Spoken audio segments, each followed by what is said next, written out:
and then they say it's Ukraine, and they do so because they want to launch a bunch of caliber missiles from boats in the Black Sea, from their airframes over Belarus. They want to launch them at Ukrainian men, women, and children, babies, old people, handicapped people. These people have no shame. They will continue to do this, and all it will do is thicken the resolve of the Ukrainian people. It won't affect them in a negative way at all. Overall, Ukrainians are completely emboldened, and this success, this is a huge victory. It's an enormous victory. The battle for Bakhmut on the 23rd, 24th of August, 2022, enormous Russian casualties on the level of Severodonetsk, but this time they're not going to take anything. They're going to take bad feelings and a lot of dead bodies away. Let's go ahead to Jerome. Thank you. You're on the heels of this great news.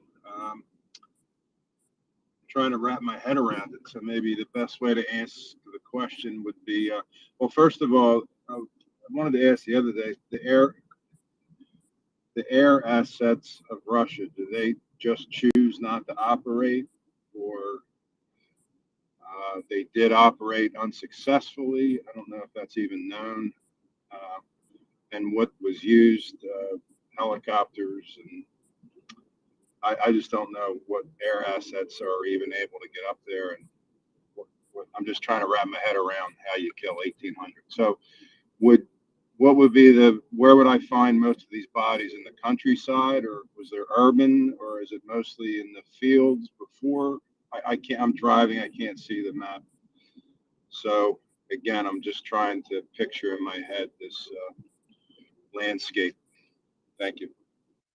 It's a hellscape for the Russians. How it happened is when you try to play around with a professional army who have kill zones mapped down, indirect fire, the Russians think that the Ukrainians are stupid and weak and dumb, and you just run into a brick terrain which is sighted. I can't explain it. In sense of, you want to have positions where you have overlapping arcs of fire, where you have different, usually not always, usually you want to have a 90-degree, you want your forces aligned in a 90-degree position, where you have your forces able to shoot at the enemy where they can't shoot at you. And you put them in you create yourself what's called a kill zone. You use obstacles, minefields, abatis, all sorts of different things. I'm not sure they're using abatis, but they're using, other things to block other, man construction enemy, and to turn them into a kill zone. Turn them. They can't go this way. Let's go that way, and that way is death. That way is where the Ukrainians have all of their machine guns, sighted. They have overlapping arcs of fire, so you have multiple Ukrainian positions firing in the same area. It's bad news. It's somewhere you don't want to be, unless you're Russian. Apparently, you look for it. But that's how they do it. They're just not. The U.S. I'm sorry. The Russians just don't have any intelligence. No, I don't mean that I mean military intelligence. They just don't see this landscape, or what? For sure they do, but they're given orders. You will take this area. I don't care if you die. It's not the way normal armies do things. That's when a commander says, sir or ma'am, I don't have the forces in order to do this. I don't have the support, artillery to keep the Ukrainians head. A normal person would ask for artillery so that whilst you're advancing, the Ukrainians can't shoot at you. Well, they were shooting at them. They couldn't affect what the Ukrainians were doing. So it's arrogance in the end. It's arrogance. It's hubris. It's, we can do this and the Ukrainians can't stop us. And they found out the hard way today on Ukrainian Independence Day. It's culminating that they can be stopped, and they were stopped right in their tracks. Excellent. Yeah, my birthday yesterday. So Wow, it's let's every, join yeah, the hey, party. it's Okay. today it's everyone's birthday. It's Freedom's birthday, the 20th. Yesterday was the last day of Leo, though. Well, You missed the Leo cutoff. okay. Although some have Leo on the 23rd. Well, Anyway, thank you. Remind me not to meet Good you. night. Remind me not to meet you at the bar and you buy me a drink because you'll be disappointed. All right.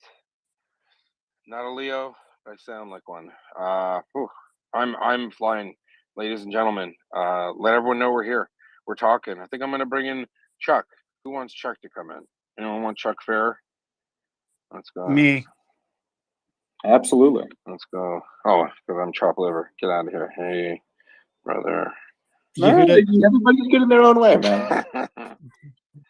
God bless those bastards. Were you at Chuck E. Cheese this afternoon? No, it wasn't at Chuck E. Cheese. I was studying for an exam. An exam that I shouldn't be designed for this exam. I was politely withdrawn from training because I've been doing this stuff with all you lot. So, my career progression took a hit, but it's okay because we're all in it to win it. And I know it. I'd rather be here with you. All right, let's go, Craig and George. Yeah, I would just want to add something really quick. If you're sustaining, so you lose 1,800. Let's put a number on this. So you have 1,800 dead times 2 wounded, right? So you figure that's under 4,000 Russians, just under, let's call it 4,000 Russians dead and wounded. That is 4,000 dead and Russians that will no longer be able to defend themselves when Ukraine retakes the Donbass. So while it is a brilliant defensive operation by the Ukrainians, let's also remember that is every troop that they lose is a troop they cannot use to defend themselves when Ukraine goes on the defensive. So it's a double win. Yeah, thanks. No, it's incredible. Sorry, just messaging language. And I am 45 to answer this internet love. I don't know any of you or a lot of you, but it's nice of you to congratulate me. I didn't do much. I just came out of my mother. So Daryl too. Do you want me to sing happy birthday? Absolutely. Has anybody sung you happy birthday, Yehuda? You'll get booted. Don't do it. I hate birthdays. We can do it in unison. How about that? Let's I was gonna shoehorn you into that as well, but let's not say we did. I'd much rather listen to Chuck. We'll do it. We'll do it when Ukraine wins because it's still people are dying. So I'll definitely take a back seat and defer to the great Ukrainian professional of arms. God bless them. God bless them. Hey, it's for the guy who's messaging me. It's not my birthday. It's Yehuda's birthday. I'm not 45. Not for another couple of weeks at least, right? Yeah, right. So send Yehuda the birthday greetings, man. Otherwise, it's a little early and a little late for me. To answer the other question I got, I'm just very immature for my age. Baba, shut the car. Only as old as you feel, Grandpa. That's it. Don't worry, son. Let's go, George. So I was going to ask you how old you are. You said 45. So when did your military career start? How old were you? I actually started when I was 17 and a half. So, but we'll leave it at that. I left for a bit. And I wasn't, I didn't commit, I commissioned later. I was an NCM. So, yeah. I'd like to say I've seen both sides of it. I think a good officer should start as a private. That's my impression. You can't lead. You can't lead if you can't follow. Yeah, I might grow. Even officers follow, right? It's all about everyone's got to. You have to be a good leader. You have to be a good follower. It's the importance, the benefits of a good military. Thanks, George. Lead by example. Lead by example. 100%. Ryan and Jens. I had a question from a listener who cannot come up to speak right now. He asked if Wagner wasn't heavily positioned in the Bakhmut area. I guess hopeful optimism that they took the brunt of whatever attacks had been carried out, and I will regretfully admit that I missed the majority of the language update. I got called to do something else, so I have been off the space for probably the last 30 minutes. And if anybody wants to recap the highlights, I would be forever grateful, but I won't force everybody else to suffer at my expense. All right, Nina. Ryan. We're gonna go to. Just kidding. Love Nina. Language. You want to give a 30-second recap? Yeah, I mean, I'll be honest. I don't have access to the information you do regarding Bakhmut. But we do know that Wagner was positioned between the three lines, to the northeast, the southeast, and the east. They were more to the east along the main highway. From what I know, and my information may be limited, they had tried to attack over a bunch of fields into a heavily industrialized and defended area. They got their asses kicked about a week ago. They withdrew about a kilometer. They've just been shelling it, and then today they might have gone back to their old positions, which again are sort of in the middle of the field. There's not a whole lot going on there. That's all I know about them. I do know that they've had some disarray since their headquarters got struck, and there's speculation, not confirmation, that one of their senior leadership was killed in that strike. Yeah. So basically, Ryan, Russians combined a coordinated attack in the entire frontage in and around Bakhmut, and they got lit up. Boom. They wanted. It's one of their it's Putin's stupid. We will take this. And if we can't celebrate our Flag Day, they can't celebrate their Independence Day. The day before, the 23rd of August, is Ukrainian Flag Day, and the 24th is their Independence Day. And I feel like it's a movie. I feel like I'm narrating a Hollywood blockbuster.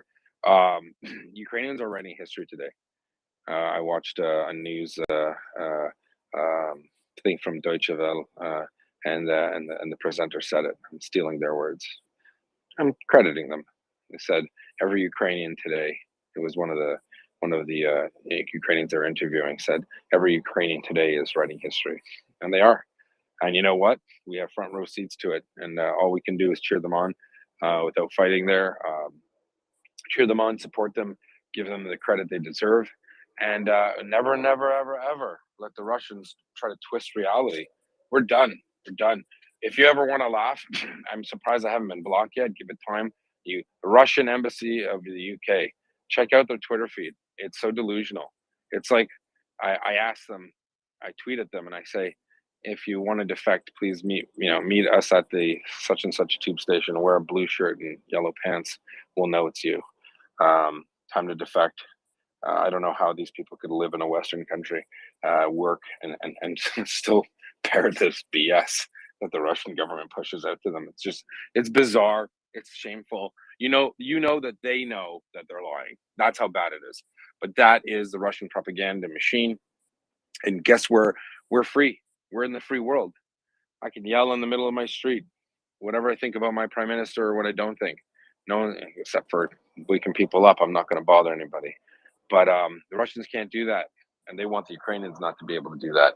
But we're able to do that, and we're able to speak truth to power. Anyway, let's go. Let's go, Jens. Yeah, happy birthday, Yehuda. Thank you very much. Everybody has birthday. Daryl, me, and that was fourth you, I think. I usually don't celebrate birthdays, but I guess your news, I'll pocket that. I stayed up just to listen to language, and I can hear the adrenaline in your voice, and now I'm trying to go to bed with this adrenaline too. So thank you, and congratulations to Ukraine for doing what they do. I'm going to steal Raver's suggestion, or reiterate Raver's suggestion. In commemoration of Ukraine's 31st Independence Day, I suggest everyone donate $31 to Maria Aid and help them to procure a life-saving, high-quality tourniquet or anything else, the cornucopia of support and aid that Maria Aid provides to Ukraine. I think I will go dig out my debit card and do that in just a moment. Thanks, Ryan. That's inspiring. Yeah, let's do a drive. And what we're going to do moving forward, when Malcolm comes on, we're going to buy a bunch of stuff. Our team is working on a little card that shows what they need. And when people donate to Myriad, when they come on, the plan is when you donate in the message box, you'll write for Malcolm's stuff or whatever it is, or if it's Ripley's Heroes, it'll be for Rip's truck, and then we'll just collate everything and give it over. In fact, we've offered just we'll pay directly their supplier, and they'll get receipt of their items in the States. They'll produce a letter from their organization saying thank you very much, MryiaReport, Myriad, for this purchase. Everything's good to go. We'll push forward. That will offset any problems that we have with any items or any worries that something's not the way it should be. So I think we have a good system set up, but it doesn't work without people like you. So I want to thank everyone. I hope I'm sorry, Jens. You might not have to go to bed today. Go to bed eventually. Or as my grandmother used to say, you can sleep when you're dead. We're moving, grooving, and sharing good news. Yeah, Leonard, you had your hand up.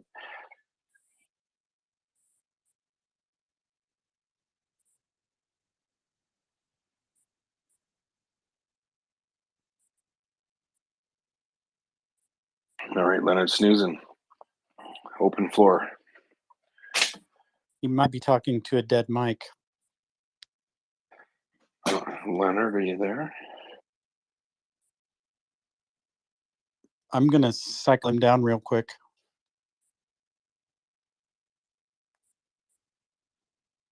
Leonard, if you were talking, you are off mute, but we couldn't hear a word you said. So please re-request and we'll get you back up. Yep, he was talking to a dead mic. I thought Leonard was tongue-tied for once. Don't be Am I audible now? You are there, sir. Go ahead. Oh, great. I don't know what happened there. Anyway, sorry.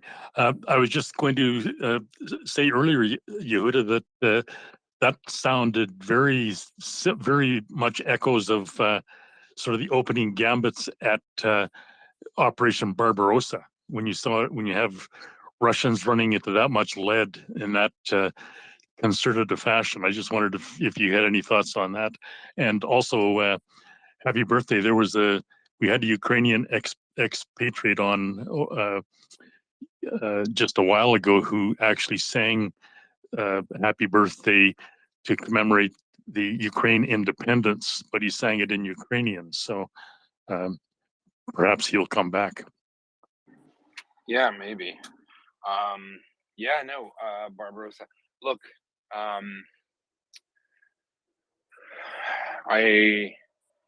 haven't slept because I'm studying, so I did take a strange nap, an old person nap, in the early evening. But before I went, I got all these texts. I'm like, oh, what a beautiful thing. And then when I woke up, I got the rest.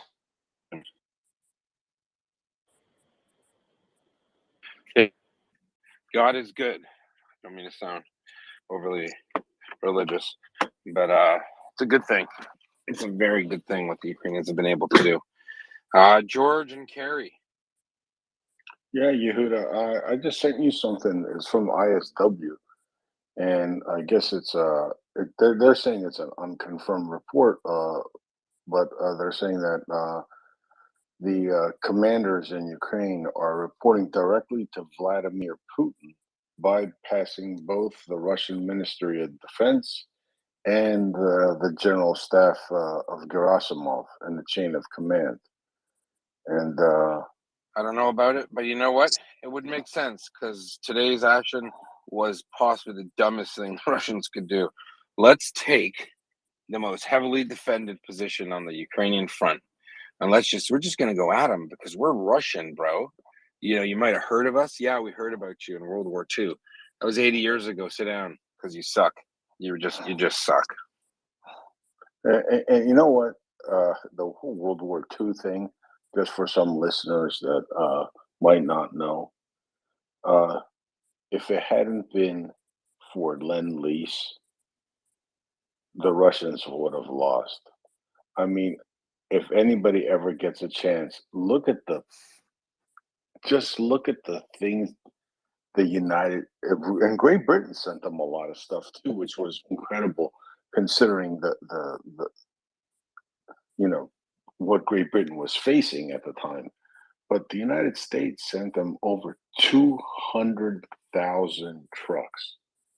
That's just 1% of what they sent. 200,000 trucks. Yep. I mean, Yep. it's just incredible numbers. Like if you look at that stuff, like the amount of field telephones and wire and metal and cables and POL, lubricants and things like that is just absolutely mind-boggling. Absolutely. Yeah. No, the Russians like to take credit for their World War II successes, but if it wasn't for the Americans, the Russians would be speaking German. Who knows? All right. No, great news all around. Thanks for pumping it up. Let's make some noise. Yeah, go ahead. I was just gonna say I don't know how much of a bat I have to swing in this argument, but yeah, you don't, because you're just gonna wait and let Carrie go. Just be polite, please, and we'll come to you right after that. Go ahead, Carrie, then P. Hi, Yehuda. Happy birthday. It's the middle of the Thank you, night love. here in the UK, and normally I would wake up, go back to sleep again, but I'm keeping a really close eye on everything at the moment. So I've just dipped in for half an hour before I go back to sleep again. And I'm so pleased I did. That's given me the best news, what you were just telling us about. So thank you so much for that. That was fantastic. You're welcome. And then just wanted a reminder, I can't remember what the event is called, and I didn't want to go off the discussion to Hunt, but 7 p.m. tomorrow is the event that I think the Ukrainian government set up, where people around the world, they were asking them to sort of hold hands and send, can you remember what it was? It was the charity where you logged in, you could geolocate yourself, and you could do a linking hands event on the app. Can you remember? I'm sorry, I cannot. Okay, so I'll try and hunt it out, send it back into the space. There was a person talking about it about a week ago. It's an event that is happening internationally. The website's been set up really well. It's in Ukrainian and in English, and people can geolocate where they are to meet up with other people at 7 p.m. English time. So I don't know what time that will be elsewhere.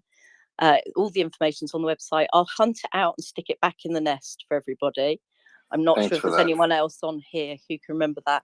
And then the other thing I wanted to say was, and I haven't had the chance to do this thus far, but I know we've been talking a lot about the support or lack of support by other European countries generally. And I was thinking about the fact that Ben Wallace is obviously holding us up from the UK side. And I think probably a lot of people were watching and thinking that there would have been a dip in support from the UK as a result of Boris Johnson being sort of like a caretaker prime minister at the moment. But I have been so proud of the UK. It's made me realise that everything keeps on going. You think that where there's a political will, where there's a will, there is a way. Where there is a nation that is determined to support, there is a way, and everything's still going on regardless. It makes me think about things like, I don't know if anybody on this space has heard of things like Yes Minister from the 80s and the thick of it, all of those different TV programs that show that the politicians are sort of sitting on the top of the real work that's going on all the time anyway. And if you're determined to make things happen, all the apparatchiks are still doing it. They're still doing everything that needs to be done. And the politicians like the frippery sitting on the top. Does that make sense? Yeah, 100%. No, So yeah. I'm going to close that off for the moment. But yeah, I think that as a UK citizen, I can say I am so proud of what we're doing. Yeah, and for those asking me for some specifics, can't really give them to you. You'll find, well, hey, we've been right most of the time. Let's just say that. And little birds say things here and there, but they prefer to remain anonymous, and that's fine. The proof is in the pudding. You don't attack on 8 fronts and not suffer casualties, and you don't lose on 8 fronts without suffering enormous casualties. It's shocking. It was very. Do we know if they got pushed out of Solidar with that at all? Say again. Do we know if one of those fronts was Solidar at all? You know what? I'll be honest. So I started getting a couple of notes, and then I took a nap because I hadn't slept. And then when I woke up, I just had like 15 messages, like congratulate, people, Ukrainians, very happy as to what happened. And then I didn't get on. I just got on here because I was so pumped. But I got the gist of it, and I saw the maps I got, and I had to crop certain things out, and I'm pretty crappy with the computer.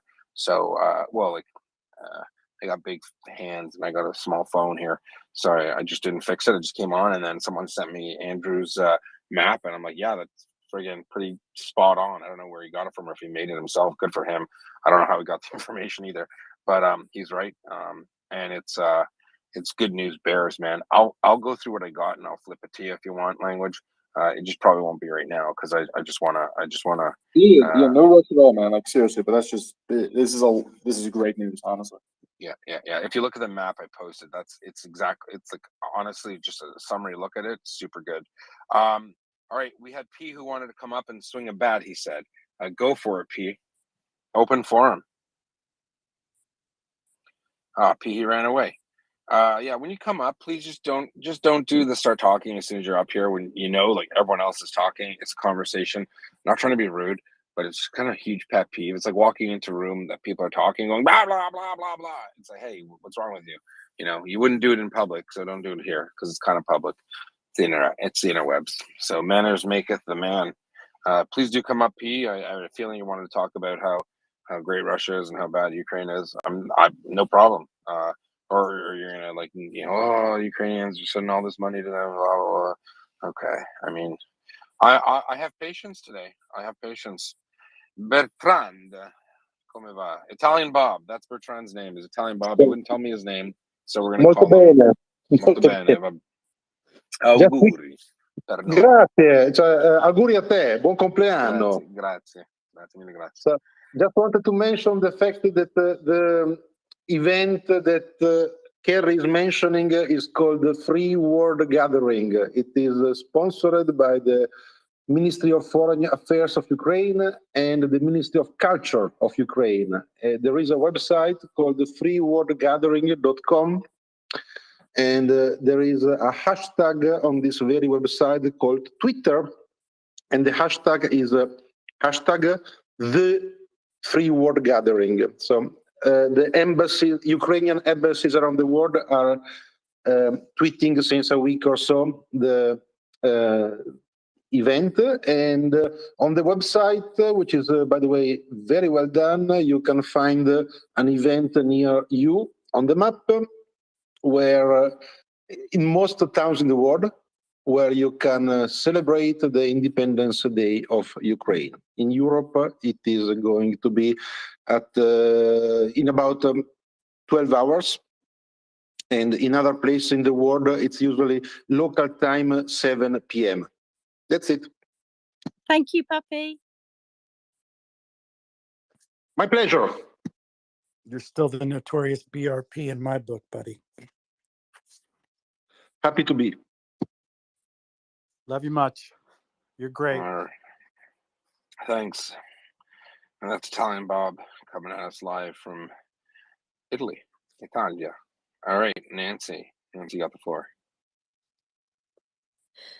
I'm a little bit embarrassed by this because yesterday, finance on my behalf teased Craig about him using the phrase negative Nancy.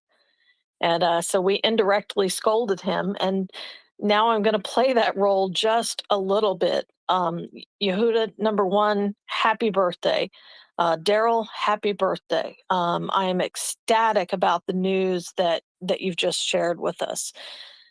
I also recognize that today, the good news we've received on the battlefront will not automatically alleviate the atrocities that we can expect to see later today, with a sham mock trial still likely to go on for defenders of Mariupol, in Mariupol.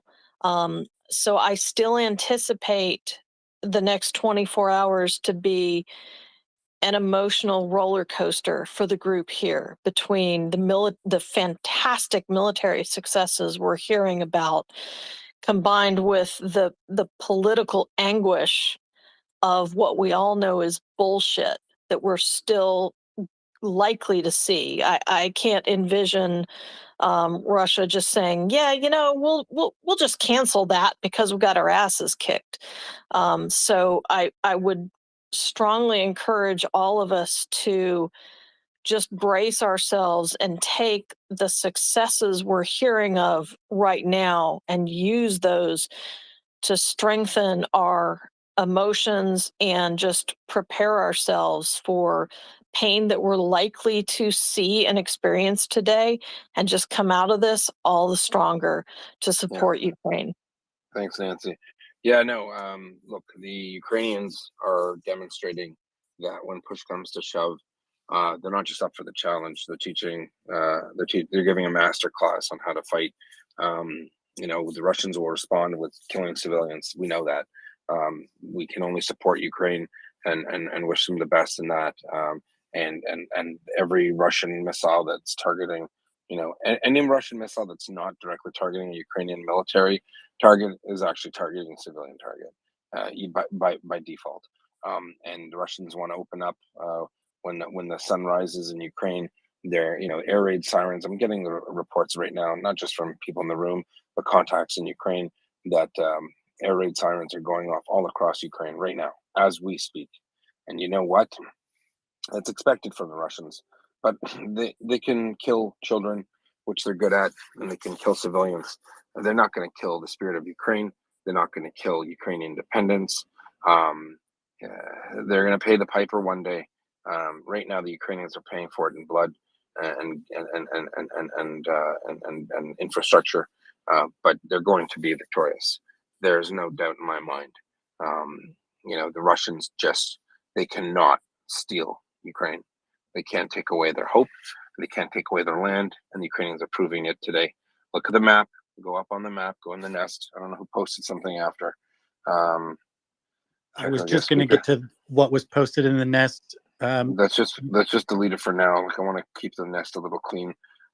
Let's focus on that map, courtesy of someone who doesn't like me. He actually has me blocked. I don't know why. Could be because I'm nicer than he is, or more modest. But anyway, he's got a great map there. It's legit. Thanks for Grey Wolf sending it to me. I did not find it. I don't have this guy on Facebook or whatever it's called, Twitter. And look at that frontage.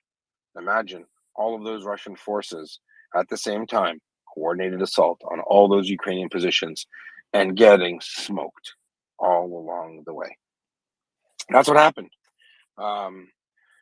That's just how it is, Nancy. We don't have to be prepared for the pain. It's the Ukrainians. We just have to be there to support them. They're the ones suffering, and they'll continue to suffer until Russia's done. But if you have it all in your ability, to help us help Ukraine, send money to MryiaAid's way. We're gonna have other fundraisers throughout the coming months and weeks from our friends, Ripley's Heroes, Rip Rawlings, Malcolm Nance. They're doing the work on the ground. We're even going to start sharing, hopefully, warehouses and stuff like that to help get things together. Let's go ahead to P. Yep, and yes. Yehuda, if I may, just really quick in follow up to that, I agree with you 1000%. Today is a day that we in this group supporting Ukraine will get our strength from Ukraine. They need our empathy, but they are showing their strength, and we need to show ours to support them. Yep, 100%. They're not asking us for soldiers. They're asking us for things, and they'll do the fight themselves. It's their country. God bless them. P, I hope I didn't mischaracterize you. You came up, you said, I don't know how much, how much you'll accommodate us or me. So what's your question or comment about Ukraine? Yes. Hello. Go ahead, Pete. Yes. Hello. Sorry, I may have misspoke earlier, or I guess I just wasn't heard well. I didn't mean I have a bat to swing. I just didn't know how big my bat could be to swing in the in the conversation. But Okay, go ahead. I just kind of wanted to piggyback off of what I've been hearing so far. I would just like to first open up and say I am full support of Ukraine. I am totally for Ukraine. I believe in everything the Ukrainian spirit, the people, the military. The only issue I've seen with a lot of everything going on with supporting Ukraine is a lot of it recently I've noticed has been more political than moral and general support. So the question I just wanted to raise was how long can political support last with Ukraine? I mean, how long can this war drag out before policies quit being implemented to send aid, before javelins quit getting sent, before artillery quits getting sent? I mean, the Ukrainians are putting up a hell of a fight against what was considered to be a superpower in the world. And can I take this one real quick? Yeah, let's let him finish it. And well, go ahead, Pete. Basically, what I'm saying, what I'm trying to get to is the idea that a lot of the fighting going on in Ukraine, I believe, would not have lasted as long without the international support from other countries. So, I mean, believe me, I, as much as everyone else in here, would love to see Russia be put on their ass about this. But realistically speaking, how much longer can Ukraine really go without international support? Yeah, forever. They don't need to go without international support because they have overwhelming international support. I presume you're American, judging by your accent, as am I. I think if you are an American, you will know that there hasn't been a whole lot of bipartisan support for much of anything here in the U.S. in the last few years, potentially the last decade, if not longer. But the one exception to that in recent history has been support for Ukraine. If you can find some daylight between Democrats and Republicans in the United States, the people who actually have the power to commit resources to Ukraine, I would welcome any serious response in that direction. But as far as I understand, it was like a 95 to 2 or 3 with a couple of abstentions. And that's not going to change in the foreseeable future, regardless of any midterm elections.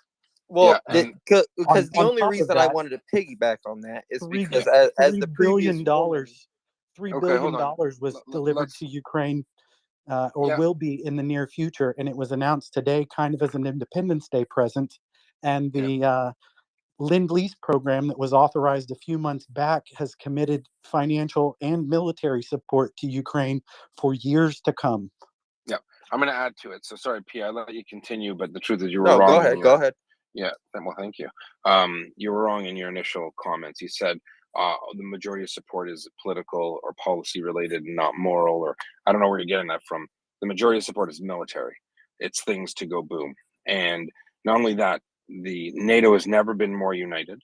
The moral support for Ukraine is stronger. I take it back. It's the moral support for Ukraine is consistent across the board. It's the military support that some countries are not committing to for their own internal political reasons, like Germany. It's not because they don't want to, that they have their own political considerations. So the world, the free world, I hate to say it, the world that matters, not the people, but the governments of the governments that matter in this world are the ones that are all behind Ukraine. Even Turkey read the Riot Act. I don't know if anyone saw Mr. Erdogan say Crimea is Ukraine. He didn't say that on his own. He got voluntold. You will say these things. This is what the alliance is for. You don't want to be in the alliance, no one's forcing you. You want to be in the alliance, you do what we're saying because we have a unified front. And you want parts of Turkey to be gone? No. Okay, well, parts of Ukraine can't go either. So the Americans, the West, NATO, the free world, presumably the world that you probably appreciate, P, is saying outright, Ukraine has to win. If it's not Ukraine today's victory, It's attacks on the rest of Europe. If you don't know that, you don't speak Russian, I assume, and you're not watching the Russians talk. They're saying it more plainly in Russian, but they also say it in English, so you can get those resources. They're talking about taking over their empire, and that's not going to happen. You know, they can't do it. No, So I mean, I understand that part of this is Putin's ego wanting to most of it reclaim is. old Yeah. Cold War territory and wanting to do all that. I understand that. I'm just thinking about it. Okay, let's just say, let's say I was wrong with what I said with political, and you let's were. just say military. No, but not let's say you were, right? Because I just explained to you the military aspect is there, the moral aspect is there. You might not know about it, maybe you're not dialed into it, but the whole world has verbally, everyone in the world that matters has said outright, Russia Okay, cannot but for the take Ukraine. past 10 years, people have been behind putting and installing diplomacy into Afghanistan, and where has that gotten us? Yeah, That has so been military and political and moral support. Right. But whenever the will is there, like the woman just previously said, Hang Russia on. isn't Pete, simply going to say. I mean, Brian, let me just okay. So hold on. So you just mentioned Afghanistan. What part of Afghanistan and Ukraine do you think are the same? Because I'll struggle to find any. Well, I'm saying in the terms of not as long as the conflict has been going on, but what if it gets dragged out to that period? No. It's not what if it gets dragged out. There's nothing about Ukraine was a fully functioning country. Afghanistan wasn't. It never has been. Not for 100 years or ever, really. So Ukraine and Afghanistan are not the same animal. Afghanistan isn't in the middle of Europe, and Afghanistan wasn't invaded by Russia in the hopes of conquering the rest of Southeast Asia. So these are not even you can't don't bring up silly things. Stick to what we have a perfect example. It's called Ukraine. Ukraine sits between Europe and Russia. Russia invaded Ukraine. Russia says they want to invade the Baltics. They want to take back Georgia. They've even said they're going to bomb Poland. Do you like what do you need? A handwritten letter from Putin to P, whatever your name is, Peter? We'll call you Peter. Do you want a handwritten letter from him? Come on, open your eyes. This isn't a battle for Ukraine. If you think it's a battle for Ukraine, you don't know what you're talking about, right? No, it's not simply just a battle. I mean it's more than just a battle. I understand. What is it a battle for? But well, the battle obviously is for him to conquer more territory. That's ultimately what the issue is. He wants more for Russia. And where does he want to conquer it? In South America? No, he wants to conquer obviously not. He's going to be over there in Ukraine. No, he wants to conquer Europe, the rest of Europe. He wants to conquer the Baltics. He'd love to see, Poland in his sphere of influence. So we're not gonna relitigate. We're not gonna start in grade one, right? We're this university level. We're not starting in grade one. So your point, you made a question. We've answered it. You've said, how long will the support last? Well, I'll tell you, it'll last as long as Putin. When Putin's out of Ukraine, and when Russia is no longer a threat to Europe, is how long this will last. Finland and Sweden, for 80 years, have not been a member of NATO, or no, NATO's not 80 years, but you know what I'm saying. They haven't joined. They've been neutral. They don't want to have issues because they don't want to piss off Russia. Russia managed to get them to join NATO. There's nothing more obvious than that. I don't know what you don't think support. The support is 100%. Depending on the country, it could be 90%. Everyone in Europe supports Ukraine to existing because you know what? Maybe they're not altruistic. They support it because they don't want to be next. They support it because they enjoy having a country. So you don't have to listen. If you were not going to go to bed calmly tonight, I hope this lets you go to bed calmly. No one's abandoning Ukraine. Not on the world stage, not today, not in this room.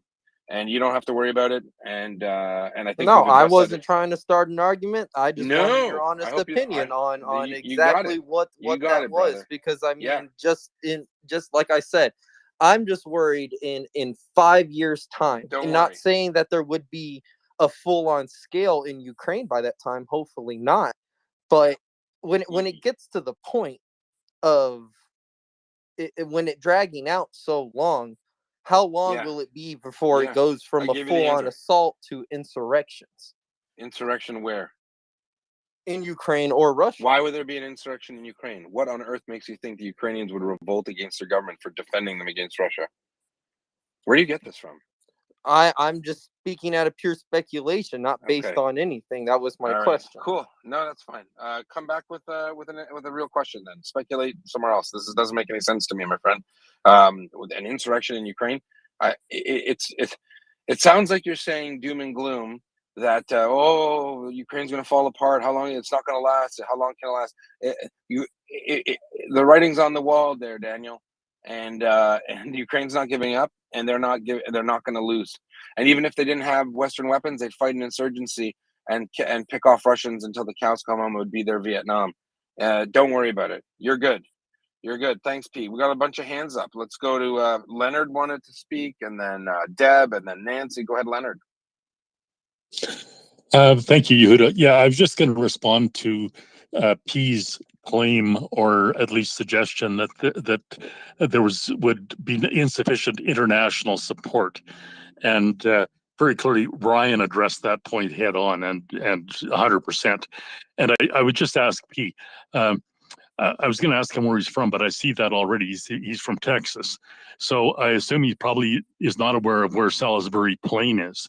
But on Salisbury Plain, which is the heart of England, there are literally scores of thousands of troops, Ukraine soldiers, being trained as we speak. The entire area, which is the English equivalent of the Great Plains of Canada, but it's a vast central area, and it's just crawling with troops. There's literally 10,000 troops being trained and shipped back to Ukraine every 3 months, and the pace is accelerating. There's also a contingent out of Canada. You probably, I'm assuming you probably know where Alberta is. Well, there's a land forces base Western Canada, located in Alberta, and there's just been 300 troopers sent from the PPCLI. That's the Princess Patricia's Canadian Light Infantry, have been sent to England, to Salisbury Plain, just within the last week to 10 days, and that's strictly to train Ukrainians for the battlefront. So there's a massive effort going on. And Leonard, it just goes he across knows, the board. and he doesn't. It's Salisbury, no I, but he doesn't. I don't think he cares. I think he's saying he supports Ukraine, but then poo-pooing the idea of how long he can last. Well, I guess the question is, how long would he last if he got invaded? I don't think he needs to worry about it. And insurrection in Ukraine, that's just, it shows a failure to understand the reality of what's going on in Ukraine. That's just pulling thoughts out of his butt. Yeah. What happens if aliens invade Ukraine and then they implant microchips? How about that? Let's speculate that. Anyone want to talk about aliens? Or how about zombie attack? There could be a zombie apocalypse, and Lizard that's a people. problem. Lizard people happens. It happens. It might not happen. I'm not saying it's going to happen. I'm just saying I'm worried about it happening. Go away. It's a glory day today. Let's go to Deb and Nan. Sorry for being mean, Canadian here. But I think when someone approaches a conversation, and Ryan picked it up right away, he's like, let me have at her from Oklahoma. And I said, Ryan, I got this. But yeah. Thanks, Ryan. Happy birthday, Yehuda. Thank you. Yeah. It's your birthday, Yehuda. I'm trying to do the heavy lifting. Add to what Ryan was talking about a little bit earlier about the support by the United States. There was 14 billion allocated already that must be used by the end of September, and so far 5 billion has been used. Tomorrow they're going to announce another 3 billion package, and then that means the whole month of September is about $7 billion left to go. So it should be very busy, and then October 1st is when Lend-Lease starts to kick in, and that should last for years. Yeah, 100%. Thanks. Just reading some notes here on the post there. Someone writes, "This is nonsense." What's nonsense about it? Like Russia. I don't even. It's a shame. What's worse than a paid Russian apologist is someone who does it for free. What drives you? Self-hate, misery, boredom. Like, God. Yeah. So just to recap, we're here at MryiaReport. We've been talking here for 24 hours a day, 7 days a week, 180 days plus. We're here to tell the world in what's going on in Ukraine from Ukrainian voices. and all of her supporters. We defend freedom and democracy and justice, and we're proud to announce that on the run-up to the 24th of August, Ukraine's birthday, and a couple other people's, the Russians tried to do a coordinated attack on 8 fronts all across the Bakhmut frontage, and in each case they were repelled and they sustained incredible losses, because that's what happens when you try to use light infantry and very little support to take heavily fortified defensive positions. It's kind of 101. Captains learn it in normal countries. Apparently generals haven't figured out in Russia. Cuckoo. And some people are mad about it. They don't want to hear it. They're like, no, we're mad. What about this? And what about pickles? And what about the price of tea in China? Nothing to do with the fight in Ukraine. Let's go ahead back to Nancy.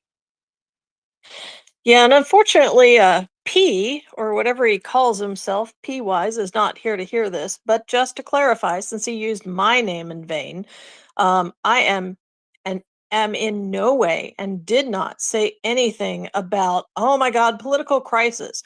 I'm saying that we have to gird ourselves because there will be political shit happening later today that is outside of our control and outside of the Ukraine military's control.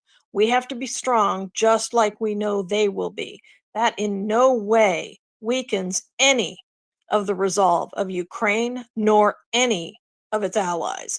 This poor kid is absolutely clueless. If he were to look at any of the states across the United States, he would see my home state, Florida, for example. Florida Air National Guard has been assisting Ukraine in training as well. I think California has too. I haven't kept up with everybody in every state, but the resolve for the United States, individuals and military, are very strong toward Ukraine. So I have no idea what hole that kid crawled out of in Texas, but I also know he does not represent Texas any more than he represents Florida or anyone else in the U.S. Hey man, whatever happened to that red-blooded American? Don't mess with Texas or Texas. I don't know how that rhymes, but come on, especially if you're an American and you're a patriot. Stop watching Tulsi Gabbard and Tucker Carlson. Please do yourself a favor. Open your head up, put it under the sink, wash your brain off a bit, and wake up. Hey, God. do I have carte blanche to speak? Yeah, sure. Go ahead. Just raise your hand next time. Well, I did. I was approved, and then I was skipped over. Yeah, I think what P was talking about, and I'm not taking up for him at all. But there is a shift in the far right in the U.S. It's I don't know if it's political expedience or if it's just a love for fascism, but you do see wavering on the far right for the support of Ukraine. And and I don't think it'll happen, but if Donald Trump were to run and win again, I think that's what he was questioning is will it last? The support for Ukraine, will it last beyond 2024 or, January 2025? Because I mean, I see it. I see it on the right a lot, and I'm not on the right. I'm just critical of the right, and it's an actual thing. He may be from Texas, and I live in Tennessee, but both of my senators are pieces of shit, and I could see them switching in a heartbeat. That's all I want. So when was the far right, the cuckoo far right, ever on Ukraine's side? It wasn't. When was Tucker Carlson defending Ukraine? Tucker Carlson said from the beginning, this is just a border dispute between Russia, just a border dispute, right? They've never supported Ukraine. The real Republicans do. And even if Mr. Trump, who I don't think will be the president, he's an opportunist. He loves winners. In fact, he'd probably continue on the path and claim total victory for it. If it wasn't for me, I gave them weapons, the best weapons ever. That's what they say. I don't know if you've heard. They say these are the best weapons ever, and I've given them, and Ukraine's won because of me. I'm not worried about Trump, to be honest with you. And I'm not even worried about these people with these just bizarre conspiracy. The truth is, I spared you guys. I get a lot of criticism for it. I was going to go down the rabbit hole. I was going to talk to him about biolabs and lizard people and pedophile rings. I just didn't want to waste everyone's time here on such a great day, Ukraine's Independence Day and birthday. But the reality is, there's if you had a Venn diagram of these people's thoughts, it would be biolabs, lizard people, Pizzagate, and then support for Ukraine would be in the middle. And they'd say, all these things have in common. These are people that hate their own government so much they'll make up stories to justify their hatred. They've done it with a million different things. And I'm not Democrat or Republican. I'm not even American. Biden's not my president because I'm Canadian. That's why he's not my president. And Trump wasn't my president either because I'm not American. I don't have any particular stake in it. All big parties are kind of machines, and they don't really obviously represent the people that vote for them. And that's not solely an American thing. It's really, it's how large democracies work. You got to pick you sacrifice some of your values to pick a party that supports most of yours. That's life, right? If not, you'd have 5,800 parties in Parliament or in Congress. But I'm not worried about the support. The far loony right and the far loony left never cared for Ukraine. If they're more pissed off and more vocal about it, yeah, that's not a surprise. I see it, but it matters not when you have all those Republican and Democrat senators going to Ukraine and sitting on top of destroyed Russian things. Those are real Republicans and real Democrats. These are people that grew up in the Cold War and they had to hide under their desks doing nuclear drills because the Russians, they know what threat Russia poses. Just because little Pete over there from Texas, my tax dollars, and he watches too much Tucker Carlson, and he's saying, it can't last. It'll be insurrection. So do you see how he just threw that in there? I'm just worried about the insurrection Ukraine's going to have. Ukraine's not going to have an insurrection. Maybe Russia will, but not Ukraine. I hope he goes to sleep tonight feeling comfortable. I don't think he really cares about Ukraine, even though he started with it. By the way, I really support Ukraine. It's like a racist saying, I have black friends. Sure you do, bud. Cool story.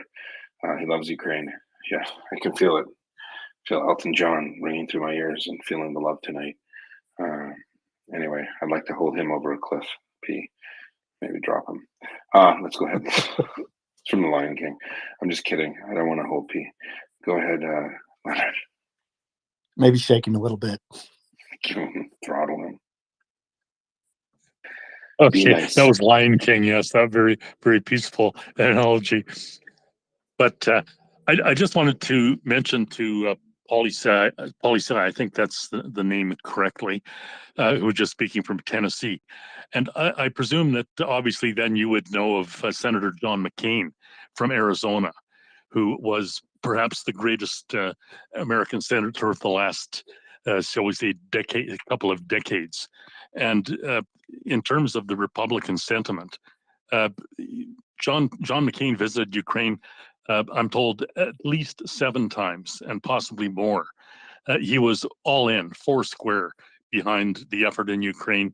And this is like 7 years ago. This was even before the Crimea fiasco that Putin took over in 2014. So there is the American right and there's the American right. And I don't know who you're listening to, but if you're listening to your senators such as Rand Paul, then I would suggest you just want to contrast them to real senators, gentlemen like Senator John McCain, who set a remarkable record and gave a remarkable example for Americans to follow. And if you look at the present political breakdown, even in the houses of Congress, you've seen that both houses voted strong majority votes to declare Russia a state sponsor of terrorism. And they've been 4 square behind all of the military procurement. So any of this wobbling on the right and, what about some oddball congressman from Idaho or whatever, I would suggest you just have to put the entire package in balance and then assess whether you feel that there is any realistic prospect that's coming out of the so-called far right that would overwhelm the sentiment of the vast majority of right-thinking Americans who back their senators and their congressmen who are of the same ilk and the same commitment and the same background as Senator John McCain. So I'll just leave that with you. Thank you. Yeah, Leonard. I mean, it's kind of the media's fault as well. I mean, why is Marjorie Greene Taylor all over the news? Why is Rand Paul all over the news? I mean, it's kind of an insult to Republicans, right? I mean, you put the craziest people because they say the dumbest things, and then it gives people like this, whoa, must be a big shift in policy. So you have absolute Looney Tunes, like lunatics talking. What about the other hundreds of Republican politicians that are totally normal and they're on board with supporting Ukraine? Like, you can talk about them too. I mean, God, wow, there's a crazy person talking. I'm concerned. Well, I'm concerned too. Where's that person's caregiver, right? Where's Marjorie Greene's caretaker? That's what I'd be wondering about, right? Real quick, Marjorie Greene and Rand Paul, who's riding his dad's coattails, are both fringe members of the Republican Party, but basically the nexus of the Republican Party leadership is Mitch McConnell. I think that's a pretty undisputed fact. Mitch McConnell has visited Ukraine. He's also a huge advocate or supporter of Ukraine. And just as recently as August, he has said, and this is from an AP News article, the one thing I was concerned about, particularly at that point, was the sort of growing isolationist sentiment in the Republican Party, and to some extent given voice by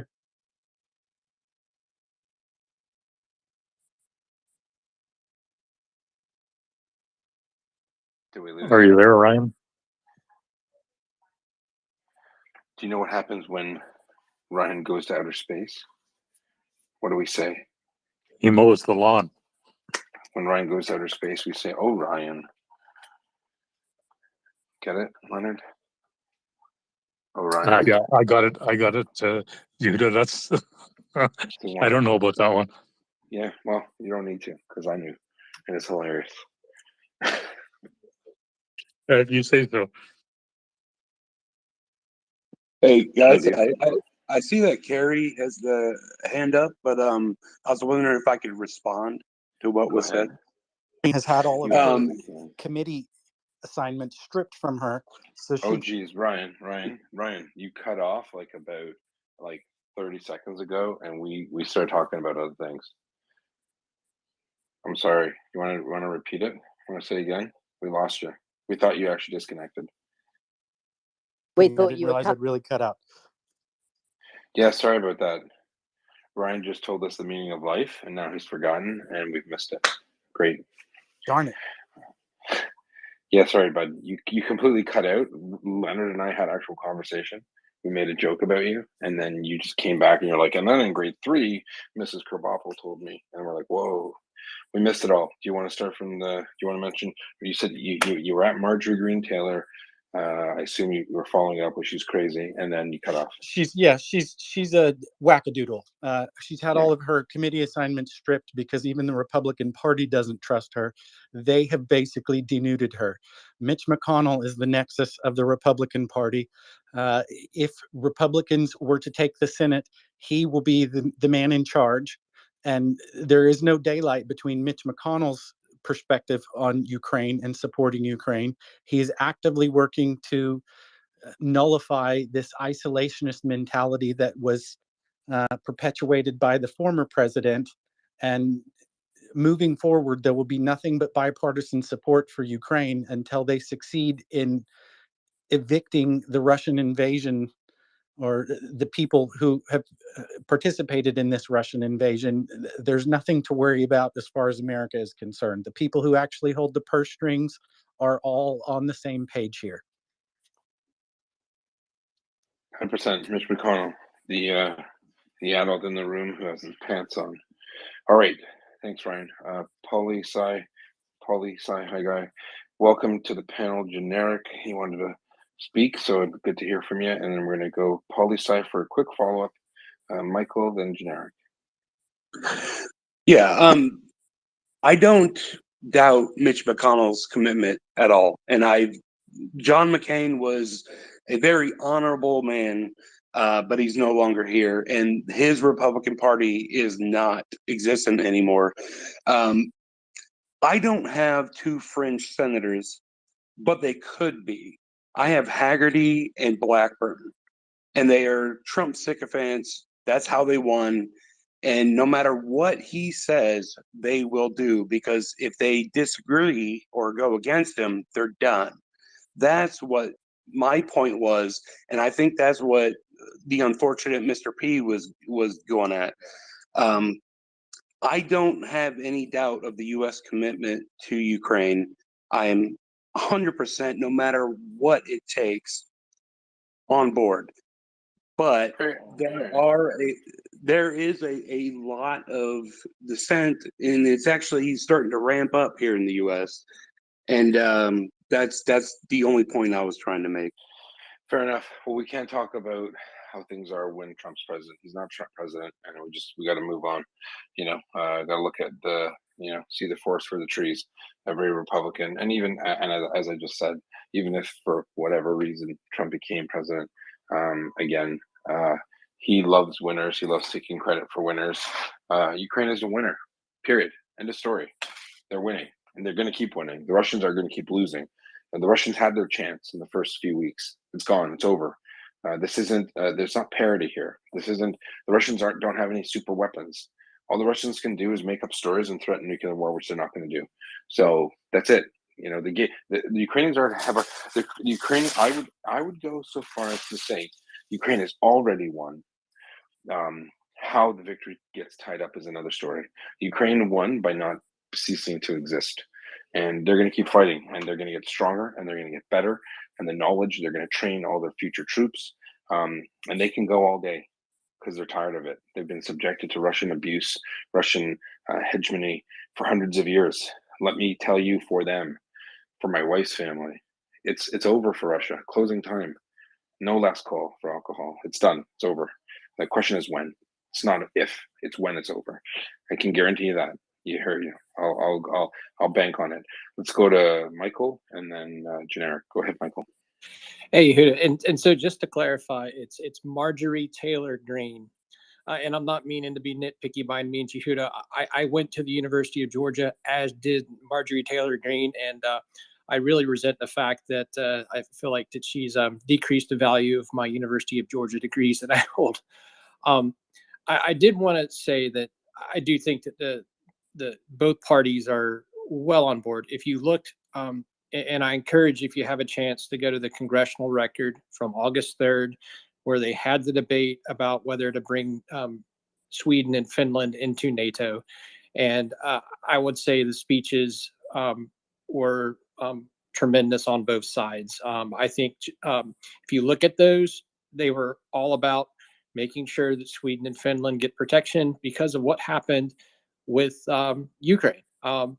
John Portman from Ohio, his speech, I like to call out, talked about the effectiveness of the HIMARS, talked about the Holodomor, and talked about it in great detail in the congressional record. If you look at some of the other debates, Tom Cotton from Arkansas, who will occasionally find himself kind of in the MAGA side of the Republican Party, so to speak, went line by line, refuting things on that front. At the end of the day, Rand Paul, who has 1930s economics views, has 1930s foreign policy views. As far as I'm concerned, he can go back to the 1930s. It's not in step with what we need from 21st century. He abstained. And then you had Josh Hawley, who wants to run for president, who grandstanded. And at the end of the day, those are really the only two that you saw. Marjorie Taylor Greene she's on the fringe. And it's very unfortunate because we do have great statesmen on both sides of the aisle here in the United States. But it seems like you're either ultra MAGA or you're in the squad as far as getting clicks and as far as getting media attention and not being a statesman. When I was on the Hill, there was a saying, you could be a workhorse, you could be a show horse, or you could be a horse's ass as far as what you would do. Do you put in the time and work on legislation, work on policy, be a policy wonk? Are you somebody who just runs for the cameras and wants to get your face out there? Or are you going to just be a real stick Marjorie Taylor Greene? Yeah, exactly. Yeah. And they used to say it's best to be a workhorse. It's okay to be a show horse, but don't be a horse's ass. But I think we've gone to the point on the Capitol Hill that if you want to get any notoriety, there's no reward for being a workhorse anymore. And that's why you didn't see the fact that Mitch McConnell brought a delegation of Republican senators were the first ones that went there before Chuck Schumer or any of the Democrats. And I'm not calling them out. I'm just pointing out facts that by and large, there is a great center and a great consensus as far as support for Ukraine, support for freedom. There is right from wrong, and making sure that we uphold the liberal democratic based order that so many people over generations have spent blood and spent treasure defending. And hopefully we will see it continue to ascend. Thanks. Yep.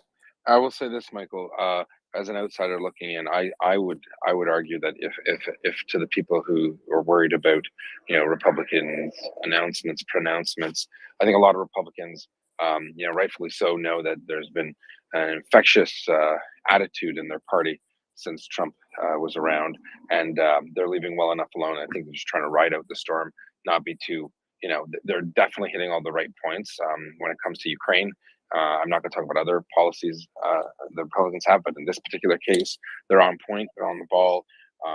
You can't look at a bunch of lunatics Democrats have the squad, and the Republicans have Miss Marjorie there, Green Taylor. My apologies, don't really care what her name is, but I get it. just don't call her late for dinner. But her and Rand Paul don't represent the Republican, but they're just strange people.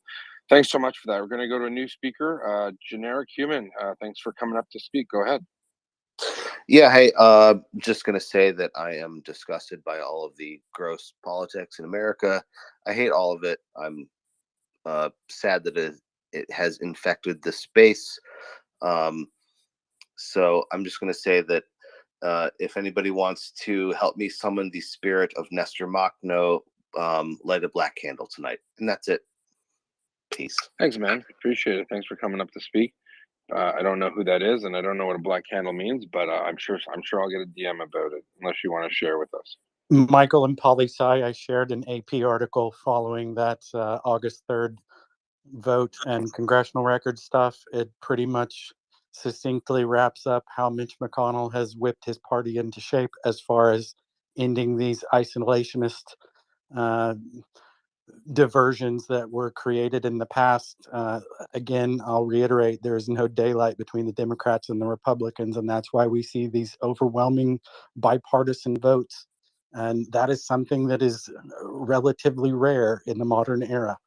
But, sorry, is that to do with the I just wanted to give a generic tip there. Did you know what he was talking about?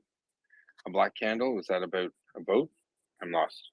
I don't know anything about candles. Never mind. Okay, sorry. CJ, you're stuck in a limbo. You need to close the app and come back in. CJ's trying to get in. I keep adding him, but it keeps looping. So just if you could close your app and come back, we'll get you up. Thanks, CJ. Or maybe he's connecting. I don't know. Oh, I'm trying him one more time. I didn't realize you'd already added him. Yeah, I tried a bunch of times. Thanks, Generic Human, for your statement. Appreciate it. And thanks for coming up to speak. Gosh, who was next? Was it Princess? Okay. Don't know who is next. Welcome, CJ, to the panel. Just let's say hi to him. CJ, did you hear the good news? Which good news? There was a lot of good news today. Coordinated Russian attack on the Bakhmut region, in the Bakhmut region. 8 BTGs minus. A lot of dead Russians, a lot of broken dreams, a lot of new Ladas to be purchased in Russia.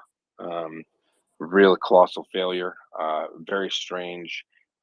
Those were very, very well in placed Ukrainian defensive battle positions and kill zone city. It's like what you would do if you had 8 years to make a kill zone. That's what the Russians went into. Someone did come in and say there's some ISW reports that in this particular day, local battlefield commanders were instructed directly by Mr. Putin on what to do. Numbers came in before it took a little cat nap in the early evening. Something like 1,800 Russians are now no longer with them, with their units. So pretty crazy. Really big coordinated attack, combined, joint, and the Russians failed. It's good news. Not an inch was taken in that on that entire line. How coordinated was it? Because in the last 2 months, the attacks in Bakhmut have been artillery and then unsupported by infantry, and then about 12 hours later, they'll send the infantry in, and then when the attack fails, they'll send some unguided rockets from helicopters in. None of it lining up, none of it in the same place, none of it allowing them. I was being generous. I was being generous. It's Russian coordinated, so it's in the general vicinity of the same time zone, right? Well, and that's what this doesn't make any sense, right? They have if you were to look at it on paper, right, Yehuda, you would see that theoretically they should be moving more so in this area. Even though they have to advance uphill, they still have the firepower to do it, yet they just can't get everyone talking to each other. But I will say, sorry to butt in here, but at this Bakhmut line, there's an interesting intersection of the different Russian units. It's really where the VDV meet Wagner, meet the Russian regular forces at this critical intersection. And I personally believe that's causing a lot of problems and really who's in charge, because not all those units have organic artillery units, and the helicopter units tend to favor one of those over the rest. And so I think that's probably adding to the problems, is because there's not like a clear chain of command based on reports that we're seeing. Yeah, no, I got a flurry of activity just before I took a nap, and it was like, whoa, like just they advanced in ever. I got the first one was a message like they're trying to take Bakhmut, and they're throwing everything, including the kitchen sink, at it. And when I woke up, it's like.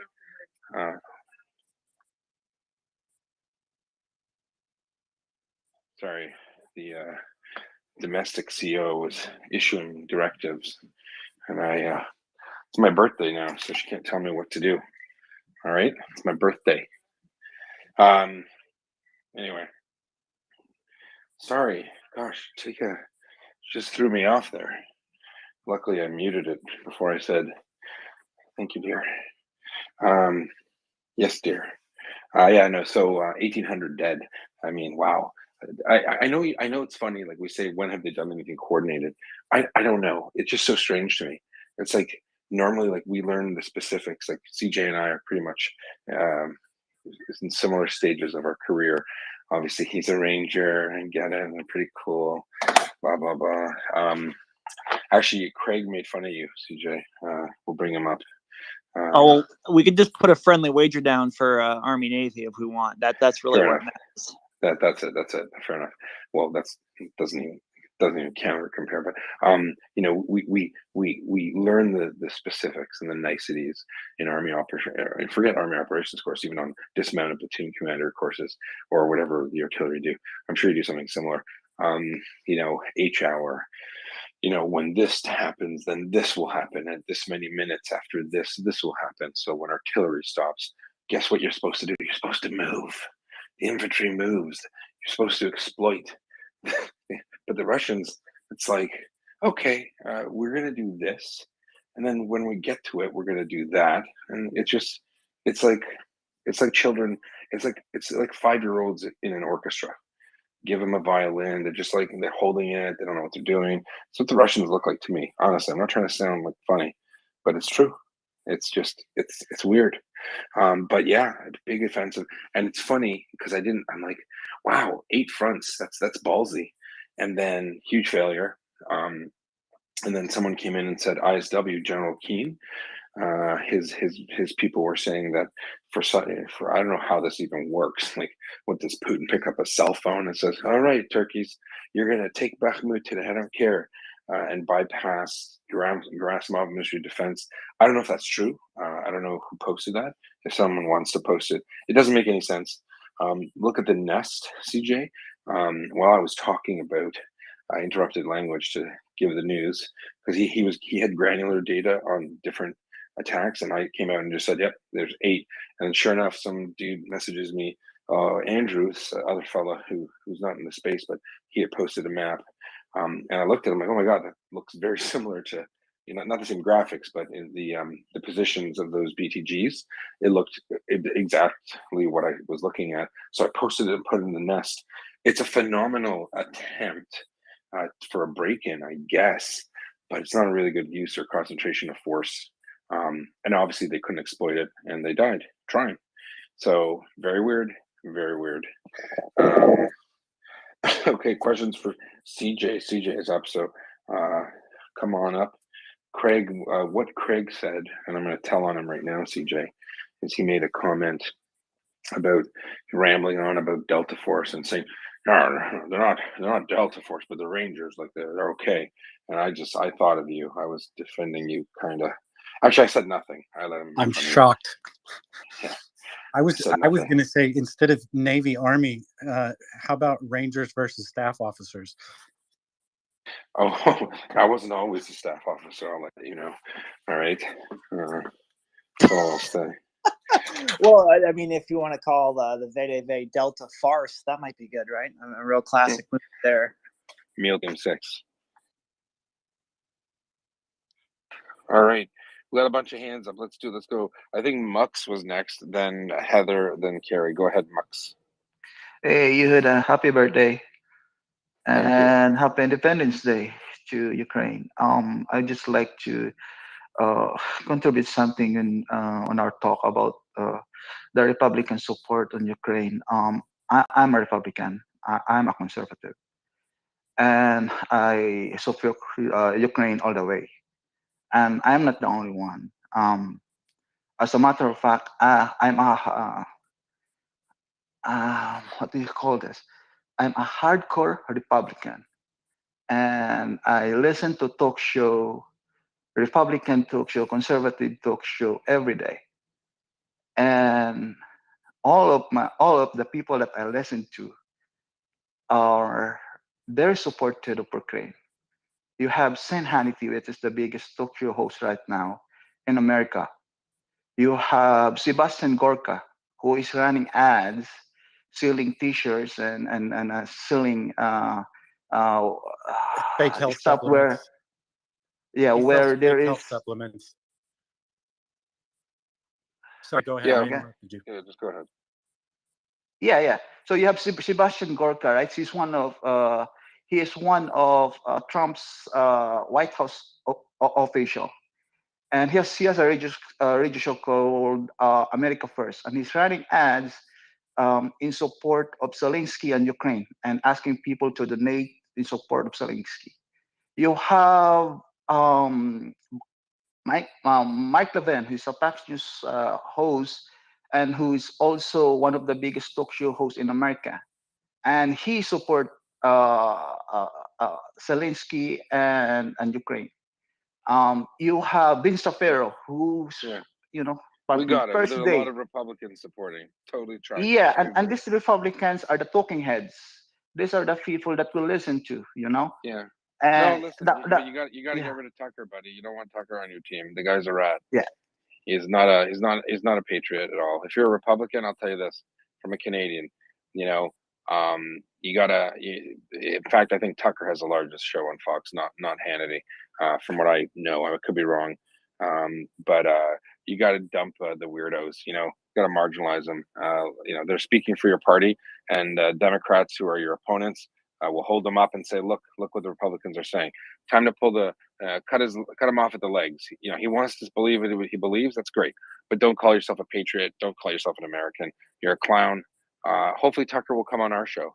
Maybe Tucker Carlson will show up on MryiaReport. I Let's would send a message. relish the opportunity. Uh-huh. Can we call him Tucker Carlson, please? Hey, that will be a good idea. And what does Joe Biden want to do? Spend your tax dollars. And my bow tie factory is in Russia. That's why I'm saying all these things. I think he has a big bow tie consortium somewhere in Russia, and that's why he's so anti-Ukraine. Thanks, Mux. We appreciate it. Good Republicans support freedom and justice. That's the kind of Republican I want to hear, to be honest with you. I mean, and I think it's fair. I think it's unfair to the memory of guys like John McCain, people who actually fought for their country and are committed to the safety of the United States of America. It's not a bipartisan issue. It's a human issue. The support for Ukraine is literally a humanitarian issue. It has nothing to do with politics.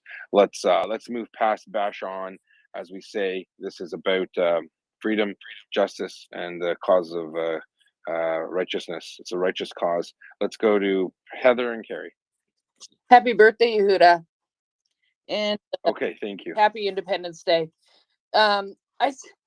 This is an aside to what I actually wanted to come up and say, but I sent you a message today, and somewhere in there I hid the possibility of a joke. I'm wondering if you found it, Yehuda.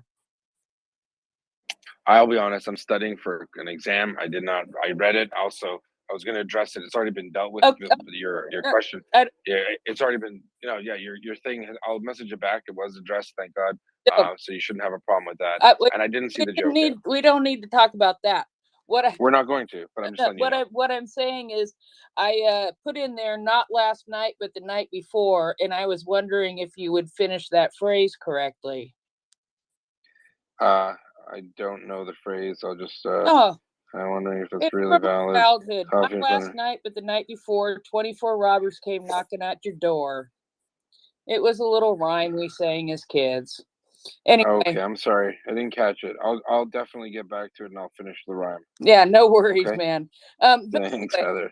I know that Leonard could go on about this in much more detail than I will, and I will not even attempt. You mean drone warfare?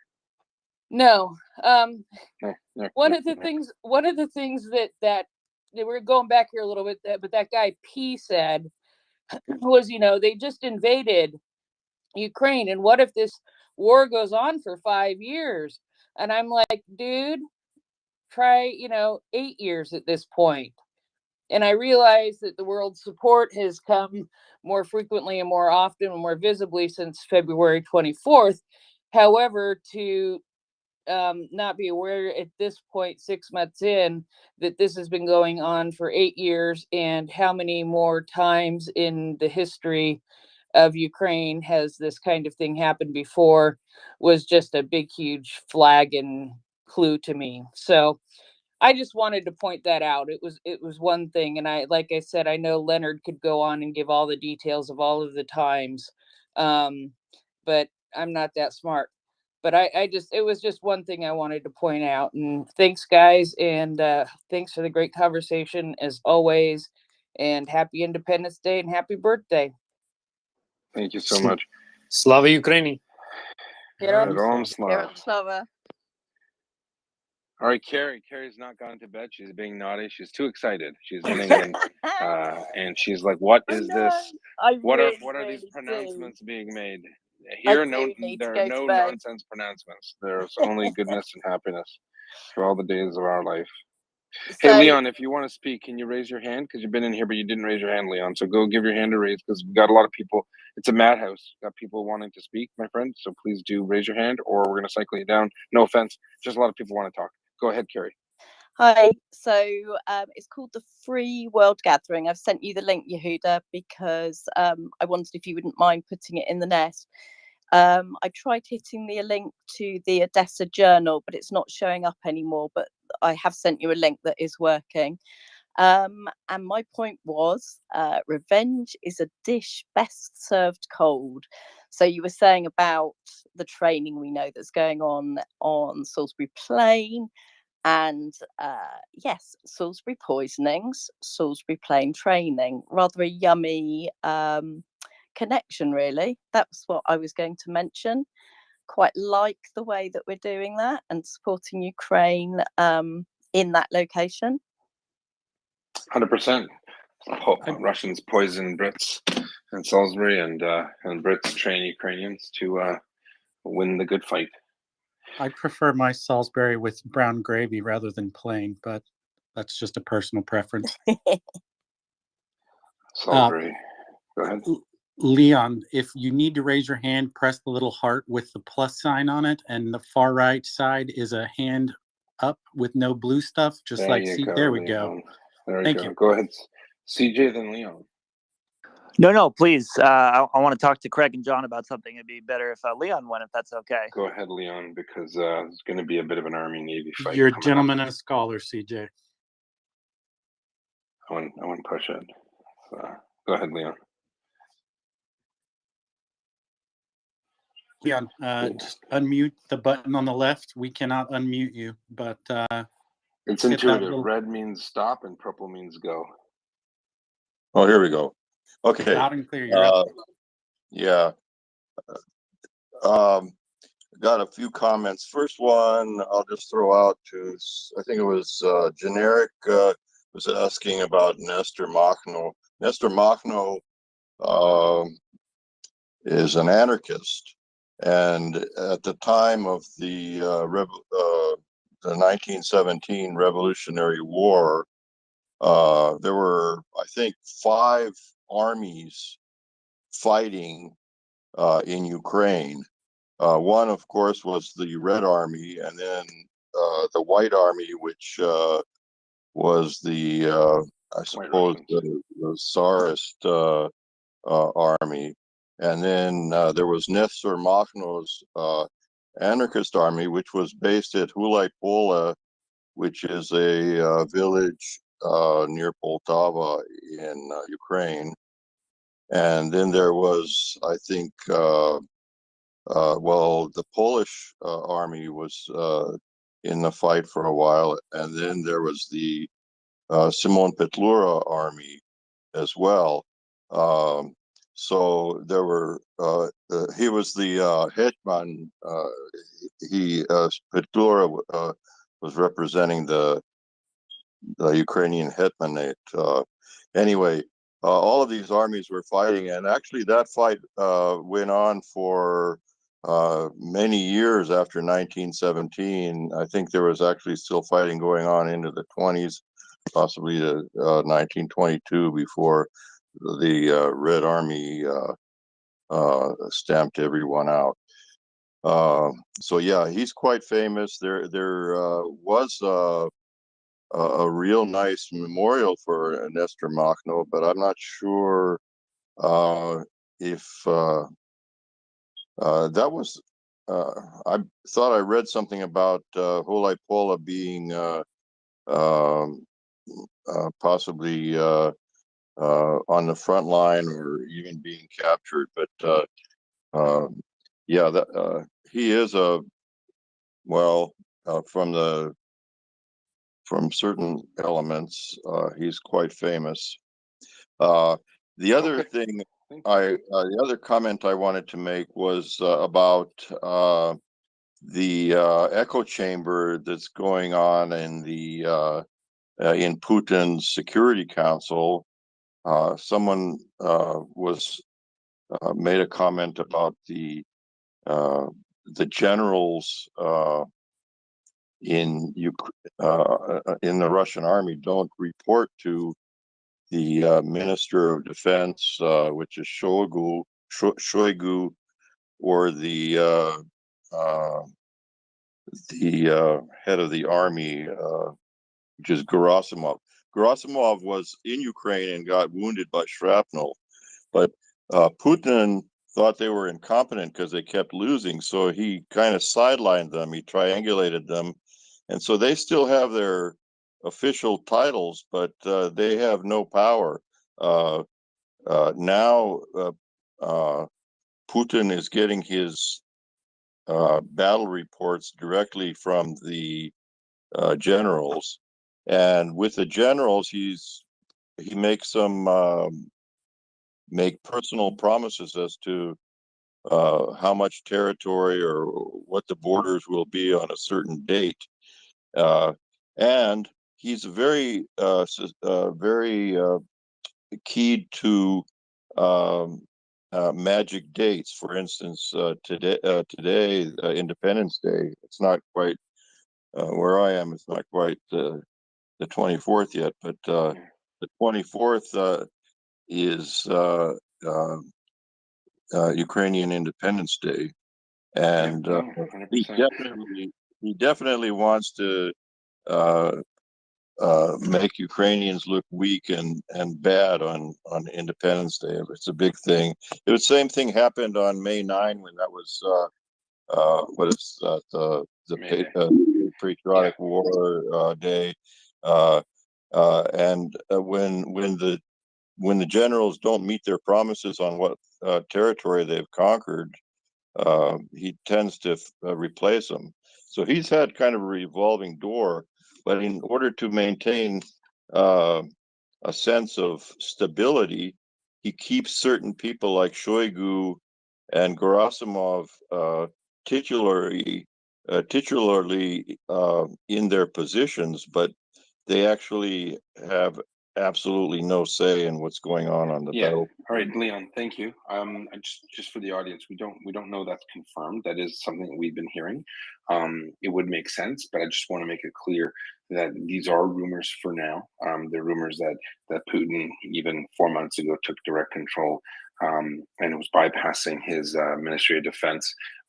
You know what? I'm not going to say it's not true. I think it makes a lot of sense. I don't know how true it is. I don't think that it's entirely true in the sense that Putin wouldn't have enough time, hours in a day, to hear back from all of the detailed reports he'd need, logistics and whatnot. I suspect he has, as you pointed out, he's speaking to certain generals and he's getting their word. Why is Gerasimov and Shoigu not Shoigun? Because he'll eventually need a fall person. So he knows that Shoigu and all of them know that they're going to be the fall guys for this war, and they have to sit in place and wait. But yeah, thank you. I just wanted, we got other hands up, but point taken. I don't disagree. I think there's a lot of interference by Generalissimo Putin, and I'm sure that most of what he does is bad because he sucks and he's not a smart person. He's not a military strategist. CJ, go ahead, and thanks, Leon. Yeah, just before I get started here, I want to make sure my Texas and Step Texas brothers are here, and Step Texas will be Oklahoma, Ryan. Ouch. I'm not even going to respond to that. Perfect. Well, while I got the American crew here, Yehuda, I just want to bogart the space just briefly. Because I talked to a lot of people today, and I'm curious on our panelists' thoughts, because I respect them, and I know they care about logistics, of course, and of course, above all, they care about Ukraine. So kind of an interesting development today, of course, was the announcement that for Ukraine's Independence Day, the United States would be giving $3 billion in military aid, right? A gigantic amount of money, well needed, of course, but with two key caveats that I found that were super interesting, of course. The first being, well, this is the largest aid package, military aid package singularly given so far. And from there, too, there was an interesting development that it wouldn't all be from the PDA, or the Presidential Drawdown Authority, meaning it wasn't just going to be stockpiled equipment. It was going to be, in fact, partially new orders. Now, what the breakdown is, no one quite knows yet. It should be announced in the next 12 hours or so. But a large portion of that $3 billion is going to be towards more permanent security assistance, whether it be training programs for pilots, for Ukrainian pilots, whether it be maintenance and command and control development and training. Basically a long-term commitment to Ukraine's security that goes past just all the HIMARS and artillery and other things. So I guess for anyone in the room that's as curious about this as me, I wonder. We know Ukraine needs things now. Of course, we've said it here in space, plenty of times since the beginning. But I wonder what kind of benefits we could see from this sort of commitment. Not just 1 or 2 years down the road, but even past that this aid package might bring. And by that I mean, if Ukraine knows that let's just say F-15s or F-16s are coming in a year, and the training will start now. I wonder what kind of confidence could that build in not only the Ukrainian country, but of course the Ukrainian military, to maybe train and develop TTPs and basically prepare to fight this war for much longer than maybe even Russia can, if they know that they're going to have permanent backing from the United States. Look at that, Craig. Please, Craig, fill me in. What are you thinking? So here's what I'm thinking. This aid package is strategic in nature, right? You would agree with that. This is a strategic aid package, not a holy crap, we need to get them. You need ammo, not a ride, right? Is that fair? Is that a fair assessment? Yeah, I think it's meant to help Ukraine in the long term, but also I think that has some sort of immediate implications as well. Definitely. It's definitely not a long term thing. It's Yeah. a bit of both, but yeah. Yeah. So I suspect it's much more ammunition as well. No, and that's my point. So this is a strategic aid package that gives the Ukrainian High Command the ability to plan long-term tactical operations, right? And so what I want to do is try to kind of peel that onion back a little bit, talk a little bit about what CJ's talking about.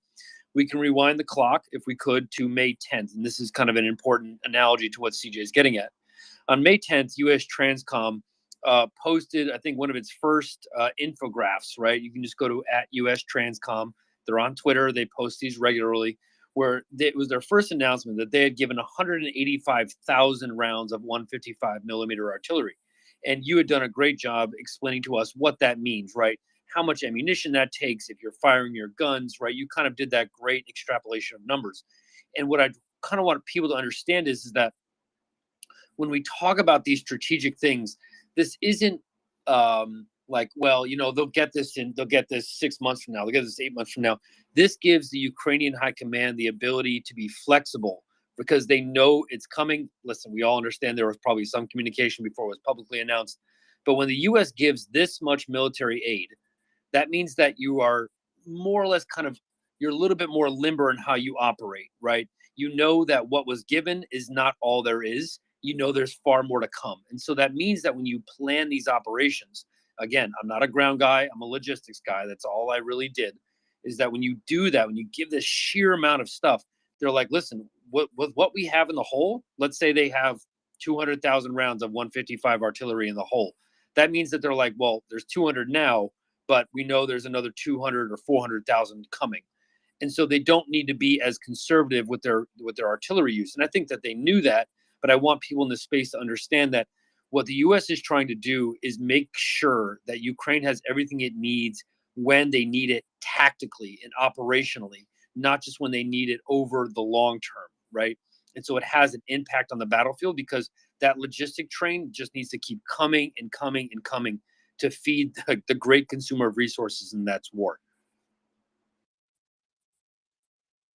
And yeah, that's why I'm curious because, when you look at long range planning, you do, 2 years out, even 5 years out. And so I wonder, what kind of different considerations can Ukraine make? Again, it's not like we're trying to talk past Ukraine winning the war, which of course has to come first. The reality is it could be a year or 2 years down the road. But I wonder, with a more long-term commitment that really shows that, the United States, and let's not forget, Germany, moving up the IRIS-T shipments, and also, again, I got to get more confirmation, but at least what Axel said today, that they're going to deliver 20 Mars 2. That is insane. Each one of those is 2 HIMARS, which, there's already basically 10 equivalent systems in country, plus, the basically the United States saying that by the end of all this, they will have given 30 HIMARS. This puts Ukraine at the end of that aid package at 90 equivalent HIMARS systems, almost at that 100 number. That's incredible amount of firepower that they're, after waiting a decent amount of time, going to get. Hey, CJ, I heard some of those HIMARS are no longer in the United States, sitting in a nearby country. Ready to go?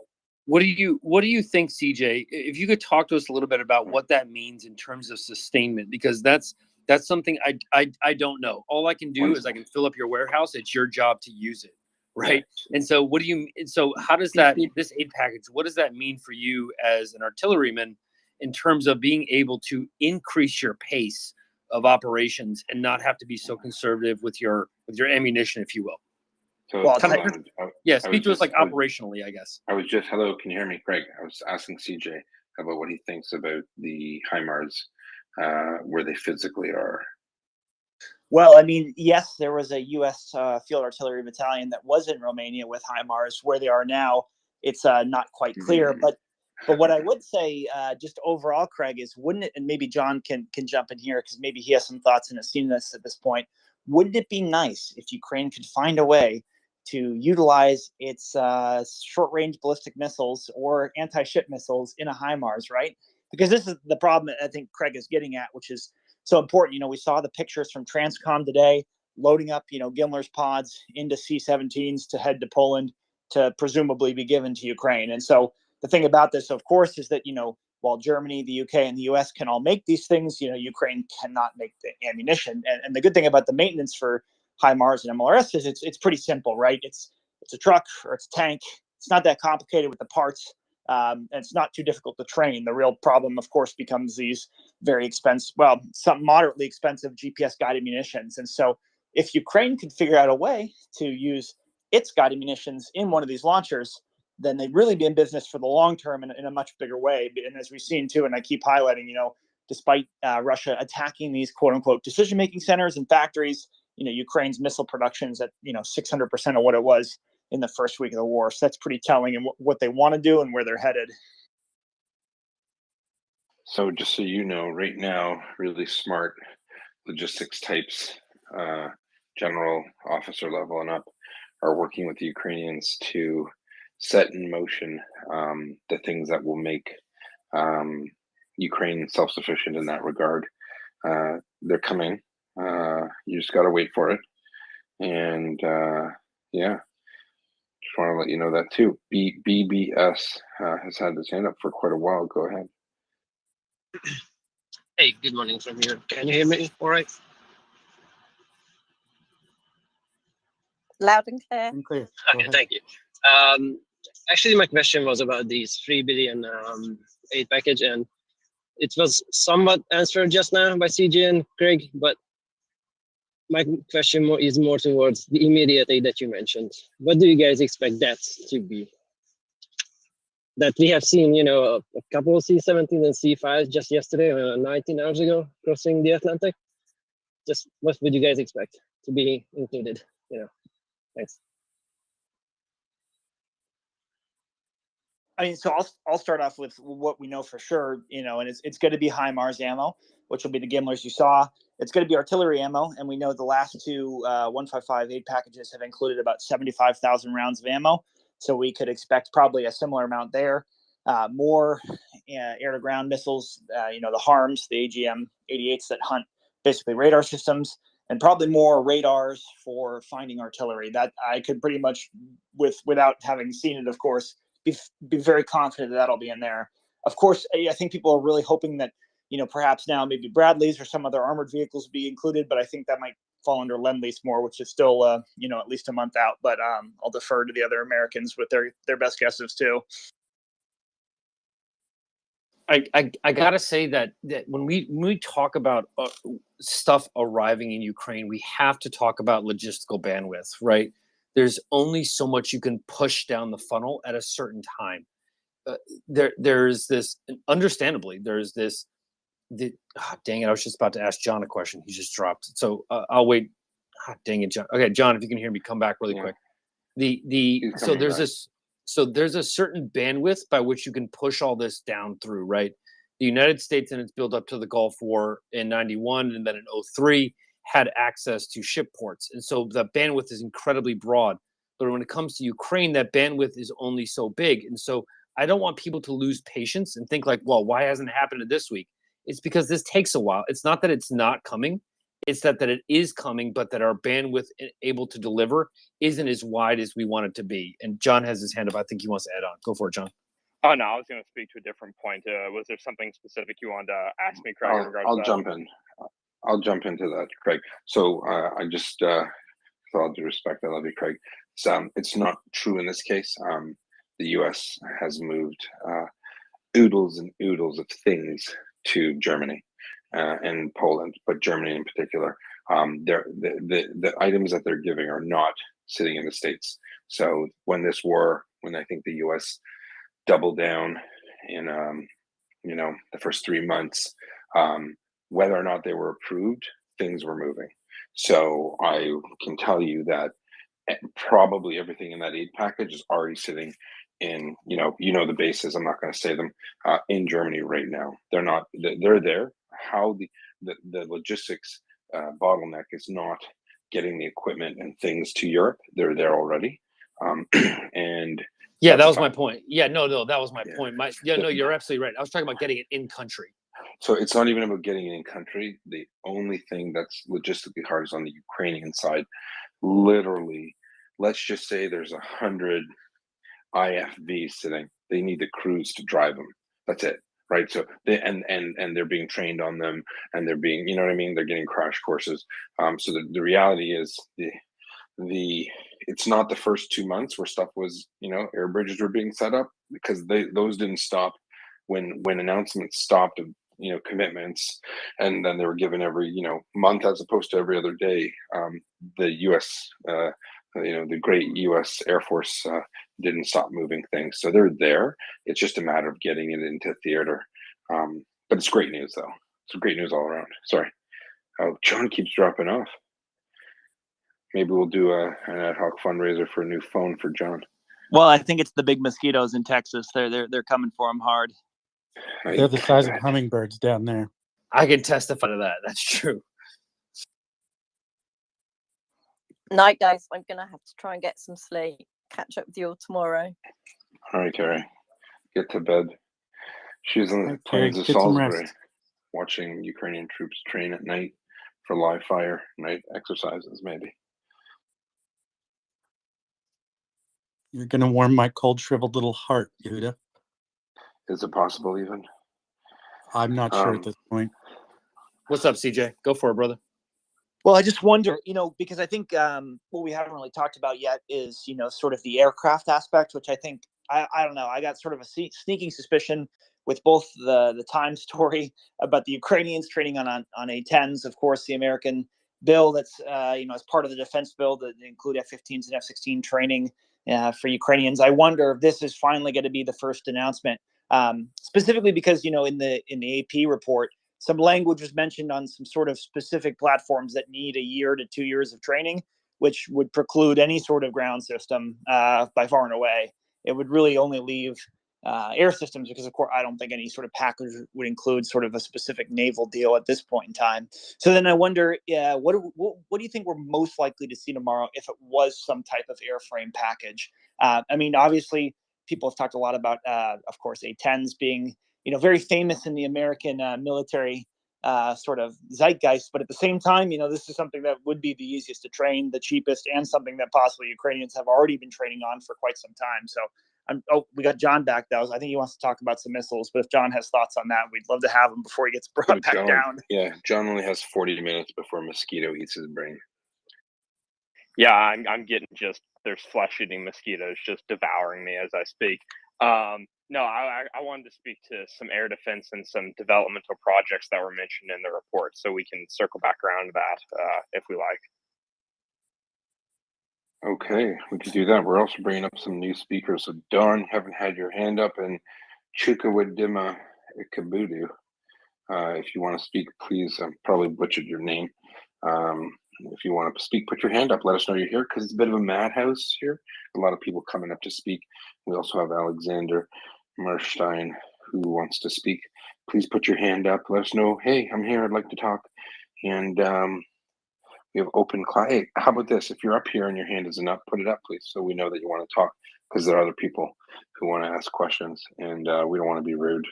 Well, the Americans might, but I don't want to be rude. It's not our thing. John? Yeah, thanks, Yuda. So the two lines that really struck me as particularly interesting was, one, there was it mentioned new contracts being issued for air defense systems to be supplied to the Ukrainians, and I'm very curious if we have any thoughts as to what those systems could be, because if they're new contracts, that clearly means not some old Soviet Russian heritage system. This seems to be strongly indicative of new NATO standard SAM systems of some sort. And I'm just curious if we have any thoughts of what those might be. Well, I can guarantee you it won't come with the air pump, so it can stay inflated.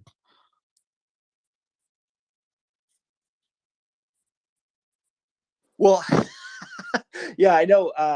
I know we had seen possibly more NASAMS. Again, this is maybe what's making Ukrainian air defense doing much better than it did even just a couple months ago.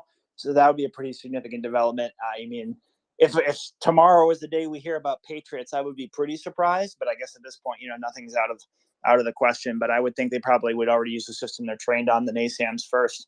if not something else along the way, unless you've seen something else. One thing that no one's asking, Ukrainian air defense, right? What air defense doing? They're not asking that in Ukraine because they know. Exactly. Oh, what air defense doing? If you want to send that message to the Russian embassy in London and the Russian embassy in the UK, they might be able to answer you. They haven't answered me yet. I have messaged them several times, but no reply. Speaking of what air defense doing, what Battle Moose doing? He's guarding the Maple Circle reserves. Well, I was kind of trolling the Russian embassy in the UK, and they blocked me. What? The nerve of them! Congratulations!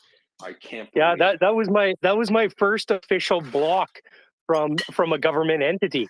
You know what? I'm a little offended because I think I'm far more dangerous to them than you. I mean, this bothers me. You say some pretty provocative stuff on there, like far worse. And I just do. They're not even my memes. I'm using somebody else's memes that's putting Putin's face on, like Shakira and whatnot. But I came up to mention. I was kind of noodling through the host account today, and there was a certain NATO leader that hasn't been playing ball that this morning said Crimea, by international law, should be returned to Ukraine. So there's a bit of extra about that battle. We talked about the glorious, great Sultan of not the Ottoman Empire gave a big speech where he said, he said to Russia, what air defense doing? Because he couldn't understand. And then he said Crimea is a part of Ukraine. You don't have to be a NATO insider. You really don't have to be an insider to know that he probably got. Oh, he had a talk into, didn't he? He did. He said, hey, buddy, you're kind of supposed to be on our side, and it kind of seems like you're a DICK.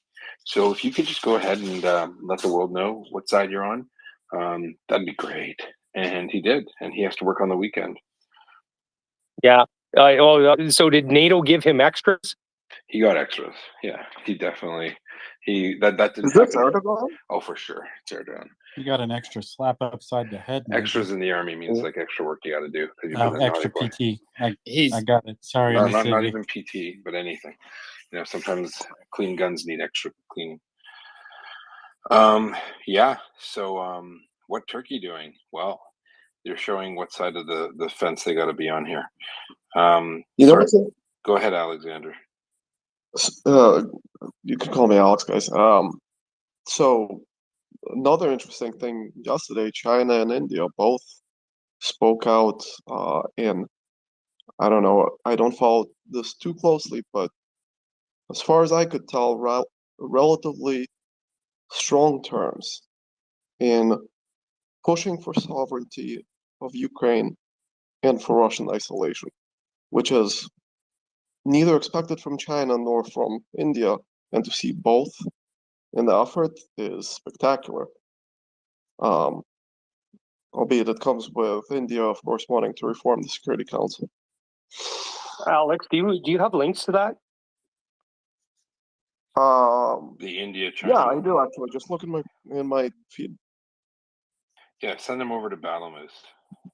Okay. With that said, what I'd like to ask you guys is, to me, the tactical on the ground stuff is equally important to the efforts taken to communicate with the people of the aggressor and also the subject of their aggressions. Basically, what can be done to replicate the efforts the United States and the Western world took at a time that they set up Radio Free Europe, Radio Liberty, Radio Free Europe. Is this a joke question, Alex, or is this a no? real It's question? not a joke question. I genuinely want to understand what are people's solutions to this problem. There aren't good ones. I understand that, but no, Alex, it's a joke. I was making a joke because the answer to your question is what you're doing right now. This is Radio Free Europe. Right now, I like what it. we're doing is speaking truth to power. We are a thorn in the Russian side. We are telling the world every day what's going on. We have impressions. In this iteration, in our previous platform or name that we had, we've over 75 million people we've connected to on Twitter, on similar platforms.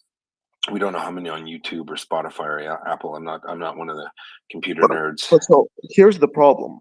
In accessing the ears of true Russians, Twitter isn't quite the answer. Yeah, And we're I don't not know speaking. the We're not answers. speaking to the Russians. No, we're not speaking to the Russians. You mean What- generally, speaking to in the world. general, speaking to Okay. the world. This is a world issue. This is no longer. Look, we can't break into Russia. We know that. We're Yeah. not going to be able to convince Russians. The only people I assume you're from the area. You know the situation. Russians the only thing that's going to convince Russians to do this is themselves. They're going to get some help from Ukraine though. They're going to learn the hard way. Yep. And that's why I ask, how can it be, what can we do to make sure that Ukrainians, both in Russian occupied cities and otherwise, are empowered to speak freely? What can we do in furtherance of those efforts rather than sending them missiles solely? Or are missiles the only answer? I doubt it. And I just keep wondering over these last 6 months, what can be done on this other front?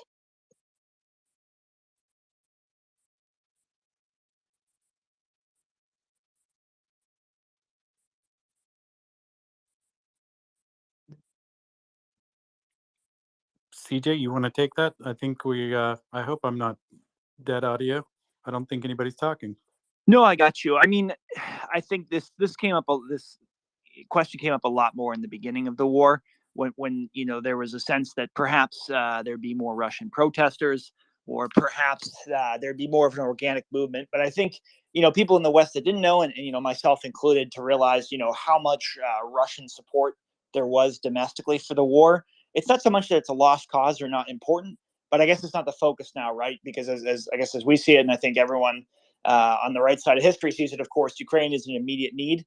And it doesn't matter so much what Russians think or feel about it, because the reality is they've one way or another enabled Putin to conduct some pretty terrible wars the last 20 years, whether it be Putin bombing schools in his own country, invading Chechnya and treating them horrendously, and of course Syria, and the list goes on and on. So the fact that they may be more on the fence about Ukraine because they've got family there, or vice versa, it doesn't matter in the short term. Of course, this will be a very important question on how Russia eventually corrects everything they've done, whether it be reparations or anything of the like. But as of right now, I think it might be something to have to wait till later. But that's still important, though. 100%. What I Okay. fear are the referendums that will come as the enemy encroaches. And if people can't speak freely during those referendums, Ukraine will fall like a set of dominoes. I guess What what are you talking about? Sorry. What Hold on. referendum? What did you just say? So what I envision is, as the Russian strategy is, come in with troops, create pressure, confusion, and cause local administrations to sponsor referenda, wherein Russian sovereignty will be incrementally recognized by one region after the other, one city. Where have you been the last 5 months, though, Alex? Yeah, You I mean, realize that's what they tried. So what? They thought that they could roll over Ukraine like they did with Georgia. That's not happened. So you're a little late to the party, my friend. Right? This is I not going to mean, happen. look at Donetsk, look at Lugansk. They're not quite with anyway. I think this. I don't want to beat a dead horse. I think this is clearly a hard thing, but people in Ukraine need to always vote for Ukraine, and I think many Ukrainians may be disinclined to do so themselves. Whatever efforts can be taken to keep them in it, not just with weapons, will help in any conceivable referendum. the future. All right, yeah, don't worry about referendums because they're all Mickey Mouse. Ukrainians aren't worrying about them. The Russians can do all the referenda in the world they want. It's a bit of a joke, and no one cares It will really. become Like, de jure. It will become law there. So it's a joke to us, but to them it's life. yeah, no, it's what are you trying to say that Donetsk is part of Russia now because they had a referendum? Really? I'm not saying that. I would never Yeah. say that, but they will, Yeah. and they will have legal argument and ultimately standing with political standing with the local electors, Yeah. citizens. So where do you live, for example? Let me give you an example. Where do you live? America, Physically? Where in America? Like, give me a city, for the example. I'm gonna the East Coast. Okay, live in New York, let's just say. So let's say I go to New York from Canada and I kick out all the Yankee fans and then I put Canadians there and then I hold a referendum and say, hey, I got a legal point of view. I kicked out. No one cares. No one cares. I mean, the locals have been removed. The people in Donetsk and Lugansk who lived there before, they're going back home. So you can have all the referenda you want. It's I'm just saying, don't fall for Russian propaganda. Their techniques are childlike. All right, their techniques. Russians can't lead themselves out of a paper bag. Remember the Spetsnaz are so special. Remember when they had the opera or the theater hijacking or hostage taking situation, Yeah. and they sent the best of the best of the best, and they killed like 30 of the hostages because they gassed them and they died in their own vomit. This is the best Russia has. They're not good at what they do. Just because they say they're good doesn't mean they're good, and they're certainly not good at fighting. And they want to do these like very childlike. But we're gonna make a referendum, and therefore it's true, dude. I mean, they need to come back with a better plan because their plans suck. All right, so Alex, we've got Chukaduka here, Chukwu-Dima, and we're gonna go to him because he had his hand up, and then we'll circle back, Alex. Sounds good, man. Yeah, Thank no you. worries. Go ahead, Chuka.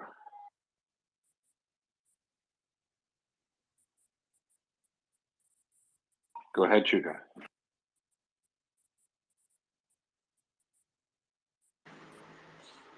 Is it me to speak?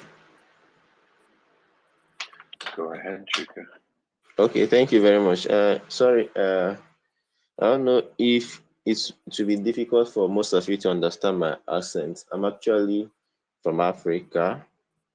We got it loud and clear. We understand you perfectly, my friend. Go ahead. You said? You're good to go, buddy. Okay, thank you very much. I'm from Africa, and if my accent may be difficult for some of you. Yeah, I've been following the Ukraine war for a while, and I really don't really. Why I was interested in it is because I have one relative who schools in Ukraine, and he got trapped at the time the war was starting, and I think he has moved to one of the Eastern European countries now. Was it? I've forgotten the country, but I don't really know. I think from what I read about the war or what I know, I think the West was almost in part of going down, and America was becoming so divided. And but Russia on themselves are messing up, and I think after this war, Russia will be very depleted and defeated country, and I think Russia will no longer stand after this war.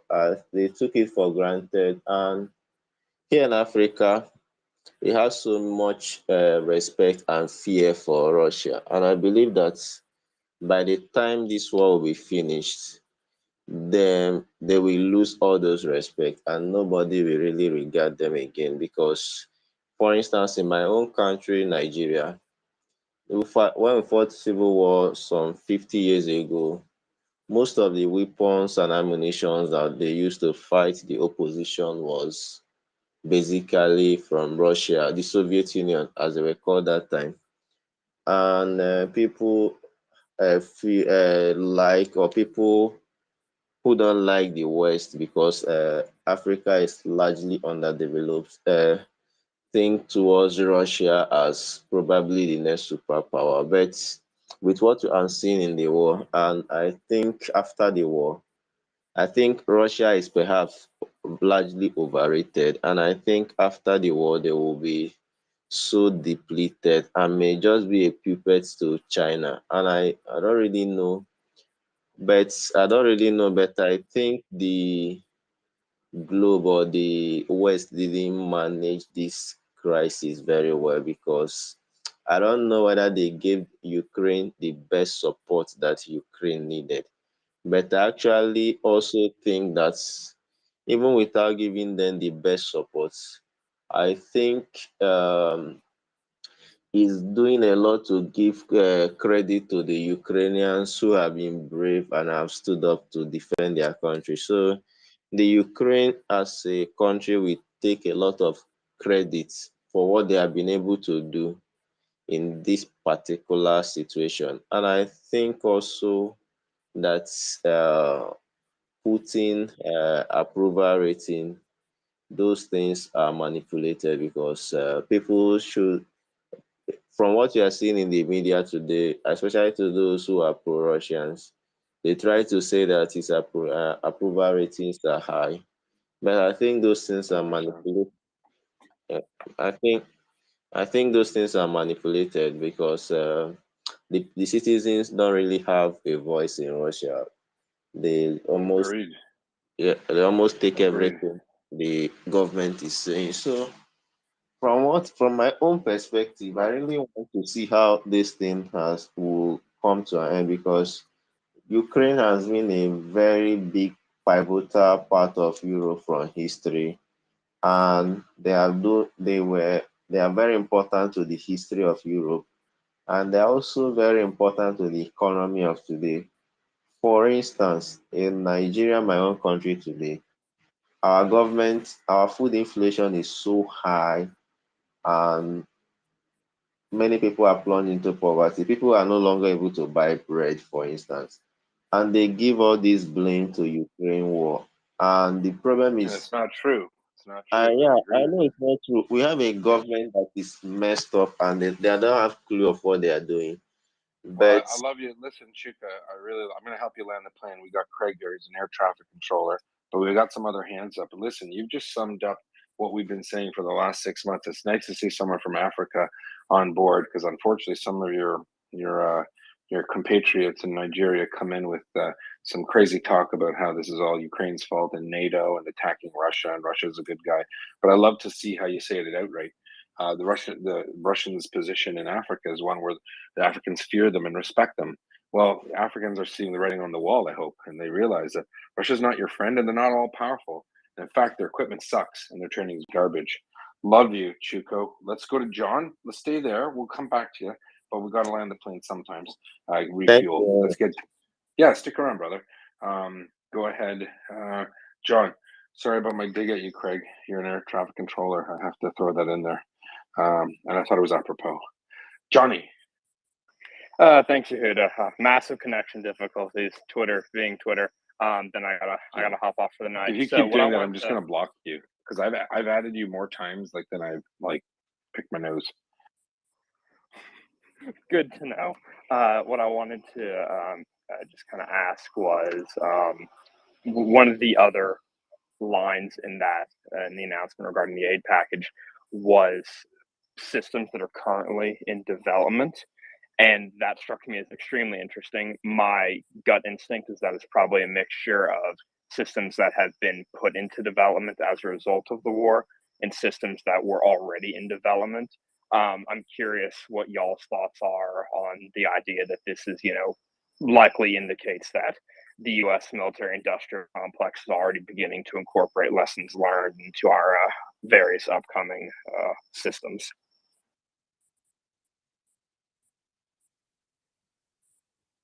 Sorry, go ahead, someone else. No, John, I know you're talking about important things, and I know we might lose you, but I have a question for you, John, if Yehuda will permit me. Oh, go ahead.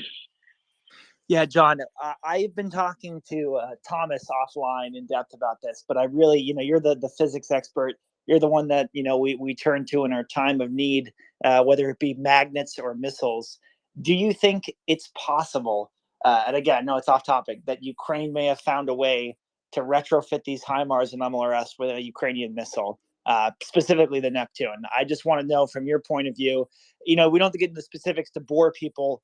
I know physically it can fit. I know physically, you could hook up a data port. I know physically you could put the guidance system. But what kind of problems would you see moving forward with this if this was an option that was being actively pursued? Oh, so from a physics standpoint, as you kind of hinted at, it's totally possible. It's 100% possible. The missile will physically fit in the tube, and from there, if it'll physically fit in the tube, you can kind of do whatever you want. It's really an engineering problem at that point. It's you have it into it to make the whole thing work. Biggest hurdles, if there's some, for whatever Ukrainian and NATO engineers that would be working on such a project, that probably the big hurdles would be, I suspect probably installing the GPS and guidance unit as well as the INS would probably be hopefully relatively straightforward. I suspect it might be getting those data buses and getting actually the HIMARS launcher and the missile to properly communicate with one another, as well as making the necessary changes to the proper integration with the launcher. That would be kind of my instinct as to what the primary engineering challenge would be. But from a physics standpoint, yeah, of course, it's totally possible. Just, how much time, energy, and money is it going to take? Because for people that don't know, there was quite the Twitter drama the other day when someone posted a video of a HIMARS launcher, which is pretty standard in Ukraine these days, but with an interesting back flap that wasn't matching with anyone's records. And people had went on a leap and said this meant Ukraine had ATACMS, which means Ukraine could now attack sort of every part of their occupied, their territory that's occupied by Russia. Some people said maybe they're fitting a Neptune in. And I guess really for anyone else, I'd be curious if there's any sort of example of this wartime engineering with two countries or multiple countries working together in this specific regard. Because as I was talking with a couple people today, no one could really find a good or comparable example of a war where two countries are fighting in a conventional setting, where one side is getting sort of better in terms of capabilities and equipment throughout the war. Normally, as these things go in attritional warfare, they're both decreasing, but at different rates of that decrease, right? Where their best tanks and best people are dying, their equipment is running lower, their resources are running lower.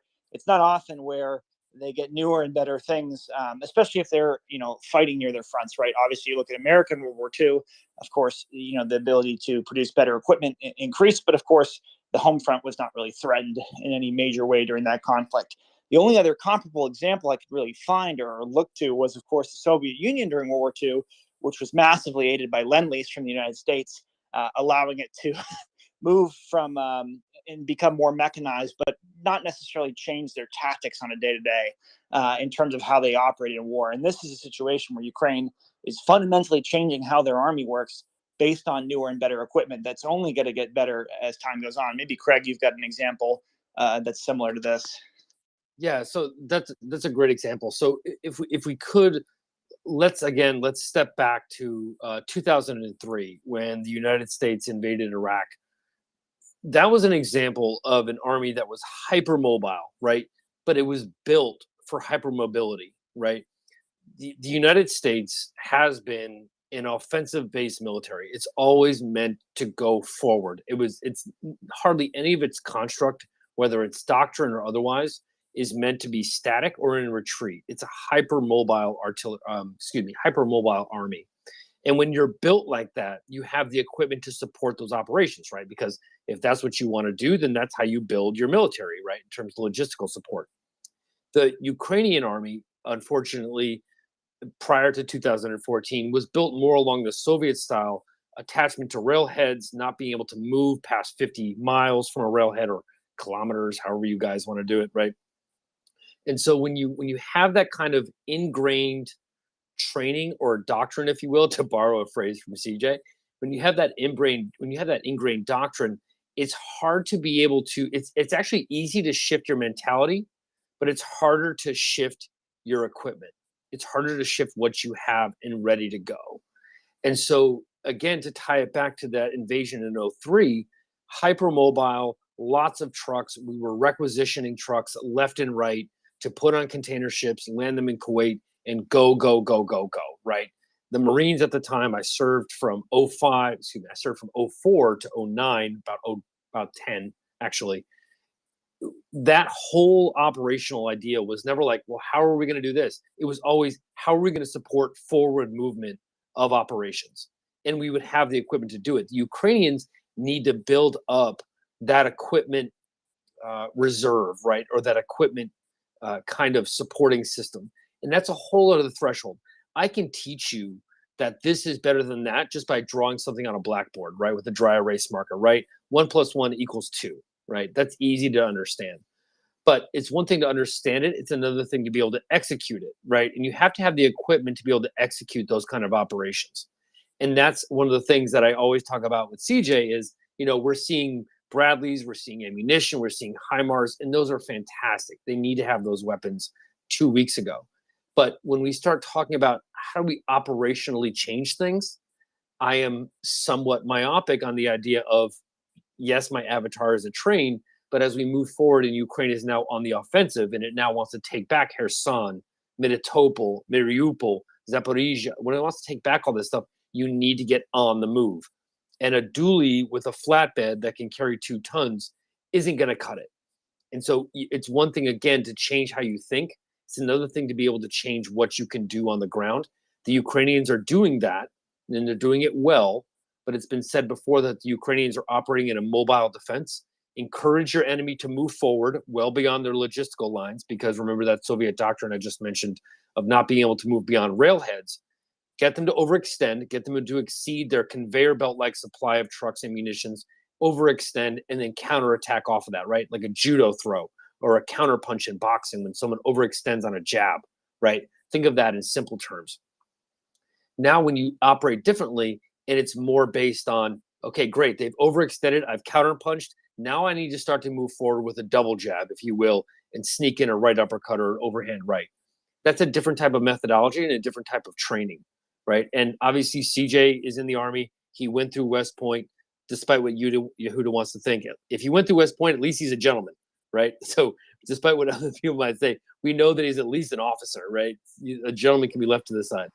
I'd like to think I'm And a scholar. Huh? Craig. No, he stepped on you. I think he had something to say to you there, Yehuda, to add on to what CJ was saying.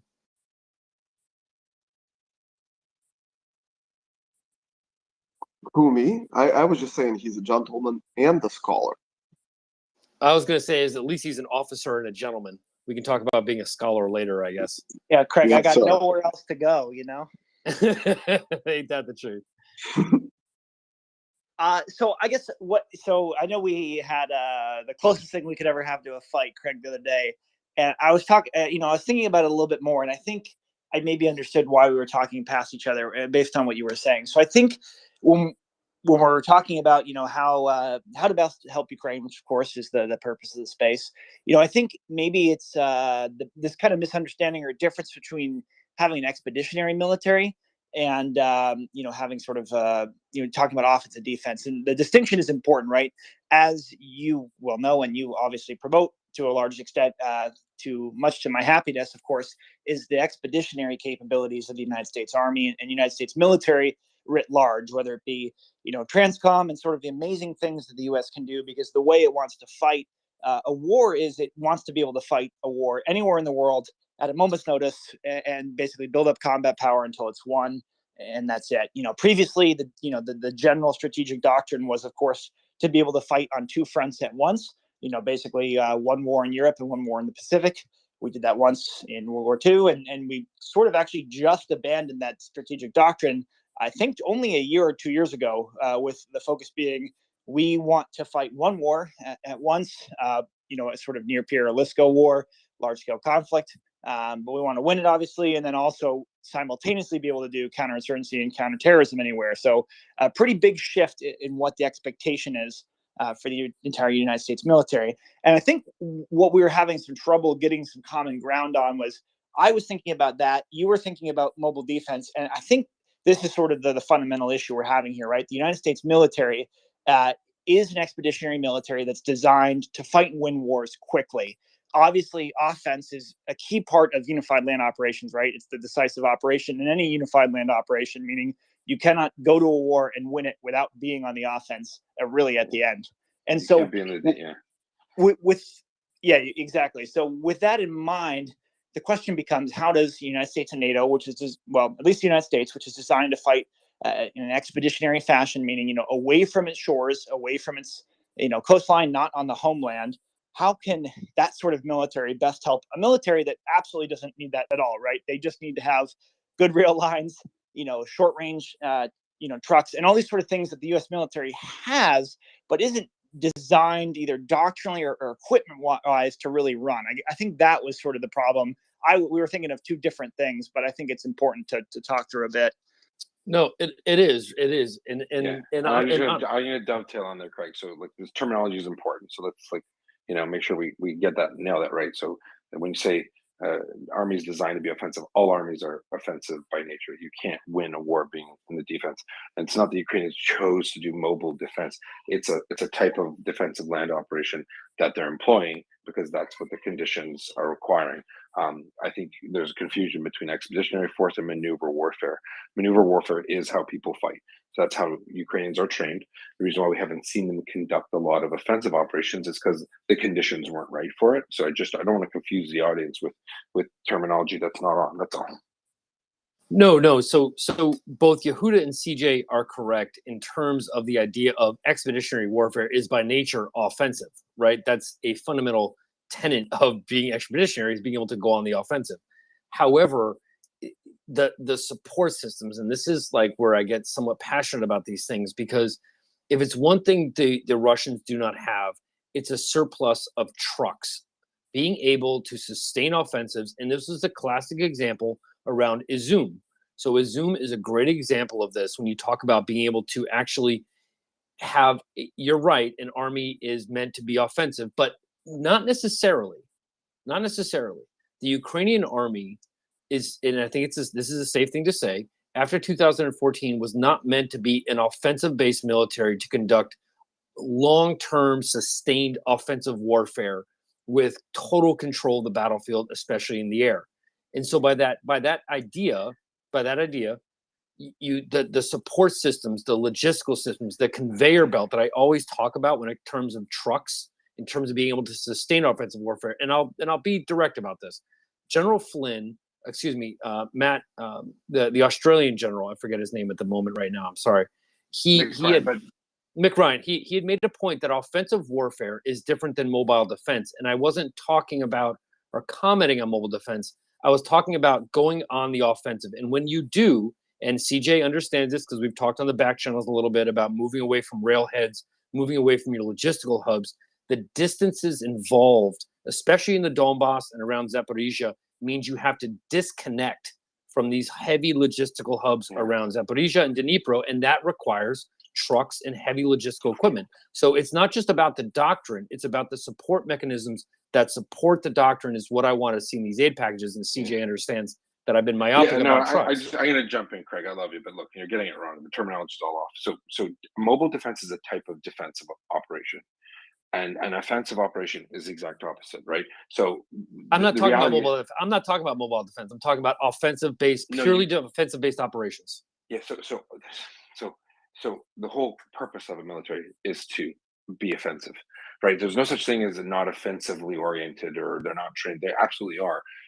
This railhead stuff, this is all Soviet stuff. The Ukrainian military has been working on our, system of fighting since 2015. So they're not looking at rail lines and going, that's important to us. This is the only thing that we can do to resupply. So it's just, I just don't want to muddy the waters here for those who are uninitiated. Logistics fits into the doctrine. It's not separate from doctrine. So when we do doctrine, we look at one part of, an estimate that a battle group commander has is a logistics estimate. And that fits in. The logistics officer or whoever's in charge of that does his estimate or her estimate to augment and support the main plan. They don't exist in a silo. They're told what to do. right? So yes, the Ukrainians are supremely qualified in conducting offensive operations and have all the logistical considerations involved. It doesn't occur in a vacuum, right? So they're just it's not really, we're not really arguing. It's just more like doctrine and more terminology. The Ukraine, when General Ryan was talking about different animals, I was on the phone with him. I said, we all know offensive and defensive operations are different animals, a different type of fight, right? One, the enemy's coming to you, the other one, you're going to the enemy. Ukrainians know that. They're very good at it. They have, the reason why they're not conducting those attacks is because they're not prepared at the moment, right? Not because they don't know how, but it actually is. When we study doctrine, we don't just say we're just going to study the defensive and we're not going to do the offensive because our army is not geared towards fighting. That's just not how it is. It's not how it works. Mobile defense is just one type of operation within defensive. I don't know what the Americans call it. You call it unified land operations. We just call it land operations offensive operations and land operations defensive, and within those you have different subsections, right? So I'm pretty sure the Americans, I haven't read their PAM, but maybe CJ could tell me or tell us, is that how you guys lay it out too? Well, yeah. So unified land operations is kind of, obviously replaced air sea battle and whatever else came before it, but it's the whole spectrum of LSCO. And it will be replaced soon in 2028 with MDO, multi-domain operations. So you don't need to learn it because it's about to go away. Right, but it's the same concept. It is the same concept, but again, I want to just make sure, because Yehuda, again, I'm trying to emphasize that both CJ and Yehuda are absolutely correct. I'm talking about the support structures that exist within the operational plan that you wish to desire. So you have to think of it as the brain is telling it that it wants to do X, but the skeleton, i.e. the logistical systems, and I would have to just ever so gently push back on the idea that rail is not supplying a vast majority of Ukrainian logistical capability because they don't, I'm sorry, the distances involved within the capacity of the logistics quantity. This is just a math equation at this point, right? It's time, distance, speed. Ukrainian rail has been, since the start of this war, absolutely 100% without a doubt been instrumental in the support of military operations and logistical support of the Ukrainian armed forces. There is no doubt about that. There is no question about that. You're not doing this with a dually pulling it forward. Right. And so my point is, there is doubt. Come on, Craig. There aren't rail lines to every defensive battle position in Ukraine. Those are coming in trucks. They're using. They're not, but they're not. I'm sorry, but they're not driving from Lviv to Mykolaiv. They're not doing. They don't need to. They're not driving, but they're going from other areas far back. So rail lines are pretty. Can you bring a truck on a train to go the last mile? No.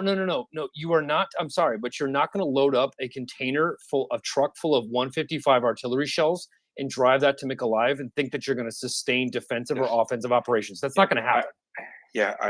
I don't know. That's not going to happen. I'm gonna have to politely disagree with you. They are moved up. Their trains. There's not an ammo dump somewhere in the forest where a train pulls up and Thomas the engine jumps out and drops them off. They're going by truck. They're going by truck. So they're driving from Lviv all the way to Mykolaiv. No, why are you straw manning me? I didn't say they're nobody's straw manning anything. I'm just saying that you have to. Yeah, I don't understand what. They get to Lviv. Yes. I happen to know firsthand because we have people there. Yes. There's stuff that drives across the border from Poland, right? So rail lines are vulnerable. As soon as they can get off, if something's coming in by train, as soon as it can get off a train and get dispersed, they do that. So I just want you to know that, right? And I don't want to get in an argument about it. Totally. But let's go. CJ's got his hand up. And that's why trucks are so literally one of the biggest asks from the Ukrainians. And that's what I'm saying is we need more trucks. We need more trucks. Yes. You and I are right. No, let's say this. Yes, me and Yehuda are in absolute agreement. We need more trucks. I don't mind. Yeah, they need more trucks. Yes. But right now they have commandeered literally every SUV, civilian SUV, anything that they can stack 100 ammo cans in the backup, they take and they use them because they need them, and those are all going to where they need to go. And the minute there's a deal for 110 G-Wagons we're working on. They're not going by train. They're going by flatbed truck from Poland into Ukraine, and that's 110 of them, right? So yeah, I just want to. I'm not saying trains aren't important, but that's not how the battle's fought. I have never had ever on any battle group commander style course where we learn all of the aspects of a fight, including logistics, and especially logistics. Never had actions on trains, right? We're working on because that's not your doctrine, right? Because you don't have that, because you never had to worry about that in a Western style army. You don't have to worry about railheads. You do have to worry about it if you're the Ukrainians, because you need more. To your point, you need more trucks, and so if you don't have more trucks, you need to move it some otherwise. So So they have trucks, lots of them. They need more though. Yeah, and they're getting destroyed. A lot of their trucks are getting destroyed. Anyway, so CJ, and let's keep the conversation going. Before we go to CJ, CJ, Craig, you got to let Yehuda win. It's his birthday. That's touche. Yeah, whatever he says, yes, sir. Touche. No, I don't. It's not. I cancel the birthday. Birthday's canceled. Let's move on. Definitely, you're not doing me any favors. It's good. Let's go to CJ. So to just throw my 2 cents in the train fight, Yehuda brings up an interesting point, which is, that we don't really plan for it. But what we're also waiting for, of course, is the updated doctrine on Russian tactics, which for not only the U.S. but NATO was supposed to drop in March of this year, and it has been delayed inevitably quite some time as they have to rewrite the entire thing. This is a 3-year project to analyze Russian tactics in operations, and it's completely being redone due to how poorly and how different they're actually executing this war. So it's not normally a consideration, of course, for most of us army folk like Yehuda and I, because if there's a question of trains, of course, it'll be a question of air power, in preventing that from happening. So it never really becomes an army problem. In this situation, it is definitely an army problem to deal with. But the question I would have to anyone that would know is, let's say at some point, both sides are using trains. I think we could agree on that they, to varying levels and distances, but the distances matter, of course, for artillery. So the question in something like the Donbass, which is a very heavy rail network, is how close are each side bringing trains? I have also seen that they're bringing a lot of stuff on trucks from the Ukrainian side at some point in time, of course, maybe let's just call it 200 kilometers. And on the Russian side, they're willing to go maybe to the edge of HIMARS range. So about, for Gimler's right now, 100 kilometers. So that distinction would be very important to know the distances involved, because that'll drive how many trucks they need. But what I wanted to bring up to kind of go back to Craig's initial point about sort of the intersection of doctrine, strategy, and policy is, you look at the United States, which as we go back, is expeditionary, right? They want to win, offensively in support of defending the homeland. I think we are pretty clear why the U.S. military is set up that way, with a lot of air power, a lot of naval power, et cetera, et cetera. But if you look at something like Ukraine's doctrine, I think Craig was right when he said, Ukraine's doctrine and strategy is all defensive, right? I mean, since 2014, at least, the whole military is designed with one purpose, which is defending the borders of Ukraine. Russia, on the other hand, it's a little bit different to parse out, but it's important because it drives what kind of equipment they brought to this fight and what equipment they could bring to the fight. So when we look at the Zapad exercises and other exercises they do in Russia, it's not really offensive at all. Their doctrine is that they think if Belarus falls, or there is dissent or revolution in one of these Baltic countries, or whatever, that they will go in, and their main military task is to defend that area from a NATO incursion, which again is not what happened in Ukraine. But the idea is they believe that with their rail lines, their system they have in place, that they can defend against a much stronger country. And that is how their military is set up, for better or worse. And that drives how they designed, their task organization, and also how they designed their vehicles and everything to that end. And so if you look at what's going on in Ukraine, it's a situation where they don't really have good defensive lines. The country is heavily hostile to their presence. And so it does not fit with not only their general strategy for what their military was trained to do, but of course what their military is equipped to do. And so that's why you're seeing, I think, a lot of these logistical problems that people have pointed out, time and time again, but are really important. But I think that distinction is important. And that's kind of what I'm getting at, right? Is that it's the mindset of what you want to do versus the skeletal structure of what you're capable of doing. And Russia does not have. And Zoom is a case in point. Zoom is a beautiful case about sustainment of offensive operations. It was trying to, if everybody can remember, like focus back when Russia had captured Zoom and is temporarily occupying it, and it had tried this ridiculous wraparound maneuver around to the northwest of Sloviansk. And some people call that a supporting operation. Some people called it this and that. But the ability to sustain those operations just completely petered out because it didn't have that logistical conveyor belt of trucks to operate beyond those things. And that's why you're seeing such a failure of Russia to operate anywhere else with any measurable success. If you were to say that Russia has any measurable success, it's in the Donbass, because those railheads are very integrated. They're like a spider web. And so you knock out one with the Gimlers or a HIMARS, and there's another route that you can take by just switching the track and going somewhere else and switching the route from your logistics conveyor belt from one place to another. Because you knock out one, there's three more to take its place. And so what CJ is describing is apropos, right? The desire to want to go on the offensive for the Russians is designed around railheads. That is their entire doctrine. That you can just look it up and Google it. It's, you can't live outside 50 miles outside of a railhead because their truck fleet isn't designed to go beyond that, because they don't have the sheer numbers to be able to support that sort of thing. Ukraine, to CJ's point, he's correct that it was a defensive minded military. It was not meant to go on the counteroffensive, if you will. It didn't have the skeletal structure to support these long drives from, say, Zaporizhia to Melitopol. It didn't have the infrastructure, because the truck fleet that is dedicated to support military operations, to Yehuda's point, and this is where he's correct, where me and him are 50-50 correct, right? Where if you're going to run through, if you're going to depend on a flatbed truck to support 3 or 4 batteries of M777 fire going and going and going, right? Because me and CJ, we talked about this when we saw that big number of 185,000 shells of 155. CJ kind of looked at it and said, well, that's good, but if you're firing, that's not going to last you long, right? If you have so many M777s, that's not going to last forever. And so you need to constantly, not do you need to sustain that, but you need to be able to increase it and scale it up. And so if your truck fleet is dedicated to go from Lviv to X, then that means that you don't have the remaining truck fleet to go from Lviv to Dnipro and then move on to sustain counteroffensive operations. That is a mathematical equation, plain and simple. I'm gonna say it one last time. I gotta ask you to stop saying what you're saying. It's driving me mental. I'll be honest, Craig. Stop saying they're not trained to do counteroffensive operations or not positioned. They, of course, they are. They don't learn one in a vacuum or a silo.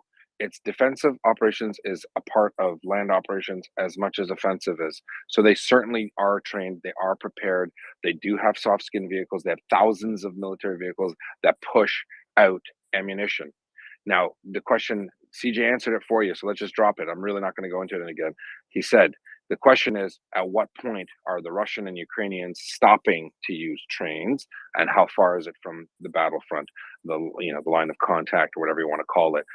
After that gets off a train, it gets on a truck. Every single bit of ammunition delivered to an M777, I promise you, is not at the end of a rail line. It's just not. Stop it, please. You're killing me. I'm Love not you. saying that. I'm not saying that. Okay. I'm not saying Good. that at all. Okay, so it's just so they have the ability, they have the knowledge, they have the trucks. If you want to look up an orbat of a battle group. Okay, the vast majority of the vehicles in a vehicle orbat are echelon vehicles that are flatbed trucks. They're trucks. They're trucks, and they move. They're part of it. Do they need more? Yes, but every battle group formation. You could look at if you were to Google right now, BG Orbat, you would see the armor and the labs or infantry fighting vehicles. But if you look up the one, it'll show you a baggage train, if you want to call it that, of vehicles in the echelons, the B echelon, and it has all of the things that move things to the people that need things. It's not a train. So let's can I get ask? off. So can I ask a question? So can I just ask one question, because I need some education here, because I might be way off base and I need to be corrected. So are you saying that Ukraine is able to sustain truck supplies from Lviv to, say, Mykolaiv? If and you also say Lviv one more time, I'm gonna rage quit and go to bed. I didn't say Lviv. Okay, I said there is a point, and I'm not gonna say where it is, because I'm sure the Russians know, but it's not the point. There is a point where things get off the train. They've been fighting for 6 months. For 6 months, ammunition has been delivered by truck, but for maybe 150, 200 kilometers every day. It happens. I don't know why you think there are no trucks in Ukraine. They have trucks. It's not a truckless country. They need more. Does that answer the question?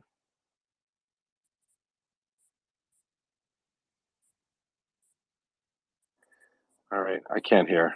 Is my mic off? I got you You're loud loud and and clear. clear. I'm just laughing because we all agree on the end result. Yeah, It's just a but he keeps throwing in a couple words like they're not trained for the counteroffensive. Yes, they are. Of course they I are. didn't know. I didn't know. No, excuse me. I did not say they weren't trained. That is offensive. Excuse me. I'm sorry, but that is offensive. I did not say they weren't trained for it. I would said that do that it the or something. skeletal structure of being able to Something support that is. I'm sorry. I'm sorry. Okay, I'm not trying to be rude here, but I would ask that you don't be rude to me because this is I'm all not I being did rude for to you. 6 years, and I'm Okay. trying to tell you that I'm sorry. You are correct. You are correct that there are a lot of trucks operating in Ukraine and they need more. But to say that you can sustain artillery fire along with everything else, forget about just artillery, forget about everything else. The trains are carrying military equipment across the border. This is a publicized fact. Even the Ukrainian rail companies I acknowledge this fact. understand. Yeah, And so my we're not arguing. The yeah, trains exactly. are part Okay. of the trains are part Thank of you. the sustainment plan. They're not the entire sustainment I plan. didn't What say I'm it telling- was. I didn't say it Okay, was. I didn't say it okay. was. So if a casual listener, and we're going to stop it right now because the audience doesn't want to hear this, but the casual listener might take from what you're saying is trains are pulling up to positions, dropping off them. They're not. They're driving a long distance after they're off the train. That's all I'm trying to tell you. That's all I'm saying. Fair enough. Thank you. Okay. Yeah, that's it. All right, Tim, go ahead.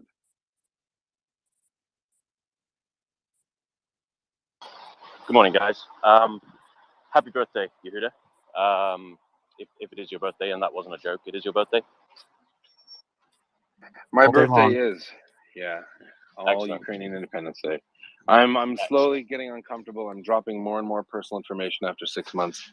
I'm getting uncomfortable, but I can't lie. It is. Okie dokie. Okay, so I just have a quick question arising from a comment one of you guys made. As we've got so many staff college geniuses here on the chat this morning, I thought I would ask. One of you mentioned the update of the Russian tactical doctrine, so to speak. If you could summarize the military lessons learned from the first 6 months of this war, what would it be? Would it look, from a Russian perspective, would it look something like the old Soviet/Russian idea of overwhelming artillery supporting very low quality infantry and armor doesn't really work anymore unless you've got an overwhelming material superiority both in quality and quantity? Something like that? well. I'm sorry. You go ahead, CJ. No, yeah, I mean, this is like, so I guess the real question, Tim, and this as well, is, when you're when you're looking at a piece of doctrine, you're sitting there and it's, how useful is it to you, right? Is it useful because it tells you what Russia did in the past, or is it useful to you because it tells you what Russia might do if they have a perfect day? And so, any sort of good piece of doctrine is going to have that sort of spectrum. And I think at least what the Americans were working on was this sort of updated tactics doctrine that hadn't been touched really since the Cold War, in terms of a deep dive of what Russians could and couldn't do. Basically, since that time, there's been independent studies put out, and I would really push everyone to check out the Asymmetric Warfare Group, or AWG's assessment. This is a team from the United States, Training and Doctrine Command, basically all special operators that went to Ukraine for, pretty much from 2014 to 2017. They lived with the Ukrainians. They heard their stories, and they took a lot of interviews and notes. And what they did was they put together basically all the things Russia was doing right and wrong, and laid it out in 2017, 2018. And I remember, months ago tweeting out, like, even before HIMARS came in, they had pointed out that there was this critical vulnerability that Russia was going to not be able to push out their ammunition via trucks very well. They were going to use their trains in the rear area, but wherever they, lazily decided to put this ammunition, it would be not only not guarded, but it wouldn't be stored well, and it would be prone to explosion even without HIMARS or anything like that. So there's a lot of vulnerabilities put together. But of course, this isn't this isn't codified for the Russians to do it this way, right? It's years of corruption. It's years of bad training. I mean, we've all seen the reports now of the VDV paratrooper from Crimea who started in Crimea and invaded Kherson, and of course now is complaining that he didn't have enough food and ammunition, or he would have killed more Ukrainians, which is just a ridiculous thing for major news sources to publish as some sort of evidence of anything other than Russian atrocities. But that's an aside. In any case, basically it's going to be real tough for people to take lessons learned from this, because you don't want to get in a situation where you underestimate Russia again. Had they been successful here, as Yehuda's pointed out many times, it would have likely extended to other areas, outside of Ukraine. So no one wants to do that. But at the same time, all of this sort of hype and basically successful Russian propaganda that they were this extremely strong military that could use fire support well, they could use airstrikes well. They have this massive, on paper, navy and strategic bomber fleet that could do well. It created this sort of hysteria in the first couple of weeks of the war, where no one really wanted to support Ukraine in any sort of major way outside of a very select few countries, and it led to probably more of a humanitarian disaster than already would have occurred. So I don't know what the right answer is, but there has to be a better balance in the future, because you don't want to underestimate them or overestimate them moving forward.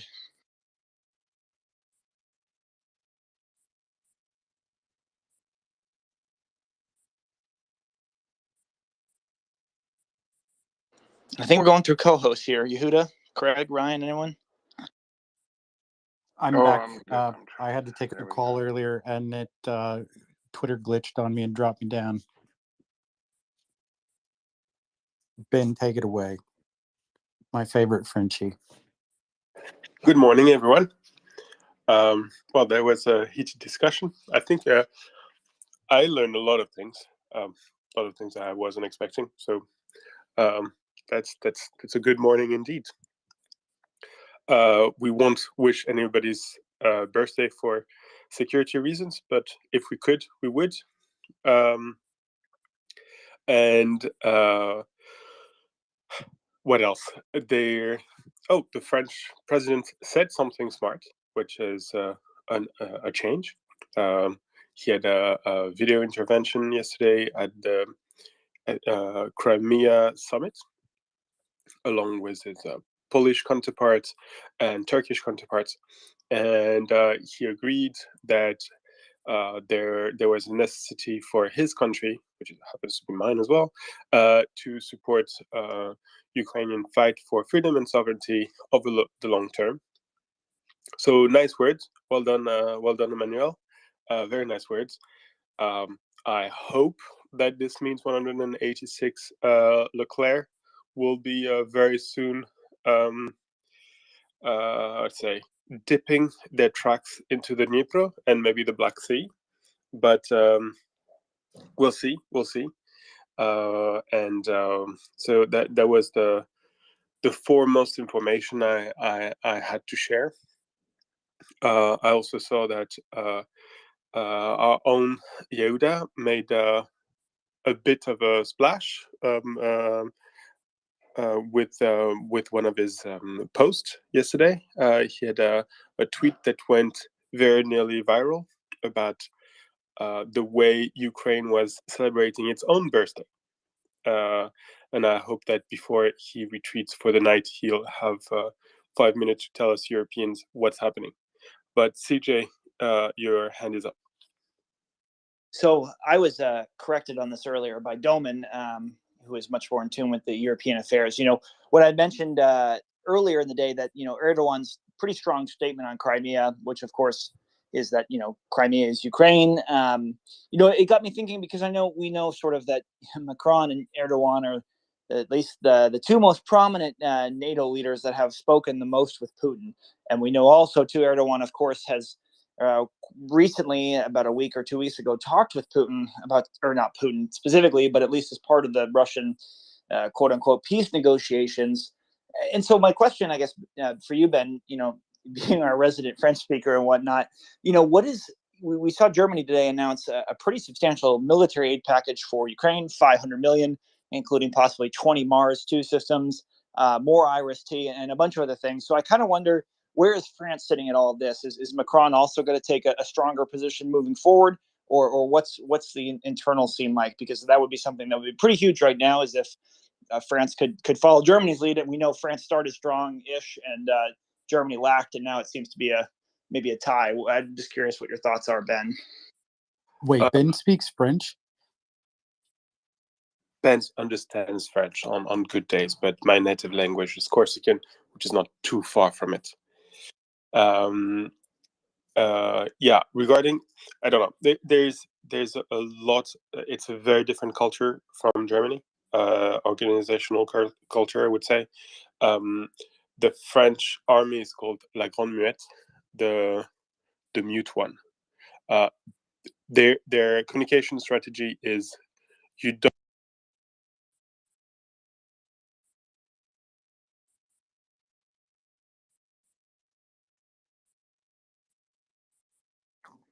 I think Ben's audio just cut. Whoever's Yeah, his audio manning the cut. host Come account. back in.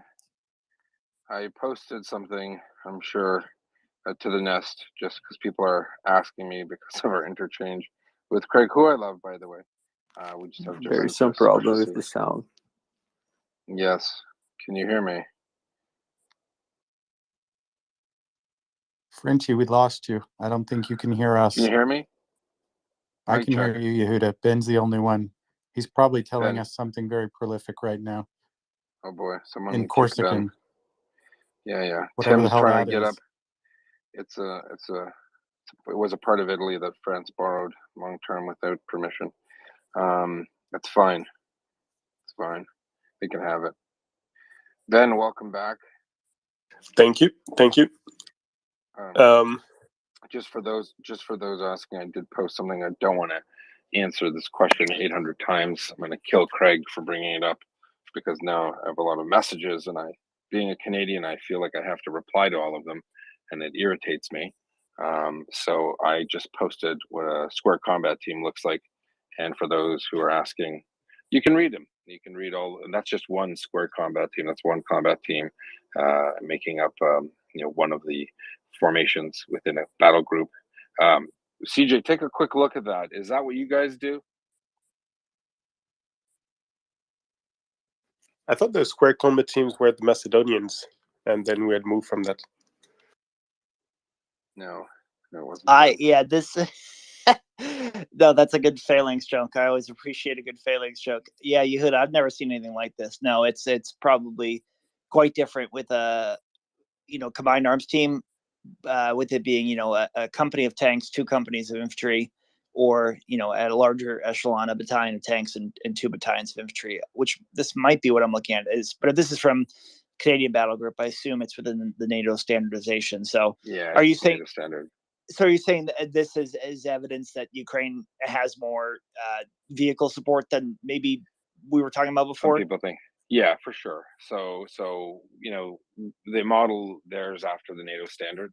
So even your A1, A2S, your BS, there's a ton of support vehicles there. And then your infantry has its own support vehicles too, right? Ammo has to get somewhere. CQ has to get somewhere. And this stuff gets pushed up. So for those looking, if you look at the fighting echelon there, and you look at those are infantry fighting vehicles. I swear, I'm pretty sure you guys lay it out the same way. You're looking at your tank troops there. Now this isn't this is a square combat team. You can have this is not set in stone. Depending on the mission and depending what the commander cuts to you, it could look like this. You're not gonna. It's not going to be more than this, but it could be this, and it's often minus this in terms of armor. But it's whatever's clever. Your engineering troop there, you see that, right? The truth is, the one thing that's not there is the engineering esh. They have their own. They actually have their own. They don't have just a one truck in their engineering esh. So it's not even a complete thing. It's not even a complete Orbat, but what this shows to you, like for example, you have your combat team HQ at the top. You got your 1-9er, and you got your dozer. You got your food. That's where CJ is. Golf 2-1. That's CJ, everyone. And dare I say, CJ, I'm a 1-9er. Thank you very much. No one would ever actually put me there unless the wars are going really bad. But that's how we lay it out. And I hope that's a helpful graphic And I hope that's not classified because I'll get in trouble. But no, this is pretty much doctrine, and it's a combination of all of that. But that's how we lay out combat teams, and the Americans do too. I mean, I'm sure they'll do whatever they want, but that's generally how it works. And what that means, if that helps people, that's how these groups of this is like the smallest formation possible. This is how Ukrainians in general are fighting their fight, right? They've got armor, they got infantry, they got a whole bunch of people supporting them, and they got a bunch of people in the background moving constantly, moving up water, food, ammunition all day. It's getting pushed out. They probably go to a certain location where that stuff is dropped, and they pull when they want to. I highly doubt.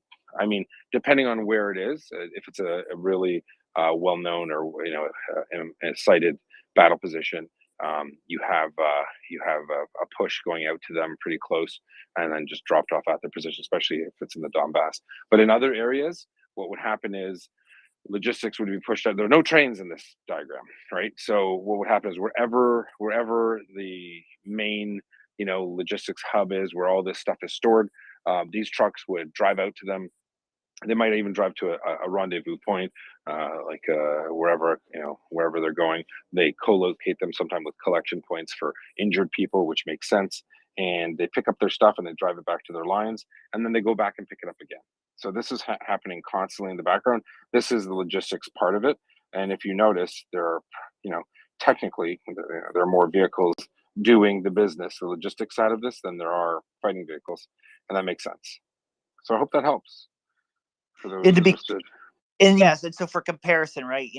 On paper, Russia had something that was maybe somewhat similar. The difference being even more vehicles and less people. But what the reality is, especially in the Donbass right now, is they of course have a lot of BTGs on paper, but the way a lot of these missions are being conducted, which if they have this on paper, is they're going around and getting volunteers. I mean, it's just for these smaller attacks. I mean, it's just an insane thought for any sort of NATO military to think through that basically, since they're all conscripts and the Ukrainians have so much artillery and drones, they're basically going around the company asking, who wants to do this mission today? We got to make another attempt at this road. And they get maybe 30 to 40 people. They find vehicles that are still working and have fuel, and they'll just make a stab at it. And they will either all die or all just kind of go back with their tail between their legs. So it's like such a completely different thought process. And what Yehuda's getting at is, right, in terms of, basically the American military, the Canadian military, and now the Ukrainian military, they're not just sending a hodgepodge portions of this sort of task org, right? They're going to send it all or not at all. So when people, want to see a massive Kherson counterattack, they're not going to do it piecemeal because, well, they don't have to anymore, right? Like in the first year of the war between 2014 and 15, Ukraine had a similar situation to what Russia has now, where insofar as they had to basically get these conscripts to the front, they didn't have a lot of working vehicles. There was a decent amount of corruption, and they had to basically take volunteers to try and go up against, a massive and pretty well-armed Russian military. And that's just not the situation now. So we put this in the nest, and we say this to show you that, if Ukraine takes military action in terms of an offensive, it's going to be decisive because they have the requisite support to do it. And they have the planning to do it as well. Whether it is, mostly they've had 8 years to plan this out. So they pretty much understand all the movement corridors, all of the artillery targets, all the resupply points, all the river fording. I mean, this is kind of the thing is that, maybe Russia was doing some of this planning as well, but, the fact that they botched the first part of it in the first couple of days really shows you that maybe they didn't think it through that far. And they certainly didn't think through, sequel and branch plans, which of course Yehuda knows in terms of when a mission is going well or poorly, how to quickly react by already having planned out those contingencies. We're not seeing that at all. We're just seeing basically no initiative on the Russian side. And the only thing that's holding their line together is basically coercion and a lot of artillery. Yeah, no, 100%. Okay, so yeah, I just posted that just because I didn't realize our conversation. Craig needs to come up more often with me. Holy cow! A lot of interest in the logistics. So just to circle back again, these tanks, these infantry fighting vehicles, they can't exist without their A1, A2-ish.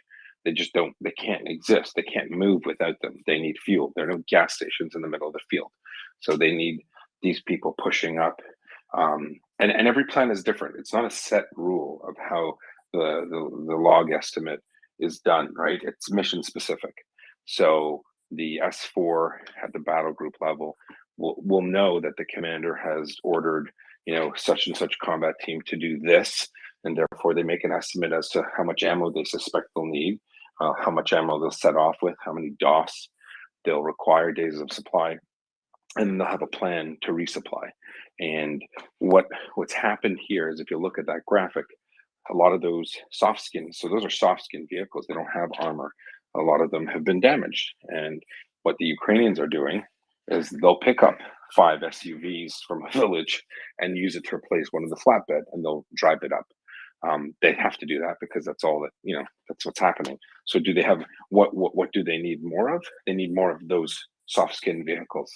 They need more of those supply trucks, flatbeds, because those are the actual things that get the supply to the front line, to the units they're supporting. And maybe I was being pedantic. I love Craig. I hope I didn't upset him. But this is, maybe I'm, if we're gonna learn it, let's learn it exactly. We got the people here. We got the brains here. And I'm sure CJ, I guess I don't know from the arty world if you guys do the same kind of training for your, like, you have separate officer army operations courses where you don't cover that because you're arty, or do you do the same thing? Because our artillery officers have to do this as well. In fact, all of our combat arms and even logos and sigos have to do this. We have to plan. Like, you'll do this course. That's from a course from a few years. Actually, that's from a course where Major Giroux is my instructor. Actually, that's just literally off the wall. And every officer, I think, except for military police officers, have to study, have to train to be combat team commanders, even though the chances are they'll never do it. But everyone has to learn it, and we do that. I don't know why we do it. It might not be the smartest thing, because chances are a logo will never be 1-9er in a combat team, right? But CJ, I'd be curious to know what you guys do. So I think the most interesting part is, and most relevant for this discussion, of course, and for Ukraine in general, is, if you take a look back at the BTG structure, so the Russian sort of brigade tactical, grouping, where it was sort of a battalion on paper, but also it had an MRL battery of, rocket launchers, and also a self-propelled gun battery. So this is a very small unit to have artillery attached, right? They said it was about 1,500 people, but the reality is, we know, of course, even like the best BTGs probably only had about 1,000 people to start. And what happened is, based on what we've seen and heard, is these artillery units were not full strength at all, or they didn't have enough guns to really matter. So they kind of didn't bring those artillery pieces at that level. They kept them back in sort of artillery brigades and separate formations. And what this did was, it started this sort of distinct wedge between these two very important branches, right? Fire and maneuver. I mean, combined arms, it's probably the two most important, obviously.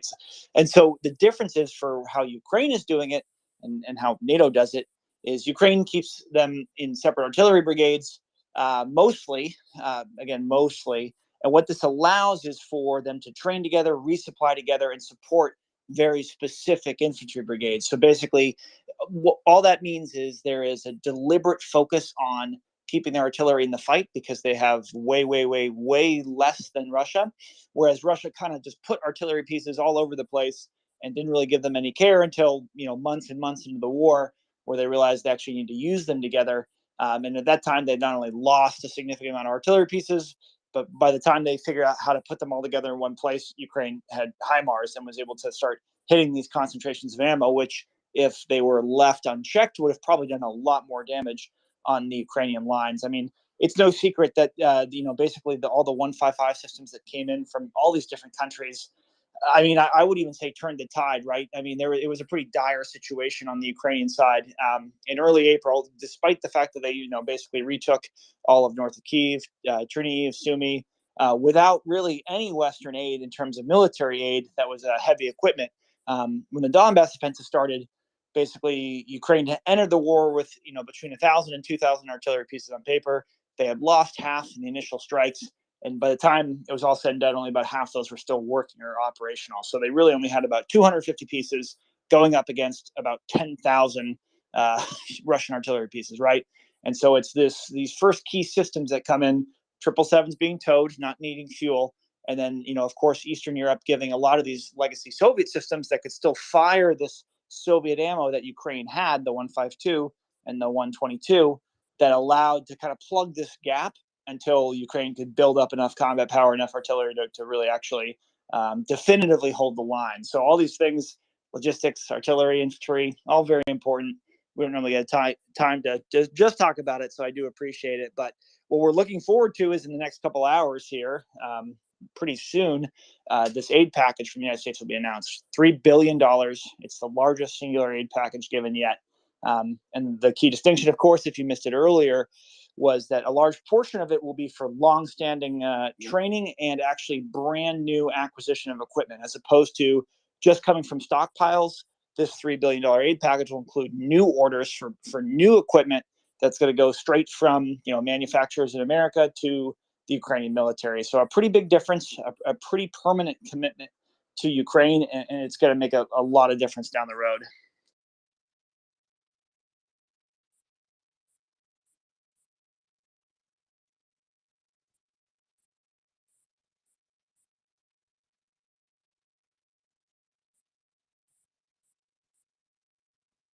Sorry, go ahead, Ben. I'm just cleaning up cat vomit. Oh, cat vomit. It's Get a dog. It's a Canadian. No, it's Canadian speak for a lot of work in the military. Of course, it's not actual cat vomit. No, my cat vomited, so I'm cleaning up, Ben. All right, it's my birthday. Cleaning up cat Poor vomit. guy. Yeah, Yehuda, since you're oversharing, if you want to just give me your address, I'll be happy to send you a birthday present. Do you want me to give you my PIN number too? Think I trust you? Okay, for Oklahoma, I get it. I get what you're doing. I'm just kidding. I have Totally nothing not else. a troll. I know. I'm just a Shiba Inu. And not a Vatnik either. Not at all. You're not squatting. Yeah. You're not squatting like one. I have a beautiful Siamese cat.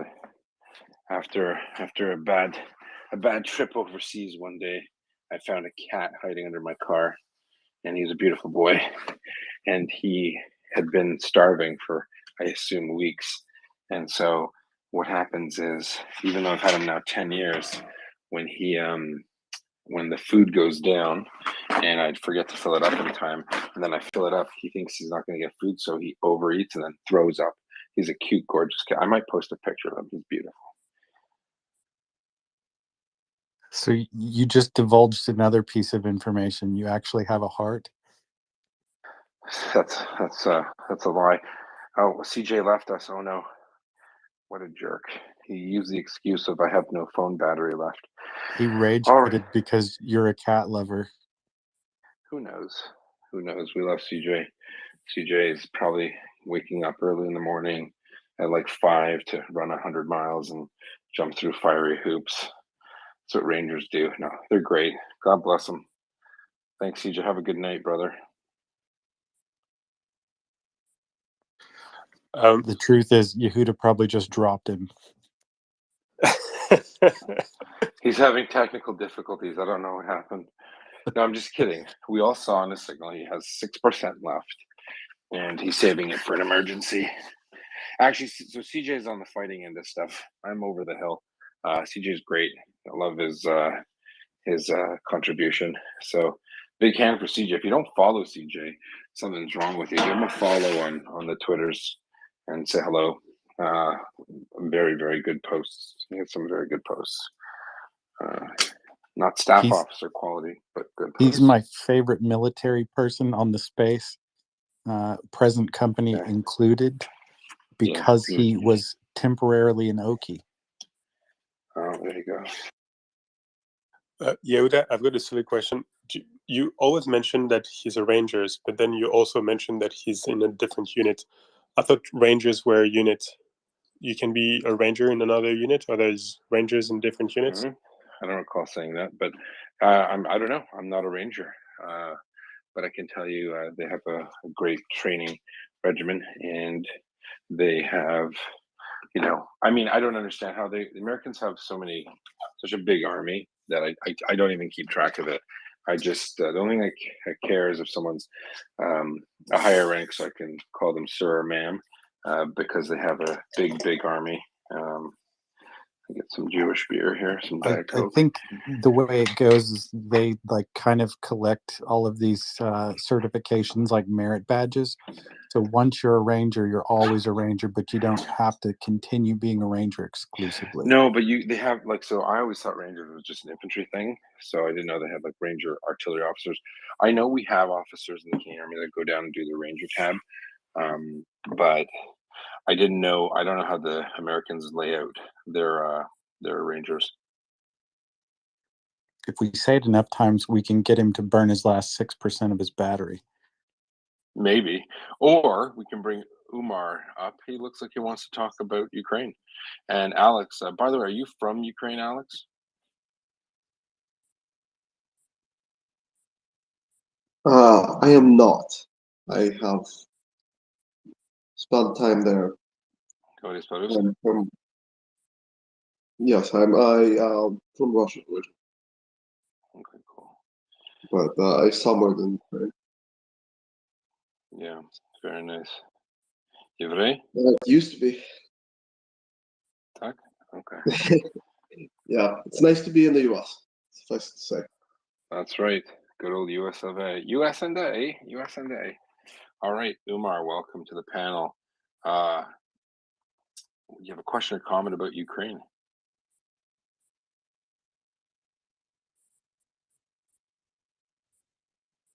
Umar, you have to unmute your mic. It's the button on the bottom left. It's red. It needs to be purple. You said that like you were a fashion designer. It's red and it needs to be purple. Yeah, fashion is not my forte. Sorry, Frenchie. Yeah, I've seen some pictures of you dressed. It's pretty awful.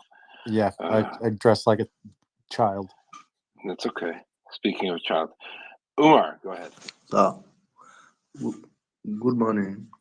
Good morning, Umar. All right, there you have it. It is a good morning for Umar. Very Do you have a talkative. question or comment, Umar? You asked to speak. This is your cue to speak, Umar. No, I think he might just be figuring out Twitter Spaces. Some people are new to Twitter Spaces. We shouldn't be mean. So welcome to the Twitter Space, Umar. And away he goes. All right. Well, I hope it wasn't my scary voice. And Chukwadima,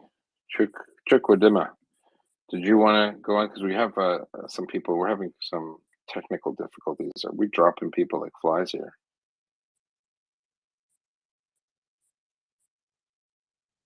I think it's your scary voice.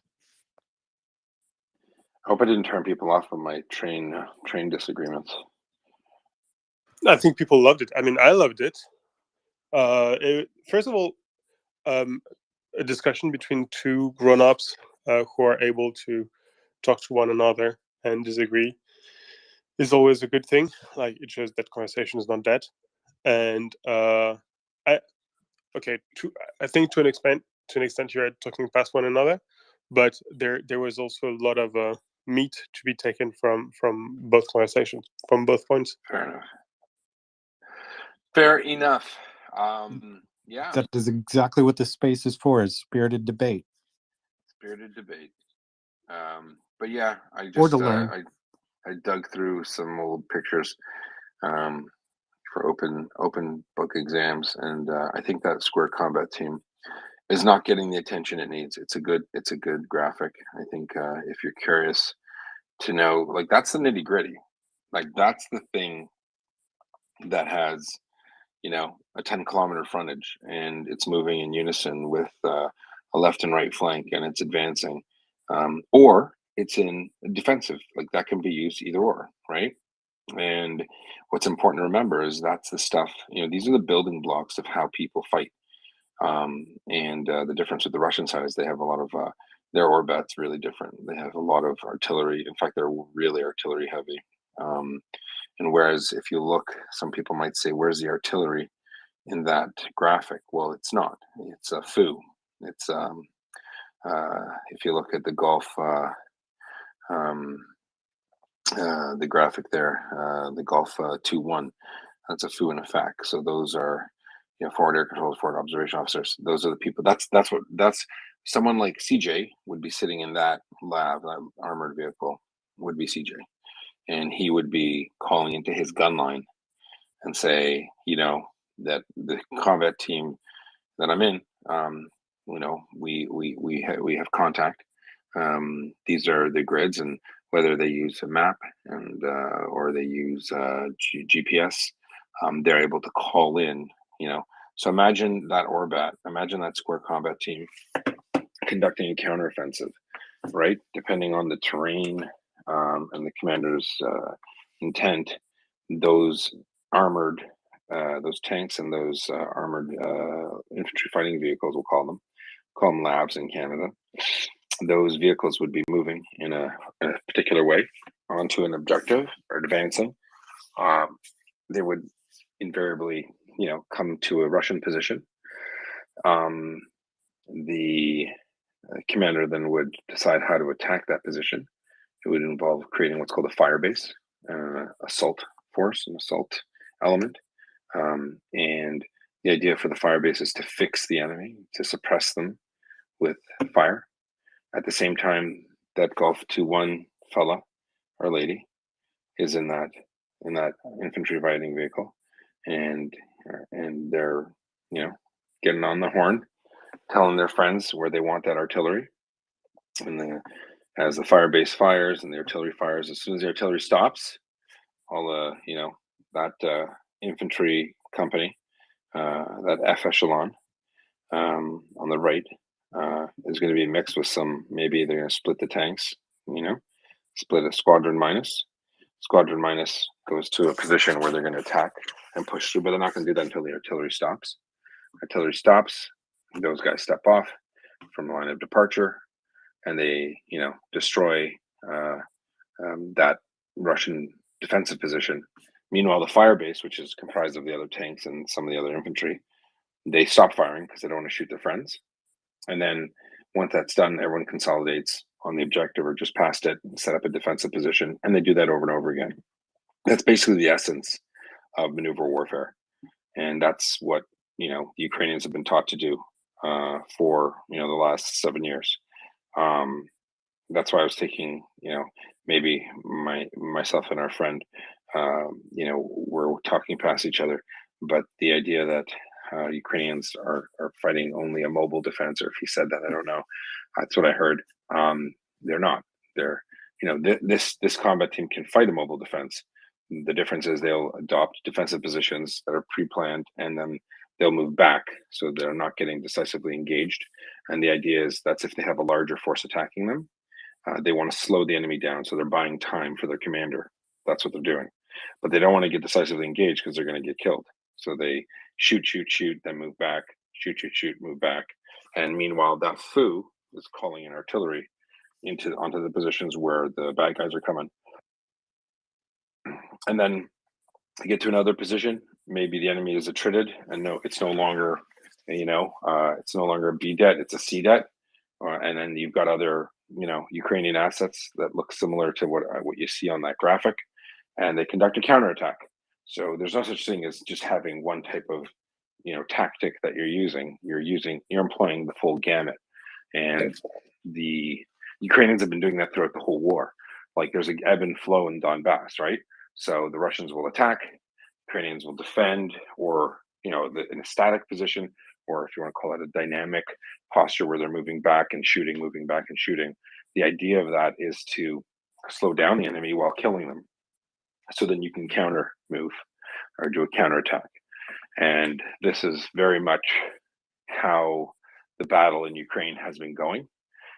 It certainly doesn't mean, like, when the counteroffensive comes, there'll be that graphic times 3 or 4, and then you'll have 100 battle groups moving forward, not one.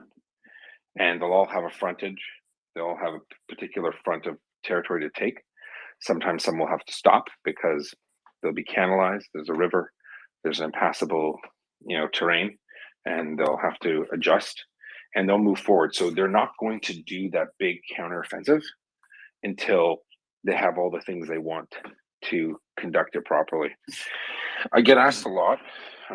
It's the granular stuff, and I thought, today's a good day as any to talk about it. Does that make sense, Ryan? Tim? Does everyone? Am I explaining this well to people who are uninitiated? Yes, even I'm interested. It's amazing. Please keep going. Right. So so this counteroffensive is gonna, if you want to know really what this battle is gonna look like, it's gonna look like that and a lot of those things moving across the front. Now they're not in the line, they're not, one after another. You're gonna have your tanks spread out, you're gonna have your infantry vehicles, you can move in a box formation, like a square, you can move in an extended line, and obviously terrain dictates if you can do that. There might be a huge forest in your way. Oh, what do you do when you get to a forest? Well, there's one road that goes through it. So what do? You have to do drills, right? You have to stop. You have to make sure that the Russians aren't setting you up for an ambush and they're going to smoke you when you're in that backtrack or main service route through the forest. So that stops you, right? You can't just say, "We'll just drive through the forest." Well, tanks don't really drive through forests. There's only so many trees you can run over, and soft-skinned vehicles obviously don't drive through forests. They got to come with you. They're in your rear. They're it's not Hollywood. There ain't 800 rounds in a rifle, right? They're 30, and if you've got 10, 11 mags, 10 on you, one in your rifle, you're gonna have to, get more. And you're not lugging as you're usually not carrying ammo cans with you. So that means they're on trucks, and those trucks have to get to you. So these are all considerations. These are all factors and considerations that a military planner, really a commander is a military planner. These are all considerations that you have. So when the bell tolls, and it will toll for Mr. Putin, Herr Putin, you're going to see hundreds of these on the Ukrainian side. Maybe not hundreds, because I don't know if they have all the tanks for that. They might get half squadron of tanks. That might be all they need, really. But that's a perfect. What that graphic is like best case scenario. That's a 1-9er's dream, right? Oh my God, I got everything I want. Got a squadron of tanks, got a company of infantry, square combat team, battle groups. Obviously, there's 3, right? So, it's a potent force. It's a force to be reckoned with. That should be able to take out any company-sized formation that the Russians have. Now, if you have a BDET, then you need a brigade group. You can't use it with a battle group, right? We have structures, so we have names for different structures. So the hardest part for the Ukrainians will be fighting where the Russians have a big defensive battle position, where they've got 1,000 people, which I don't think they even have in any particular place. So how do you attack them? Well, you definitely want to have a 3,000, infantry, mixed infantry and armor, and you want to approach that position.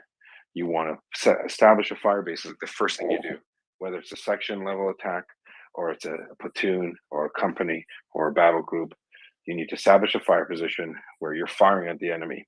You need to keep them busy. And then you have another part of your force that you cut away, and that's going to be your assaulting element force. And then that force positions itself so it doesn't get shot, it doesn't get bumped, it doesn't come into contact. And then if you have air or arty, that's when you let them know, hey, we found the Russians. They're at grid 1, 2, 3, 4, 5, 6, 7, 8. I intend to, the commander reports back to his higher. I intend to destroy wait out. They'll go through the battle procedure. They plan, they've done a recce at this point now. They'll determine what the enemy looks like, what the enemy has. And this commander, that 1-9er, that HQ, those tanks are at the top, look at the situation and they go, okay, yeah, I see what's there, Okay, Sergeant Major Frago sends out a fragmentary order to the troops that, we're going to cut off, these two troops are going to be the fire base. These two troops get over there to this point with half my labs, half my infantry, and we're gonna conduct. This is a scheme maneuver. This is what we're gonna do, and then the FU, the FAC, is organizing whatever they need to organize. Sometimes the plan has to change. FU might come back and say, "I don't have arty for us. We don't have arty. We've got to wait 50 minutes. We're not going to have the arty. They're doing something else. Okay, F it. Okay, we gotta wait. Or you know what? I have to take a risk and I have to attack without the arty, which is a bad idea. But that's how it operates. And once the arty stops, once the fast air is out, boom. That's when the assault team, they go in, they do their business, and then you have the fire base move up and they consolidate, process PWs, process prisoners of wars, do evacuations, medical evacs for enemy personnel, and then you start again and you move on. That's how professional armies operate. Russian version would be just shoot everyone who's injured because they're like animals. Anyway, I'm talking too much. I don't know why I'm even telling you this. Does anyone care? Tim, over to you. Hi, Yehuda. Sorry, this is really, really interesting. I could listen to you talk about this all day, and I mean that sincerely. This is really good. This CPT formation you're describing, does it have enough infantry? I mean, it seems a little light on infantry. Yeah, sure, but they don't operate alone, though, right? You have 3 or 4 combat teams here. This is just one. Right. Okay, gotcha. So Right, and that graphic that you had, it shows 3 groups, and each one has a 3 in parentheses, I think, next to them. So how many humans is that? Sorry, the 3 what? Say that part again. I think you just posted a graphic, or Yep, I'm looking at the graphic. So okay, so the infantry on the upper right, which is like, what is it? 7 little humans, X3, 3 tanks. 7 per lab. 7 what? 7 per infantry fighting vehicle. Ah, okay. Yeah, that's what I mean. And there's 3 columns of. Yes. It's 2-1, 2-2, 2-3. Right? Those are the section. ABC. Yeah. Those are no, ABC would be in order of that section. So 2-1, 1 section, 2 section, 3 section. So it's the second number there that counts. Okay.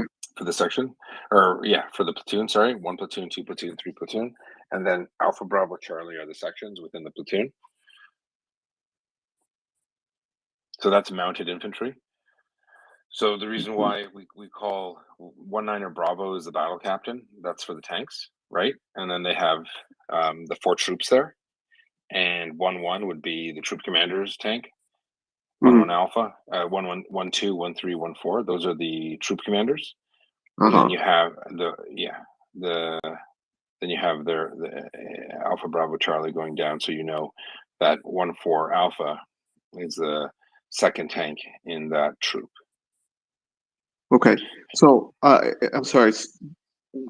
Just to close out the question, then, on the upper right, and the infantry COY, I'm assuming means convoy. Company. Okay, so that is just column A is 4 APCs containing. No, you're looking at it from left to right. It goes from top to bottom. So the platoons, top to bottom. Okay, so but those there's 7 per. Is there 12 vehicles? Yes. 13 with the captain. With the LAV captain, light armored vehicle is what LAV stands for in Canada. Americans call it what do they call them? Bradley, APCs or APC. I thought, but so each vehicle has 7, and so that's how much infantry you have to answer that question. Okay. Yes. Thank you, sir. No worries. Appreciate the insights here. Really do. From all No of you. worries. I'm not gonna lie. I got paid to learn this, so it's different. So I'm paying it forward. Any other questions about the graphic or how we fight in NATO? This is a NATO standard. I think some guy from Sweden posted a Swedish example. I don't know if he was being funny because he wrote it in English, but phonetically in Swedish. On snow in Sweden is very similar. I'm not sure he's being funny with me or not. But anyway, yeah. So that you look at it, boom. Those are your tanks. Can anyone see Swedish dude? That's a cool picture. Yeah, that's great. You see Swedish dude there? Swedish dude. Yeah, but the Yeah. way you said it. The way you said it. No, yeah. Ant MryiaReport. He actually shows a combat team in real life. Amazing. It's a little bigger. Yeah, Mhm. it's an augmented, so it'd be a combat team plus. Sorry, one last Yeah. follow-up question. What does CBT acronymize to? What does CBT Combat. stand for? Combat. Oh, that's it. That's just Yeah. cool. Thank you. Yeah. This is my life. This is all I do. This is why I take it seriously and passionately when our good friend Craig was talking, because this is that whole. If you look at the admin troop and you see all the A1, A2, and BS stuff, that's stuff that I had to learn that I didn't know. And if you look at all of so those letters and numbers are what we call call signs. That's how we talk to each other, right? If you see the call signs, it helps you understand who's who in the zoo and who's doing what, right? So in a perfect example, this is what a square combat team should look like. And the admin portion are the A1, A2, BS, and those are in reference to how close they are to you, right? A1 is closest to you, A2 is less close to you, and the BS is farther from you, right? And if you notice, they're a lot bigger, scarier trucks in the BS because they're moving stuff, right? So you got a flying kitchen, 1.8 kilos, the flying kitchen. That's not moving around unless you have the safety in which to eat, right? But you have, as you get closer to the front, you have your fuel, you have your cargo, you have your ammo trucks, and that's how you resupply. Resupply on the fly. All right, I'm gonna wrap it up soon. I'm not sure everyone's so interested, so I'm gonna go Ben, and then maybe I might tap out for the night soon. Quick question, Yoda.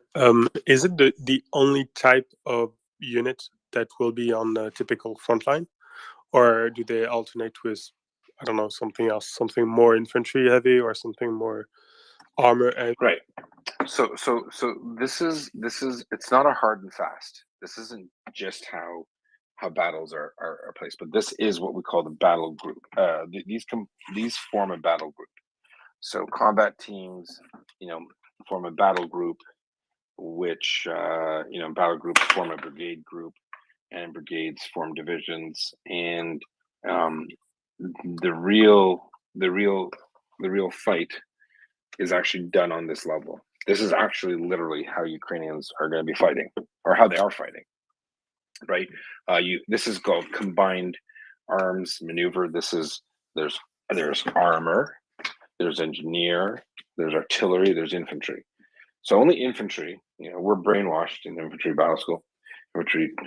school that infantry is sharp, is the sharp point of the sword. All other trades exist to support the infantry. And that pisses off a lot of people like Artie, right? And they have to lie to themselves and give them monikers like they're king of battle, blah, blah, blah. No, artillery is amazing for sure. But that's what the infantry is taught. And this is a kind of like a best case scenario, best of all worlds. However, you could be given only half a squadron by your commander. The brigade commander could say, "Beat it, Yehuda. You're getting a half squadron. Eat it. I don't care. That's all I got. You're getting half squadron, and you're only getting a troop of engineers. You're not going to get two. And you get 4 foos, one foo is a little light. You could get sorry, battle group would have 4 foo. Sorry, you're getting 1 foo in a combat team, right? So that person's supposed to be with you to help you call in fire missions as you need. So this is pretty much how this is maneuver warfare at its best. The Russians changed their doctrine to create BTGs, battalion tactical groups. It didn't happen before because they just kind of did willy-nilly crazy stuff. But eventually, I guess they caught on and realized the rest of NATO, they're like their enemy, which is us. They do it this way, and maybe we need to adjust our doctrine, and they did. And that's why the BTG is such a thing. So you hear this word BTG, their BTGs were created in a response to our battle groups, right? After World War II, you had different formations in World War II. You had infantry divisions. So infantry did infantry, armor did armor, and those infantry commanders would be like, yo, I need armor. Holy cow. And they went really high to get it. Whereas, the lessons learned from World War II were, you know what? Infantry people probably need tanks nearby. So let's carve up our trades and parse them out in more effective units. So the big fight or big question in a combat team, if you're a combat team commander, is who's in charge? Is it 1-9er? Is it the infantry dude or the armored dude? Right? And as infantry, we're always like, it's got to be us. Well, I was infantry. I switched trades, but anyway, I still got the training, and I got older. So sometimes you got to do different things. But the tanks obviously have the punch, right? Tanks aren't bad, and so you have what's called a lav captain, battle captain, and then 1-9er. The question is who's in charge, right? So why am I telling you this? Let me see. Because we're interested in it. Yeah, sure. Combat team commander. So this is the reason why I'm glad I took a picture of that. And then as you're, depending on the mission, you have different requirements. So you have different people who will lead, right? In this case, hold on a second, sorry.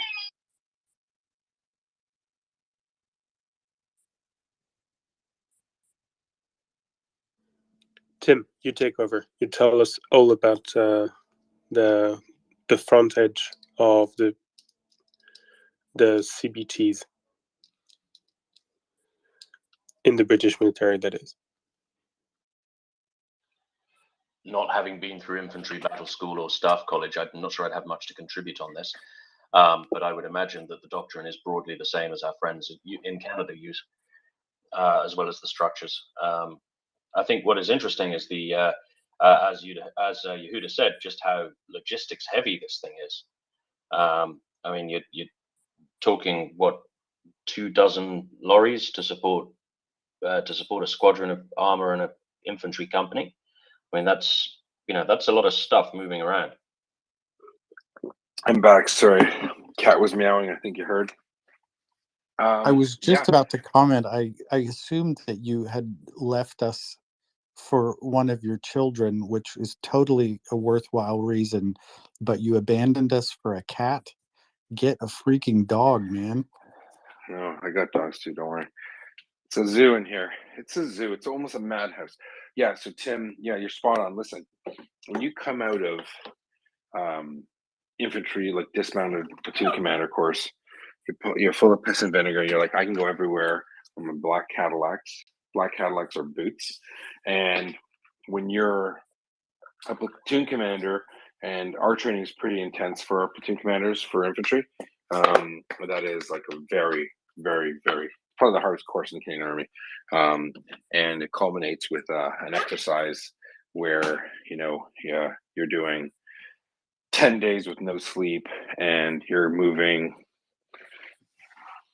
15-20 kilometers a day, and you're conducting attacks with your platoon, and for every 8-hour period the next person's in charge.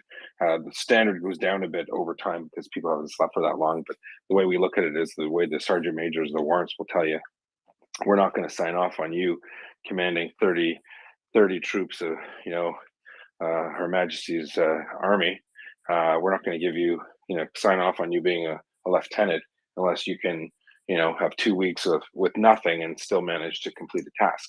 So it's really big. So you kind of think you're cock of the walk. You've done the course, bit of a superstar, your head's high, your chest's out, and then you end up getting to the next step of, tactics school, and you get here and you're like, oh, we're going to, and then you do your mounted beforehand. Sorry. So you do, how to maneuver as an infantry company in vehicles, right? So you learn all the mounted procedures and drills related, and then you get to tactics school, and then they're like, yeah, so guess what, buddy?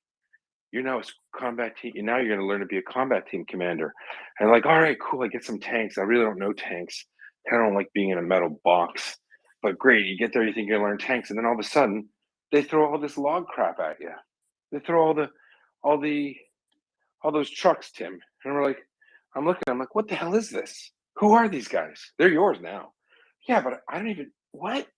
We make fun of log officers. I don't want to be one. No, well, you gotta understand what they do, because all of those dudes behind you, they're giving you stuff. You're not humping it anymore. 15 kilometers in a day. You're in a truck now, dum dum, and you got armor, and you're the commander. So you got to figure out how to fuel those things. They go a certain amount of kilometers a day. In different weather, they burn up more gas and not. So all of a sudden, when you're a platoon commander, you're like, boom, I need to know 30 dudes and dudettes' birthdays, shoe sizes, what their their needs are, and I know who's strong and who's the strongest and who needs some help. And I know that if I have to go and cover and attack a position as a platoon that's 10 kilometers out, I know what to do because I know how far I can walk. I know how much weight I can have on my back. And now, as the infantry officer progresses, or the armored officer progresses to this combat team level, now we have to take into account a whole bunch of other trades that we weren't prepared to take into account. I knew the armor exists. I never, until maybe a few years ago, artillery people were like ghosts to me. Didn't know who they were, didn't care, thought they were losers, didn't like them. Honestly. Then I met CJ. CJ's like the first artillery officer I like. And you have to understand their trades. And this is the beauty of our system of how we do the military. The Russians don't have this at all. At all. The Russians are stuck. Like they have their infantry officers. Literally, they just know infantry. They don't even like. We have foos. We have foos. So so if you look at that map, we got guys like CJ who sit in that. And let's say I'm 1-9er. It's my baby. It's my combat team. I have a mission. Got it from higher. I'm going to attack the position at grid, in vicinity of IVO grid, blah blah blah blah blah. So I'm going to roll out with my team. I'm going to go in a certain formation. I'm going to do a box, or I'm going to do extended line. I'm going to get, and when I roughly get to it, I got, I'm like, oh boy, here's my objective. Okay, boom. CJ's in that Golf 2-1, and he's like, sir, or let's say I'm the colonel and he's the captain. He's like, sir, we got. This is the defensive battle position of the bad guys. What do you, well, CJ, I want 3 minutes of this or that. It's night. I want illumination. I want this as this, and he'll call back up to his gun line, right? So those artillery pieces are nowhere near me, right? That's why I never understood, because they're not. I don't see them. I see them at Remembrance Day. I don't see guns, right? But this guy calls back. He says, da da da da. What's your, I'm sure they have a schedule. They have a whole planning system. And then he comes back to me and says, okay, when do you need those guns, sir? I said, blah, blah, blah, blah. This is my plan. This is my time estimate. I want those guns for 2 minutes at this time, at this rate of fire. He confirms. I make my plan. I push it out to the rest of the commanders, the two commanders, OCs in my combat team. And I'm okay, we're going to do this. You guys are going to stay here in the fire base. I'm going to go to the assault element, assault force, assault team.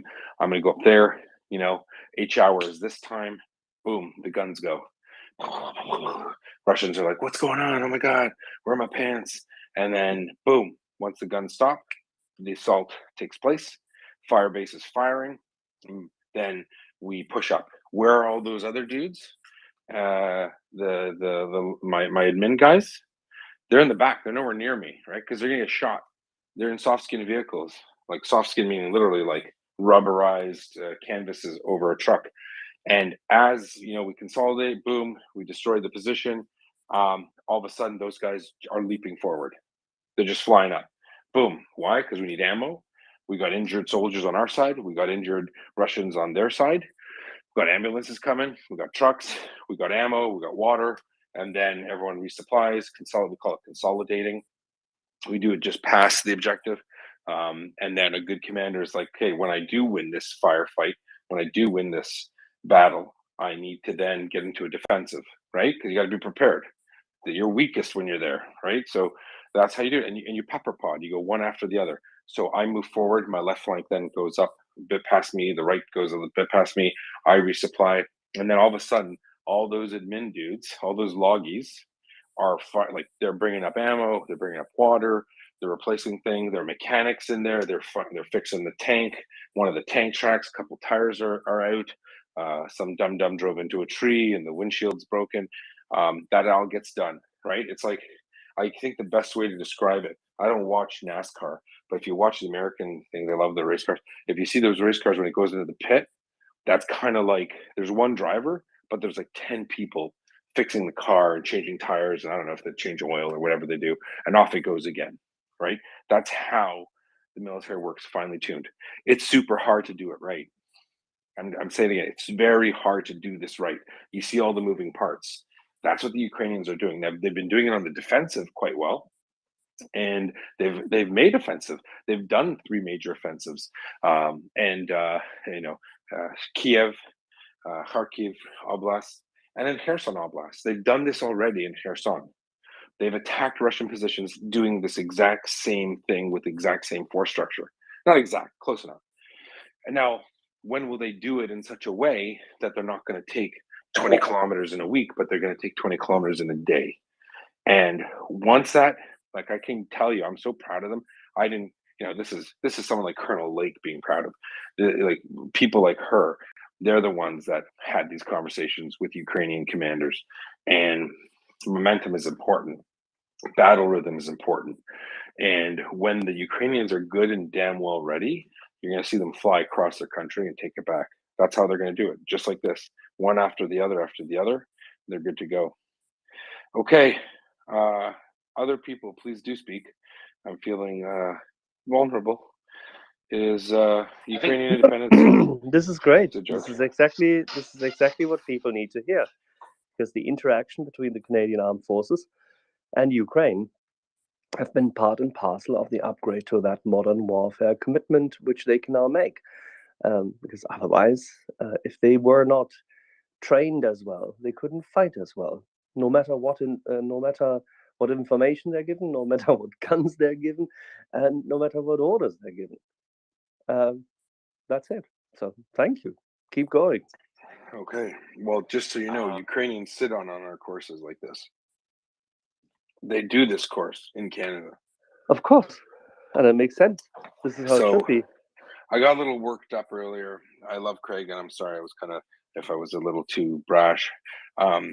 So I think there was a reference that some people made that, well, Ukrainians are, they can fight. They're not trained to fight offensive. No, this is part of fighting. This is what we don't train to just fight in defense. They learn this. This combat team is to fight forward, right? And this is what the Ukrainians do. So I just can't wait. I guess in a way, I've been biting my tongue as a polite Canadian for months. People say, "Oh, Ukrainians, you can't." I'm just like, shut up. Just wait. It's called patience. It's called setting the conditions. All right. Mission I think statement. you alluded to this earlier in the evening, and some people might have missed it if they're not frequent listeners. But you mentioned as a reference to the map up in the nest that it was almost as if the Ukrainians had been planning a kill zone for 8 years and the Russians walked right into it. Yeah, they certainly did. The kill zones that were in the map there, that's exactly what the Ukraine. So you can use this. Who trained them to do that? The West did. But who specifically? Somebody named Melanie Lake, maybe? Ironically, yeah, Melanie would be she would be the overall person in the controlling that, right? Please mute your mic, Poria. Thank you. Yeah, well, certainly Melanie would be in charge of the officers training the other officers to do this. That's how, like, hey, what's going on with this fella? Please mute your mic, Priya. Melanie is so trusted and so sophisticated and competent that she's literally running the team that does it, right? Like she's the boss, She's and the her dean. officers, yeah, like people. She would have people like me. She would say, Yehuda, you go and I almost said my name. You go and you take all their captains and explain to them how we do the estimate. The estimate. Google the estimate. It's how we do business in the Army, right? Tell them how to do the estimate. Show them what you need to do. Get the sergeant majors involved, yada yada. But that's who we support at MryiaReport. All right, a lot of hands are up. I feel a little better. Let's go. Who's next? Ryan, Tim, Cyber. I got my question answered. I just interjected. Sorry about that, Timmy. I was going to circle back to your fascinating précis of the career of an infantry officer. I think really what I took away from that is it's really better to be other ranks, right? The way I see it is it's all about the relative period of your career where you get to have fun. So as an officer, you go through Sandhurst, you go through infantry battle school, or armor school, or whatever it is. Then you get given your platoon and your troop, and then you have maybe 3 years of fun before 2 some years. arsehole. Yeah, 2 years of fun Yeah, before some arsehole. if you get 2 years as a platoon commander, you're fucking you're lucky. You're happy. You're a happy cat, right? Because it's the most fun job. Being a platoon commander is the most fun as an infantry officer. 100%. Sorry, go ahead. Yeah, then some arsehole promotes you to captain, and you get to be some guy's adjutant, and it's all really downhill from there until you get major and you get your own train set again. Whereas if you're other ranks, right, the fun starts at private and ends at sergeant, right?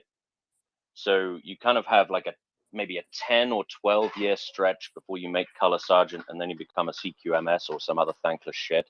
So if you're other ranks, you really get to have a lot more fun in your career than if you're an officer. That's my key takeaway. A second observation I was going to make was kind of bolsters the first one.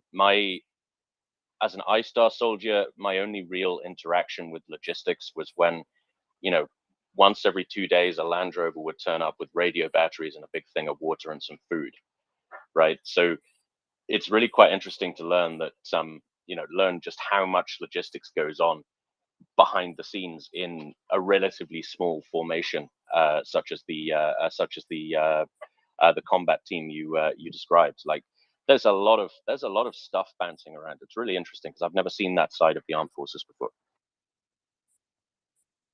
Yeah, you peeled back the curtain to a degree, and don't be sorry for explaining this. I only interjected because I wanted to relate it back to things that are actively happening and ongoing on the ground, and kind of tie into the whole idea that, or your dispelling of the idea that, Ukraine wasn't trained. I was trying to kind of give an attaboy to the Canadians because they were doing an exceptional job.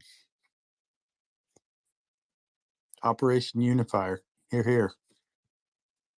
Yeah, and a shout out to our American and Brit friends. They have the similar training mission, right? It's just that the Canadians punch above our weight. We punch above our weight usually. We have a pretty sophisticated military in terms of maturity level and education and experience. So, and also we had a lot of Ukrainian Canadians on those missions. So it really led for a really, good relationship with our partners. Our little brothers up north do a great job. I think technically the United States is the little brother, no? Oh, come on, shut up, Al. Stop speaking this nonsense, Tim. Of course. Yeah. It was more Only for immigration flows. First time losing its top notch. All right, we've got Cyber. Go ahead. Gentlemen, ladies, before Cyber begins, I just want to thank everyone for sharing your views and insights. It's been a pleasure talking to you all. I'm signing off. Hope to talk again different time. Thank Come you. back anytime. We're happy to have new listeners and speakers. Thank We're you, here sir. 24/7. We've been here 24/7 since February the 24th, and we will continue to be here 24/7 until the Russian Vatniks go home. Oh yeah. All right. Welcome to America, by the way, as well. All right. Thank you all. Have a good night. And a good day. Thank you, and thanks for joining us. Cyber, you had your hand up for a while. Go ahead. Thank you. Yehuda, I hope that there is no more harassment against your kids and everything is okay with that situation. By the other hand, I was listening about the way that you were describing when the advance was happening when somebody is attacking somebody, you know, like that you move forward and then you clear up and then the guys behind, they move forward, they fix everything and you keep pushing. So I'm thinking in the situation in Ukraine that a lot of people who were involved in the military didn't have that experience. Basically, I'm thinking that the people who didn't have the experience are the guys who basically execute the basic things in the army, like moving forward, attacking, covering, doing stuff. But the people with the military experience, like you, are the guys who take the lead, leading these people. Is that how it works? I'm sorry. Can you state that question again? I didn't quite understand all of it. Yes, sir. I'm trying to say that that I was following with your explanation about how somebody move in a military action. That you said that you guys you guys move forward, clear the area. I mean, you eliminate the enemy or you kick them out, and then the guys who are behind come forward and fix all the mess that happened. As you said, Yeah. So no, Yeah. I got the question. No, so everything that we do is mission specific. We have something called mission task verbs. So we get orders to do a thing. Clearing is a mission task verb. Advance is a mission task verb. Isolate, seize, secure. These are all mission task verbs. Bypass. So it depends on the order, right? And it's not all these guys. These guys belong to that combat, that combat team commander. So they're not other guys, they're your guys, right? So when you're doing a thing, you have to consider what everyone does. So when we write our orders, so you look at that big map, right? That big Orbat I showed you, the picture of a combat team. That 1-9er, that man or woman sitting in that armored vehicle, APC or LAV, that person has to account for every friggin' person, every human being on that graph. I need to know what they're doing at all times. In fact, that's how we get tested, right? We'll have a directing staff say to us, okay, Captain so-and-so, almost said my name again. Fuck, I'm in trouble. In phase 2 of your schema maneuver, what's so-and-so kilo? What's your flying kitchen doing? What's your engineering troop doing? What's your 2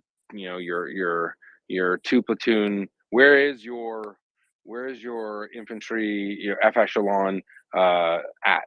Where's your foo? Where's your food right now? Tell me now. Like that's what they do to us. So we have to know when we're given a scenario and we war game it, we're literally forced to say where everyone is. And if you don't know where they are, it means you don't know your own plan. It means you failed. You suck. Do it again. Keep trying. So that the stress. I think this cathartic moment. I think years of battle school I'm like letting out here. You need to know where everyone, who's who in the zoo and what they're doing at every stage of your plan. Because when you're a commander, they don't just say, hey bro, yeah, you're awesome, just go at it and everyone will just come where. No, you're telling everyone where they need to be. You need to get their buy-in. You know, you need to get you have to have a good plan. That's how success is made in the battlefield. Your plan's got to be good. You rely on your sergeant majors. You rely on them to help you out and say, yeah, no, this is what we can do. No, sir, guess what? I don't think that's realistic. I don't think the A1S is going to be there when you want them to be there. We're not going to be resupplied in time, bud, sir, ma'am. You know, so all of these things are factors and considerations. I sent it to John. I don't know if he's still here. Go Google the estimate, combat estimate, and you see the amount of work. I think people think that we're all meatheads and dum-dums and we're like, yeah, let's go kill the enemy. Everything we do is planned in advance. You know, a good commander knows where every friggin' person on that graph I sent you, every person is at every stage of the battle. You know that I got this and this troop in my firebase. I got those there. So, you know, hey, at the end of phase 2 of your attack there, Captain, where's 19er? Where are you at? Where are you physically? Where are you at in the battle? Okay. Where's your LAV captain? Why is your LAV captain there? Shouldn't he be over here? Right? So this is the stuff that Ukrainians have been learning from us for 8 years. So I take umbrage. You know, I get offended.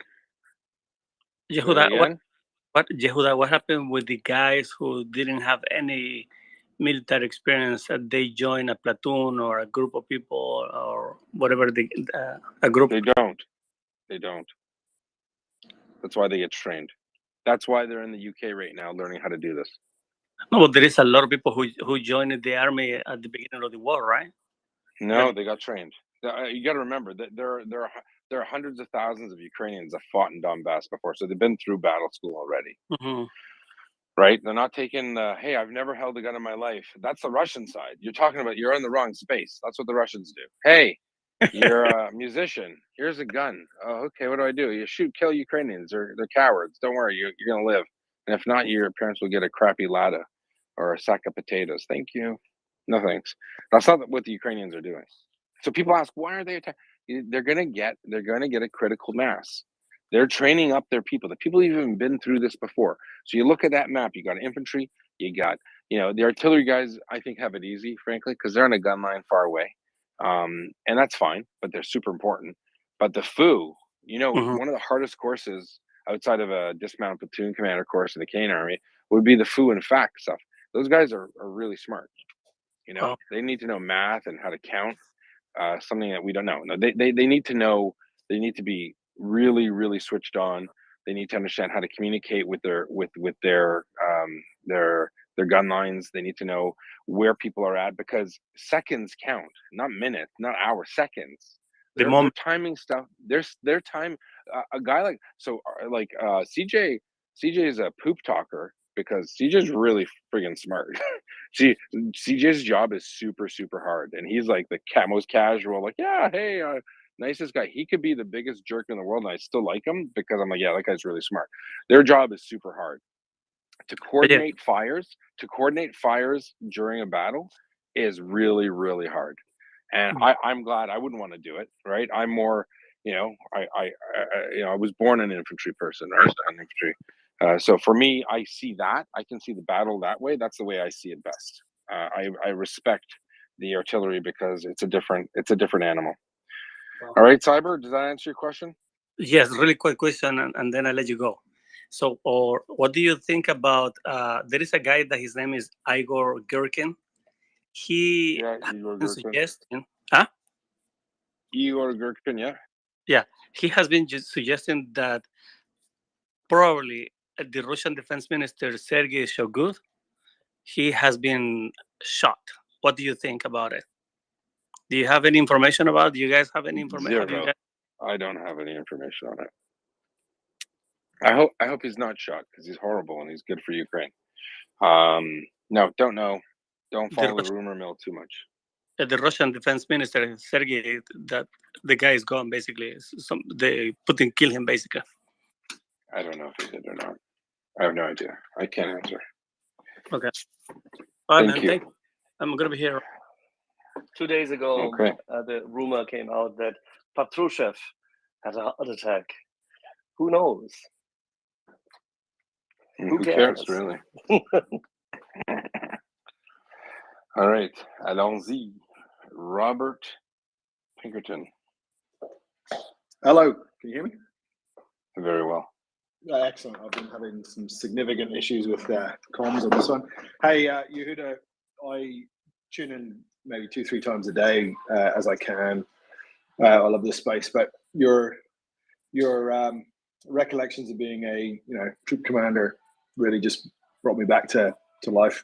And I also really appreciated you slipping into the date vernacular there when you were talking about CDETs and VDETs instead of BTGs, which made me laugh. But listen, the thing that I wanted to point out was two things. One, I wanted to back you up on the logistics side of things. Having been an engineer officer and then an intelligence officer, regardless of the courses that you go on, you live and die by your logistics plan. Like any of those, captains or majors courses you go on and you talk about logistics in a throwaway manner. When it comes to your TUT or your tactical exercise without troops or your planning process for your logistics, you have a 6-hour block that's not covered for, health or log, or you don't know the time past the point for your unit, regardless of what your specific speciality is, you're toast. You can't support your plan, you're buggered. And I guess that links me to the second point about the diagram. If you look at the diagram you just put up there, that square combat team, there's about 45 logistics vehicles in the A and B Esh. And I think that's the huge difference between, a NATO or at least an ABCAN's infantry combat team or an infantry-based combat team and what the Russians put in as a BTG. Like a BTG has maybe 10 logistics vehicles. It's got a shared load of other stuff, but it's about 10 logistics vehicles, where a combat team has about 40 odd.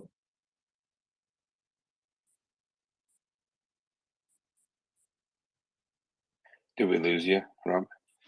I think we lost Rob. Rob's got Russian Wi-Fi, so it doesn't work. I'm Quick, sorry. drop him and bring him back. He's still talking, and we don't know what he's saying. All right. Hopefully it's not the meaning of life, because we've missed it. Yeah, so thanks, Rob. Rob, your audio cut out. Hop back up. Okay, let's go to decoding trolls. Go ahead. Hi. Yeah, well, a lot of things are coming together at the moment. And then I said to the vicar, that's no lady, that's my wife. No, sorry. Clearly cut out there. Yeah, you did. We lost you. Just, you were just talking about how great I am. Yeah, that's no, exactly what I said. You were. Yeah. Where did I get to? Where did you get to? I think he hit his mute button. No. Where were you at there? Can you still hear me? Yeah, we can. Okay, good. So I was just basically expounding on the fact that the logistics part is the key to it. When you look at your diagram and you have about 45 logistics vehicles for a combat team versus what Russia has, which is about 10 for a battalion tactical group. And you look at it and go, okay, extrapolate that through what Oryx is showing. 950, 960 tanks visually confirmed, but close to 2,000 logistics vehicles. And when you're looking at the 2,000 logistics vehicles from an intelligence point of view, you're really seeing where the hurt is in terms of their makeup. So it's been brilliant listening to you guys, and I'm going to drop off now because I've got an angry dog outside. But yeah, just wanted to throw in my tuppence worth there. Thanks, Rob. Appreciate that. Yeah, I didn't think everyone would like the just the nitty gritty of what how we fight the battle, but that is how we fight it. 100%. There's a lot of information that goes in the front end, and if it's no good, it doesn't come out well at the other side. I was lucky enough. Yeah, by the way, I think Hollywood's the problem there, don't you think, there, Rob? Of course. Arnold Schwarzenegger had an unlimited 30-round magazine, and everyone thinks it's just about that, but nobody understands that that the tactics builds the operational picture. The operational picture feeds into the strategy or downwards from. So we have to understand as officers or recently retired officers, in my point, how we fit into the battle space, what our intent is, what the commander's intent is. And that's what I think is considerably lacking, especially in the first couple of months of the operation. You had, 6 fronts being fought by the Russians, and you didn't have any sort of coherent strategy. Nobody was looking at the primary and secondary objectives. They were just looking at what was in front of them and just neglecting logistics completely. Oh, the Russians for sure. I mean, what people don't realize is, they're like, how did the Russians fail? Or, well, I don't get it. Well, they literally just drove into town, with the tanky gas they had, and they're like, oh, we're going to do this. They got smacked, right? They absolutely did, and I'm talking to a lot of my friends, and a lot of us, looking at different doctrine, Russian doctrine, or what we used in Australia and New Zealand is the Missourian doctrine, which was essentially the 1985 shock army coming through the Fulda Gap type stuff. And if you'd masked that type of combat power on one axis, it would have been game over, like they said. But they'd stuffed it, and everyone was looking at it, going, "How is this possible? Why is this possible? Why are we looking at what's supposed to be a near-peer enemy and then seeing them as, a complete Mickey joke, Mouse. really?" Yeah, absolutely, Yeah. Mickey Mouse. Yeah, for people who've gone through the schools that if you look at obviously the combat team picture I posted, you've probably seen something similar from New Zealand, right? So, you look at that and go, well, I know how we would resupply. I know how we would function. And to all the logos who have sent me death threats, apparently, and they're mad at me. I didn't say I hate logos. I'm just saying I didn't appreciate what they do until I had to consider them. And I'm like, oh gosh, I actually have to do that? Can't I just get the logo to do that? They're like, no, it's your job, right? And one of the people here, I love REMI officers, by the way. They definitely need to hear that. Special mention to Paul, REMI officers, and REMI in general. Super awesome people. That or I'm going to get in trouble. Well, they never leave home without a can of yellow, red, and blue paint, regardless of what nation they're from. Everything gets painted those colors, regardless. Apparently, and we had other jokes that I'm not going to say on air about them and their colors. But anyway, shout out to Paul.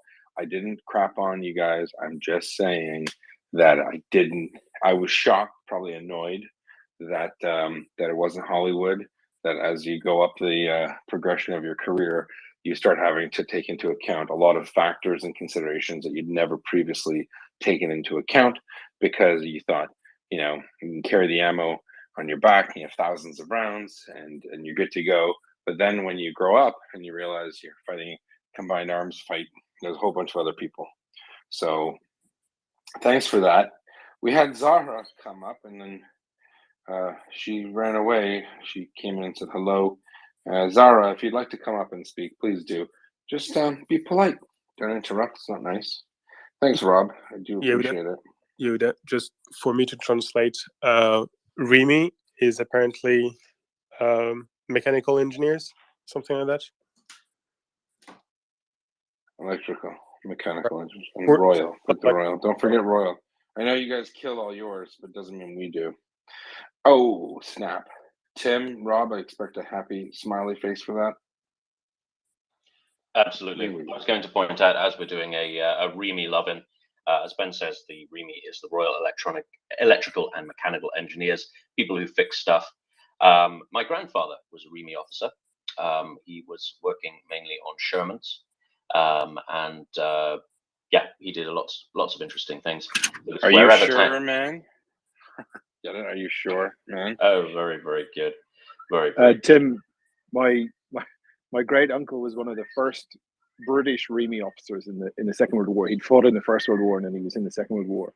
And he was working with the funnies, the flail tanks and all that sort of stuff, designing things. And his name was William Dixon Pinkerton. And he got so sick of signing things in triplicate on everything that from about 1941 onwards, he signed everything Adolf Hitler. So just a little bit of interesting. So in the National Archives, there's a bunch of designs that have been signed off by the Führer.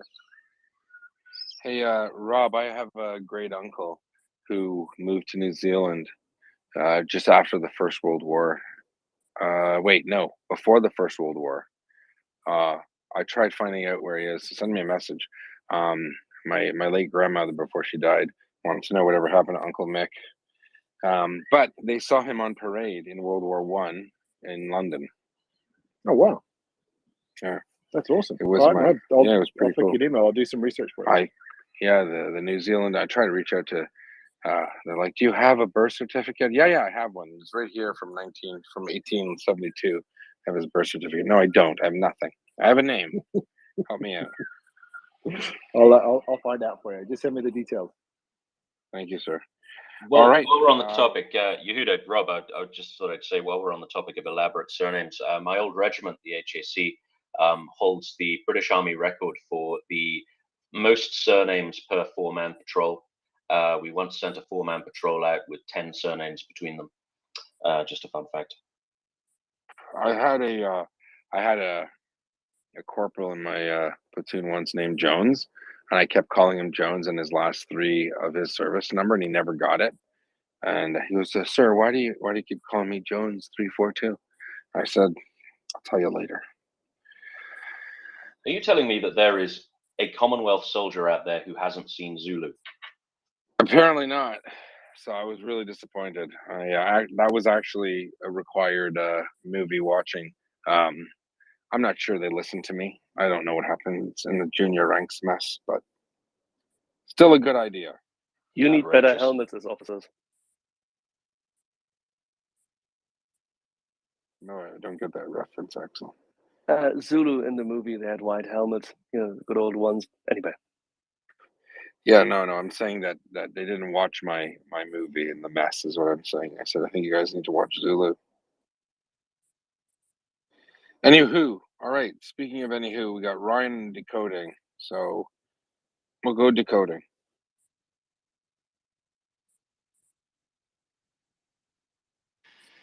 Hi, I'm calling it. This is the moment in the war. This is the moment in the last 8 years of the war in Ukraine. I say that because I was trained. I spent 7 years looking for early warning signals, and I've been picking up early warning signal after early warning signal after early warning signal, blinking red. So when someone comes up here and says, Gherkin, I don't know whether this is the real Gherkin or not Gherkin. Obviously, if it's the real Gherkin, that is highly significant information, but it actually fades into insignificance next to the other signals. Let me list them. 1, Zelensky yesterday threatened Putin with serious consequences. What he means there is he will destroy the Kerch Bridge. If the Kerch Bridge, if a millimeter of the Kerch Bridge is destroyed, that's the end of Putin's regime. He knows that. Zelensky has him like a rat in a trap. 2, Tobias Ellwood's tweet the other day. Tim will understand the significance of someone like Tobias Ellwood. Non-British politics watchers won't understand the significance of an ex-security services governing MP saying in a tweet that if any nuclear problem happens at Zaporozhye, NATO will consider Article 5. This isn't just a random person. This isn't just me tweeting. So that closes down Muscovy's nuclear threat for a nuclear accident. 3rd, I now have it on very good authority that Boris Johnson, my God, I never thought I'd be grateful to him for anything, and the US told Putin about a month ago that if they use nuclear weapons in Ukraine, Putin himself will be killed, and the US and the UK will respond with nuclear weapons. And this is why we talked about this briefly. We talked about this briefly yesterday, and some people, well, one person, and including me actually, because I had noticed it as well, we had noticed a change in rhetoric from Lavrov and other people. And again, these are very tonal. These are, if you're watching what the words and digging the layers, But I had noticed, as well as this person who came up here yesterday noticed, that Lavrov and co. had stopped threatening nuclear war, and they had explicitly said that there wouldn't be use of nuclear weapons. And so this is a response to the US and the UK explaining very clearly, in very clear language to Putin directly, we will nuke you if you nuke us. What's the significance of this? Those of us who understand Russian military strategy understand that the entire edifice of cross-domain coercion, from disinfo operations on Twitter to threatening nuclear strikes, all depends on the credibility of the nuclear strike.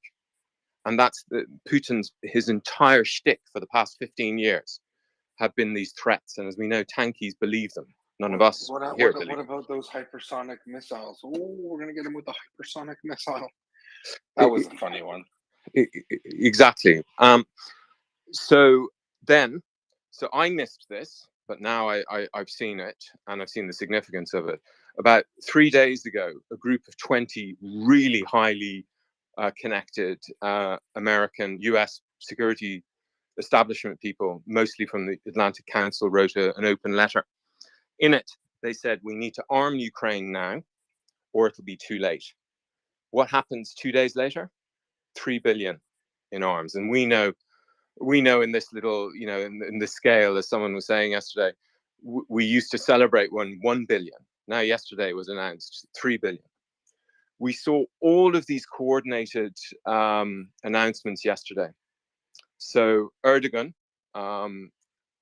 that Crimea announcement, really significant, really blatant. And you know what? He had a talking to. We've established that. You know that, right? He didn't say this because he felt like it. Right. Yeah. I'm because the Americans and the Brits turned the screws on him hard in the last 3 days. They said, "Listen, you've been dancing around. You got to pick your side, bud. Because if you don't, it's game over." There we go. I mean, he's. I suspect because he's been stringing Putin along. He's been able to invade Syria in the last week. Erdogan. He's got all the stuff. Including on Armenia and Nagorno-Karabakh. He went to Lviv and he got nothing, and we saw that. We didn't even hear a statement from Macron or Schultz asking for peace talks. The idea of peace talks and negotiations is now off the agenda. It's only a few remote tankies who are talking about this. That is another of my early warning things. So it doesn't surprise me to hear that Erdogan, and he was so clear about Crimea yesterday. And then we saw Poland yesterday saying we will fight with you to the end. Boris Johnson as well. I mean, what a hero. I mean, yeah. But anyway, call him out for what he is. I don't care about his domestic politics right now. This isn't about trains or NHS. This is about freedom and democracy of Europe, of the world, really. Whether you like it or not. And the reality is that the West is closing ranks, and they have to. They absolutely have to. Quite. And I mean, I would go so far as to say, with Tobias Ellwood's tweet, Ukraine entered NATO de facto. And often these tectonic events happen, and people don't even notice them. So basically, what Ukraine. Any nuclear attack on Ukraine, a non-NATO country's soil, will trigger Article 5. So that's off the table for Muscovy. What can Muscovy do? It's basically snookered. And so now we're seeing these explosions. I mean, I haven't heard, if that is true about Shoigu, obviously that's mega. But even that Gherkin is saying it, if that's the real Gherkin rather than the fake Gherkin on Twitter. But even if the fake Gherkin is saying it, he's tuned in, or they are tuned in quite quickly. So they're fucked. They're really, and so we're going to see this. There's a pressure cooker in there, and presumably the whole Dugan thing is all part of that. So I just wanted to celebrate that moment because it's quite clear. I did a little tweet on it, which really hammered home a lot of points I had noticed, with a great interview with an expert, a Russian expert on policy with Gordanu.ua, which if people, Dmitry Gordanu, who, if any Ukrainians here will understand him, he does really amazing interviews. But yeah, I just want to 100%. celebrate that because I believe this is a pivotal moment, and I'm calling it. We're going to see tectonic plates moving pretty soon. Well, listen, the Ukrainian ultra amazing defense of the Bakhmut line is very telling. I don't know if it's true, but one of our listeners said that ISW, which is run by General Keane, who's actually quite smart, and I really like listening to him, said that Putin was directing this battle directly. If so, horribly stupid idea. Hitlerian dumbness, if that's a word, I've made it up. Dumbness, stupidity, trying to interfere with military operations. There's a threshold, and we've crossed it. And when it comes to when the Russians first rattled off some threat of nuclear weapons, and the Americans actually just ignored it, they were asked at a presser, and they just ignored it. Putin knows that no one thinks he's going to use nuclear weapons, but if what you're saying is accurate, for good measure, Boris Johnson and Joe Biden saying, F around and find out.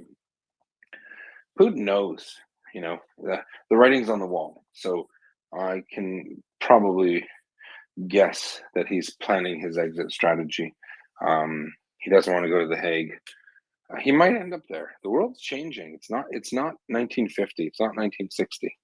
The world is changing, and I would call it too.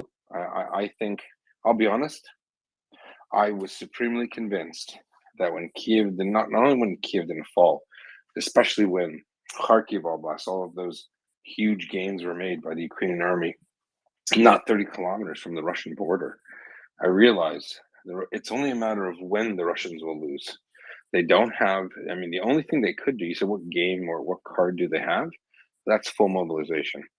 The only card he has is if the Russians were to agree to full mobilization and throw millions of people into the fight. This isn't World War II. The Russians are not being attacked by the Nazis.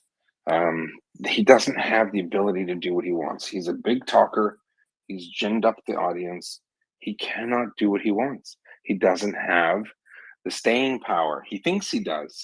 He just assumed that people in America would get so pissed off about the price of gas that they would revolt, Biden would collapse, Germany would go bananas.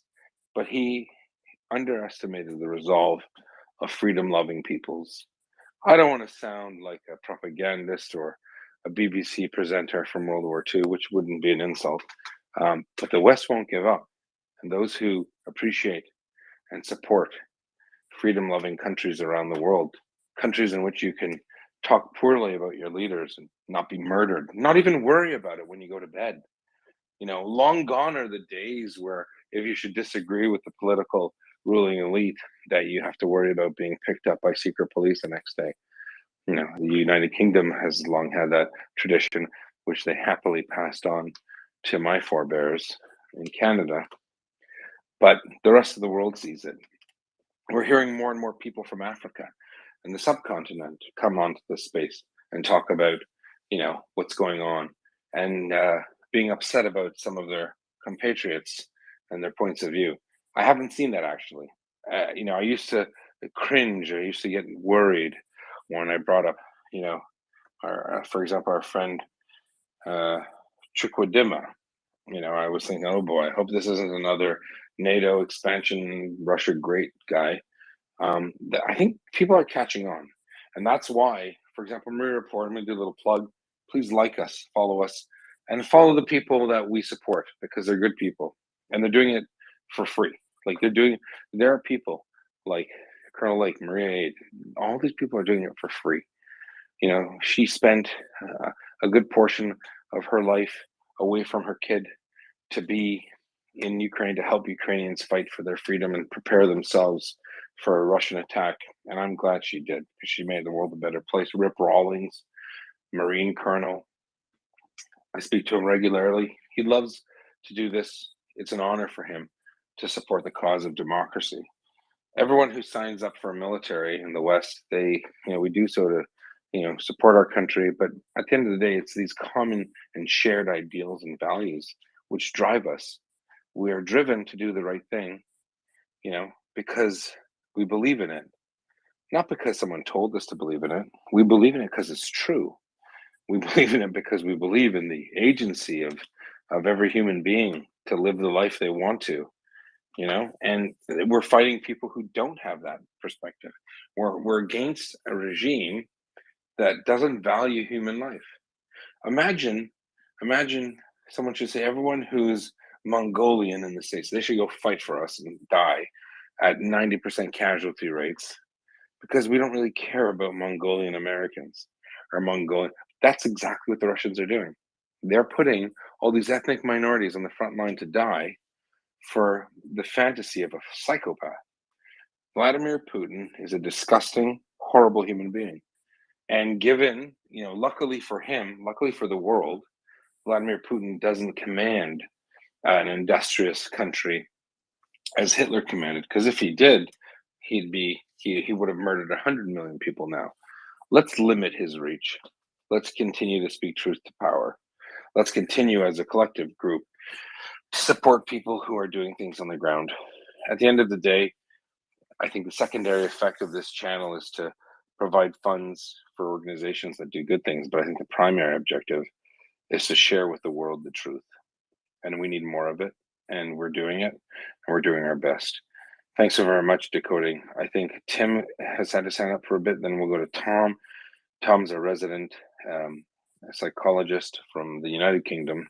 Let's go ahead, Tim, and then Tom. Tom, go ahead.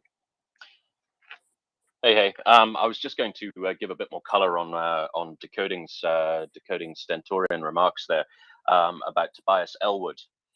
Now, for people who don't know who Tobias Ellwood is, he is a Conservative MP.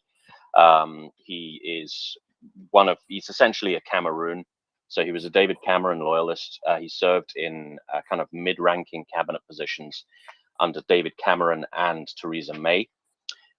He has also had a glittering career in the British Army Reserve, whereas he is a lieutenant colonel in 77th Brigade, which is a slightly shady part of the army that generally does some psyops and information warfare. And he is chairman of the Defence Select Committee.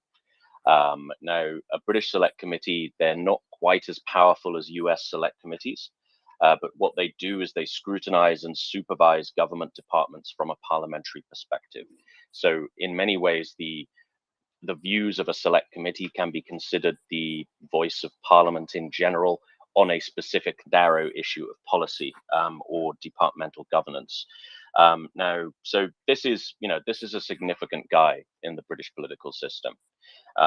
So he tweeted out on the 19th of August, I quote, "Let's make it clear now, any deliberate damage causing potential radiation leak to a Ukrainian nuclear reactor would be a breach of NATO's Article 5.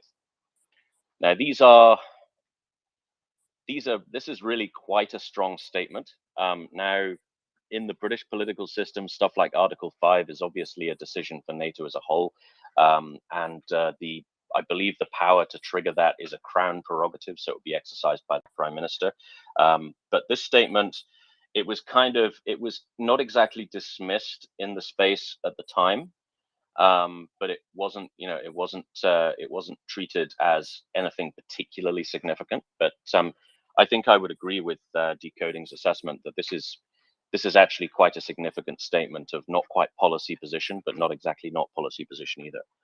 So yeah, I would certainly agree with Decoding that this statement is from Tobias Ellwood is of really quite deep significance. That's the point I wanted to make, as well as color on Tobias Ellwood. Well, thank you for that. And the point is taken. And we have John Howard coming up, and Bostame from India. Tom, go ahead. Yeah, I remember when Decoding Trolls was raising that tweet, and in some ways I think it is significant, but in other ways I think whilst the Russians are holding a swathe of southern Ukraine and the Zaporizhia power station, it was always a bluff anyway, because the Russians need that electricity. They're not going to blow up their only source of electricity for the part of the country that they want to hold. And also, whilst some radiation might get to, say, Romania, Bulgaria, etc., it's not really going to cause anyone to die. Could cause some people to die around, Zaporizhia power station. So it always felt like a bit of a terror-causing bluff on behalf of the Russians. The problem has been that the Ukrainians, rather than just saying this is bullshit, have also used it, and you can't blame them. Like Zelensky has said, this would be a worldwide nuclear disaster, which isn't true, really. But you can understand why he's done it, pointing out, no, not really. It wouldn't be on the same scale as Chernobyl, if you remember. I don't know if you were there when we had Mark Nelson and Eugene in. Let me ask you this though. So let me ask you this: for the nuclear, the management of nuclear facilities worldwide, I think it would be a global disaster. It wouldn't affect the world globally in terms of radiation fallout, but in terms of principles and precedent, it certainly would. It would mean that countries could use nuclear reactors as bargaining chips, and that is, I think, maybe I'm thinking too much into it, but that in itself is a threat to the governance of nuclear power. So it's not about what would happen if first of all, they can't blow up the Zaporizhia plants, but they can try to shut it off. However, the fissile material still continues, right? So I think the point is that the regimen, the nuclear global governance regimen, would be adversely affected, because it would set a precedent that all you need to do is capture another country's nuclear reactors and hold it hostage. That in itself is a game changer. And that's why I think, although I'm not a nuclear person, this would affect the entire the globe, so to speak. So I just wanted to throw that in, Tom. Sorry. Yeah, no, that makes sense. I mean, it would definitely be a PR disaster, and using someone's power station as a hostage would be something. I think whilst the Russians are actually holding on to southern Ukraine, it always was a bluff anyway. I think the real risk to Zaporizhia power station might be when the Russians are forced to withdraw. There's the idea of trying to destroy it out of spite. Sabotage? Yeah, they can't destroy it. No, they can't destroy it.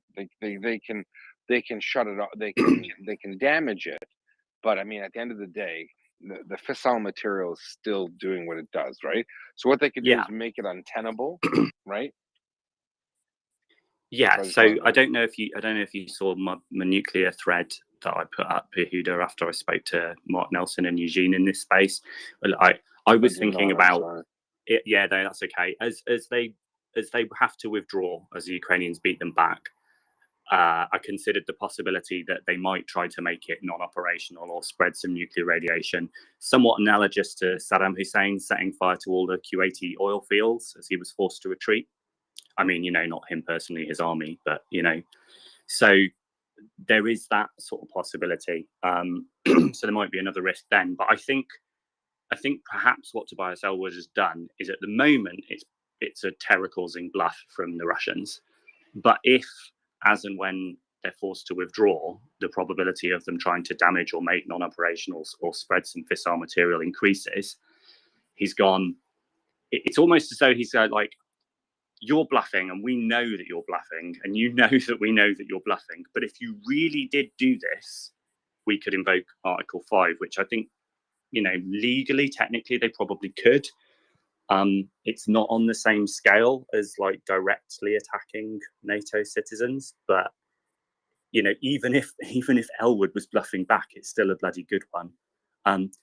The question I had to Decoding Trolls, though, was a brief one. What was the source on Boris Johnson and Joe Biden saying that if Russia used nuclear weapons, Putin would be killed and we'd respond with nuclear weapons? I'm just very curious on that point.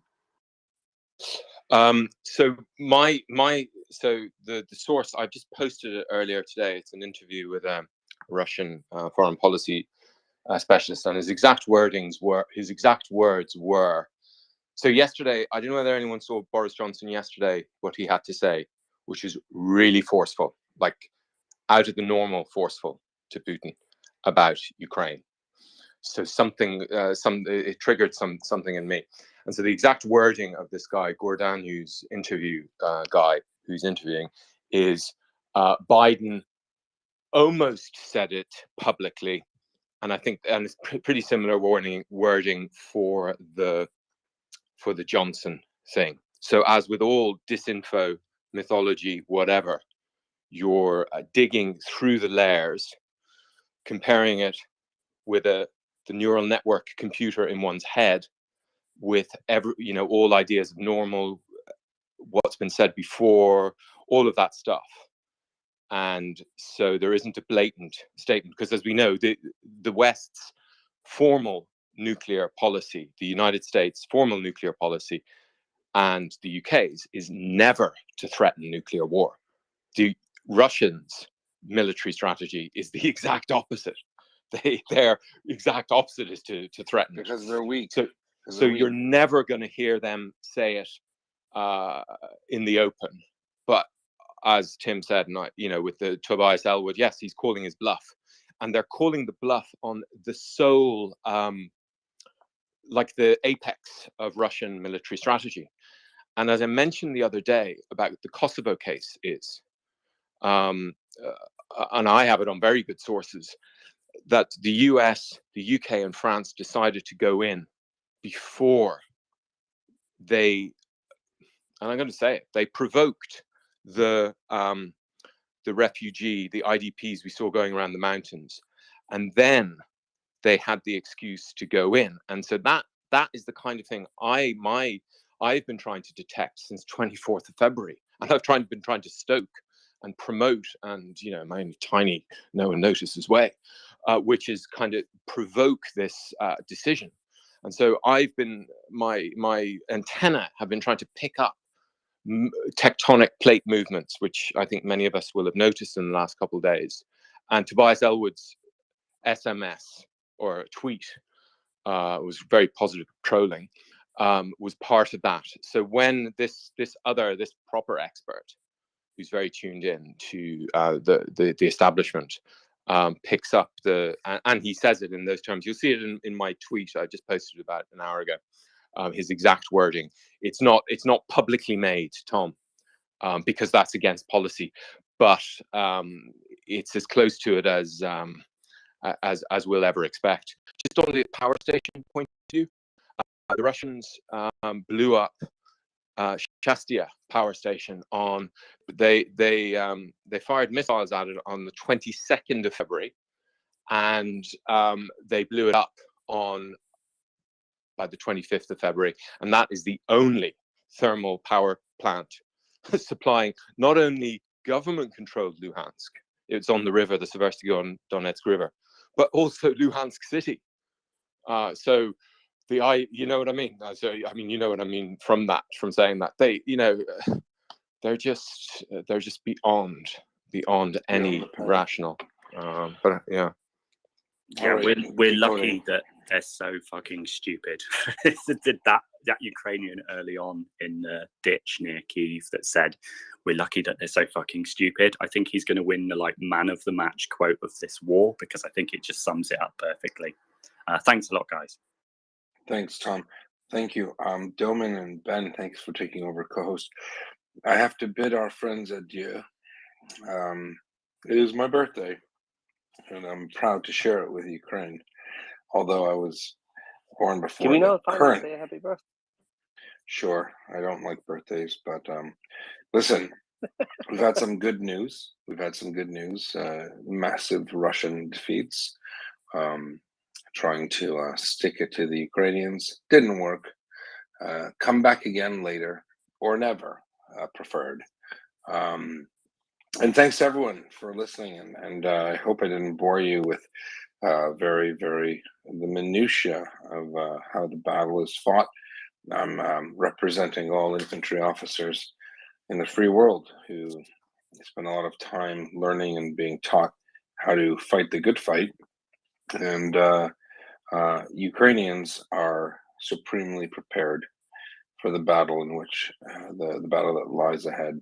So, God bless Ukraine and all freedom-loving peoples, and Slava Ukraine. Slava.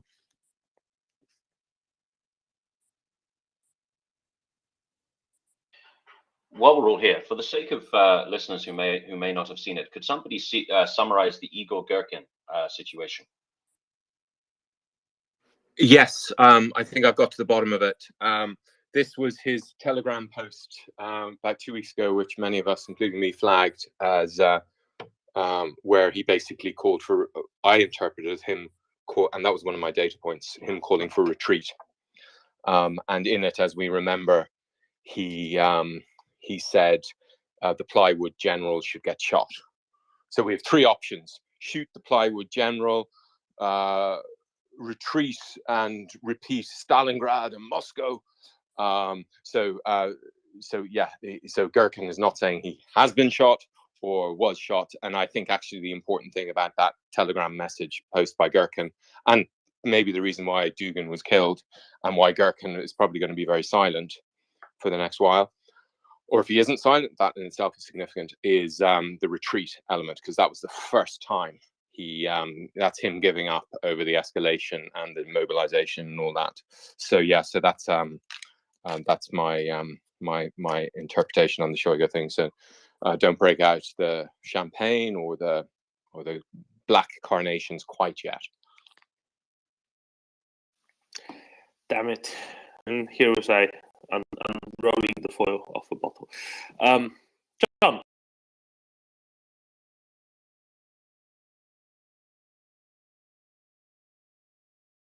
And Tom, but with regards to Tobias Ellwood, as has been noted, he doesn't speak for the government.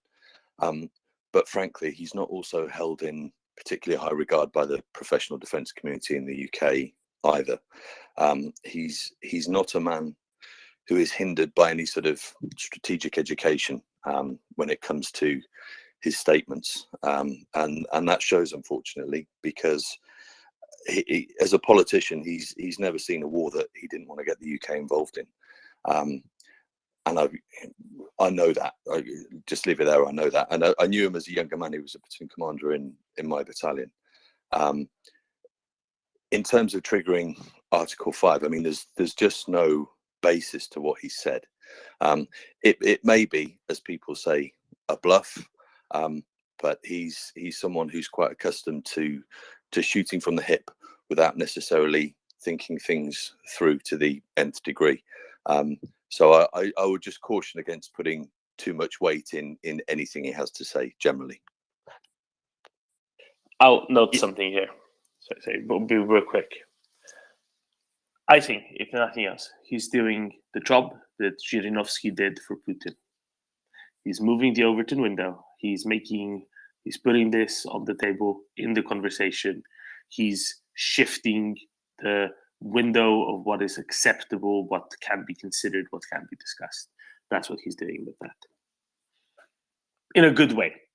Yeah, if I can comment real quick, when Decoding Truths first raised that about Tobias Ellwood, I thought to myself, okay, yeah, maybe legally, if some radiation gets into Bulgaria and Romania, we could count that as an attack and trigger Article 5. But like politically, would we really do it? Would we start World War III over, a really limited amount of radiation release, like less bad than Chernobyl?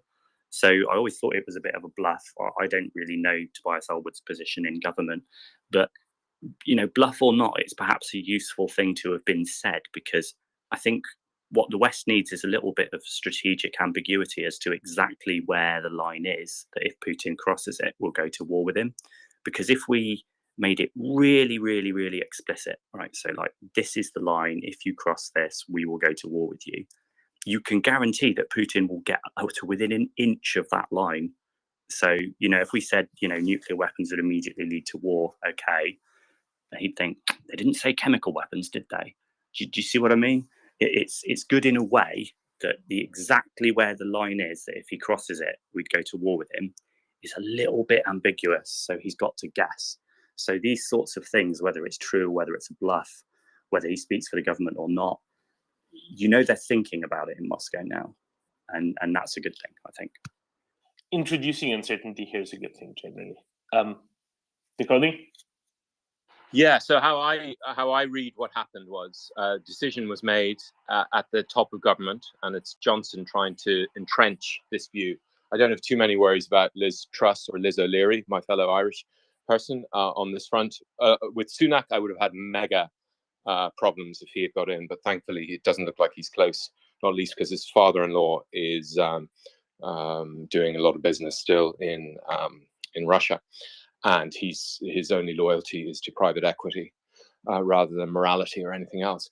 But yeah, so the way I think the decision was made, and then they were like, okay, who do we get to say this? And their choice wasn't of some random backbencher. It was, as Tim says. And so what the signal to me says is that if there was an Article 5 vote, the UK is signaling that it would vote yes. And no more than that. It's not saying that Germany would vote yes or Turkey would vote yes, but it's signaling that the UK would vote yes.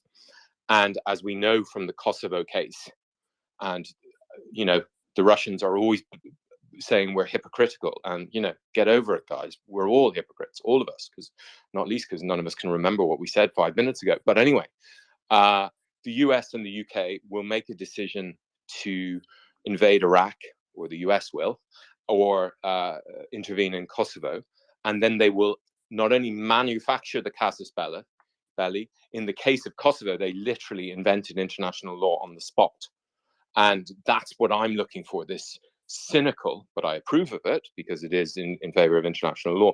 This cynical manufacture of consent to intervene to save Ukrainians from genocide, and so that's the light in which I see the Tobias Ellwood thing. It's signaling the UK would vote in that. We understand it needs a consensus, and God Almighty, could anyone trust Schultz to do it, or Orban? I probably trust Orban more than Schultz to do it, to say vote yes. But the UK and the US are perfectly capable, along with France probably, and I pick up Macron's total exasperation now. He keeps on going on about colonialism and how Russia's imperial. Someone's given him a book. Someone's got him to read Timothy Snyder. It's interesting to see actually that Johnson was photographed on the train, one of his trips to Kyiv, and beside him was Timothy Snyder. They've been reading the right stuff. So that's what I'd say. I mean, I'm no friend of but anyway, that's what I'd say. In a way, Erdogan and Orban are easier to trust because at least you know exactly where they stand. Self-interest above all. It's easier to work with a simpler situation in that respect. Christian. Thank you, Domen. First, I really wanted to ask Tom a question, but he said it twice already. Something about not being a really big deal. Radiation over Romania or Bulgaria. Well, I'm too young to have been born in '86 when Chernobyl went off, and but my sister she was born then, and I have a lot of family and relatives that suffered radiation poisoning, and to be honest, I don't really appreciate like this slack over it's just a nuclear reactor that goes off, and maybe some Romanians and Bulgarians bite the fucking dust. So if you could please refrain yourself from speaking as such, please. Thank you. So Christian, I'll answer that. If you look at the Chernobyl nuclear disaster and where radiation spread, I mean, radiation spread as far as like Wales and Ireland. So, there was radiation in the UK from that, but it wasn't at a dose that people died out there. No one in Bulgaria or Romania died when Chernobyl happened of radiation poisoning. They just didn't. There were a lot of people in Chernobyl and Pripyat and the first responders. There were people in the sort of exclusion zone area. there will no doubt be some people in, that southern bit of Belarus, that northern bit of Ukraine, possibly eastern parts of Russia as well, that died from it. But look Western how close. parts of Russia. Sorry, western parts of Russia. My east-west is terrible.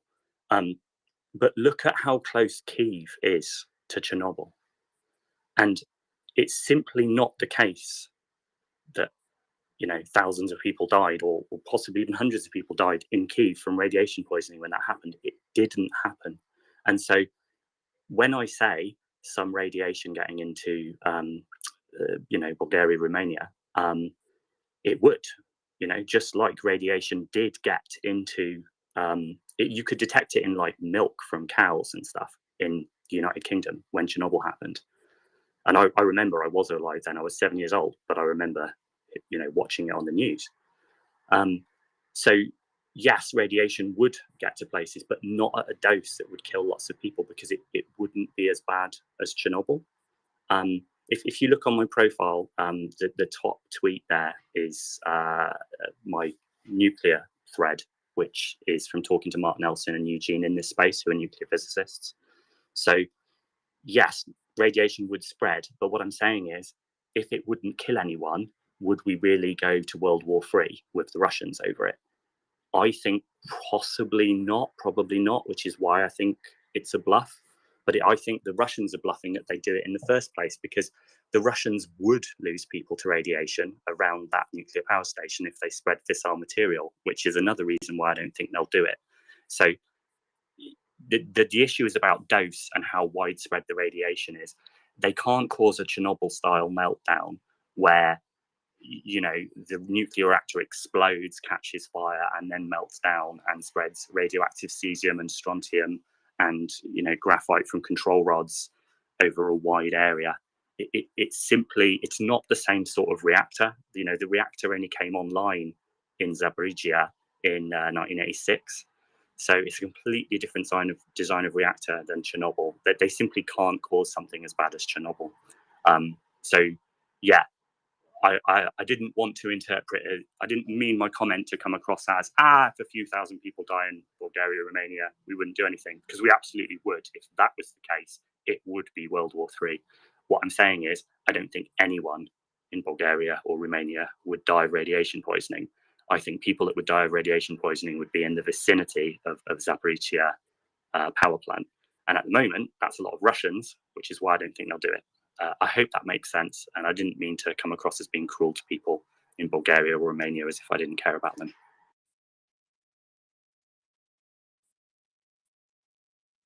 Chris, you want to reply to this? Yeah, it's not about dying. I'm not going to ask you about if you have kids and stuff like that, but this radiation poisoning, and of course I don't know, I'm not a nuclear expert, but the point is a lot of people suffered a lot, and a lot of people can't have kids because of it. A lot of people developed cancer, and so on and so on and so on. We got the news maybe 2 months after it blew, because we had Ceausescu, and when they actually introduced iodine for it, it was already way too late. So it's a bit of a sensitive topic. Let's say there's that, and I'm gonna drop this. Thank you. Thanks, Christian. And look, it's an understandable thing to be concerned about nuclear power, but what I would ask people to consider is, in the year when Chernobyl happened, how many people died due to radiation poisoning, and how many people in Europe died due to car crashes? How many people in Europe died due to fires? How many coal miners in Europe lost their lives in coal mining accidents? Radiation is terrifying and horrific. And, if you watch the recent Chernobyl dramatization, it's an absolutely horrific way to die. But, so are burns from just regular fire. And I think there's something about radiation, because it's invisible, that causes like an outsized fear of the risk. We all know that we could die in a fire or a car crash, but none of us think this is too dangerous a technology to use. Whereas there's something about radiation that just totally, totally freaks people out. And it is dangerous and we should be concerned about it. But like, how many people have the Russians killed with bullets and bombs? Like way, way more than would die if they spread fissile material around Zaporizhia. Don't get me wrong, it's horrific, but it's no more horrific than them dropping cruise missiles onto shopping centers or train stations, or bombing a theater or church full of women and children sheltering. In fact, it would kill less people than that. So it's all about putting it into context and thinking, would you really like to start World War III over that? Which of course would kill hundreds of millions of people. So yeah. Thank you, Tom. I propose we move on the subject, unless Ryan and Tim have something to add to the conversation. Just real quick, I wanted to offer that I don't think Tom was being flippant about the subject. There is a vast difference in what happened in the Soviet era and how they attempted to conceal that information from both their own population and the world at large.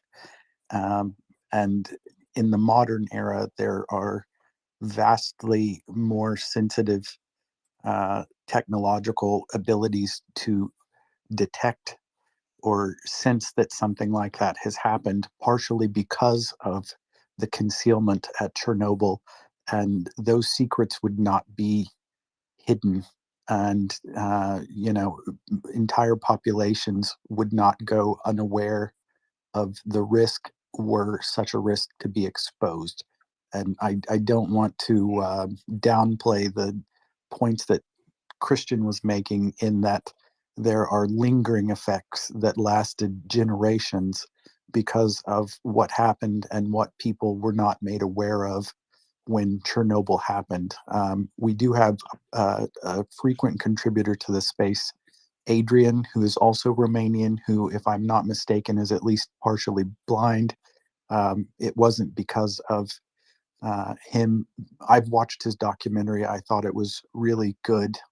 It's him and his partner. I don't know if she's currently his partner. She at least was at the time when he filmed his documentary, and he traveled to Ukraine to understand this more intimately, both for himself and, to make a documentary to convey to the world, or to the viewers of the documentary, that there are lingering generational effects from this.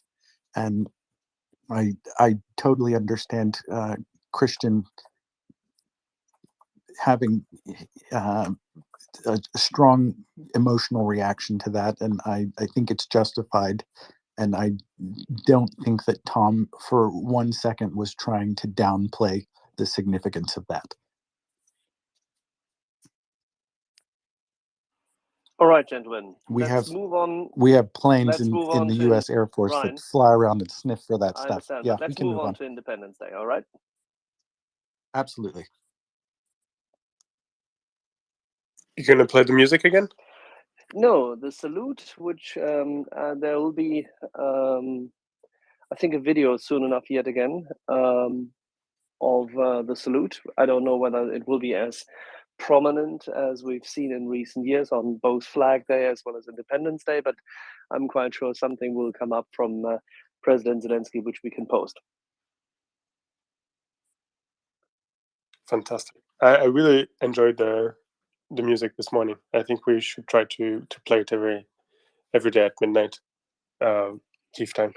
That is not a bad idea, Nate. That is not a bad idea. We only have to find a way to play this in a bit more professional way. This was quite haphazard through the speakers and the AirPods, but I haven't found yet a proper way of piping this into Twitter.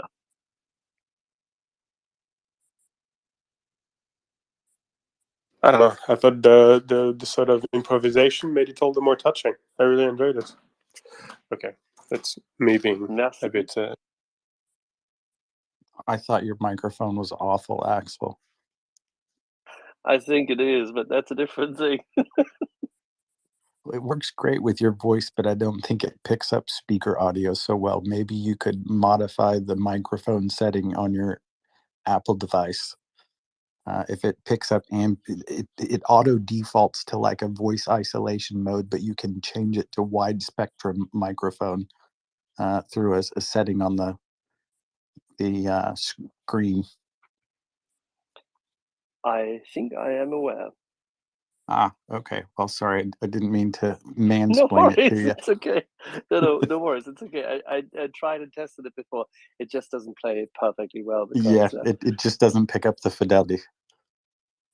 I think Axel should buy an 8th phone for this.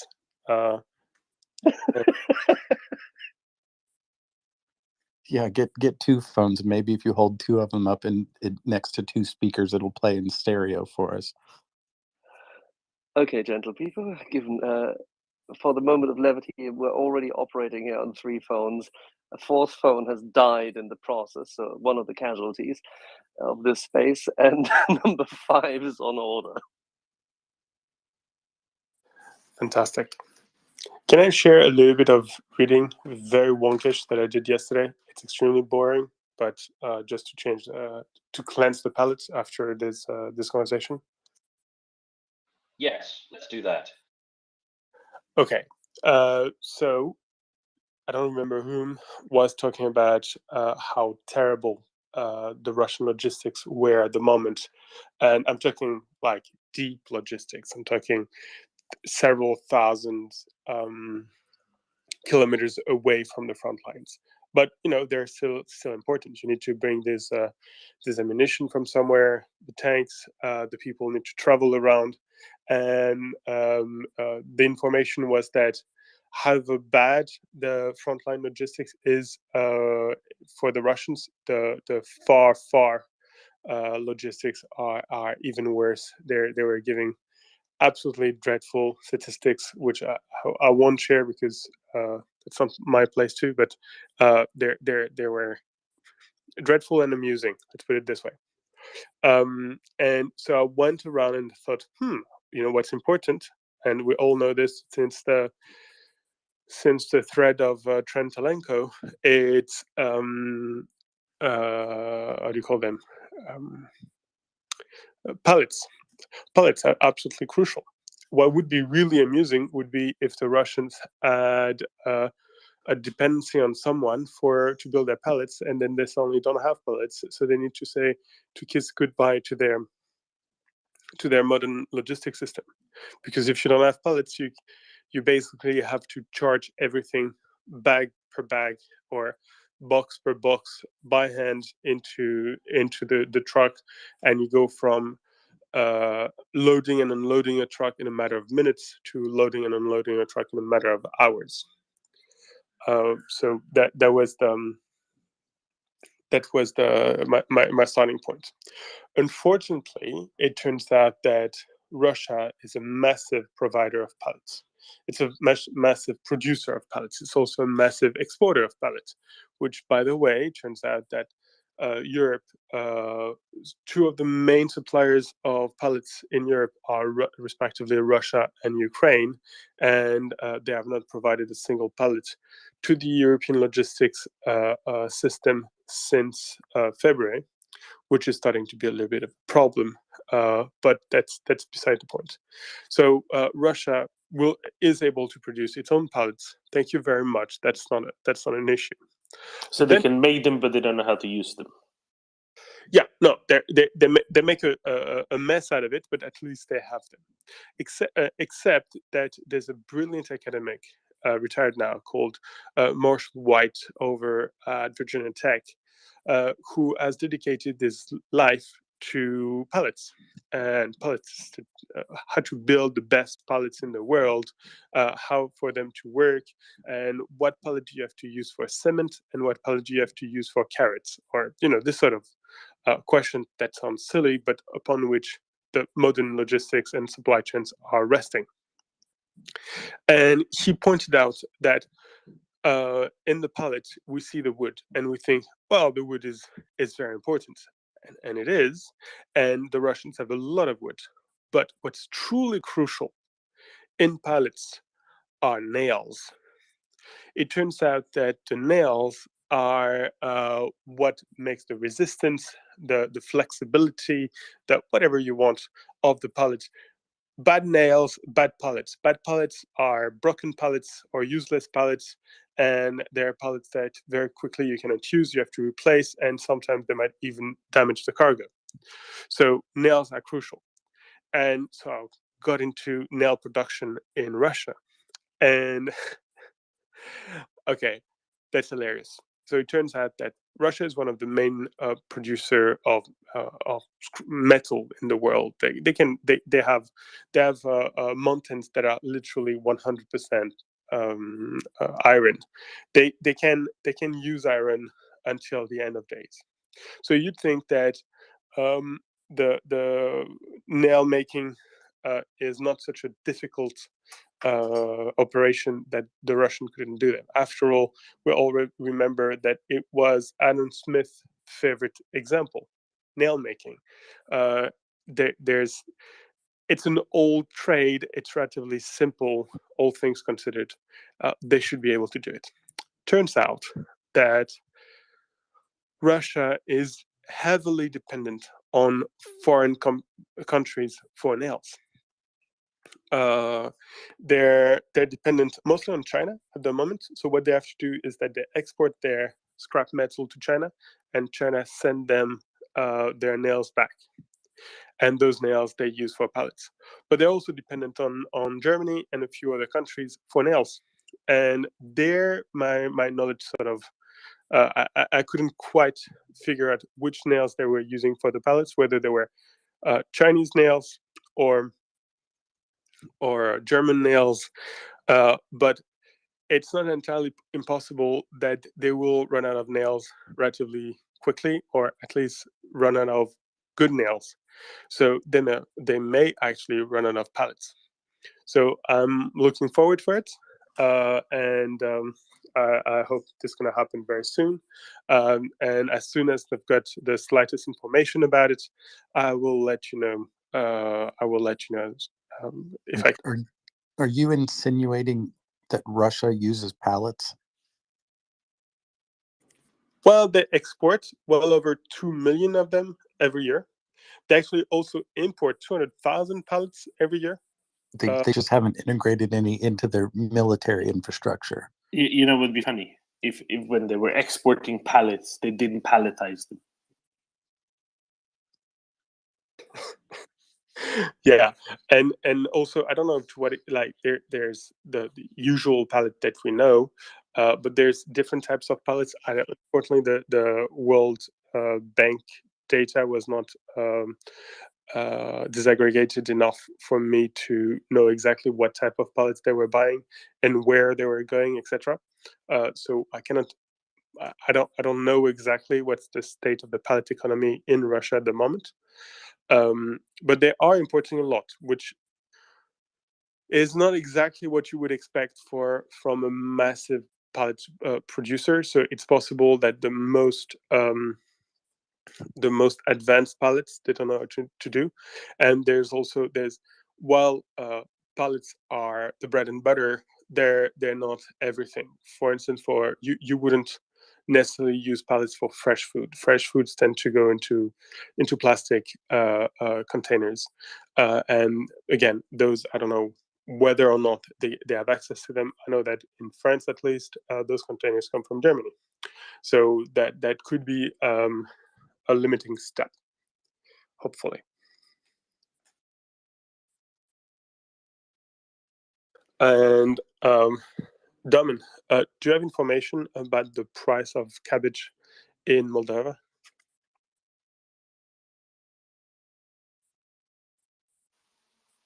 No, I don't. I'm really sorry to say. I feel like I failed you, Ben. No, okay. They're just sharing a joke. But yesterday, Domin and I, we found the website that answers all our dreams. It's something that follows the price of article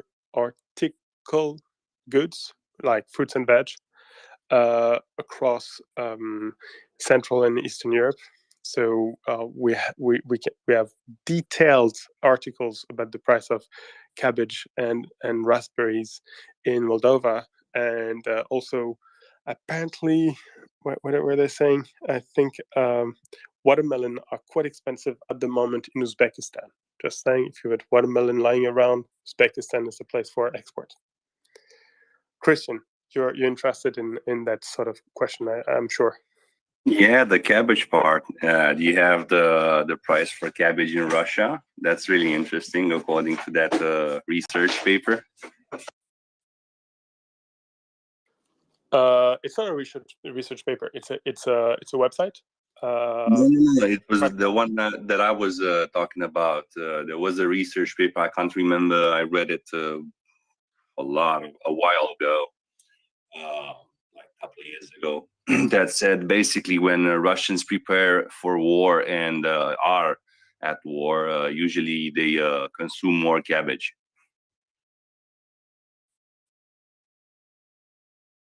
Why? It gives them some peps?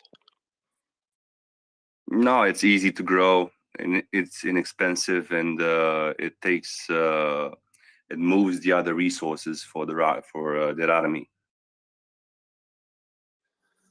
Oh, no, I don't know whether they're eating more cabbage. I'll look into it.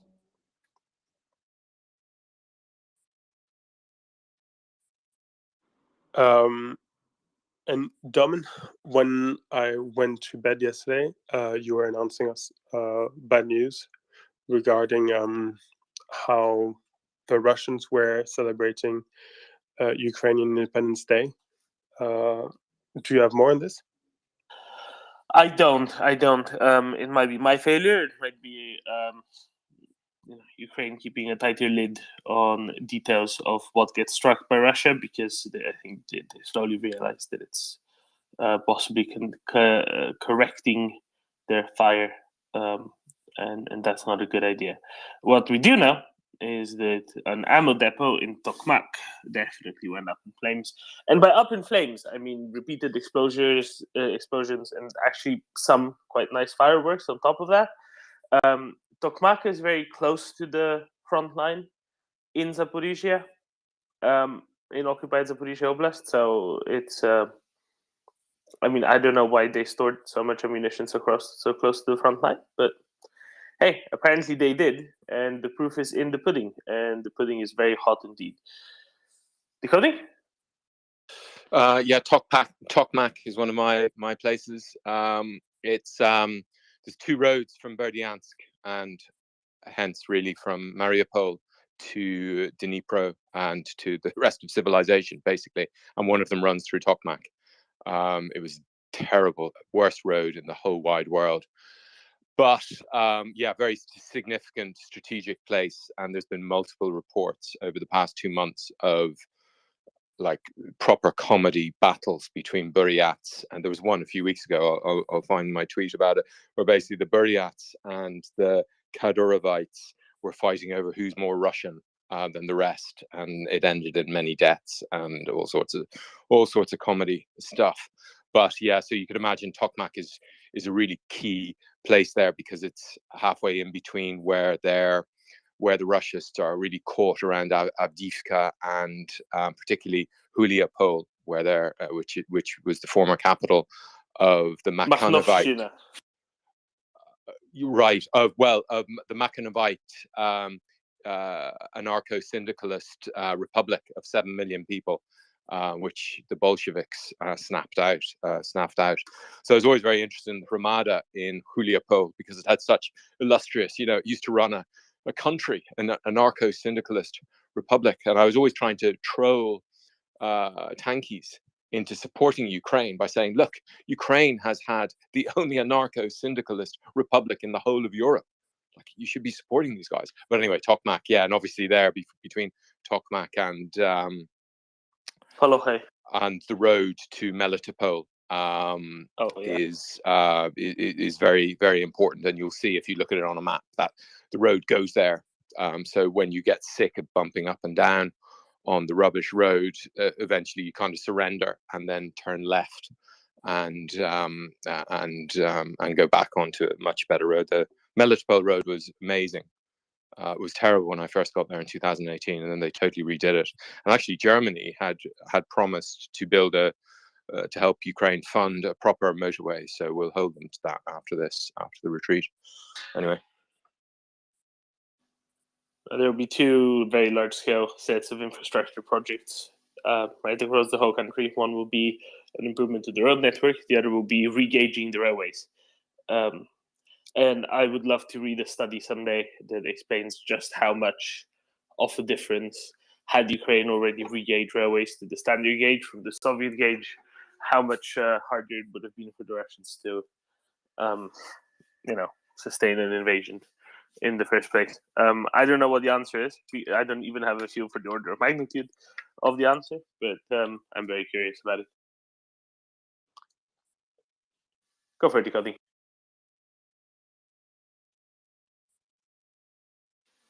Cody, your hand's up, I think. Hello. Yeah, the British in 1854 had to build a railway in order to enable them to do the Charge of the Light Brigade and beat Russia then. So again, history is repeating itself. I mean, Russia had just made a deal they had just saved the Austro-Hungarian Empire, and yet they messed up so badly by passportization of Christians in Jerusalem that they provoked Austro-Hungary, Turkey, Britain, France, all to unite against them. Some of those were great allies of them. And I do note as a sidebar, Russia is trying to Muscovy has been trying to strong arm Israel with quite open threats, really, into surrendering to them a church in Jerusalem. As if, so I've been trying to, one of my many little campaigns, I've been trying to steal Israel's spirit and tell them, don't give them that church, don't give them that church.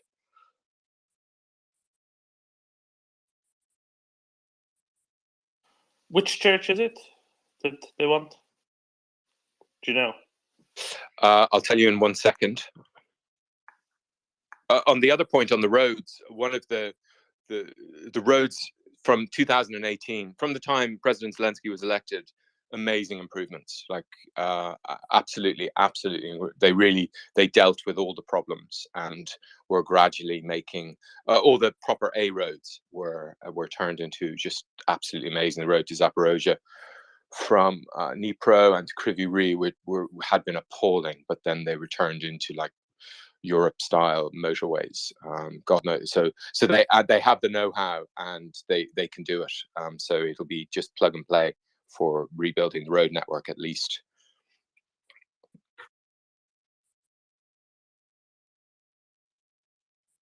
Tim, did you know this about the Crimean War? That they had to rebuild the railway there? Well, technically not rebuild, they had to build one from scratch. One of the first railways in Russia, if I'm not mistaken, there was one between St. Petersburg and Moscow, and that was pretty much it. Little detail about the Russian railways. There's a great book published in Canada about the common development of Ukraine under the Tsarist regime. The name eludes me right now. It was published in the 50s. And he goes into quite a little bit of detail on the development of railways in Ukraine under Imperial Russia, and it's just one slide after the other. In particular, there's the issue that what Russia wanted was to be able to send troops very, very fast from the center to Ukraine to defend the borders. So the bulk of the railways was designed to go from wherever, so Kiev, Odessa, Kharkiv to Moscow.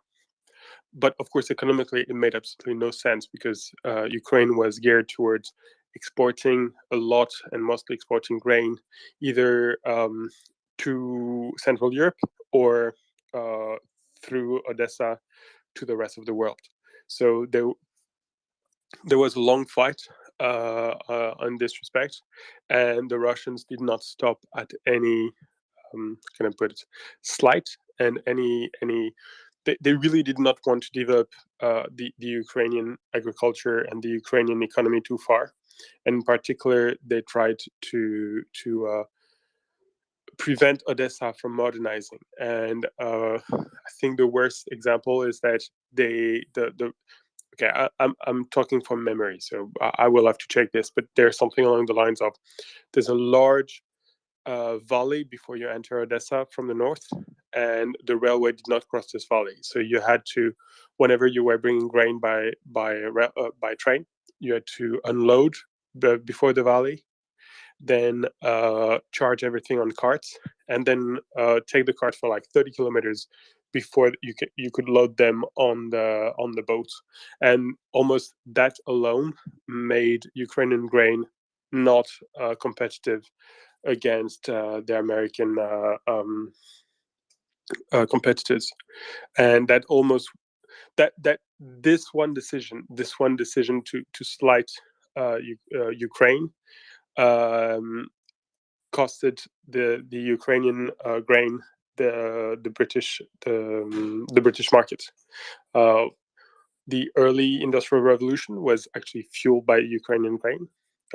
If it hadn't been for export from Odessa, Manchester and Birmingham would have starved, and that would have been it.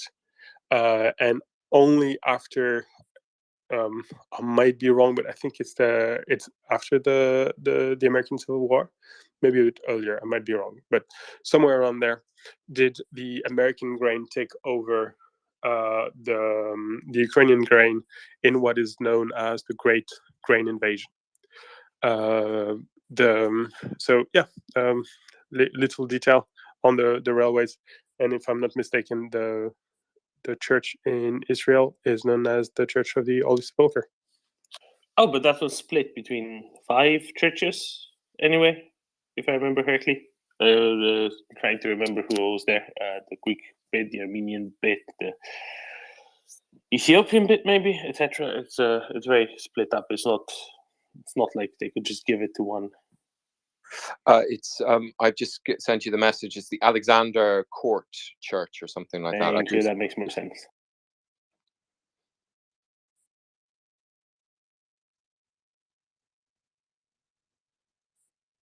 Makes much more sense to me. I remember the Holy Sepulchre. It's very interesting. The John. Yeah, good morning. Happy Independence Day. I don't know. Have you seen this? I don't know if I can call it article in.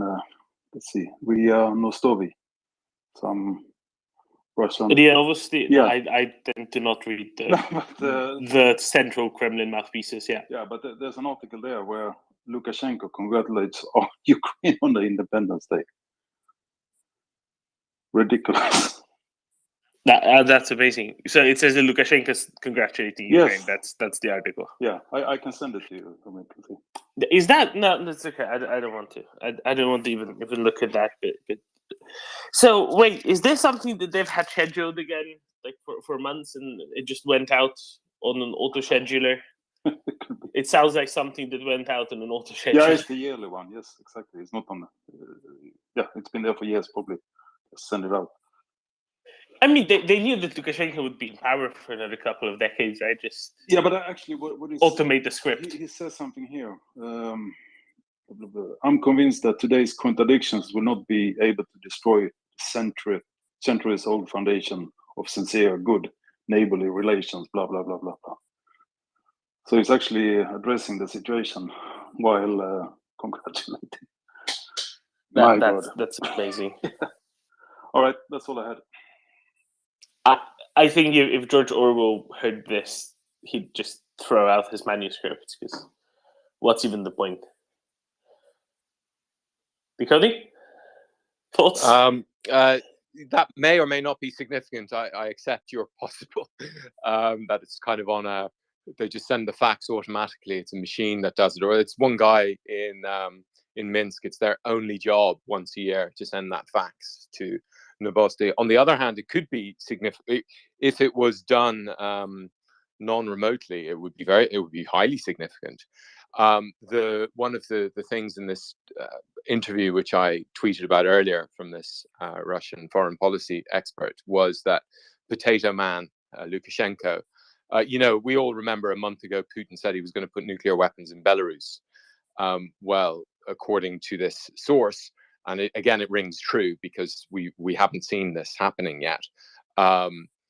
The West, or presumably the UK and the US, explained clearly to Putin that if there is, because basically Putin's strategy was, I'll put nuclear weapons in Belarus, then we'll shoot them or something, and it'll be Belarus's fault, and everyone will nuke Belarus.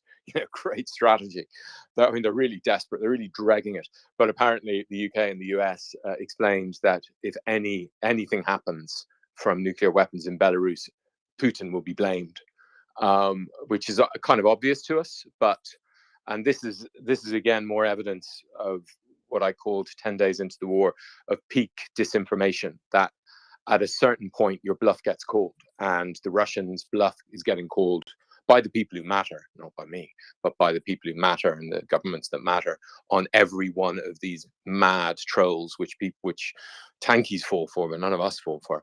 But yeah, so if Lukashenko, that is quite a significant data point. It'd be interesting to see about that. So yeah, so there's no chance apparently of Belarus actually entering the war. Putin has done his best to get them into the war.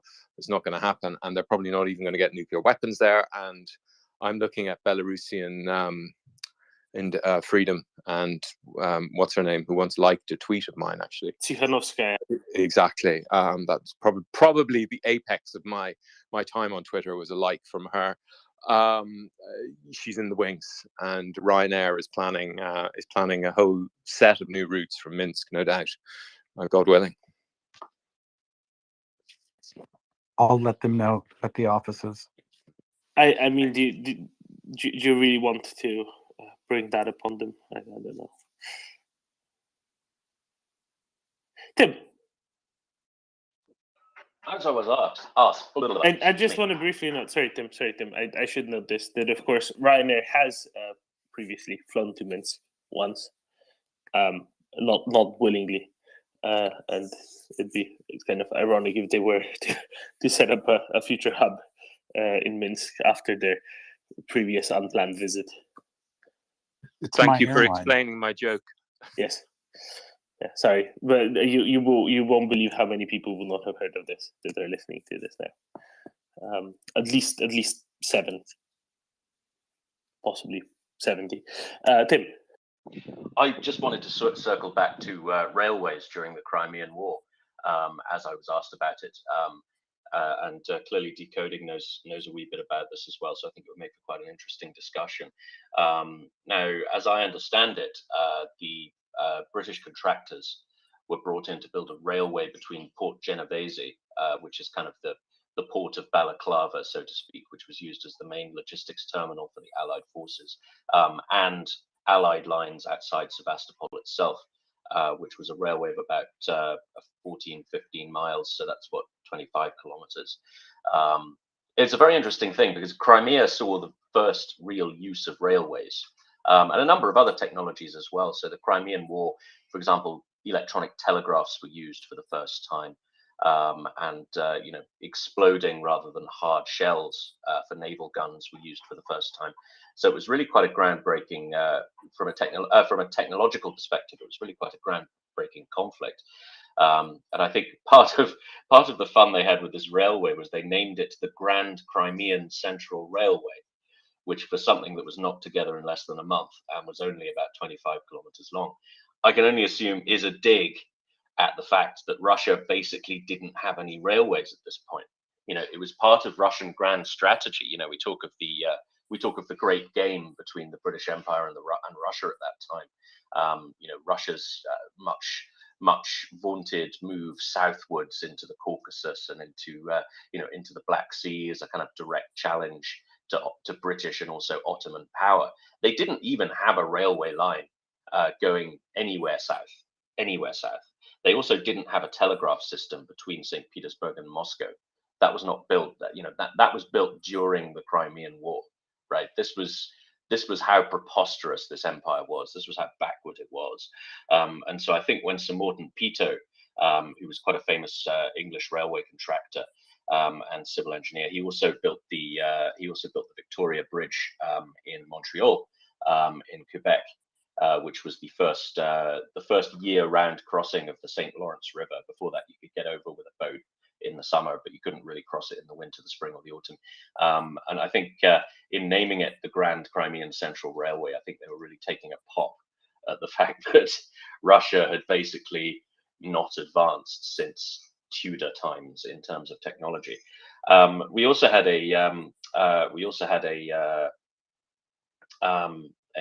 oh, sorry, I've lost my train of thought. We also had an interesting parallel to the modern day as well, in that the Russian army, though theoretically enormous, was prey to corrupt officers who exhibited, an enormous amount of corruption. And this was at a time when corruption in militaries was basically normal.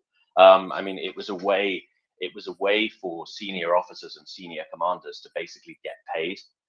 Because army salaries in nearly all civilized countries had army salaries that were pretty abysmal and certainly couldn't support the lifestyle of a gentleman. And so a certain amount of corruption among officers and pursers was considered kind of a perk of the job. But they would get into enormous trouble if they actually impeded their military's effectiveness through that corruption. And so what occurred in the Russian army, predictably enough, was the corruption just became an absolute way of life. And as we see today, it was selling soldiers rations and substituting them with cheaper stuff. It was selling soldiers uniforms back to them. It was outright stealing their pay packets, right? Just outright theft. And so we see very interesting parallels today. But I'm glad you brought that up, Decoding, because it really, particularly from a logistics perspective, Crimea was really quite a groundbreaking conflict. We also see a number of firsts as well. I mean, battlefield medicine advanced quite significantly during that conflict, and it was one of the first wars in which the names of the dead were recorded, if possible, rather than being left on the battlefield. That became a lot more pronounced in the Boer Wars of the British Empire. But this was one of the first conflicts where actual named lists of casualties were put together, and the ordinary blokes who fell on the battlefield were generally recorded by an official bureaucracy, rather than it just being, oh well, we suffered 200 dead in this action or whatever. So yeah, thank you for bringing that up, Decoding. It's a very, very interesting conflict, and of course Russia hasn't changed very much since then. Institutionally and militarily, it's still the same absolute shit show.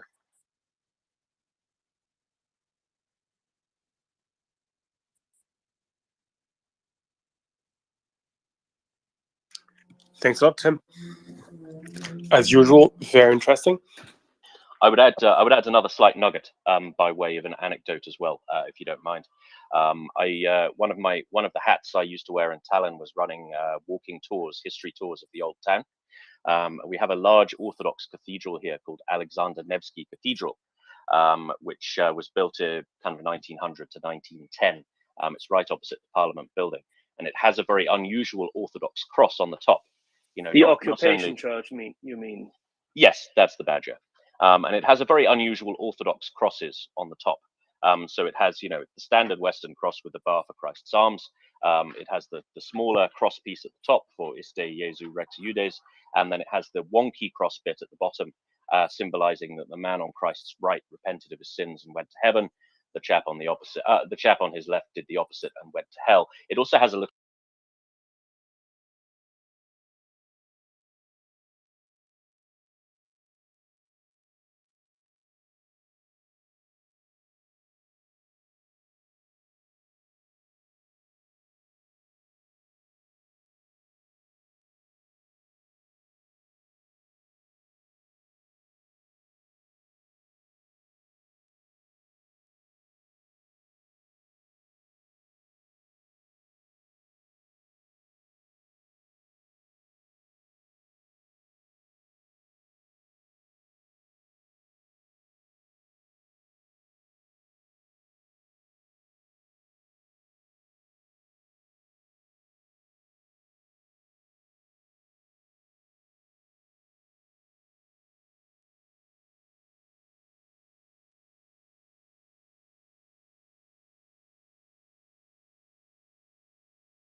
means. I've asked a couple of people. Somebody told me it was a boat.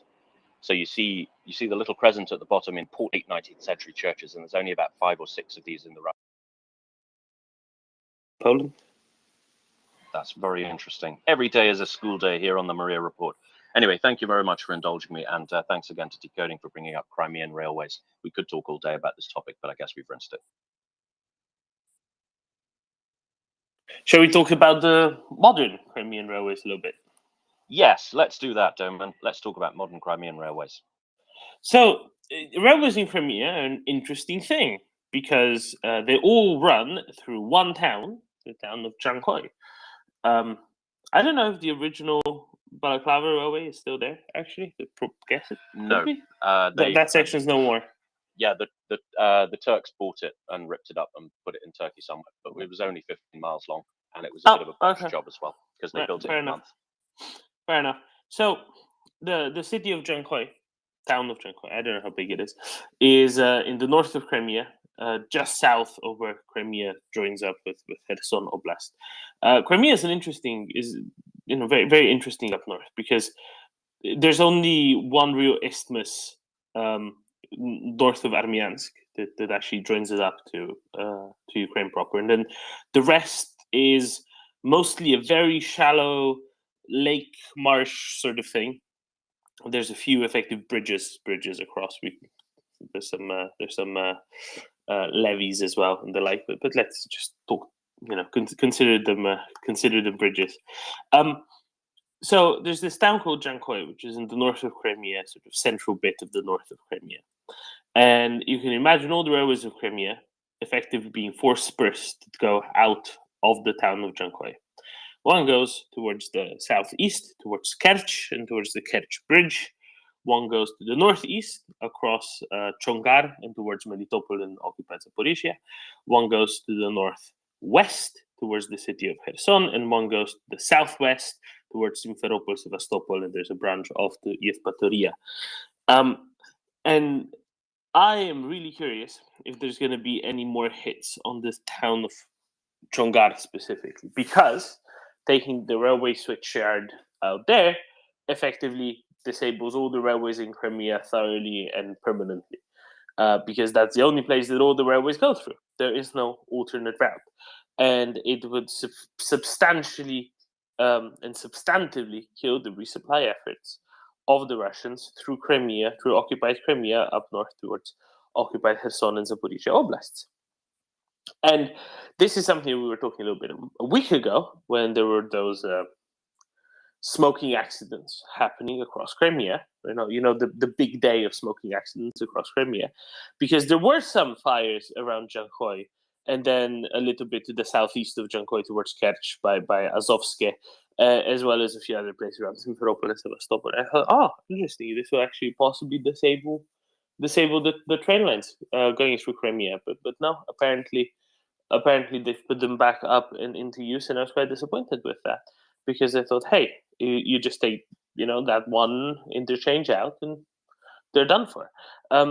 The part of the reason why the railways were never built out a lot more in Crimea is because there was no Kerch Bridge until a few years ago, so they weren't necessarily that useful. The connection across the Kerch Strait wasn't that useful.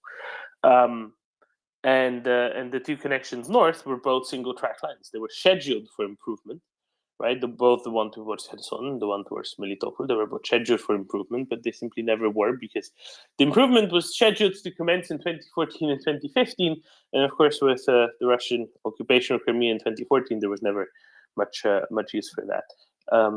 But it's very interesting, from a network perspective, because it genuinely all runs through one place. Yes, Crimea isn't that big, but nevertheless, it all runs through one place in Jankoy. And I find that really fascinating, because it's often, people in France, Ben will know, those who live outside of Paris, complain that the railway system is only really good if you live in Paris, because everything runs into Paris, but Paris is also awful as an interchange hub, because you then need to change rail station. Well, in Crimea, everything genuinely does run only through one city. Wait, there are other places in France? Yes, the good ones. Of course, yes. All the best ones are outside of Paris. This much is true. No, Paris is only the second worst city, though. That much has to be clear. Okay, I'll take the bait. Which one is the worst? What's your best guess, Ben? Bordeaux is my least favorite city in France, but No, Bordeaux, Marseille. Marseille. Correct, Tim. You got it in one. no. You got it in one. What are you talking about? Marseille is the best city in France. You have no. No, Marseille is awful. Aix-en-Provence is so much better. Literally orders of magnitude better. What are you, a bear or something?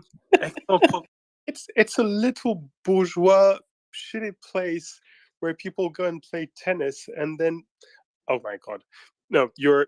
Sometimes we can disagree on taste, but this is wrong.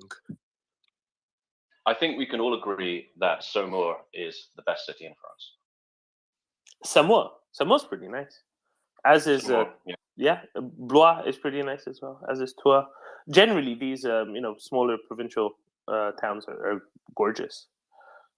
Many of them, and very pleasant and such. Sorry, not best France. part is, sorry, just to round that off, the best part about the Loire Valley is you can actually understand the French. Oh, interesting. One thing that always fascinated me about the Loire Valley was the sheer quantity of mistletoe. I have never seen so much mistletoe in my life. Normally you go through a forest and you see like every 1 in 20 trees might have one bunch of mistletoe, and then you go to the Loire and every tree has 7 bunches of mistletoe. Each of them is shocking. This is why you had such ample opportunity to make her an honest woman, right?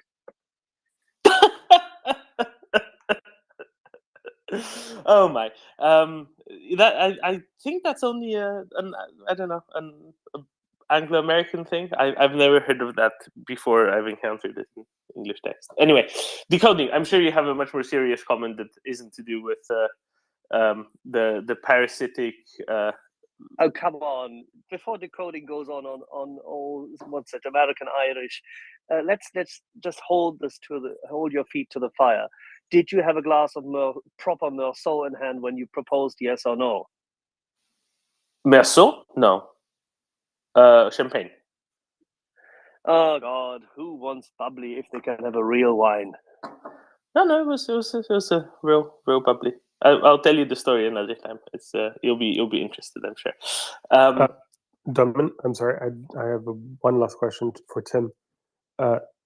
Did you ever go to the cavalry school in Saumur or not? No, I'm a castle nerd, so I spent literally all of my time in the Loire Valley. Well, number 1, getting drunk, and number 2, looking at castles, because those are my 2 favorite things. Oh, okay. I'm sorry. I thought you were referring to the tanks that are often bubbling around in the countryside. No, unfortunately, I didn't see that. I will have to check it out next time. Excellent. Decoding.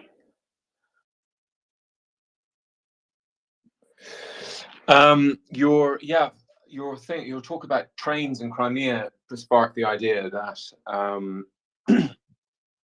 and the memory also of this article that I read earlier, which I hadn't really thought about before, which is that if NATO intervened, what would NATO's intervention look like? And as this guy knowingly says, and it makes complete sense, there would be no NATO troops in Ukraine, but given all of NATO's firepower, there wouldn't need to be any. They would be able to destroy the Russian army, very quickly. I'm sure there's more experts. It sounds highly plausible to me that would be the nature of the intervention. And that also sparks the memory of what the leverage, if someone was talking to Erdogan. I've been tweeting Turkey since the 2nd of March, encouraging them with the thought that of the 20 NATO bases we'll need in Ukraine after this war, that's based on my metric of there's 5 NATO bases in Kosovo, which is a non-NATO country, and so Ukraine will need about 20. Germany's going to get one. I think it's going to be up in the arse end of nowhere in northwest Luhansk. That's where it's going to go. but I've been offering Turkey and the US one base each in Crimea for months now, and so that could account for Erdogan's sudden change of tone. Let me make a prediction here. The railway in Crimea will be upgraded, and probably to service these bases. That's my prediction. Oh, I certainly agree with the fact that it certainly will be upgraded. If nothing else, there will be a massive reconstruction to switch everything to standard gauge. In Moldova, it'll be trivial. They'll be able to do it in like 2 weeks because it's a small railway network. Just to make this clear, there won't be any Turkish base on Crimea. The Crimean Tatars have dreadful reminiscences of the Turkish Ottoman Empire. Aha. Okay, fair enough then. Okay, I'll stop.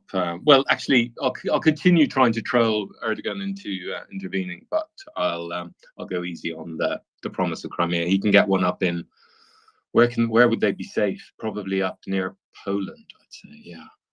I think Ryazan, why not? But seriously, I think at the very least you can promise him a chain of kebab shops. I think that'll be acceptable. Aren't they German, or is that? Oh, that's the. That's the Germans doner. invented That's kebab? the doner kebab. That's German. Aha. But it's kind of like a chicken tikka. Fair enough. But the kebab itself is not German. Then John. Yeah, thanks. In connection to the previous discussion about, I think there was some talks about France and so on. So some trivia on that. Do you know what the largest French-speaking city is in the world? The largest. Yeah, the most populous. I mean, where most people speak French. Is going to be Kinshasa, maybe? Yes, that's the one. Just some trivia, because as we all know, the next winner, the next champion of Jeopardy will have been on this base. So just helping a little bit. Do I get a prize? Or do you have more odd questions? No, you have to answer with a question. So you failed. Sorry.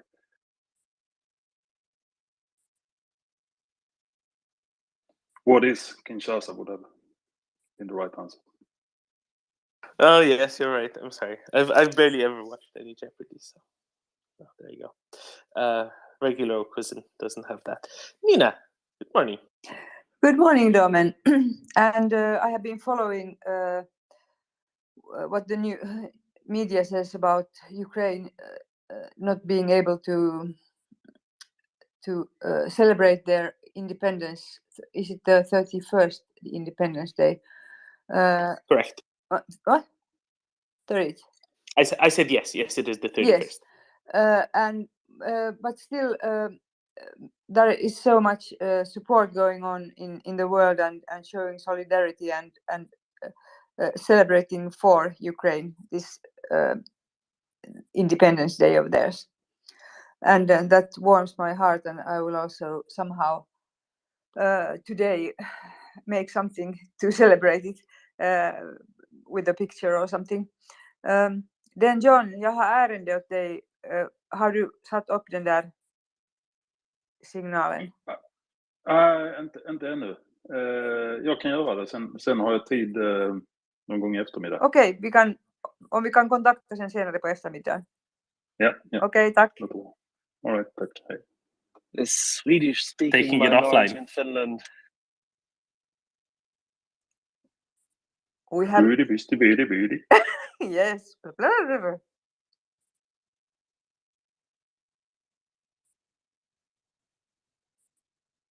Decoding.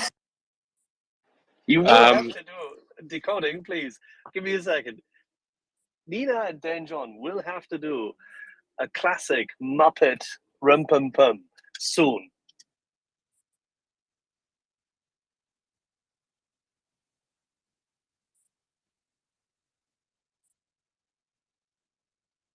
Please decode. Please go. I apologize for interrupting you.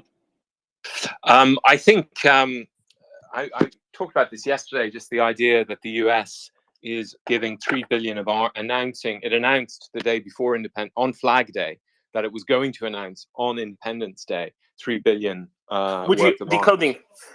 Could you say that on Flag Day the US flagged the announcement of $3 billion? Oh, that's brilliant. Yeah, I'm sorry. I hate to miss a pun like that. But that's what you have Doman for.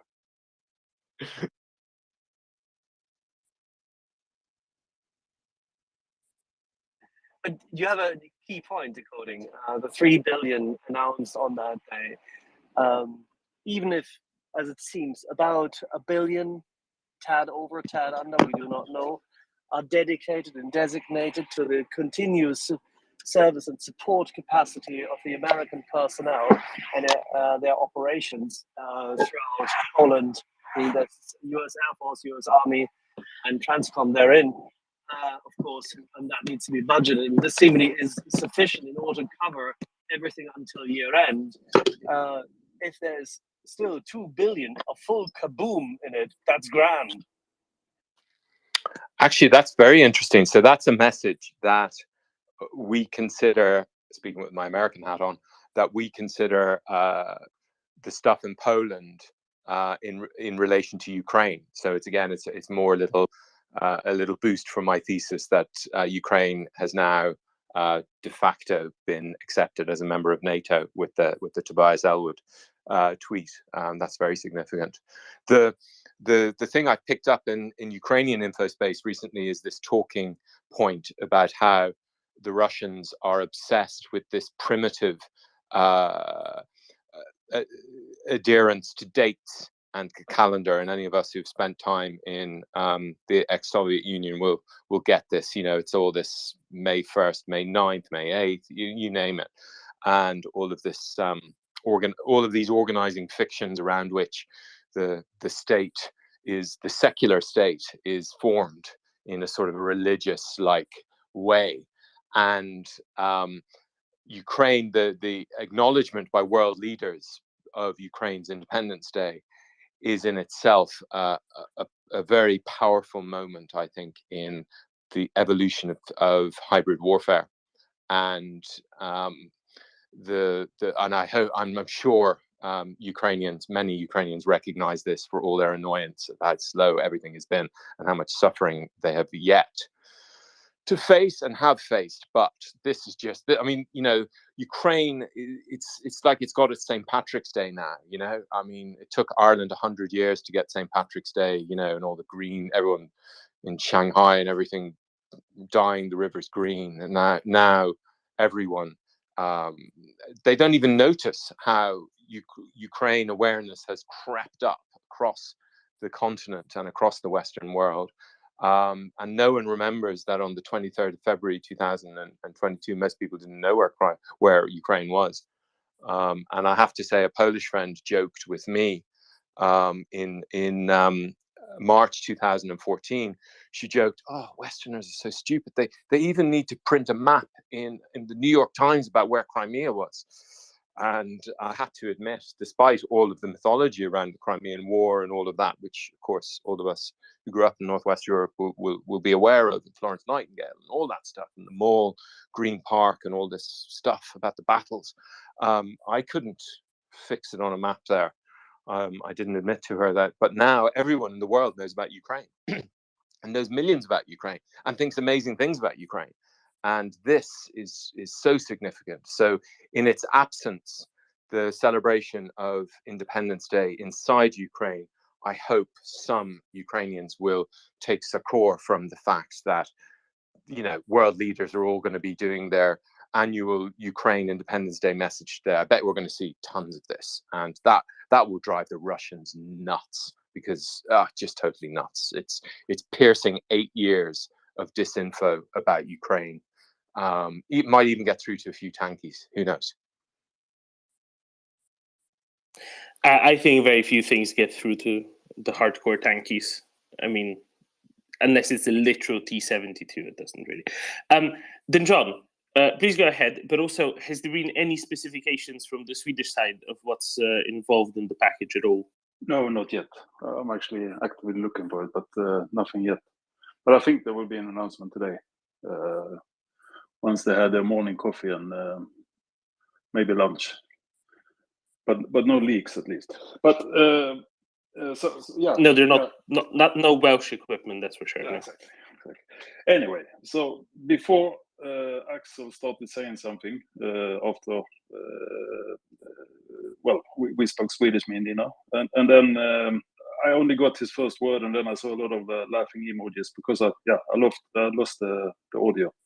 So Twitter box prevented you from hearing. The Yes. Axel requires you and Nina to do a full Muppet something or other. I don't know exactly what he said, but Rum, pum, pum, pum. okay, yeah, we'll work on that in the background. It's a simple show, you know. You can. It's easy. We can give you the respective video. You just have to do the voiceover with her. Oh my god, professional shit. Yeah. Anyway, yeah. Thanks, Axel. We will work on that. Hey, John, we had such a serious infantry and command technique session this morning with our friend Yehuda, and all these terrible topics which we have to go through. If we don't have from time to time a little Muppet show, come on. I can't be Waldorf and Stapler in unison all the time. Fully agree. Fully agree. I love is good. Yeah. Let's do it, Nina. I have to work on it. And it's not hard, to be honest. I will send you the respective video where there was a female star guest with the Swedish cook on the Muppet Show. You can do the voiceover then. John, det är lätt för att när vi inte förstår någonting vad vi säger. Precis. Vi kan prata lite så. Så Nina, Ja. huskebidi, hudi, huskebidi. Ja, just det. Okej. Och de vet inte om vi talar svenska eller om vi talar gibberish. Precis. Mange tack. All right. Thank you. Ja. You do understand that Doman is forced to learn Danish, and at least, when he takes the potatoes out of his ears and mouth, understands what you're saying, and that Swedish is very simple for Germans, right? Yeah, actually, you're right, Axel. And likewise for German. I know. But having said this, by the way, I'm quite sure, having made this illustrious comedic levity comment as to our Danish friends, I presume we'll have about 6 or 7 DMs from our Danes in just a minute.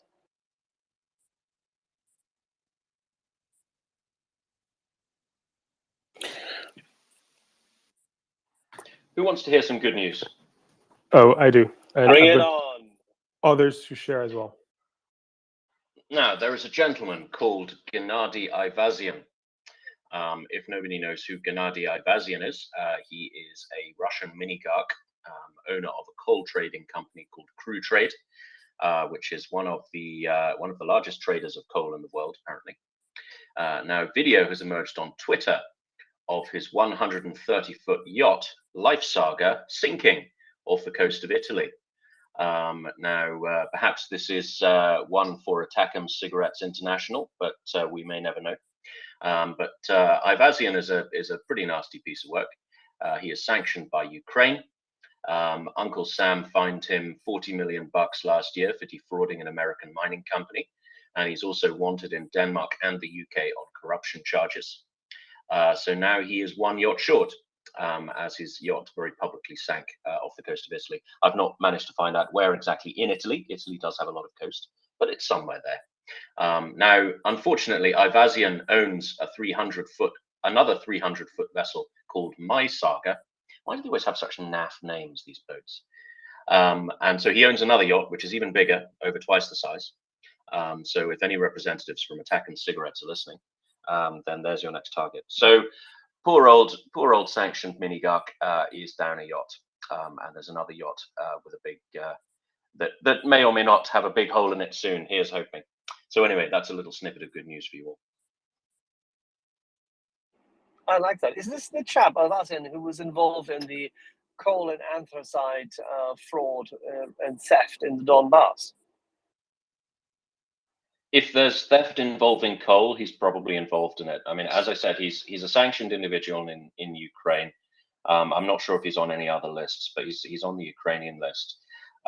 He's also he's basically every bank money laundering scandal there's been in Northern Europe, then has got his name on it. He got caught up in the Danske thing.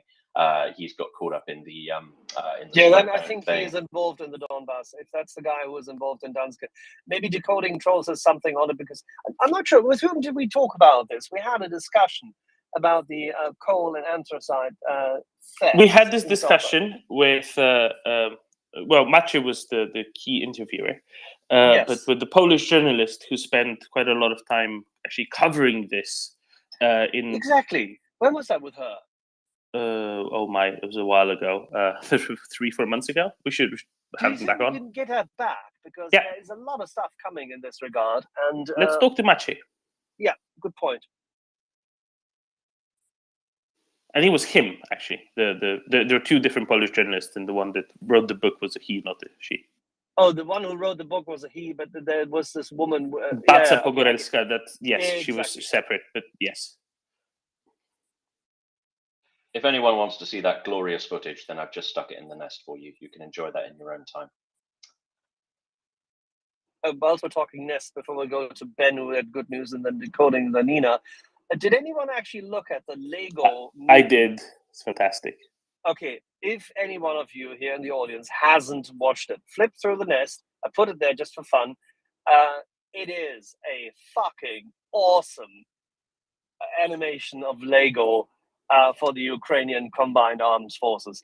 Absolutely stunning. I know that you're all in the space, that you're completely addicted to it. You're here 24/7, but I'm sure you have a second phone, as we all by now do, or say a computer on which you can watch it. That video animation is absolutely bloody perfect. Lego and its shareholders, founders, and its senior management should be commended for their cooperation with these dudes who do the animation. Absolutely stunning stuff.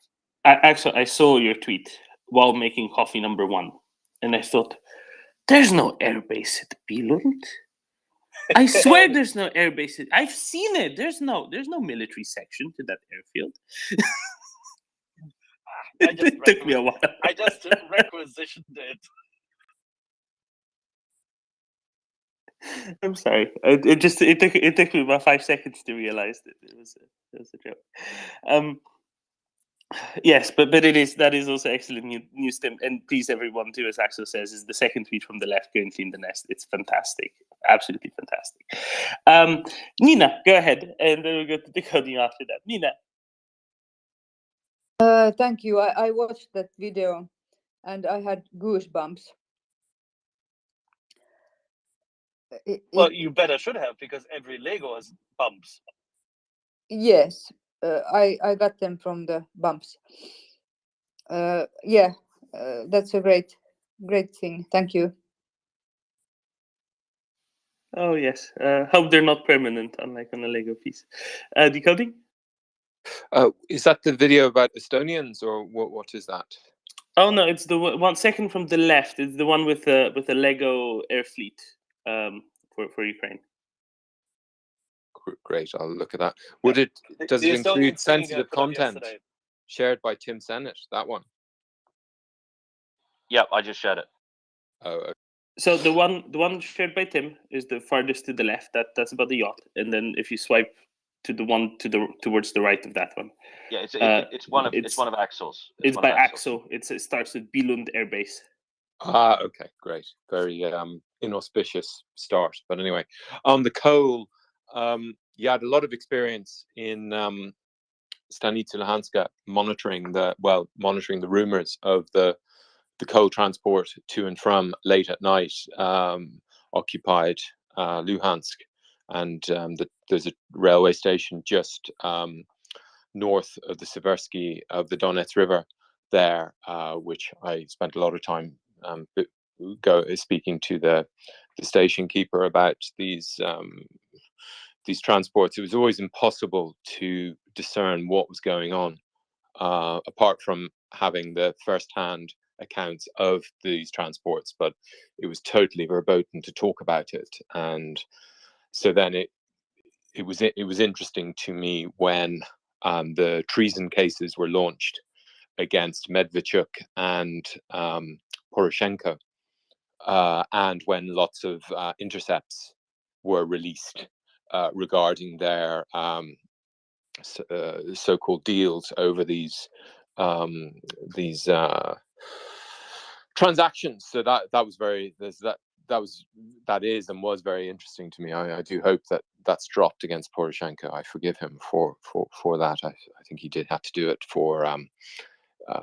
he just felt he had to do it. It wasn't corruption. It was trying to keep. No one realized Russia was so rubbish at that point. But so that's my only insight on the coal. But I look forward to seeing this yacht go down. Do we think, did he scuttle it himself, or do we expect it was a smoking accident? Right. Amazing. Typically ships sink. We just recently had a little boat sink right in front of the marina port close to us here in Tallinn. That boat sank because of a kitchen accident. So the Russians will see that in the newspaper and say, "Oh, we've got a new reason for boats for the Moscow 2 to sink." No, see, it's an ecological exercise. They are building habitats for marine life because the Mediterranean. This wasn't the Mediterranean, right? Guardia Costiera, it must have been. In the Mediterranean, there has been a steep drop in the fisheries because of overfishing, especially in the central and eastern Mediterranean. And no, this is just there to make sure that fish have somewhere to reproduce in peace. Kind of like a coral reef, but an instant one. That's what they did it, because they're so ecologically sensitive. Boats are also unsinking at the moment. I'm sorry, Nina. Boats are unsinking at the moment. I see some German World War II boats in the Danube. Danube are so low that they're kind of unsinking. So the world truly is turned upside down. I've been told in good authority by Romanians who live nearby that that's kind of a common occurrence. It happens every few years when the water levels are low. It's not the first time. It's just more notable now because more people are paying attention to the Danube for one reason or another. Maybe they'll find the amber room. Well, you would have to go to Moscow, respectively, to its main section in the Hermitage, right? I thought they lost most of it. Of course they lost most of it because it was bloody stolen by some Soviet. Well, whatever.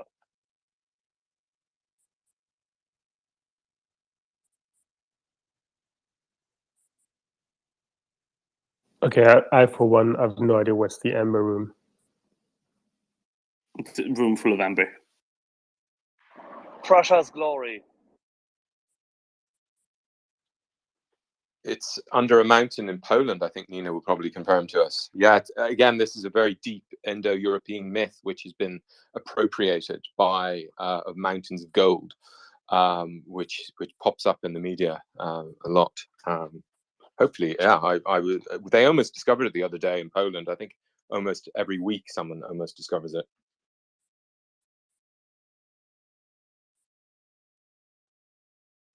Okay, I'm now officially confused.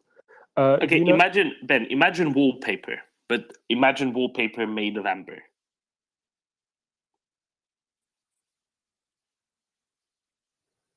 Okay. Now plastered over a giant room in a palace, and then make everything else of amber as well. That's pretty much what it was.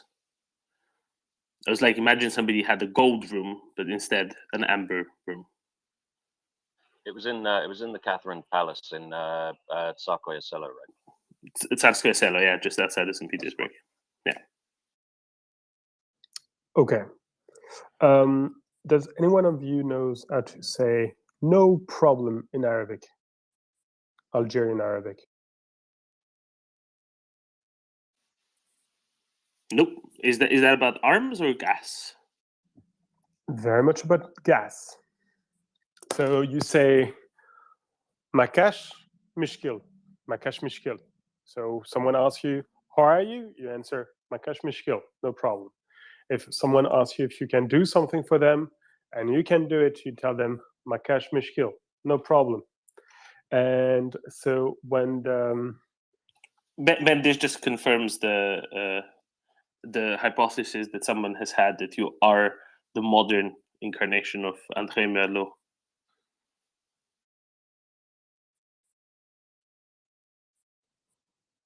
I don't know who it is. The French spy drama about the 50s or 60s, but okay, never mind. Sorry, I'm really desperate, very bad with TV. Anyway, so for the I don't know 5th or 6th week in a row, the Russians have yet again diminished their export of gas to Europe, and the Europeans have turned to their Norwegian and Algerian friends mostly, who have both answered Makash Mishkil. There's no explanation of why the Norwegian would be speaking Algerian Arabic, but that's another issue. So the flow of gas across the Mediterranean and across the Straits of Denmark have tremendously increased and are almost entirely compensating at the moment for the drop of Russian exports. So we are in a position where the Russian blackmail is not working very, very well, which is good news. More on the energy front, apparently Japan is going to restart its nuclear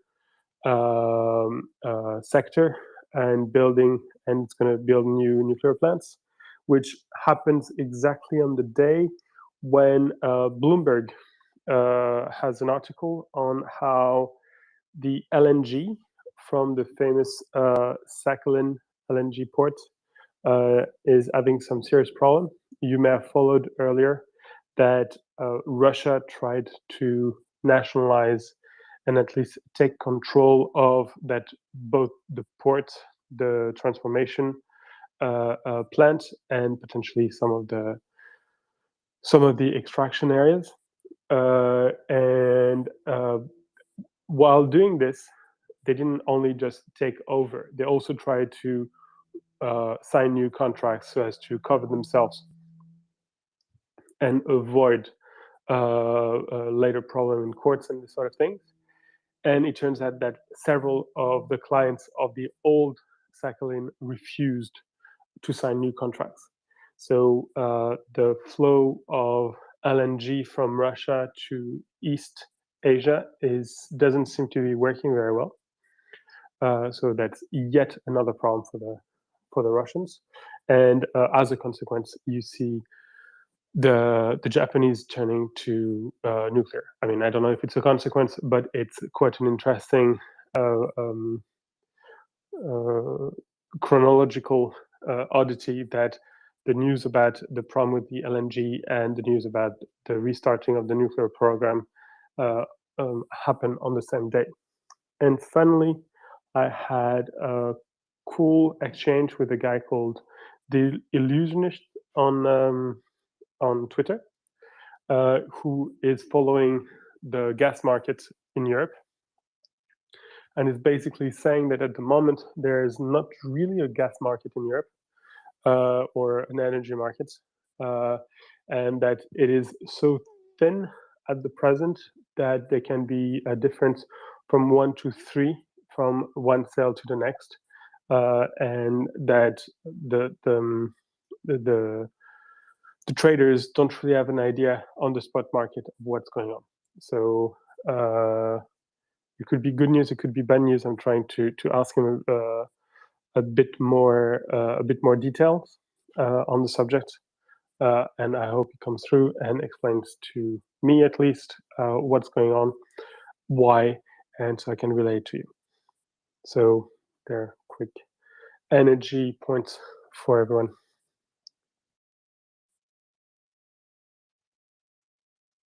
We've woken up Brian from his slumber by discussing fossil fuels and trading of fossil fuels. Is that your times? Yeah, I thought we were talking about skirts and stuff. Ryan? I had a question for Ben regarding the Sakhalin liquefaction facility. Is there any more news on the outcome of Russia announcing the reorganization of that partnership? As I understood it, Russia pretty much delivered an ultimatum and said they were going to be reorganizing that business, and they would entertain offers for partners, but the existing structure was essentially null and void. So they were pretty much forcing the partners, which I believe was Japan and India, to take a write down after Shell or whoever it was that was the operating partner backed out. So I don't have details about the reorganization itself, whether the Japanese actors and the Indians, I didn't know the Indians were also involved. What about them? If they are still in the venture, or if they're, and if they are, to what extent? I don't have information. What Bloomberg was saying was that the venture, such as it is, decided to renegotiate all the contracts with all the clients. Exactly. And they were pretty much forcing unfavorable terms on them, but it was, as I understood it, a kind of a take it or leave it situation where Russia held all the cards. And I think that, I know definitely that pissed off the Japanese, because they have retained some mineral rights as Sakhalin has changed hands between the Japanese and the Russians over the decades or the centuries. But the Japanese were very interested in that. That's why they took the partnership in the first place, and now they're pretty much being shut out of any returns on their investment. But I think that there's definitely a correlation there between them electing to restart their nuclear plants.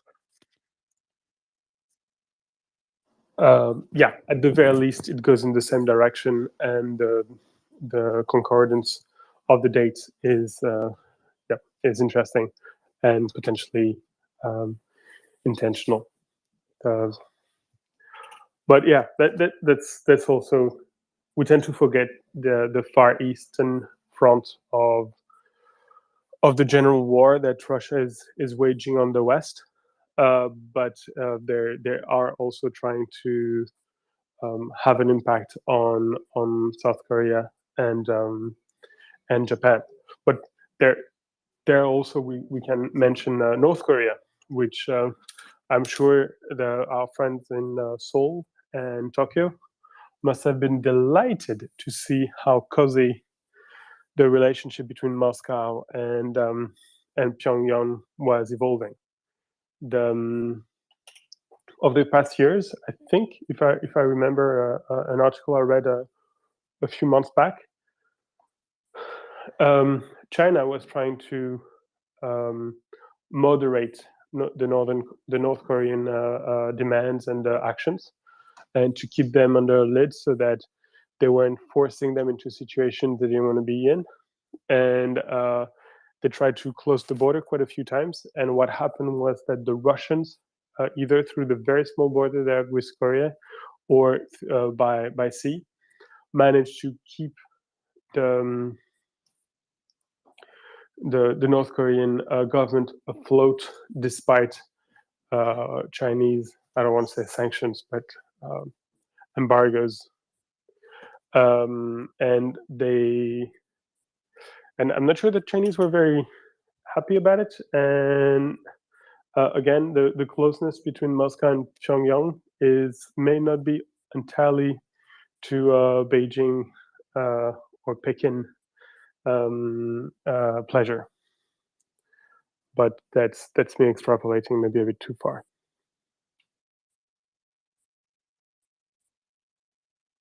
Ryan, do you understand what's going on with the market, the gas market in Europe at the moment? Volatility. I think it's because it's yo-yoing back up and down so much, and there's probably a bunch of gas being delivered is provided under contract. This is pure speculation, by the way. but if it's a tight market and there's not a whole lot of gas to be traded on spot, and that causes the prices to rapidly rise, there might not be anybody interested in buying at spot prices, given that Russia curtailed delivery through the Nord Stream 1 line, which has increased scarcity. There may just be not enough to go around, and people don't want to pay the exorbitant prices because it's so unusually high compared to everything else. But I'm not a commodities trader, so just a layman assessment. Yeah, but you're a smart man. Do you know what's the size of the differential between the US and Europe at the moment in terms of gas price? Last I was looking, it was at about 10-1, but I think the European gas prices fluctuate so wildly here in the last couple of months. And I mean, they don't get too terribly low, but they spike up and then slowly start trickling back down. And then the Russians play a game again and they spike back up. And I think, people might just be holding their eggs.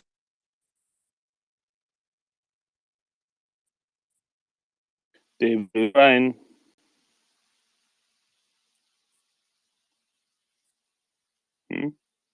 Anyone? Did we lose Ryan? Yeah, I dropped Ryan. Okay. Ryan, Twitter box.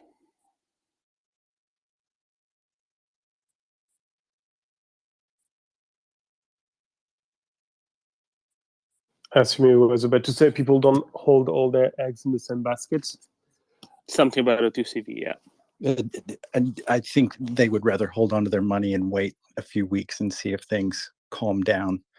I know that anytime Russia announces a reduction in supply from Nord Stream, it causes prices to spike up in Europe. And I would suspect that people are basically just holding their money and hoping that Nord Stream production will be resumed to whatever curtailed amount it was a few weeks ago, and that would cause prices to come back down, and they're thinking maybe they can buy on the spot market next week and it won't be so brutal as it is this week.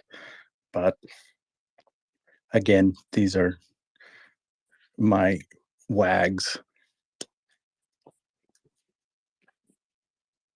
Wild rear end guesses.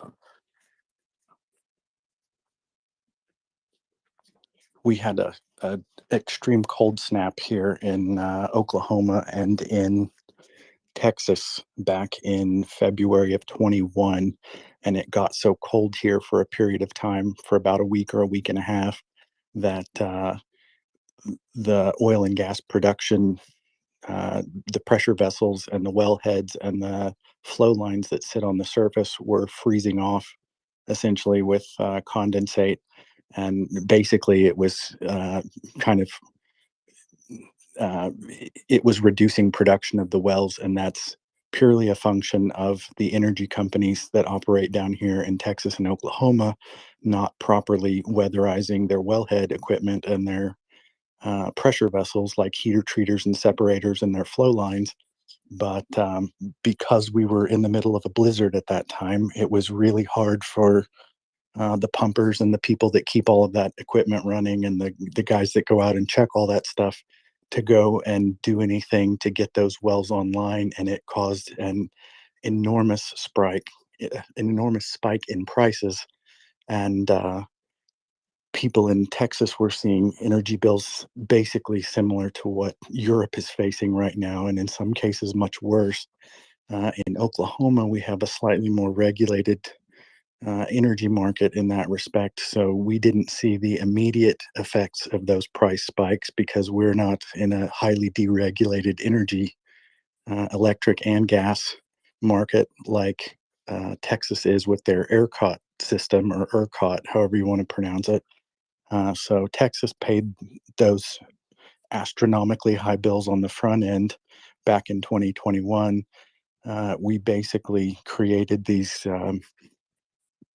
debt vehicles. I don't know what you call them. Axel's in finance. He could probably explain this better than me, but more or less, they agreed to kick the can instead of doing some kind of back end correction or clawback. In my eyes, it seemed a bit like price gouging because prices rocketed up so high so fast. It was a broken market, more or less. There were no guardrails on the system.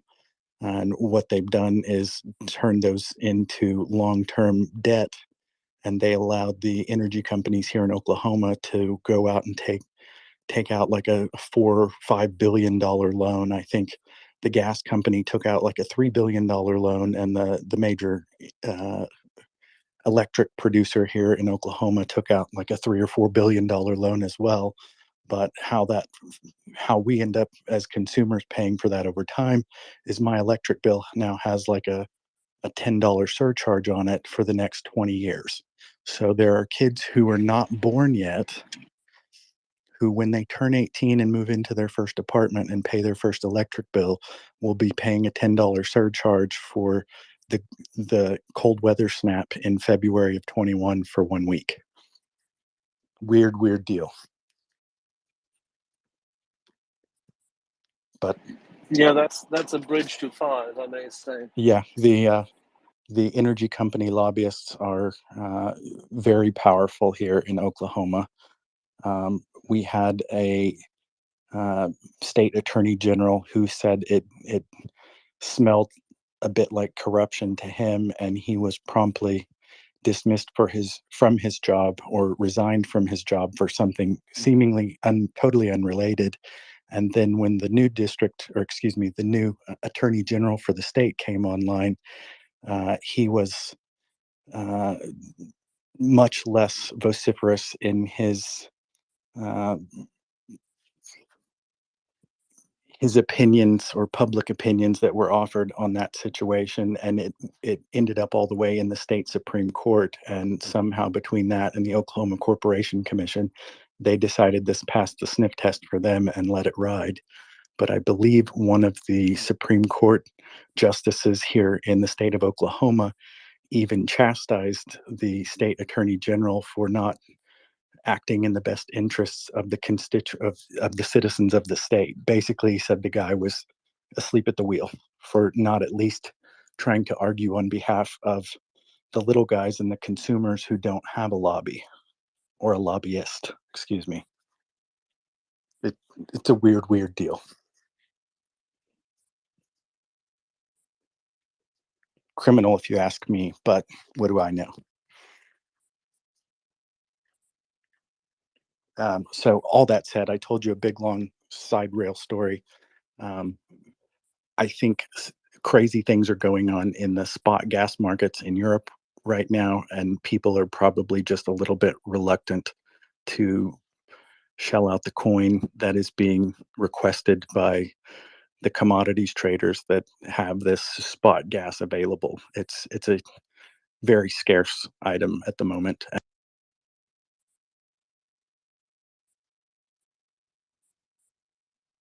Did we just lose Ryan? Yep. Yes, we have. It's a very scarce.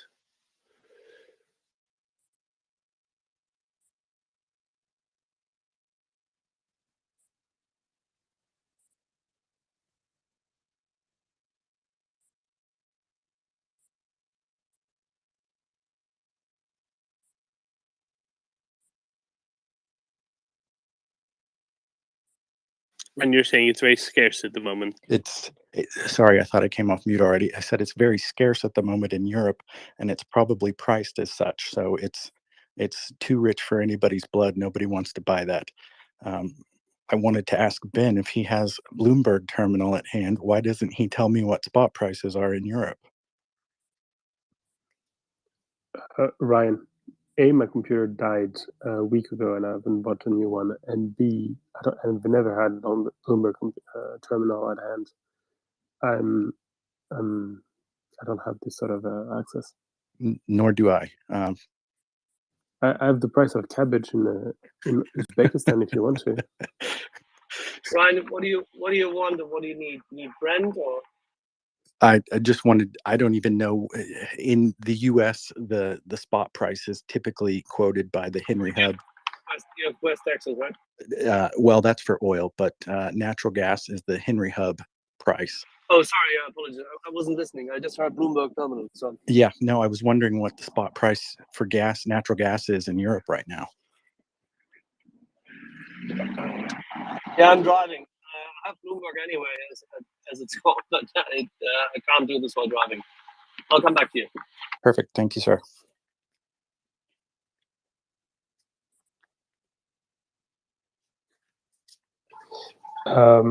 We have a friend and listener who texted us something about diamonds. If he wants to come up and talk about it, he's super welcome. And if he doesn't, I'll do it for him in 5 or 10 minutes. Sounds good. We all like diamonds, don't we? We do, and I'm just checking if the other person who might talk about diamonds who isn't here. That's a shame. Ryan, looking on trading economics, the natural gas EU price is currently 272 per megawatt hour equivalent, which kind of usually bounces around 25 euros per megawatt hour. So it's yeah, a lot. Silly Europeans, who measures gas in megawatt hours? Apparently, this website. I'm not a gas guy. I mean, I sometimes have gas, but don't know what that converts to in MCF, which is what I commonly. That's million cubic feet, right? No, it's 1,000 cubic feet. I think million is mm. Oh, okay.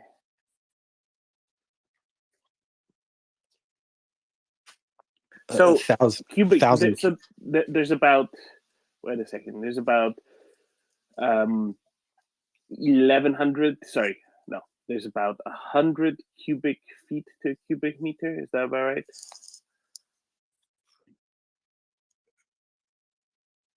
I have no idea. I don't operate on the metric system. Actually, legally you do. All of your units are defined as equivalents of metric units. But hey. 1,000 cubic feet of natural gas is about 0.29 megawatt hours. So just round it up and call it 3 megawatt hours? 0.3. 0.3, okay. And you said how much per megawatt hour? 272. 274 now. It's just gone up a bit. That's because somebody heard that somebody's talking about it in the Twitter space. There's a trading algorithm that pumped it up. The high volume, or what do they call that? With the high computers. frequency, yeah. Yeah, the high frequency traders. So that would be about $90 per MCF 1,000 cubic per feet. 1,000 Yeah. cubic feet. Yeah, that's an extremely high price.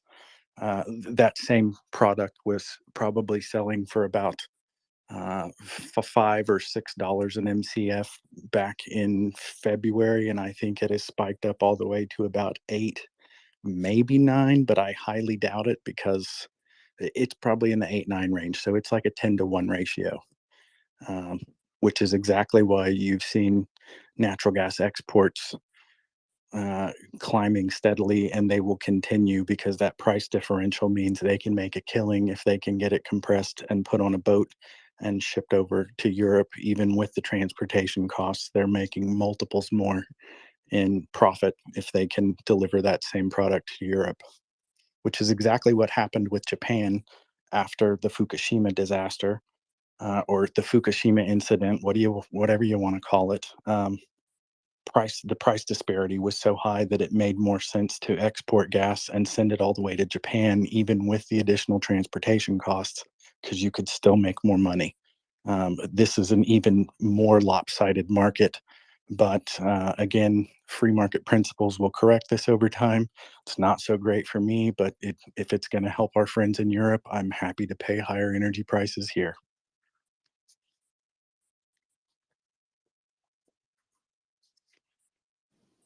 It's very chivalric of you, Ryan, as usual. Well, we're feeling a pinch in the US as well, too. As I was talking to some people earlier in the afternoon, and I don't know, you guys might have still been awake, my electric bill has roughly doubled from what its average price is summertime wise. So no huge surprise there, but it is what it is. One unfortunate reason for that is because we don't have any nuclear energy power production. Yeah, we were hearing it. You and Tom were talking about like buying a new car and a heat pump and solar panels and stuff like that. And we were a few Europeans were going like, we don't have cars. We live in building blocks, so there's no chance for solar panels to be sufficient. And when it comes to heating pump, I'm not sure that works for buildings that size. So yeah, this is really not for us as a discussion.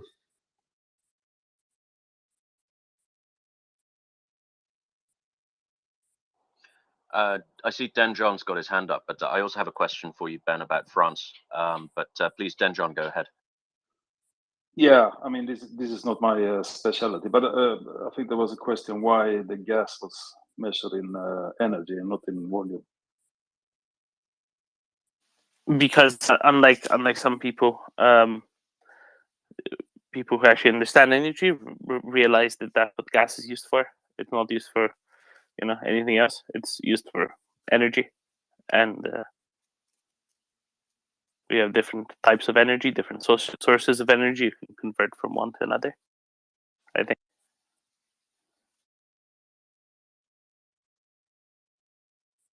It's just my thought. Also, the problem is that you need to then define the volume at standard conditions, and well, depending on the time of year, the concentration is going to be different. Well, surely that's true of megawatt hours as well. I mean, it depends on the efficiency at which you burn it. Only if you're trying to convert it into something. The heat energy will always be, almost exactly the same. Gas burns very cleanly. Yes, it depends on what the air fuel mixture is, but very little. It wouldn't also vary with things like altitude and air pressure and things like that. What is going on with Twitter? The efficiency of burning wood, but not the energy content of the gas. Basically, what's happening here is Doman is trying to trash the American way of measuring things. It's this palsy that some Europeans have. I don't know why. The imperial system of measurements is obviously superior. Totally agree. The American system is very, very, or the imperial system, shall we call it, because the Americans just create an abrogation thereof. The imperial system is extremely good for people to calculate things in their head. And it's extremely intuitive. And it is significantly, therefore, more humane as such. That it has other issues which can evidently not see so easily, say, discarded. Completely different ballgame. But for weights and units of goods to be sold, it is fantastic. And something I've noticed about the metric system is that nobody really uses it. They measure things in it, but they don't really use it. For example, like, it's very, very unusual that you buy or use a whole metric measure of anything. It's nearly always in its imperial equivalent, but measured in metric, simply because imperial is anthropometric. It's based around what humans do, rather than based around what a certain amount of water weighs. I mean, who the hell weighs water? You mean you don't buy a whole kilo at a time? Of some things, but I mean, generally not. No, I mean, some things are sold in kilos, like uncountable stuff like sugar, for example. But things like meat are sold in like 400-gram packets, which is a pound. beer is sold in half liters, which is basically a pint. You know, and Depends where you go. Wine is sold in bottles, you know, which is 3/4 of a liter. You know, things are generally not sold in whole units here. They're expressed in metric units, but the actual quantities in metric are not useful to the human. Hence, nobody does it in whole quantities. It's something I've observed. I was making a joke about booger sugar, Tim. I'm sorry, I don't know what that is. Think about it. It looks like sugar, but it's an illicit substance, I think, mostly synthesized or refined in Colombia. It was a joke.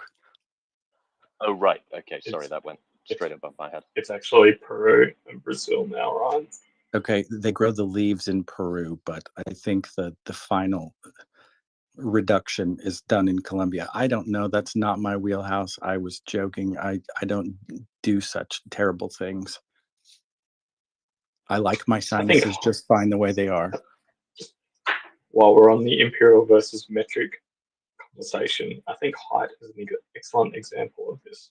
I'm not sure how common it is outside the Anglosphere, but certainly in Australia, your height, say for official documents, might be recorded in meters and centimeters, but you don't go around saying, you know, I'm 180 centimeters. You say, you know, I'm 5 foot, whatever. So the, you know, there's, as Tim points out, there's the human side of it, and then the, you know, the official recording side of it. I'm surprised I'm not getting more rude messages about this, because something I've noticed about the metric wallers is they're very, very particular about other people adopting their system. Well, if we want to rip on the Brits for a minute, I don't understand what stone is. Like, I think it's just a way for people to sound like they're smaller than they are. Tim, 14 pounds. I'm taking notes. I'm just preparing my closing arguments. I can tell you what an acre is. Yeah, 0.4 hectares. We use acres. It's actually here. it's the amount of land one man can work in one day. Yeah, so that would make Sweden 2 acres. Which is why it is clear that the Frisians were always superior, because we call it Demat, and that's half a hectare.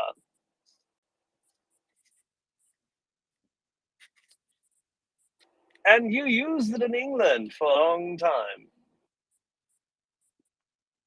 Yes, indeed. And an interesting fact: the what is often considered a French measurement, the bottle of wine, it was actually based on an old English measurement known as a bottle. So the French adopted the English way of measuring wine. Fun fact. And why? Why is that? Because it's the perfect amount of wine. It can get one man comfortably shit-faced, and you know, 2 is really too much. 1 is, you know, a decent amount of wine. The Goldilocks come on, approach. because they were selling the claret to England.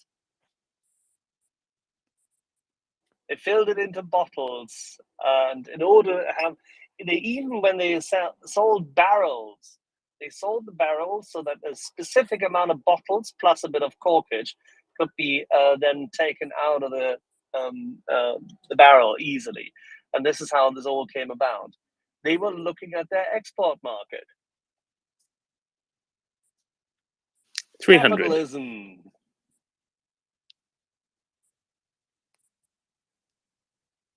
Don't provoke him. He'll tell us the history of cream cheese.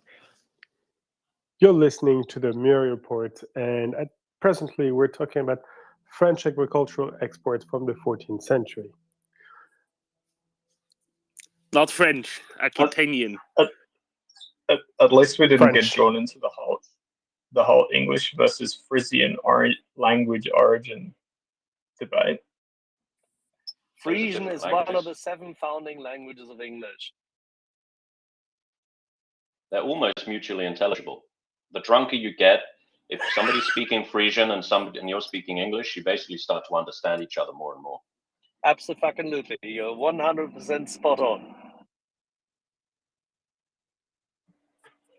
there's yeah, linguistically they're basically side by side. I think that the saying is Frisian is to English as milk is to butter, basically. And Frisian is also a type of cow. No, that's a Holstein cow. You just term it Frisian because the Frisians sold you the Holstein cow. That's utterly fascinating. Oh my. Decoding. I think we should ruminate on this some more. Decoding, please save us from ourselves. Tim has provoked me. Is he saying that because in America a pint measures a different quantity of liquid than a pint in the UK? Is Tim actually saying that Americans differ from English people, men, humans, and therefore Decoding. I have a serious question here for you. What is the volume of a Scottish pint? Good question. But back on the Frisian thing, It is equivalent to 3 English pints. What does that tell you?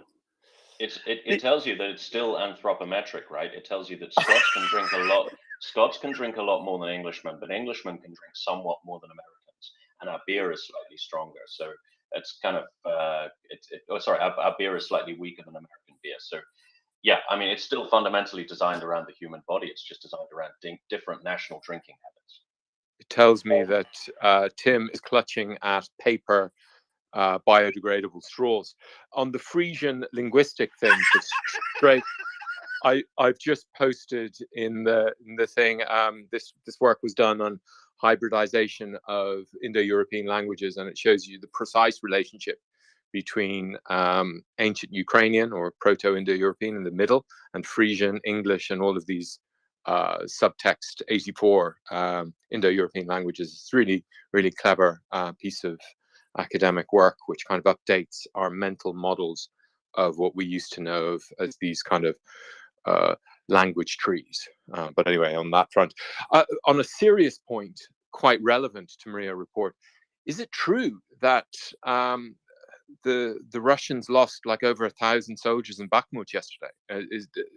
I just read a reference to that somewhere, and I mean, that if so, that's quite big news. Or am I making that up? The rumor is that they lost a lot. Where the 1,000 comes from, I do not know, but I've heard that they've been pretty heavily attrited by a number of heavy-duty shellings and a lot of infantry, respectively, probably in this case, people who are press ganged, I fear, mowed down.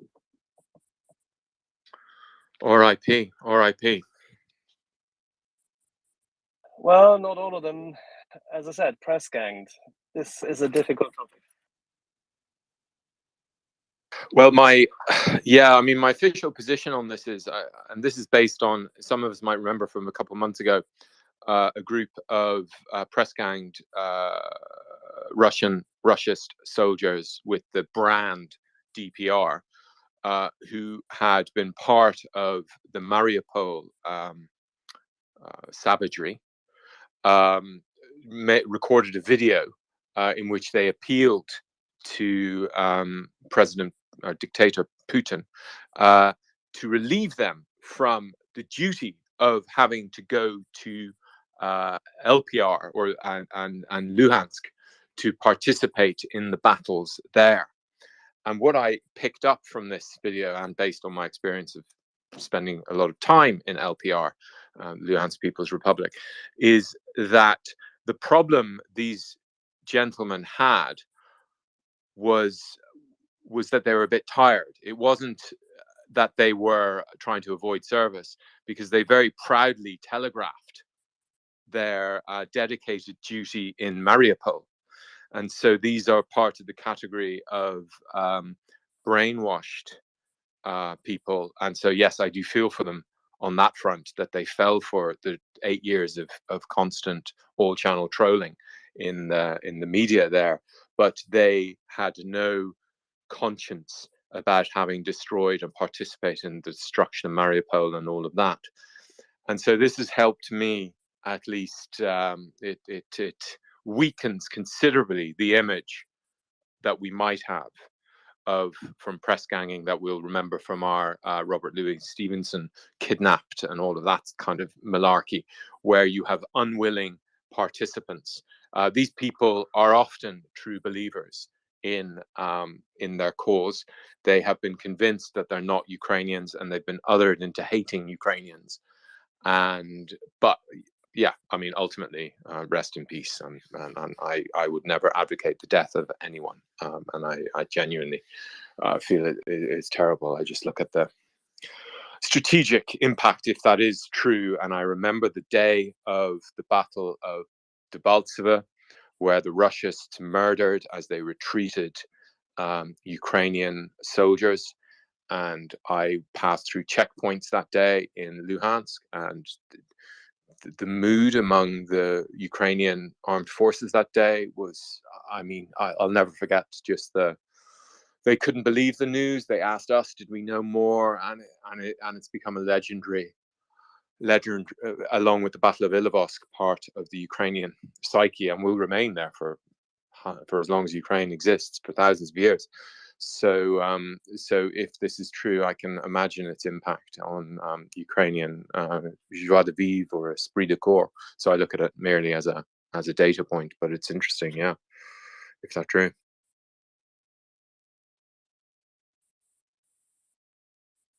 Decoding, can you have a look at the DMs I've sent you? Great, will do. Fantastic. Just a point on the calendar. Today is not only the Independence Day of Ukraine, as well as the birthday of a Canadian officer we all love and care about. It's also to the day the 6-month anniversary of the main attack, the full-scale attack of Russia on Ukraine. And maybe it's not a bad moment to reflect on what happened over the past 6 months and what were the main phases. Let's start by looking at what happened exactly 6 months ago. I put something up in the nest from our friend of the space, Dmitry, who translates what Russians say about the war in Ukraine. And 6 months ago, they were saying the following: Ukrainian air defense doesn't exist anymore at all. Whatever the missiles didn't finish, the aviation has destroyed in the first wave from one go. Far aerodromes will be finished with Iskanders, the logic of a modern war. They also said a paralysis can be observed in the military political leadership of Ukraine. Forces are completely demoralized. The war has been going on for 1.5 hours, but the armed forces of Ukraine are practically fully destroyed. Without involvement of NATO aviation, and there will be no involvement, by the evening tonight, the Russian tanks will encircle Kiev. There are no more Turkish Bayraktar TB2 UAVs. So let's think of how that aged for a second first.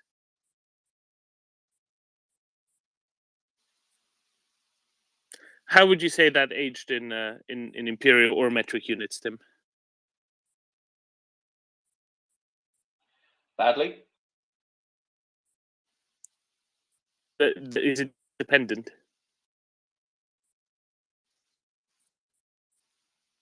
I'm sorry, you've totally lost me, Devin. No, never mind. I was hoping you'd figure out a way to play along, but alas. No, and this is, I think this illustrates the, shall we call it hubris, that Russians went into Ukraine with, thinking that, oh yes, this is going to take just a few days.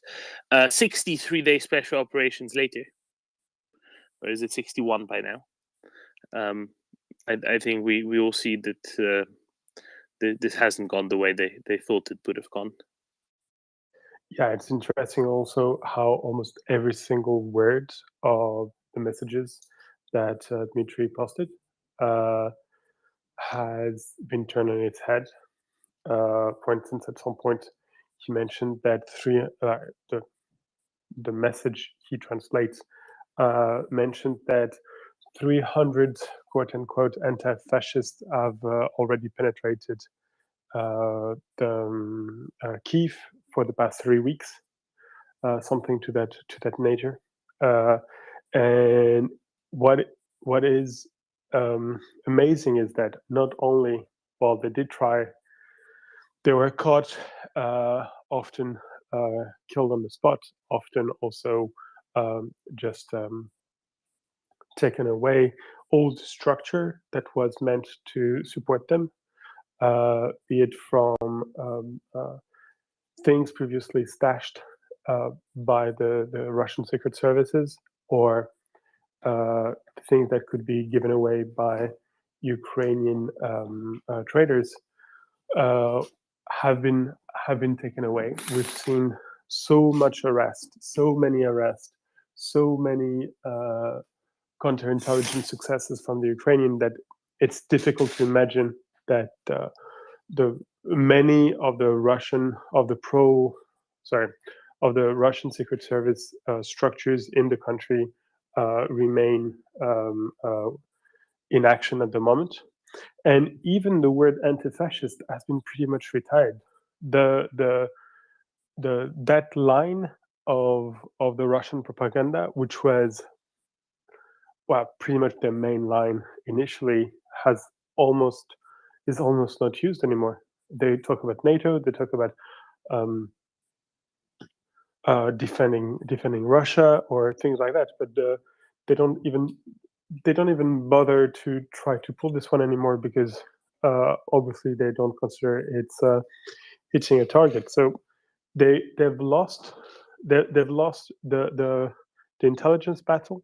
They've lost the military main force on force battle, and they even lost the propaganda battle. At some point, you know, you need to accept that you've been beaten and just pull back your troops and save everyone another day of fighting. The other thing is that I'm sorry, I'm always referring to this, but I don't have much reading in terms of military stuff, so that's one of the few I have. Mike Ryan, the General Mike Ryan, who came on the show some time ago. Oh, sorry, Tim, you wanted to say something? Yeah, I was just going to make a little aside about that. I mean, I think this speaks to what we were discussing a few mornings ago about the devaluation of words, right? The word fascist is a pretty strong word, right? And it's kind of, it has a strict definition, but then it also has a more figurative definition. As sort of somebody generally politically loathsome, shall we say. And if you use it too much, if you overuse it, and if you use it in obviously false ways, then it loses all it loses all its power, right? It loses all its meaning. It's completely inflated away.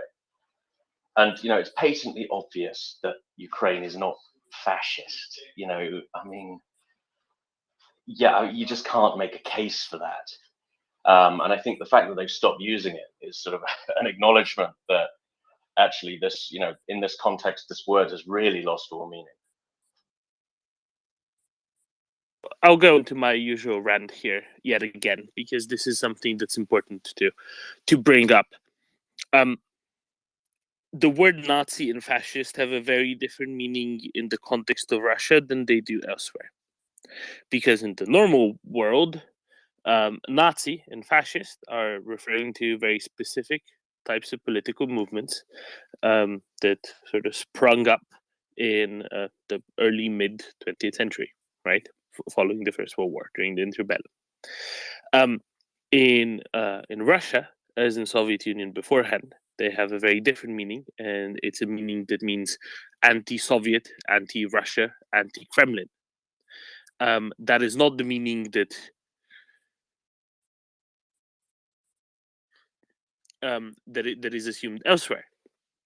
Remember, the way people are taught history in the Soviet Union and in Russia since, Nazis are the people who are against Russia, against the Soviet Union.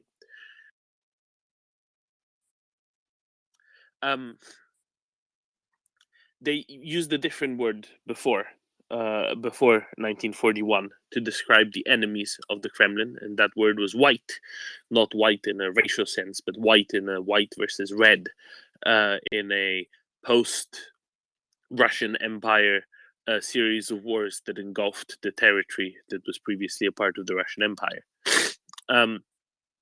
In 1920, when the Red Army troops were at in the Battle of Warsaw, if you read the propaganda at the time, they are describing the Poles that they were fighting as white Poles, as somehow royalist, which they were not, because they were Polish nationalists, let's say, under Pilsudski. Right? They were not. They didn't long for the days of Russian Tsars, and yet the Soviet propaganda, the Red Army propaganda wing, described them as white Poles.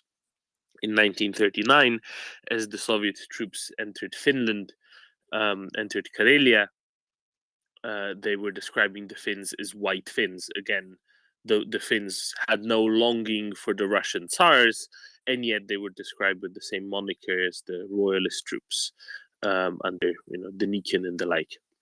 Well, they were wearing white, to be honest. Yeah, that's true. That's different. I don't think that is something that was communicated. No, and actually, in the case of Finland, the Russians had built up out of thin air a pro-communist government in Russian-occupied Karelia. That Of course, tried to. Yeah. But let's get to just highlight the point here, right? Until 1941, the Soviet Union had a moniker for all its enemies. That moniker was white. Starting in 1941, the moniker for all enemies was Nazi or fascist. This is the way that it's portrayed. The enemies, whomever they might be, of Russia since, of the Kremlin regime since, have consistently been described as Nazis. When Russian propaganda called Ukrainian Nazis, they weren't even thinking initially of what this will rise elsewhere. What they were thinking initially was they are against us, therefore they are Nazis. This is how we define our enemies. And yes, it has had a terrific, second effect in terms of a meaning of how everybody else interpreted it, except it clearly doesn't make any sense as you highlighted them, because of course it doesn't, because because in the rest of the world with Nazi, we interpret also anti-Semitism as a key component of that, and certain totalitarian aspects and authoritarian aspects, none of which Ukraine subscribes to. Indeed, Ukraine subscribes to very much the opposite of all of those, and that's why it never made any sense in the first place. You're quite right, but let's think about the origin of why Russians opted to decry them as fascists or Nazis, why they opted to decry Ukrainians as fascists or Nazis, and that's because they were not succumbing to the orders and intents of the Kremlin regime. Therefore, by default, they were to be described as Nazis, and that's important to highlight. Thank you very much for that clarification, Dylan. Just to boil that down a little, so in Russian political parlance, fascist, Nazi, etc., simply means anybody who does not bow to the Kremlin's Yes. will on a particular issue, rather than a statement of ideology. Yes. It is the term used for othering. Precisely. Okay, thank you very much, Dermot. That's an important clarification. Yeah, that it's exactly as Axel said. It's the other is described as fascist or Nazi, usually Nazi, and that's it did then mutate a little bit when it went out of Russia, but for domestic propaganda purposes, that's exactly what it was intended to say. Now, okay, Denjon I think got Twitter pox. When Denjon comes back, we'll go straight to Denjon. If he comes back. Could I just give a very quick follow-up to that? I mean, does this not actually rather reinforce my point? Because if this term is basically acting against it, does completely, yes. Yeah. Then it's no surprise that they would stop using it, because it's making them sound preposterous. Oh no, they're still using it plenty. Don't worry about that. Then John. Yeah, thanks, Tom. I really love that rant. It explains a lot. But can we add another word to that? And that's nationalist, which seems to be a little bit less than when they say Nazis. So my understanding is that that means people of another nation who love their nation and not loving Russia. Maybe they're not hostile, but they are not Well, pro-Russia. it's partially that, but also what it is describes. See, this is because of the assumption that Ukraine, as far as the Kremlinites are concerned, as the Muscovites are concerned, Ukraine should be, subject to the rule of the Kremlin, should be subject to the rule of Muscovy, and therefore, when they describe them or decry them rather as nationalist, they're saying they don't wish to succumb to the rule of Muscovy, even though they should, right? It harkens likewise to, remember Ukraine was briefly an independent country, and after the fall of the Russian Empire, indeed, it was several countries. It's confusing, but also by nationalists, they say wanting independence from the Kremlin regime, from Muscovy. So that is very simply a component of that. Nationalisms other than Russian nationalism are suppressed in the current incarnation of Muscovy, the Russian Federation, because they realize that they're colonizers and occupiers of many peoples, and therefore nationalism domestically is to be suppressed. And since they consider Ukraine to be a part of the Russian Empire, even though temporarily otherwise administered, therefore they likewise decried the nationalism of Ukrainians in the same way that they would decry the nationalisms of Tatars in Tatarstan, or Dagestan, or various groups in Dagestan, or Buryats or Yakuts or whomever else, except Ukraine, of course, is an independent country, and even the Soviet Union considered Ukraine somewhat of an independent country because it used Ukraine, just as Belarus, to get extra seats in the United Nations, which people tend to forget. Just, noting that as well. Decoding Trolls, I bet, has a lot to say about this, and very cogently as well. So Decoding, go ahead.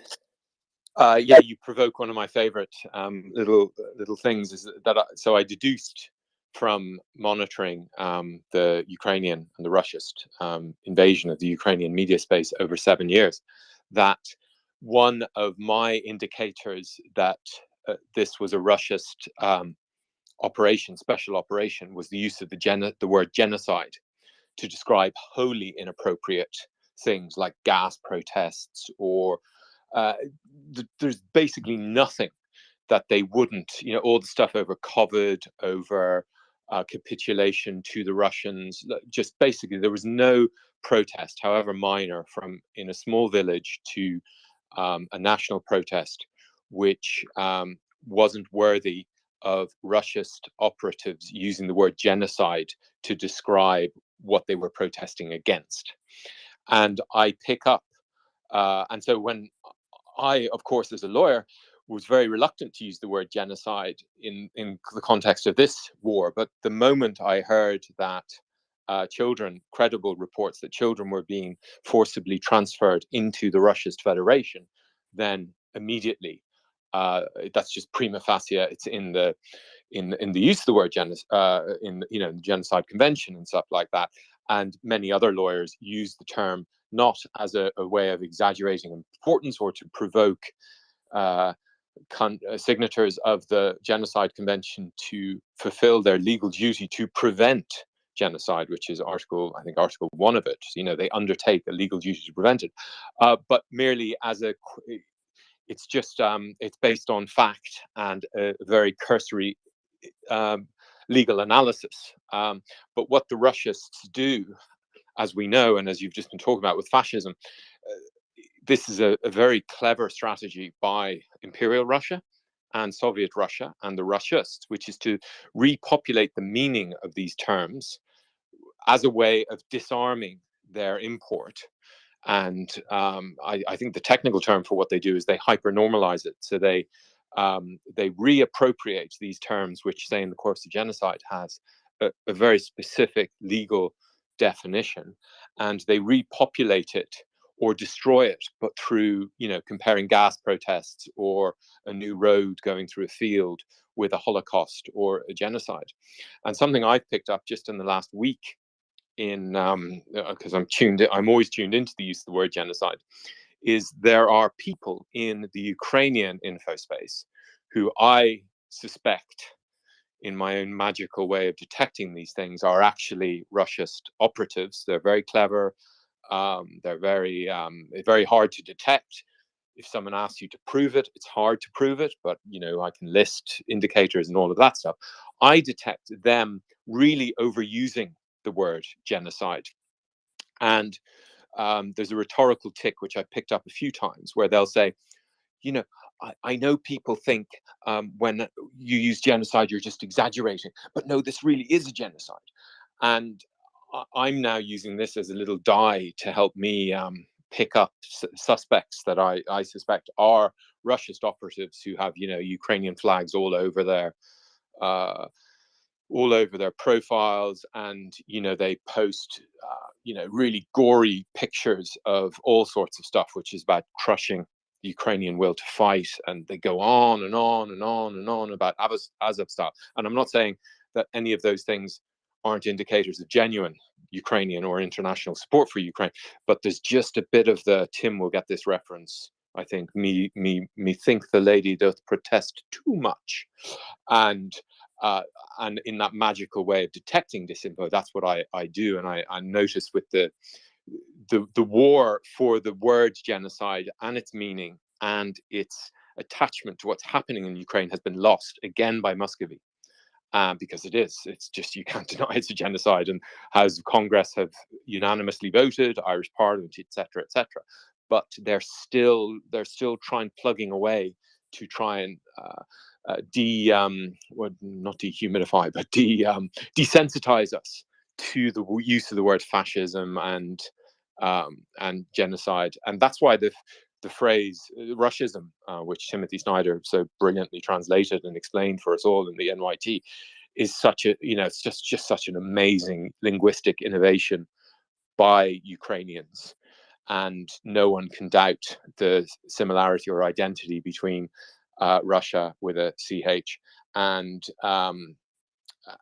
fascism now. And so they probably lost the war on words and fascism as well. So these are all part of the hybrid war which is going on, which on every count, I must try and list them all. There's probably about 80 or 90 levels, really important levels, that Muscovy has lost to this war and did lose within the first week of the battle. Just now everyone's noticed yet. I think we will have a confirmation of that decoding as soon as Google Translate stops mistranslating Russists as racists. Yeah, exactly true. That's how you know. It it does. It absolutely does. I just want to say that is how you know also on the internet when somebody simply machine translated something and didn't even bother to clean it up. Whenever Rashisti is left as racist in a translated piece of text. Quite. Now, Timothy Snyder didn't really accept that racist was part of it. But of course, the idea of othering the anti-Ukrainian stuff is prima facie racism, or it's the underpinning dynamic inside racism. So it works really well. But yeah, until his article, I had noticed this racist thing and the Ukrainian thing, and I couldn't work it out because I'd never come across that phrase when I was in Ukraine. I don't know where it started or when it started. Maybe someone can enlighten me, but I'm imagining it started after 24th of February, and in just that amazing linguistically innovative way, Ukrainians have the same power that Rumsfeld or Bush has of immediately injecting memes into our world, which is just fantastic. Well, when did the Bayraktar song come out? Was that first week of March? Because that has Rashisti already in it. Aha, interesting. Right. So I can tell you the last possible date is whenever the Bayraktar song came out, and that was very early on. So and that was already clearly part of the vernacular by then. For anyone who doesn't know what I'm talking about with Snyder, probably everyone does know. I'll post a tweet in the thing in the messages here that I did on that.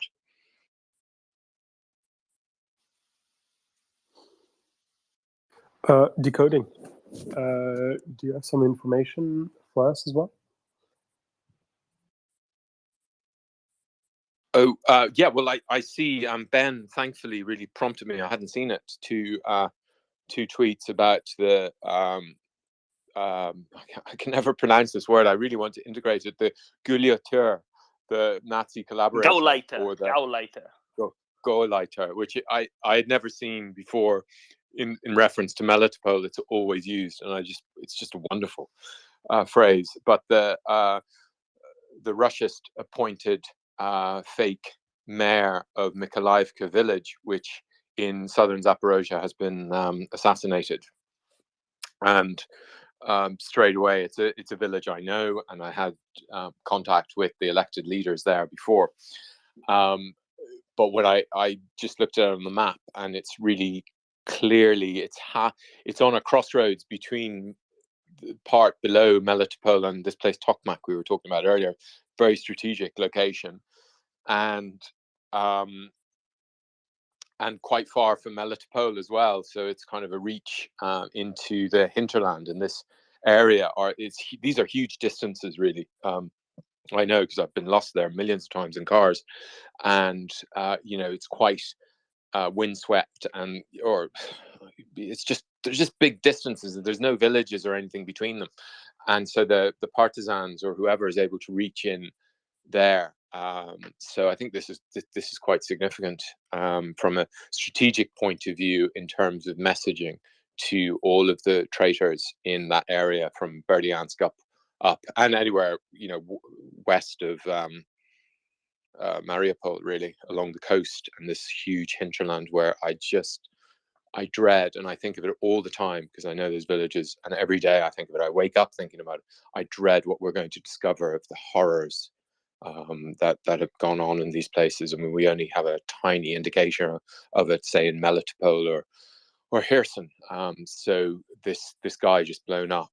God knows what he did, but it wasn't bringing positive vibes and good governance to this area, because they really get the dregs, the absolute dregs. People who that are willing to collaborate, because I mean, just think about it. I mean, the writing has been on the wall since within 24 hours, and all the people that Russia had invested billions into in the opposition bloc, they saw the writing was on the wall. People like Alexander Vilkul in Kryvyi Rih, who's now the most rabid anti-Russist you could imagine, and is now looks like Che Guevara rather than kind of a pro-Russist tech bro, which is what he looked like before, former deputy prime minister in Yanukovych's government.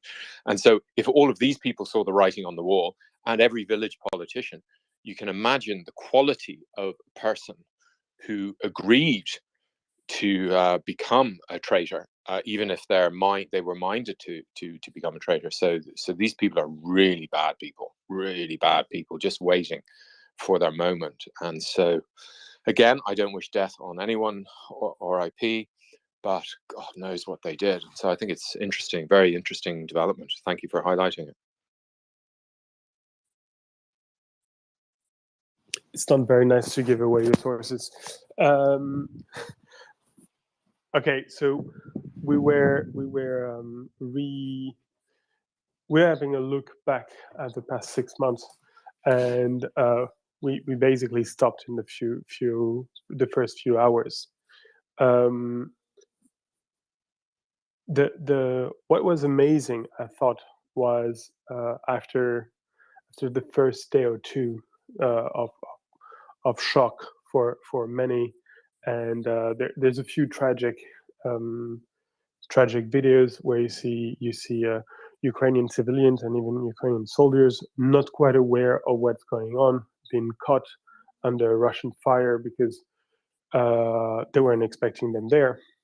And but suddenly what happens is a massive, massive surprise. I was mentioning General Mike Ryan. In his recent book, he explains, he goes a bit deep into the definition of surprise. And he goes, yeah, of course, surprise is, in military terms, is of course the moment when you were expecting the enemy on the left and he attacks on the right. And well, you're caught with your pants down, your units are not in the right place. That's surprise. That's what we usually consider a surprise. But then he goes, however, an army can always move its units, recover, change something. This is the shock, the stupor of this sort of surprise will only last so long. If anything, because you always considered the possibility of the enemy attacking on the left. You're surprised that they did it, but at least it had been anticipated. What true surprise for him is, in the military point of view, is when your software simply had not anticipated what you're being presented with. When at no point you designed ways of understanding the new situation, and when the situation you're confronted with doesn't match any of your preset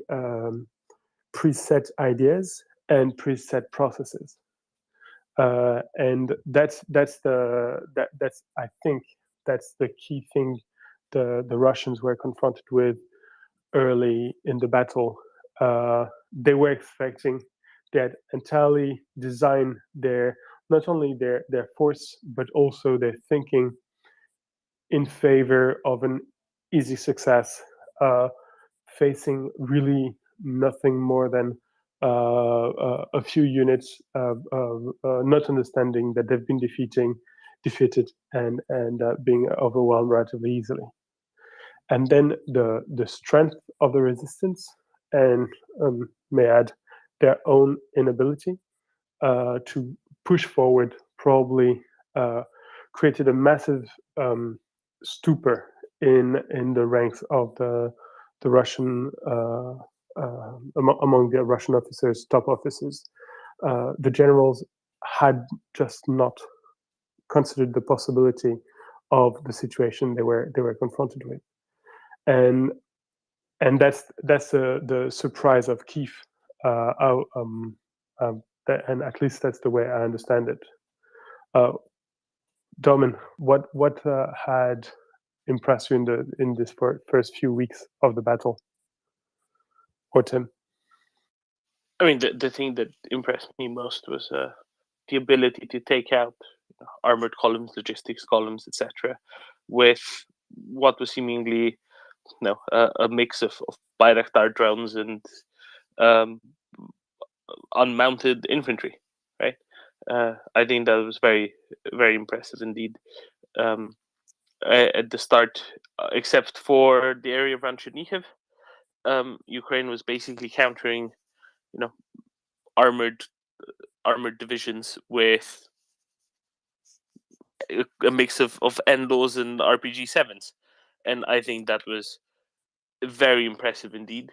That's when all the Finnish Winter War comparisons started coming to a fore, and I think it was very clear how when the first day didn't lead to great Russian successes, it started to become clear to many already, and it quite quickly became clear to me that this isn't going to go very easily for Russians, right? When they couldn't capture Hostomel airport on the first day, when the airbase in Vasilkiv wasn't captured the first day,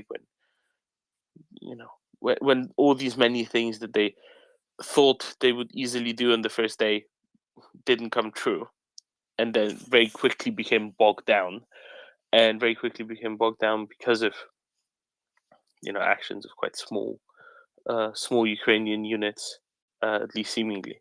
Well, at that point, I think it was quite clear that at the very least, Russians won't have an easy time of it, and certainly not an easy enough time to be able to take the whole country ever, and to take large swaths of country very quickly. I don't know. I think it was the resolve and quick reaction to those initial avenues of approach.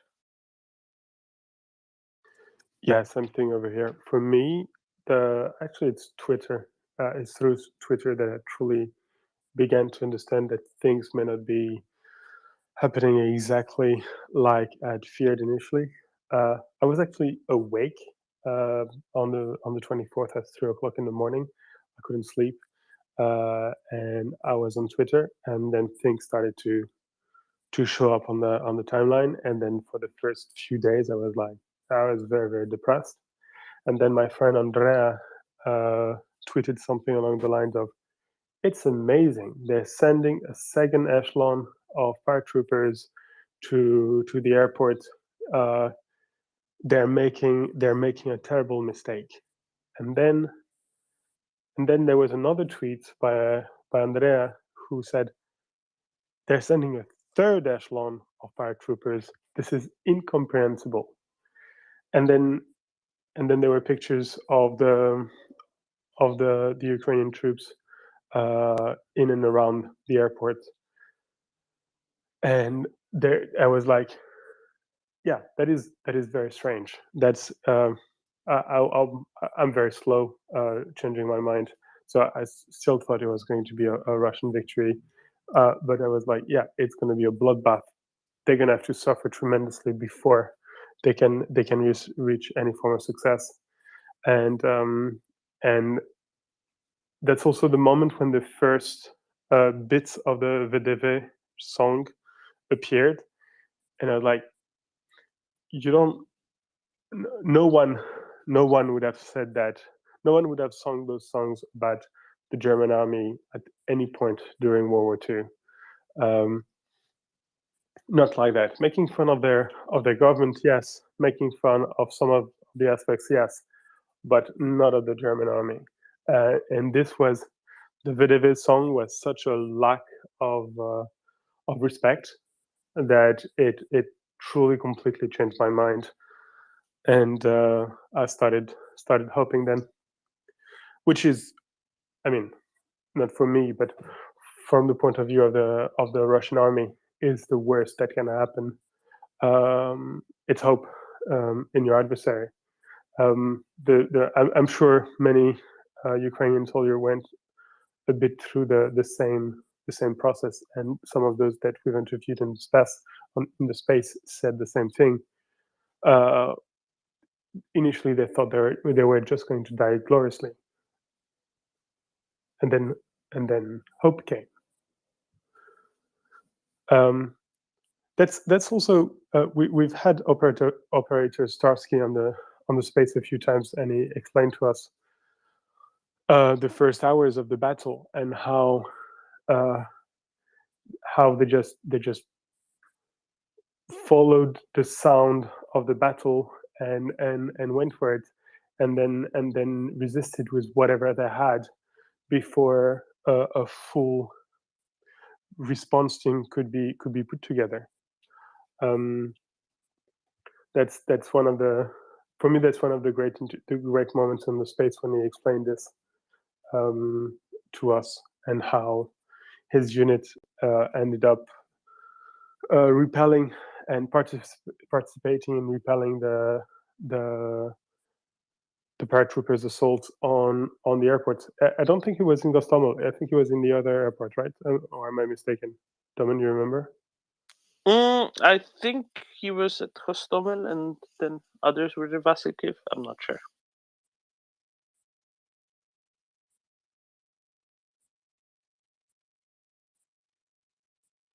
Okay, and then there was the... Good. Sorry, yeah. I was just going to say, I think the rapid reaction brigade was at Hostomel. I'm not sure they're at Vasilkiv. there's a mix of different units in Basilkiv, different bits of different units in Basilkiv.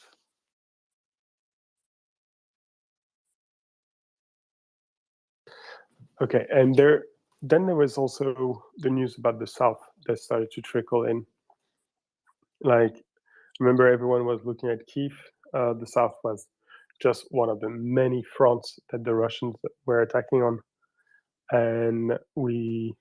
but some people were starting to say we need to pay more attention on what's going on in the Kherson region. How long did it take? Do you remember how long did it take for the Russians to take Kherson? A couple of days. Couple of days. The first day they got Starsky was at Hostomel, I'm being told. It took on the first day. I think they already opened the North Crimean water canal at Nova Kakhovka, and they were in the city of Kherson with 26, 27, something like that.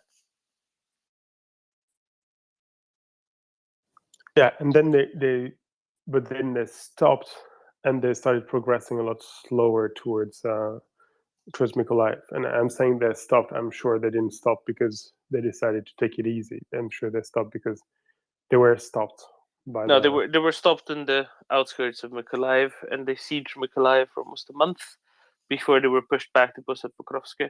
They also bypassed Mykolaiv and headed north towards Pideno-Ukrainsk nuclear power plant. And yeah, that's they were pushed back from there as well. They also tried to push towards Kryvyi Rih, which was the most insane idea ever. I mean, if anybody who looks at a topographic map of the area to the south of Kryvyi Rih, you don't have to be a military planner or anything of the sorts to understand that that's a moat. It's a dry moat, but it's a 200-meter deep moat, and that's not going to work. Yeah, so that's when are we by then? Mid-March. Mid-March, the Russians, the push northwards from Crimea and the push southward from Belarus have been stopped, and the only place where they continue advancing is Mariupol, unfortunately. They surrounded Mariupol. Well, I should have prepared this a little bit better. They surrounded Mariupol early March, and we assumed that the city, now surrounded, was going to fall relatively rapidly, right? I remember sending desperate, really desperate. I hadn't been on the space yet, so I was freewheeling completely, and I was sending desperate messages to all the French authorities I could think of, to begging them to send exocets to anti-ship missiles to Ukraine, so that they could fight off the landings that were then happening a bit further west from Mariupol, and to send ships to pick up the population and potentially even the fighters in Mariupol, so that it wouldn't turn into a bloodbath. And yeah, I was not. It didn't go through at all. Nothing worked at all. I remember there was for a few nights we were hoping for this Franco-Greco-Turkish operation to take place and to relieve Mariupol, take away the civilians, but this never happened. And then Mariupol was surrounded. Do you remember that phase of the battle? Of course. The thought was how long could they hold out, and just the period kept getting longer. Of course, the area held kept becoming smaller and smaller and smaller. But what was really, there were two discussions that kept going on. One was how impossible it is to actually mount some sort of a seaborne, a naval rescue out of Mariupol, because you have to pass across the Sea of Azov. At that point, all of the coast of the Sea of Azov, except for the little bit by Azovstal, the not the true port of Mariupol, but the port areas right next to the separate port for Azovstal. So there was that, and then the other one was, as you noted, the threat of a landing at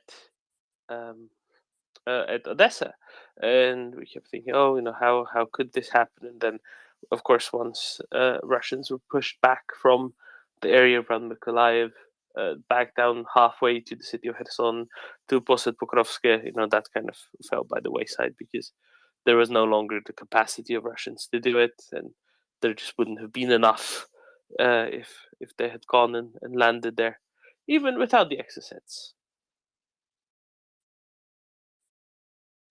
This is also my second time ever encountering the word exocet, and the first time not in the context of the Falklands War. Oh, you never tried exocet? They're quite nice. Isn't it? No, it's an excellent fish. It's a beautiful fish. It's one of the rare ones that actually lands on your boat without you even having to do anything. It's dangerous. They can really hurt you, but when they land on the boat, then you've got a fantastic barbecue. Before we get too sidetracked. Sorry, is that what happened to that Russian guy's yacht? Unless it was deep in the Indian Ocean, I don't think so. No, then not then. Sorry, Alex? I was just going to say, before we get too sidetracked into French cuisine, I was just going to say, so I have to pop off shortly, but there were two things that really sort of, as you pointed out, I don't think I was alone in thinking, this is going to be bad, and it's not going to be easy for Russia, but there's almost inevitability about it. And the two things that really changed my mind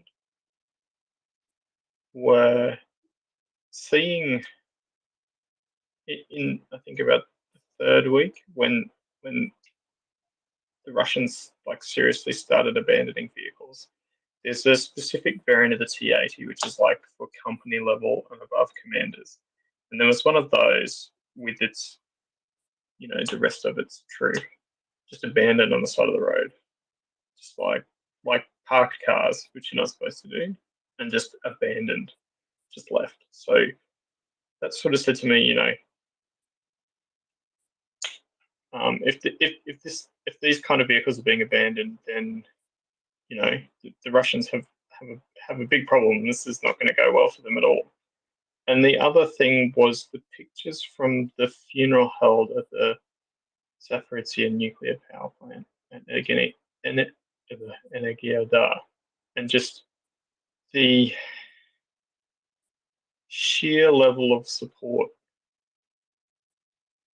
for the men and women who gave their lives defending the plant from the community, and that really sort of, those are the two things I really remember from that period.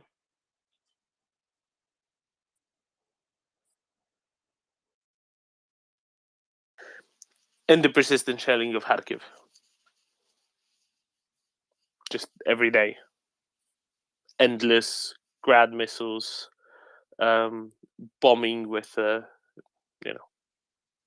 medium-sized bombers from across the border. A lot of that. I think that was one of the defining features as well. Not to mention, the effective sieges of Chernihiv, Sumy.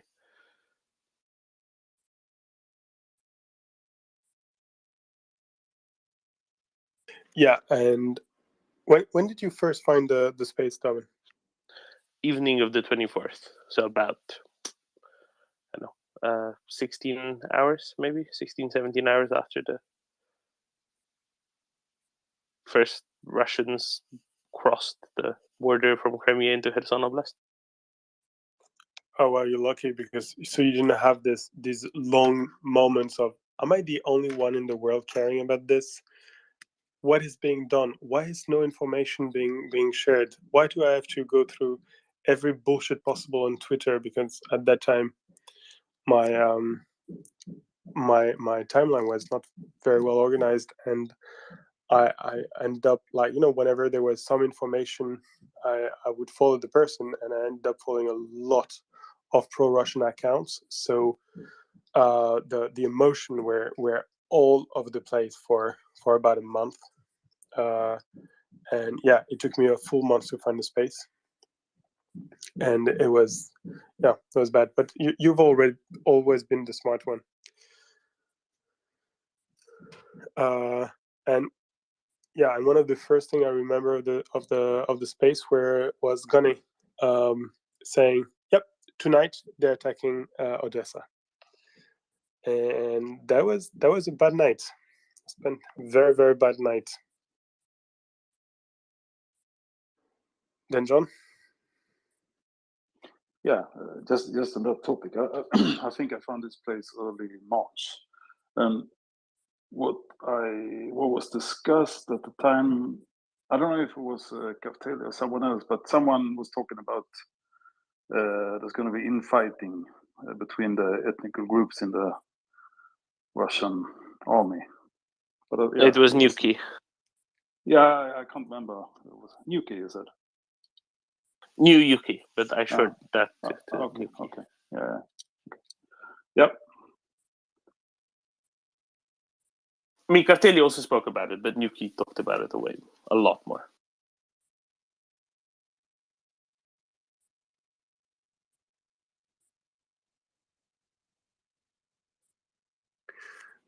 And that's also the moment when the first information started to trickle about what the Russians were doing in occupied territories. I think the first thing that really raised my attention and really made me fear the worst was the early warnings for the children being kidnapped. A few, I don't know, it was probably a few hundreds, and I think the information trickled to me around that time in March. And yeah, there was another source of fear and disgust. But yeah, and then there was the Russian pullback of Kyiv, which was a good thing in absolute. Did you expect the worst when they pulled back from Kyiv, or did you know already that there could be massacres and torture at that scale? I honestly priced that all in when the occupations of those areas started, because historical awareness.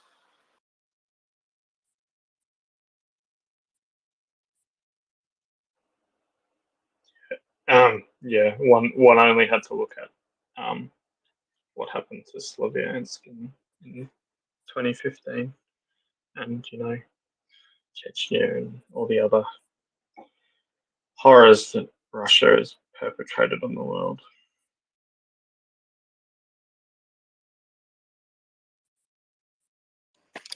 Yeah, but I was just not expecting it to take so little time. I guess I'm still somewhat affected by the good Wehrmacht mythos, or the guys in the front lines were good guys, and it's only once the guys in the rear echelons arrived that the massacre started. And I must have still be seeing this, like thinking, okay, the guys in the front line, they really have other things to do than killing and raping. They need to fight for their lives, so that should surely take all their bandwidth. And it turns out that I was wrong.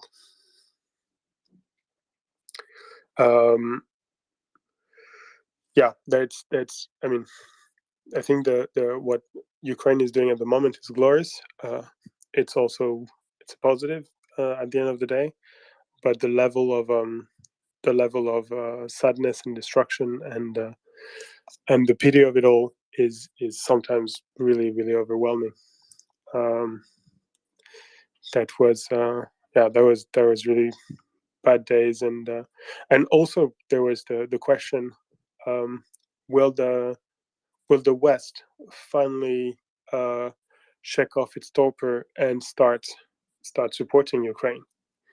Because we're seeing that the Ukrainians didn't manage to impose on Russia the sort of earth-shattering defeat that would have allowed them to definitely put an end to the war. They didn't manage to put the BTGs in a pocket and destroy them. And the idea, like I remember Yehuda saying that, okay, those BTGs they've suffered. They suffered a lot. Very few will be able to return to combat as is. It's going to take them weeks, if not months, to be reconstituted. But they've not been destroyed. And that was a bit excruciating. Like the hope, and then suddenly the realization that you had to. That Ukraine was going to have to fight further, and that's such a resounding victory was not enough, and that the adversary had not understood what was going on. And then there was I think there was a few days or a few weeks where it wasn't clear what was happening after, and then at that point. Russia started attacking the Donbass. Did you see that turn of event happening, or were you surprised of the renewed offensive?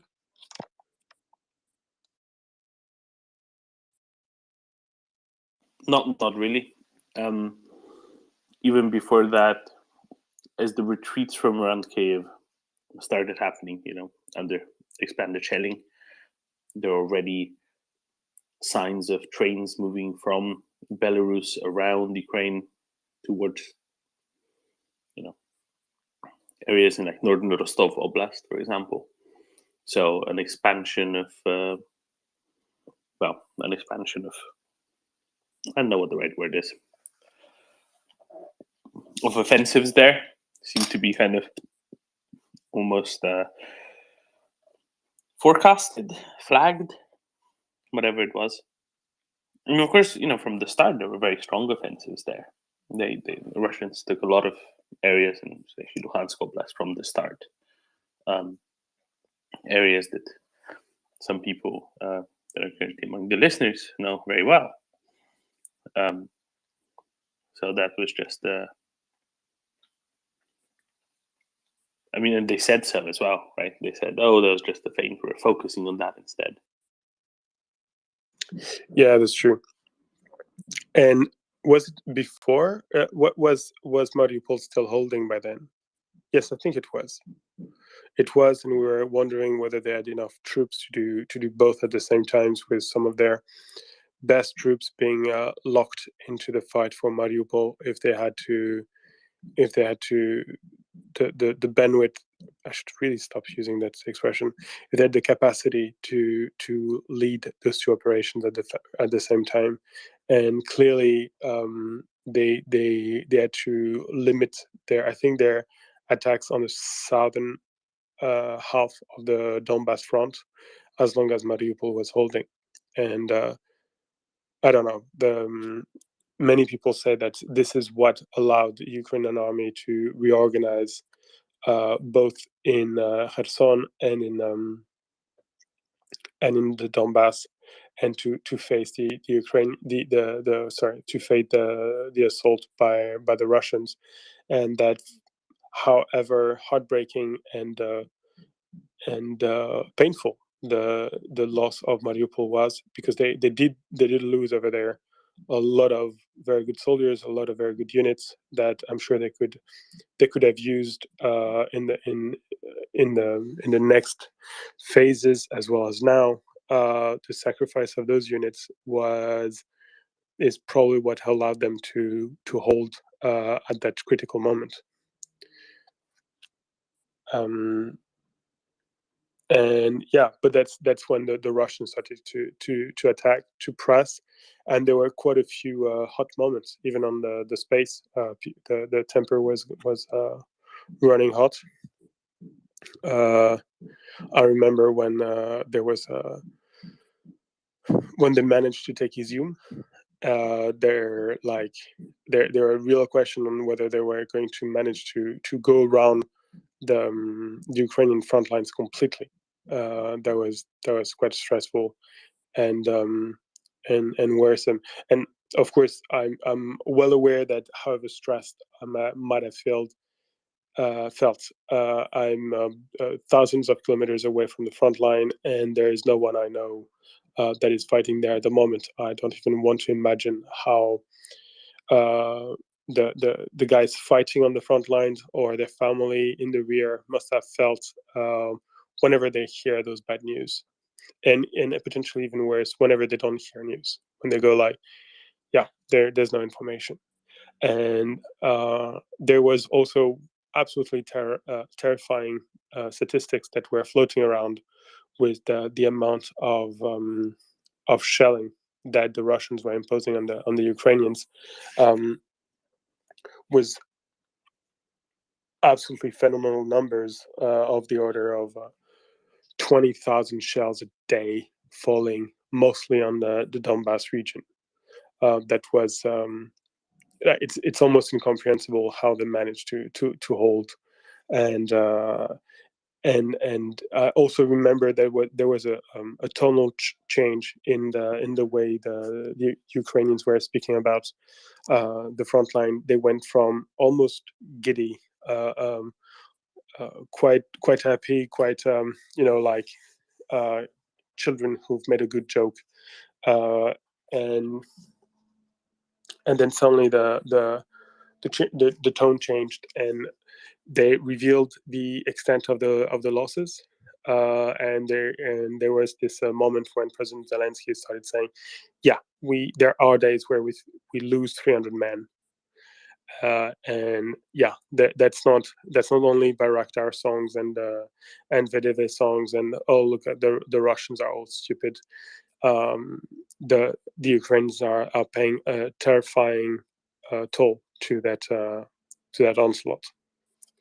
Mockers, do you wanna participate to the conversation, or do you have news for us? Yeah, I was just participating, really. Just like, I'm sure, Domin, and maybe you already know this, but I discovered this space on the night that they first started attacking the nuclear power plant at Zaporizhia, and I can safely say that I had been doom scrolling Twitter for days at that point, absolutely horrified by what I could see was happening in little snippets here and there. I didn't turn the news off for weeks. It was just, I was constantly trying to overload myself with information and just getting anxious about it, I think.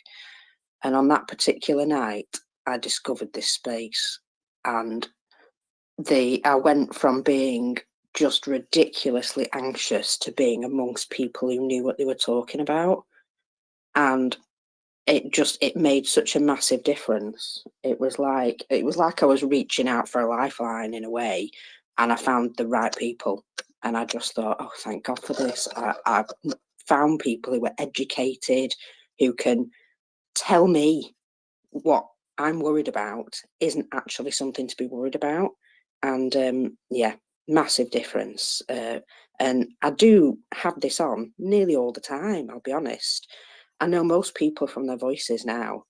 And I almost feel like it's a support community. It's done me a lot of good. And I've heard from other people that they feel very much the same, that without this community and information, they would find it very difficult to, for starters, even find out a lot of information, because you have to wait until the news cycle decides, and also to just to find somewhere where you can voice your concerns and have somebody turn around and say, well, actually, I appreciate why you're concerned about it, but here's why you don't need to be.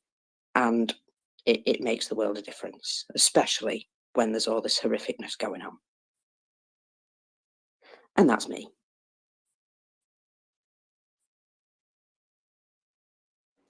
Well, that's a lot, Muckers, already. But yeah, you're right. Just having our brains shutting down. Tom, please don't listen to me right now. I'm going to say a lot of stupid things. I'd rather you not listen.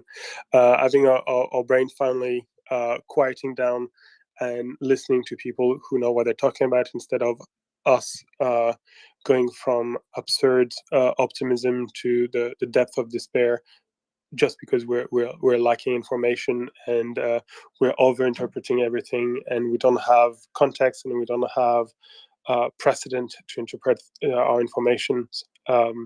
Having even Gunny, let's say it, even Gunny was excellent to rebalance our feelings. Tom, so now you can tell me that I'm an idiot. No, you're not an idiot. You're talking about it in plain English, which is often the best way to do it. I just wanted to say, Mockers, I feel so similar to what you were describing. I think I spent the first 2 days of the war not anxious, just depressed. I think I'd really believed the Russian propaganda that they were second only to the United States, and that they had this huge army, and that was all they spent their money on, and they were going to overrun Ukraine. And I was like, God, it's going to be like Chechnya, only much worse. They're going to be right up on the border with NATO, and I was pretty miserable. And again, I was doom scrolling constantly, and then I started to see that actually the Ukrainians are hiding in the woods and ambushing them with rocket propelled grenades and NLAWs and javelins and things. And I was like, oh, okay. And then I think the thing that first did it for me was when the Bayraktar hit all of those Chechens sort of northwest of Kyiv, the ones that had specifically said they were going to kill Zelensky. And I was like, wow, the Ukrainians are good. And then I was like, how the hell did they know where those Chechens were? And then I was like, the Americans are giving them satellite intelligence. And then I started to realize that maybe Ukraine could win. But then I became anxious because it wasn't a foregone conclusion that the Russians were going to overrun them. And so I was doom scrolling, trying to get as much information as I could to try and figure out what was going on. Meanwhile, all my friends and family are, for the most part, trying to ignore it, which I can understand. They're just trying to protect their own mental health. But it meant I didn't really have anyone to talk to about it. And then, I don't know, maybe 3 weeks, maybe 4 weeks in, I found this space. It was when Fairlane used to host it sometimes.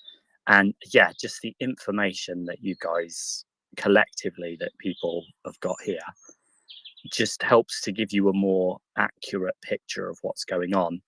And then what that means is that if you're worrying or you're concerned about a closer view of reality than whatever we might be imagining in our heads when we didn't have that information.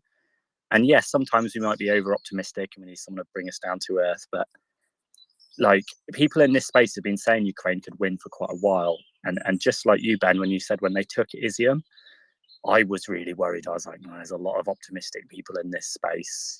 What if the Russians do, just by force of numbers, surround the Ukrainians? This could be really bad. But they didn't. And the Ukrainians are still doing really well, despite taking really horrific casualties.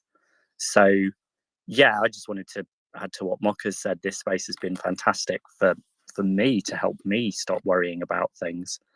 And then I'm glad that I've been able to help people as well to stop worrying about things a little bit with some of the information that I've put out there about anxiety and how much should we worry about things.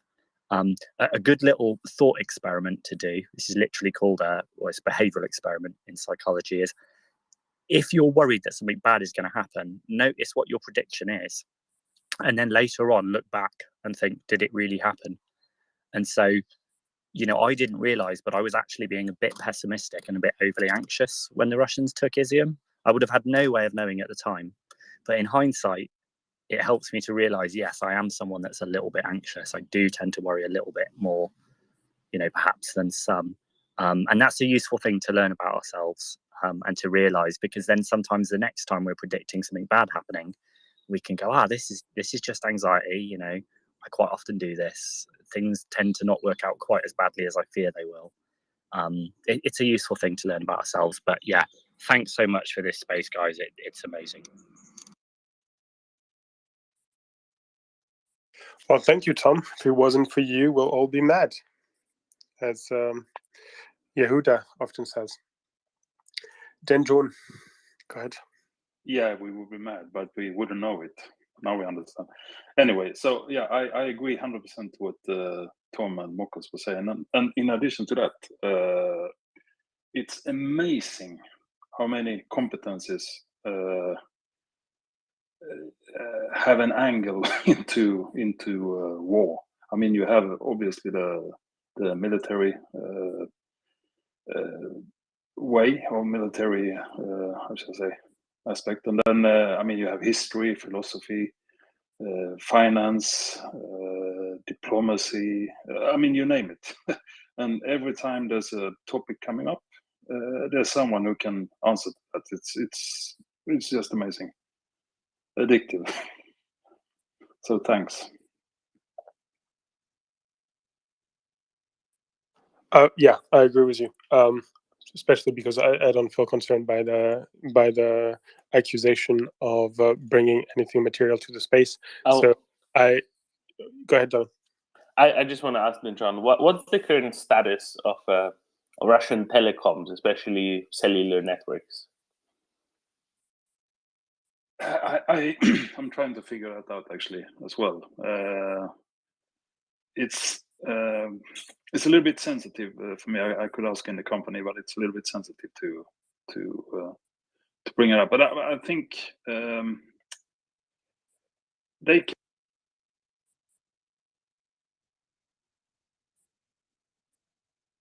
Aha, I see. It's a Twitter box kind of status.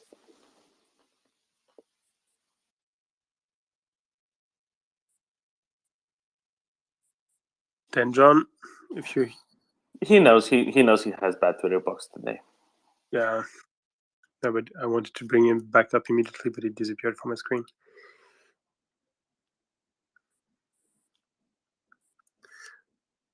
Yeah, go ahead. Then John? Yeah, can you hear me? Yep. Okay, so where did I drop? You were saying it was delicate for you to read. Yeah. So a little bit delicate or sensitive to ask in the company because, yeah. Anyway, from my experience, I mean, they can run their. Can you still hear me? Yeah. Okay, good. Yeah. Anyway, my own analysis is that they can run this network for some time, because I mean there's many operators in the world who runs the networks without any upgrades or real assistance from us for years. But eventually they will have a problem which they cannot solve. It will happen for sure. It will happen, but the question is when. I mean, it could be hardware failure. They probably have spare parts, some of it. But if they have a real critical failure, then which happens. Unfortunately, the quality of the systems are quite good. So it could take some time, but it will happen. As far as I know. All righty, gentle people, break. I have the Atacam's global representative traveling through Europe at the moment with me. So we're here in Estonia, just trying out some new products, seeing what might work well. We've heard that while we were traveling here, that some things happened to light up on fire. That perhaps some people were smoking near the ammo dump. in a city that I can barely pronounce, starting with M. And I would really appreciate if someone could for me, but we really would like to remind everybody that smoking kills, so please smoke responsibly at a Russian ammo dump.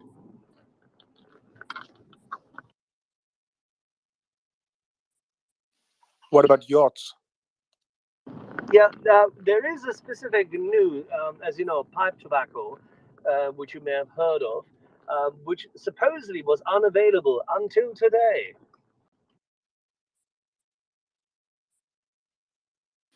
Hand delivered. Hand delivered, yes, absolutely. In this case, the pipe tobacco was hand delivered.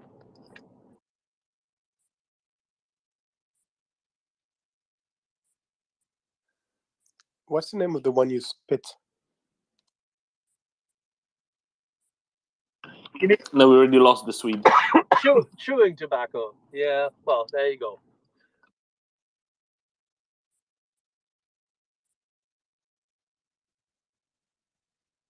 Well, I hope you're having fun. Don't drink too much because I know the both of you tend to like your bottles. We have Tim with us to control that. You can always look to a Brit for some good tolerance and temperance.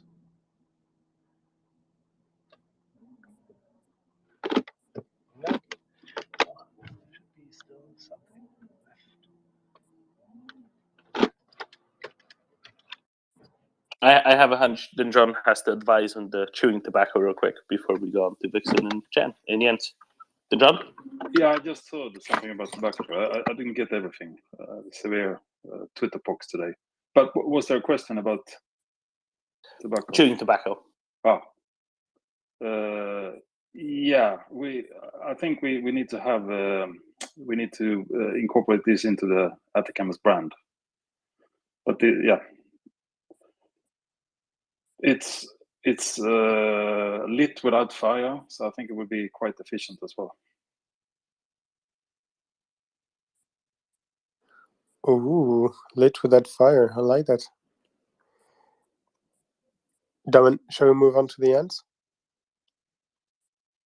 Yeah, I'm thinking of some sort of electronic warfare being the equivalent of dip. Vixen.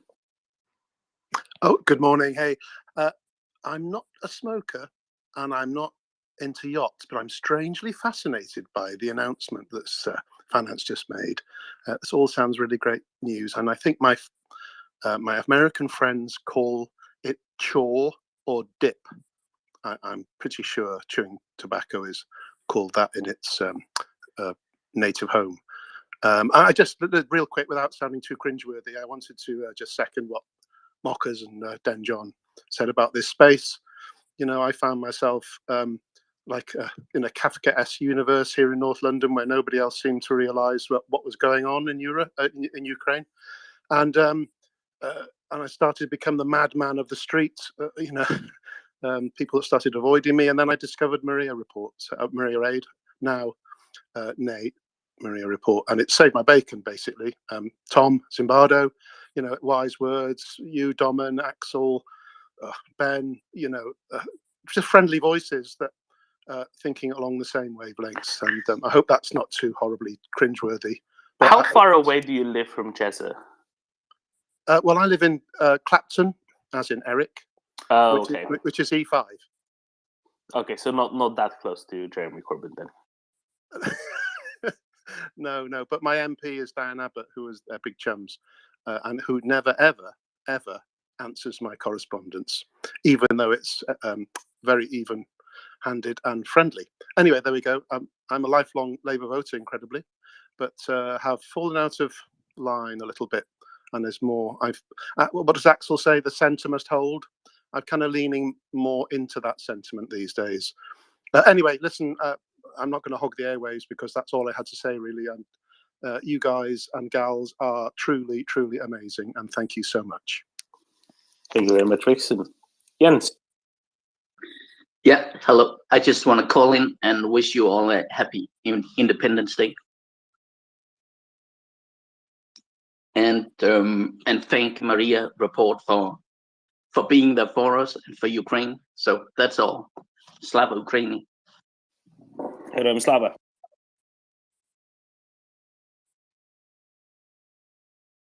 Well, since we're in the business of thanking each other, first of all, Vixen, please bring Blixen, Thunder, Jumper, what are the other ones?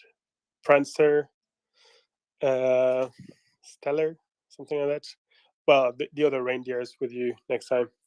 But yeah, I don't know for you, Domin, but for me, the support from the listeners was amazing. The first time I ended up hosting, because whatever we were missing someone on a Sunday. I got tremendous responses. And if it hadn't been for that, I would not have continued. I would just have it help once, and that's it.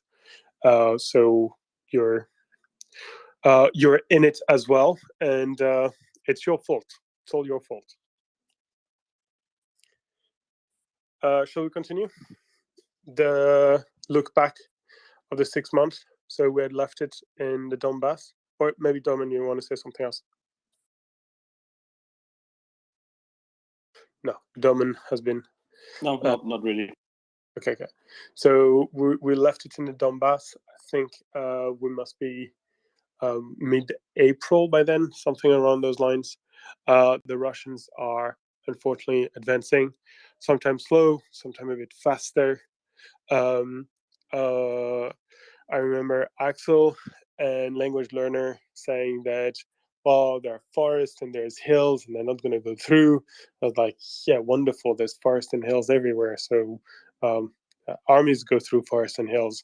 Yeah, sure, they might lose a few extra people, but they're going to manage. And then they were coming close to the twin cities of Severodonetsk and Lysychansk. I wanted to say Luhansk, and I was sure it wasn't it. And initially it was like, yeah, they won't get there easily, and then gradually they reached Severodonetsk, and it was just heartbreaking. We even through the Ukrainian propaganda, which was trying to be a bit cheerful, and through several good news and the fact that don't worry, for every Ukrainian loss there are 10 Russian ones. We're grinding them down, etc. It was obvious that the level of destruction was abysmal, and that the Ukrainians were taking losses which were way too heavy for me to consider this as a sort of a victory, despite of a successful fighting retreat. As I remember Craig talking about this quite a lot, explaining how it looks bad on the map, but it is actually very, very successful. Now with I mean, it's been a few months, and we've seen that, as usual, Craig was right, almost as usual, and that what he had predicted came to pass. The Russian units which had been engaged in Severodonetsk are but skeletons nowadays. They cannot be engaged anymore. They've been attrited beyond recognition. Even the TikTok soldiers, the Chechens, have been to a great extent withdrawn. The guys from Wagner have probably lost so many people there, that they've been pushed back and cannot lead the sort of operation that they were leading in April.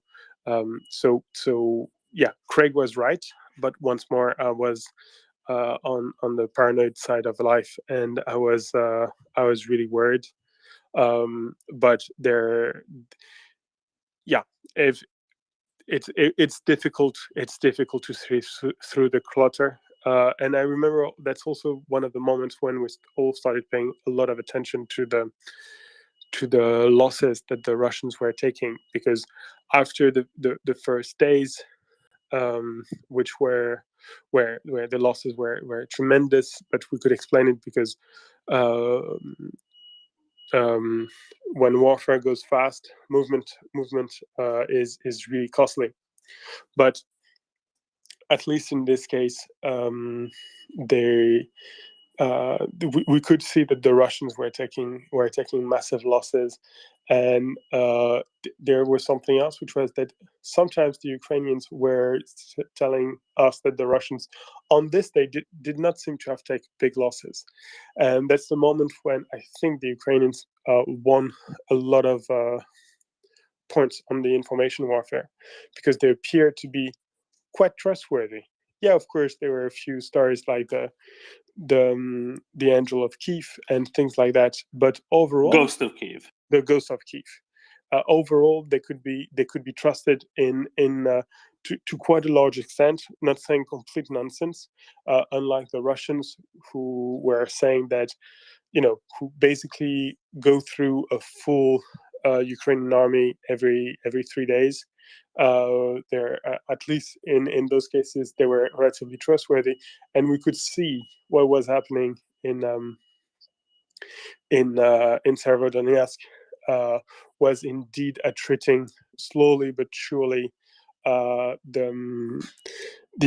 Russian forces, and then there was they tried to change gear, go around, and cross the what was the name of the river again, Domin? The Seversky Donetsk. Yeah, and they were caught by, was it artillery? Yeah, it was probably artillery. And Talking about Bilohorivka. Yeah, it was still Ukrainian artillery, right? I'm not mistaken. No, the same 777s. Oh, it was? Apparently. Okay. Too bad. But yeah, that's also the moment when the first heavy bits of Western support started trickling down. So there's the M777s, as you said, followed by, I think, some Polish support, something from Slovakia. No, the Dana is Ukrainian. Well, the equivalent. Nope, Dana is Czech. Dana is Czech. Okay. Well, anyway, I'm not going to try to fight that battle because I don't recall the names.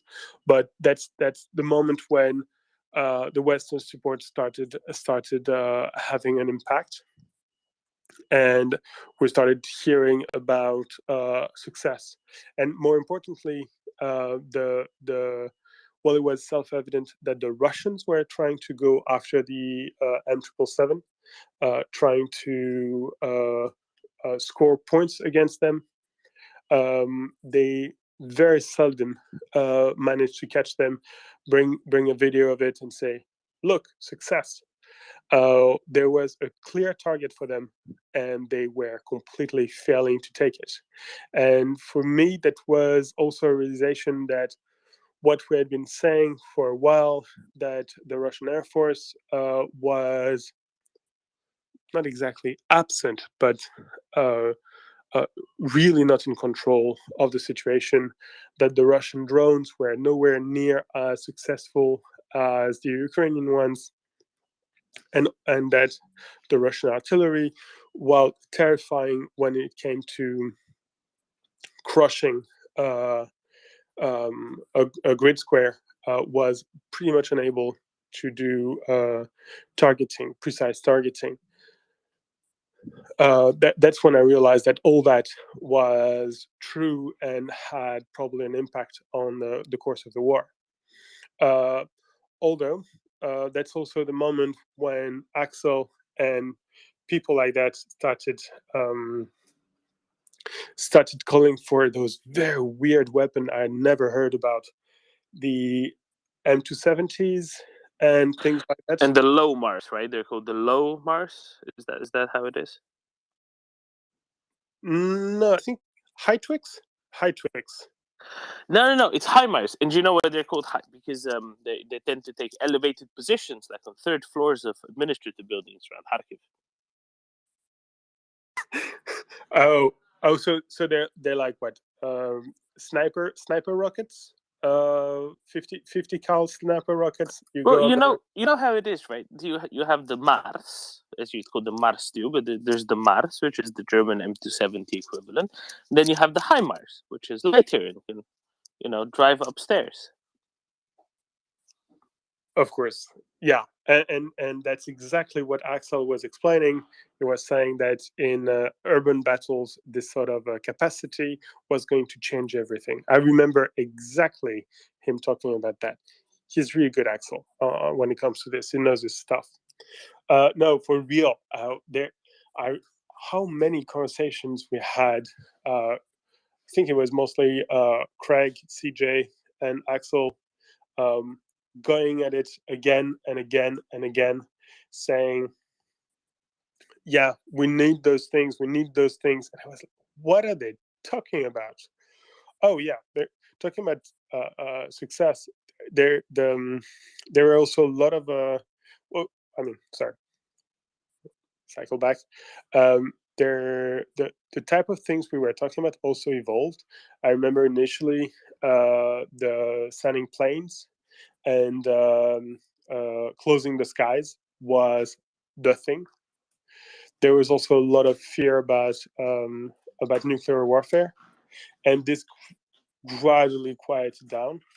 Not sure exactly what changed it. I'm sure gradually people understood, basically. People got tired of asking the same question 17 times a day. Yeah, probably. And I think I personally answered the questions about 20% of people in the world who had that question, because that's how many people asked me that question. And that's a lot of people. At least there's 20 million, something like that. 20%. Well, anyway. Literally, I mean, it's more than that. It's literally dozens. Wow, impressive. Yeah, so there was that. And what was going on the other aspects of the war? Sanctions. I think sanctions were taken immediately. The first ones, maybe not the most consequential ones, but they were taken within days, and they started to be this sort of narrative that surprisingly the Europeans went at it hard and fast. And who knows, maybe Macron and Scholz are going to lead the charge in and suffocate Russia. Then gradually this evolved towards maybe they're going to need some pressure of their own. What are they doing? Why are they calling Putin all the time? This is incomprehensible. Once more, we're going to have to rely on the Brits and the Americans. Damn it. There was that, and I'm trying to recall the how we gradually understood that the Russian economy. I mean, we were expecting the Russian economy to go to the toilets, but how did we gradually? What was the first information that made you realize that Uralvagonzavod shut down? Oh yeah, that was big. There were all the trucks, tanks, and car manufacturing that closed. I think there was something else, which is that there was a bit of a panic reaction in Russia as well, with all this panic sugar buying initially, which sort of set the tone, and at least in terms of image, was quite catastrophic for the Kremlin, because it showed that a lot of people were worried. And then the first numbers started to come in. I think one of the first ones we talked about, you and I, were those of the VTA, the sales tax, that had suddenly dropped by 75%. That was a moment when we like I actually could barely believe my eyes that was so massive.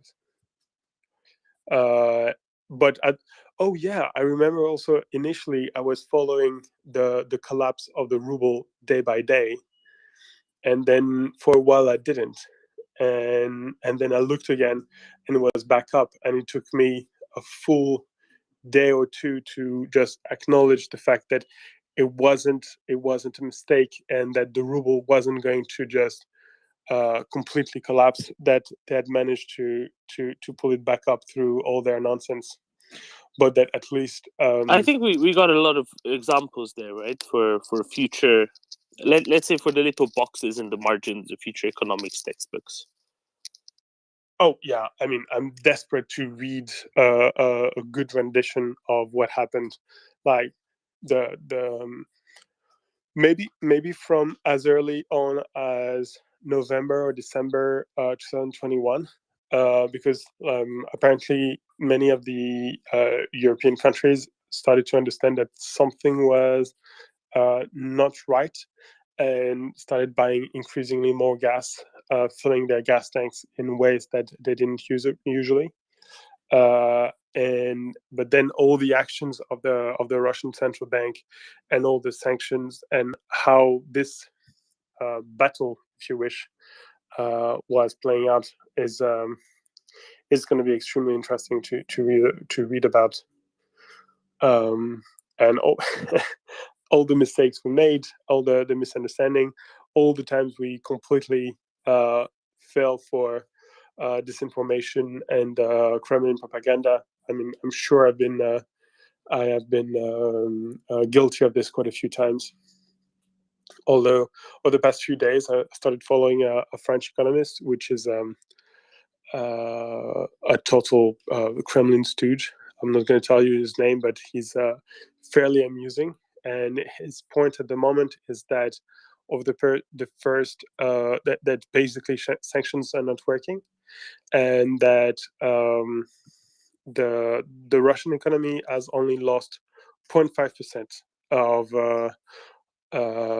over the last 6 months. So that it's a non-problem for the Russians. They can go on like this forever. Do your math. We need to lift the sanctions, sort of thing.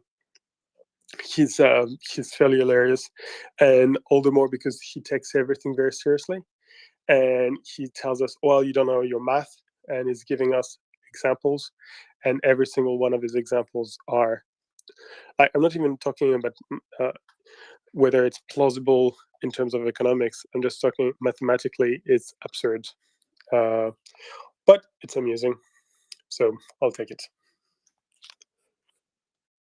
Not to do with the economic side of things, but one major thread of discussion that we kept going back to for many months, and I think we've only very recently gotten rid of, was when will the Russian mothers have enough?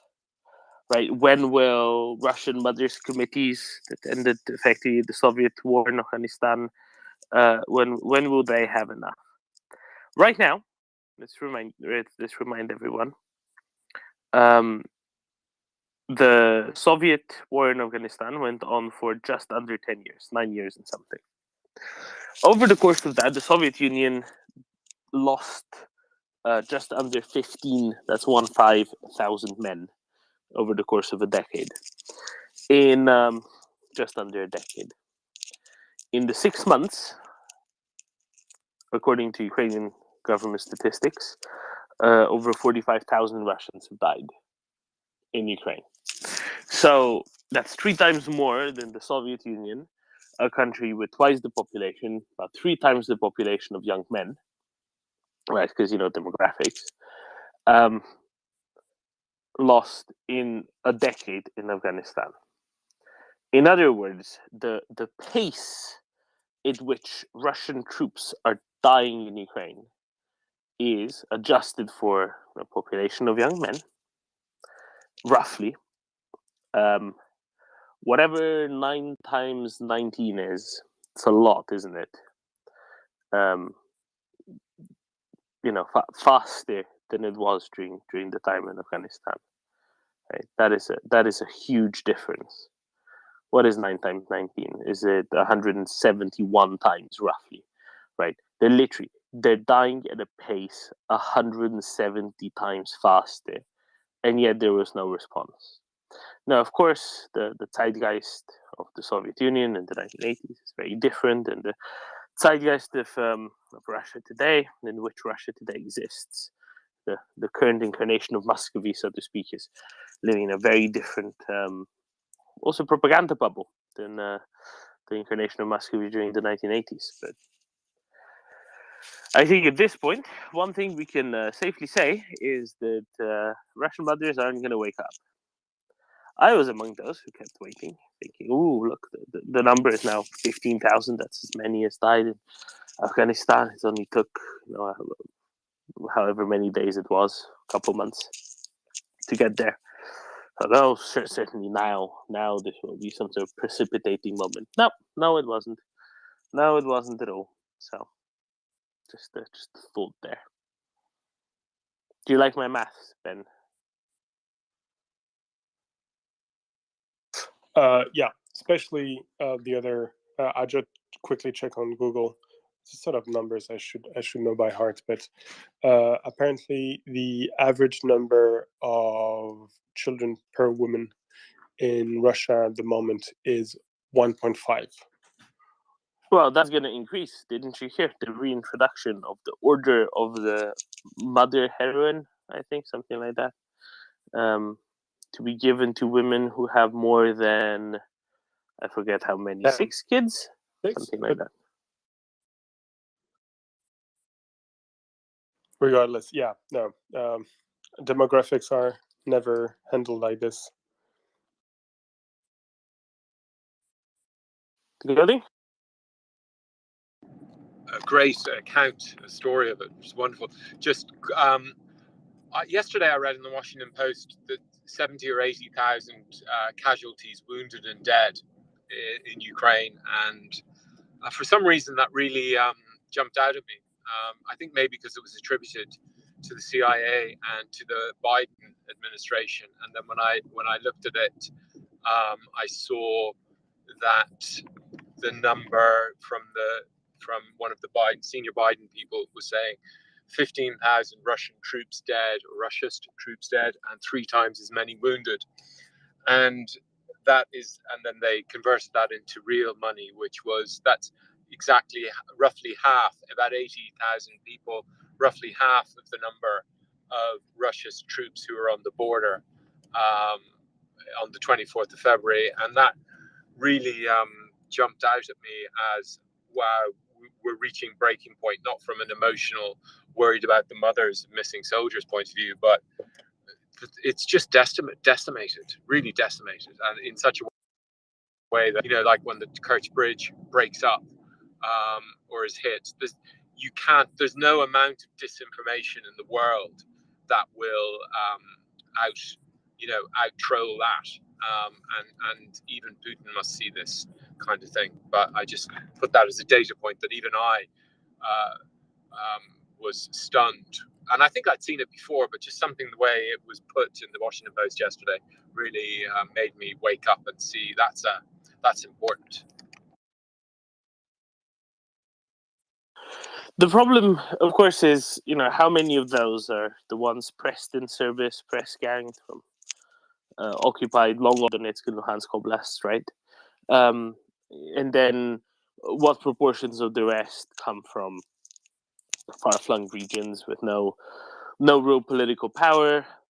Of course, during the Soviet war in Afghanistan, the soldiers who were dying there were a lot more, let's say, evenly distributed across the geographies of the Soviet Union. That also gave their relatives a lot more political strength, I think, more political power, more agency, despite the regime being more formally autocratically structured. I think they're all interesting variables. But I mean, again, if you think 170 times the dying rate is shocking, I think that should be something plastered, just about everywhere. Ben, go ahead, and then we'll go to Bionad. No, very quickly. Aren't you afraid they're going to run out of ladders? No, they're making new ones. I don't know who's insuring them because they don't really have brakes or airbags. I think the insurance premium on one of these has to be 3 times the value of the car. But no, that is how it is. Now they're gonna make more ladders. They can still make internal combustion engines with a Euro 0 certification. Can't make airbags. Can't make ABS. Yeah, it's it's a low-end early 1990s car is what they can make. Or maybe they're trying to get rid of the mothers like this. Oh, now you're thinking. There we go. There's the right train of thought. Bionade. Hello. I was wondering, it's maybe an interesting data point. Maybe someone heard about something about it. What's about the prisoners, the captured Russian soldiers? How is the age distribution at the moment? Because I think the age distribution of the prisoners in the early March, April were like really many young, but possibly I think this is changing now.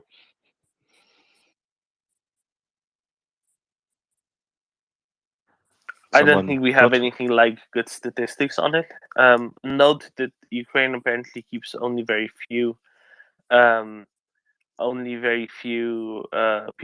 at any given point because they try to exchange them quite quickly, generally for their own.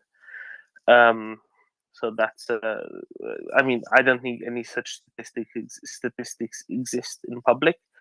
But you're probably right. I think the outstanding demographic is probably shifting quite a bit from conscripts that the Russians were sending across, who were more likely to surrender, probably than Kontraktniki, shifting in the direction of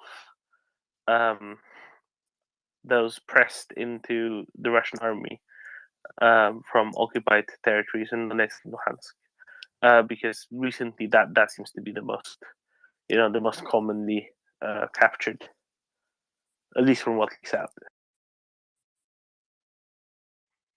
Okay, thank you. Big caveats on all of that, of course. Actually, Decoding, you've spent quite a lot of time in Luhansk Oblast, right? Did you have any thoughts on those pressed into service, literally caught on the streets and dressed up into uniform? Yeah, well, I was just going to say that Ben provoked this memory of when he mentioned about the atrocities, either the butcher or when he first registered, they may happen. And I remember a Ukrainian contact of mine saying, I must check where it was. In my memory, it's maybe about 2 or 3 weeks into the war. And they said to me, the Russians are raping lots of people in occupied territories.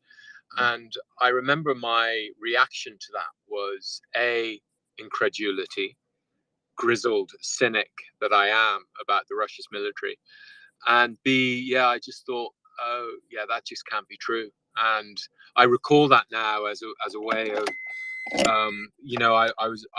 I had no doubt they were going to murder and execute up to 10,000 elected officials, but I didn't. It never crossed my mind what would happen from Bucha what we then learned just about the gratuitous. That's what it is. It's just gratuitous. And I think I imagine clearly that would have happened in Donetsk and Luhansk, but they were able to clear up the evidence first. And so we never, and dominate the narrative. So I never even got hints of that then, there, while being in there, that kind of terror was going on. The gratuitous terror, not strategic, just, and so now Ben provoked the memory of how innocent I was then, and now whenever this particular Ukrainian contact tells me anything, my ears immediately prick up because they're clearly tuned into very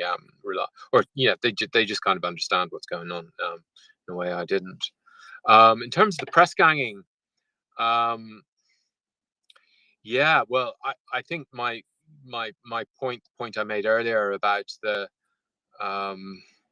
that many of them are press ganged, but they're true believers by now, or they're anti-Ukrainian, because the people who are left there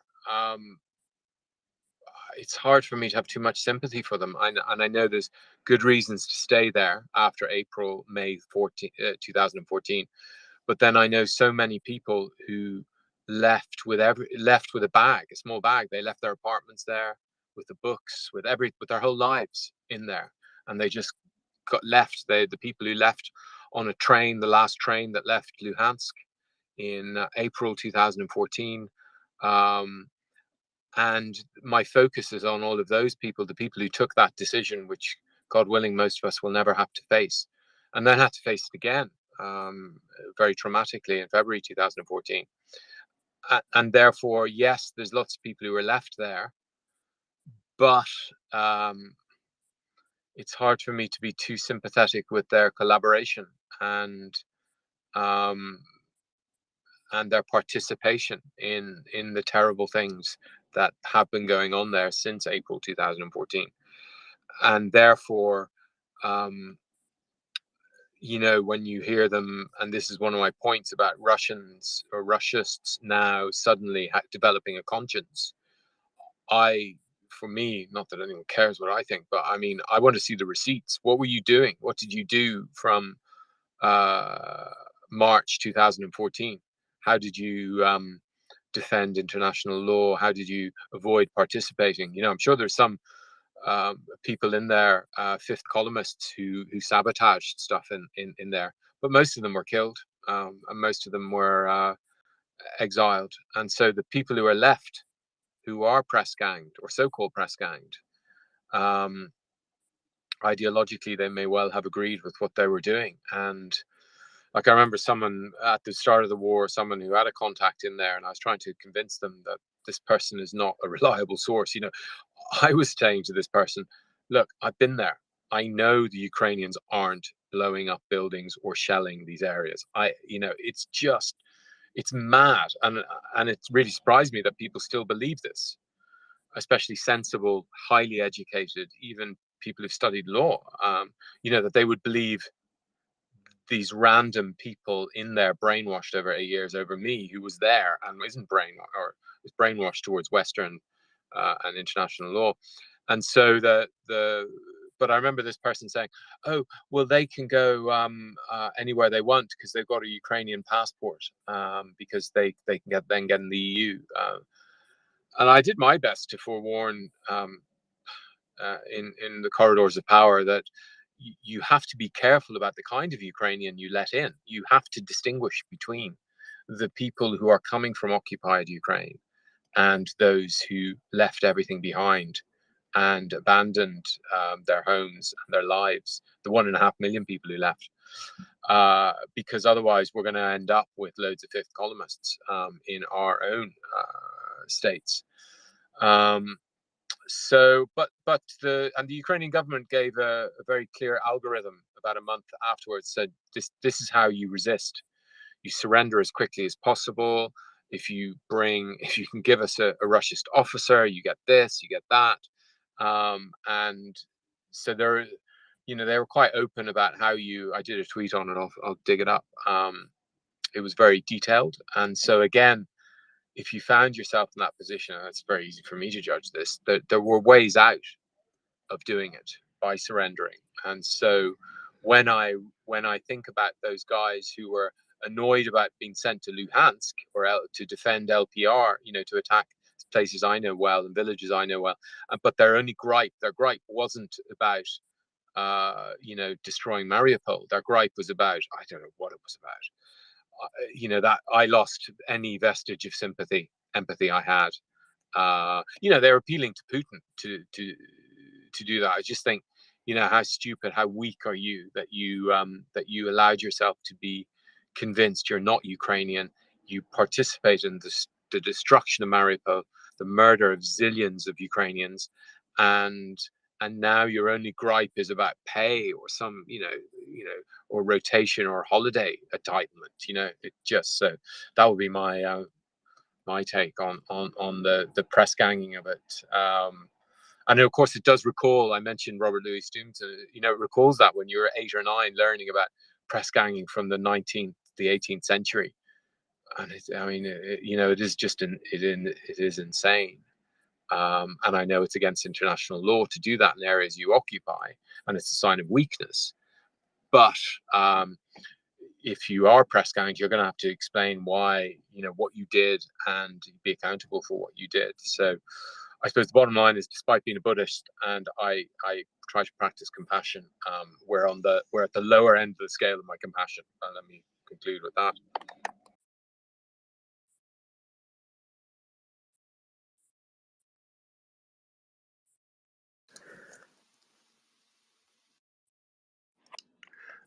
Thank you, Decoding.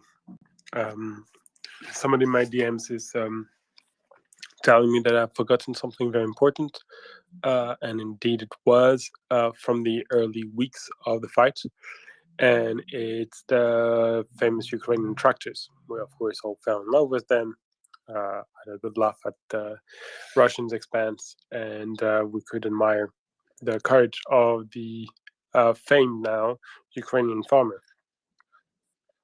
Thinking quite a few times they actually literally stole them from their either sleeping or distracted owners. That was quite amusing. Just since we're in a slightly lighter conversation, there's a video that was posted by our friend Slava Ukraini, which I would recommend you to have a look-see at. It's quite amusing. Quite not the highest form. It's a cat relieving itself on top of a rusty hull of a BMP-1. Yeah, well, sometimes I like toilet humor. Voila. Mockers, please go ahead. Hi.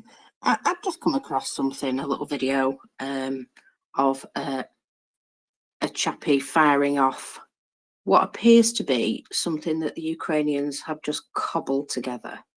And it looks quite good. It's the smallest gun in Ukraine, apparently, and maybe in the world. A reactive salvo fire system is working at the front.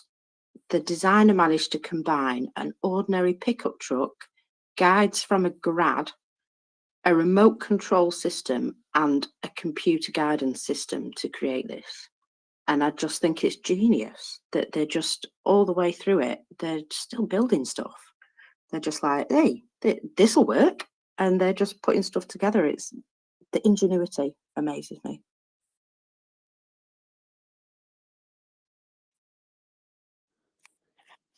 Did you post it on your page? Yes, I did. Yeah.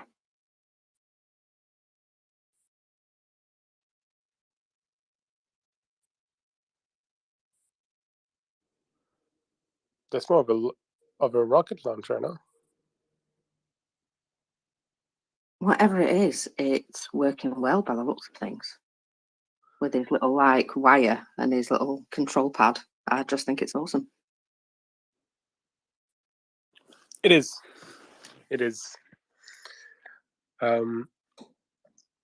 It's also one of the recurrent information that we got from the war.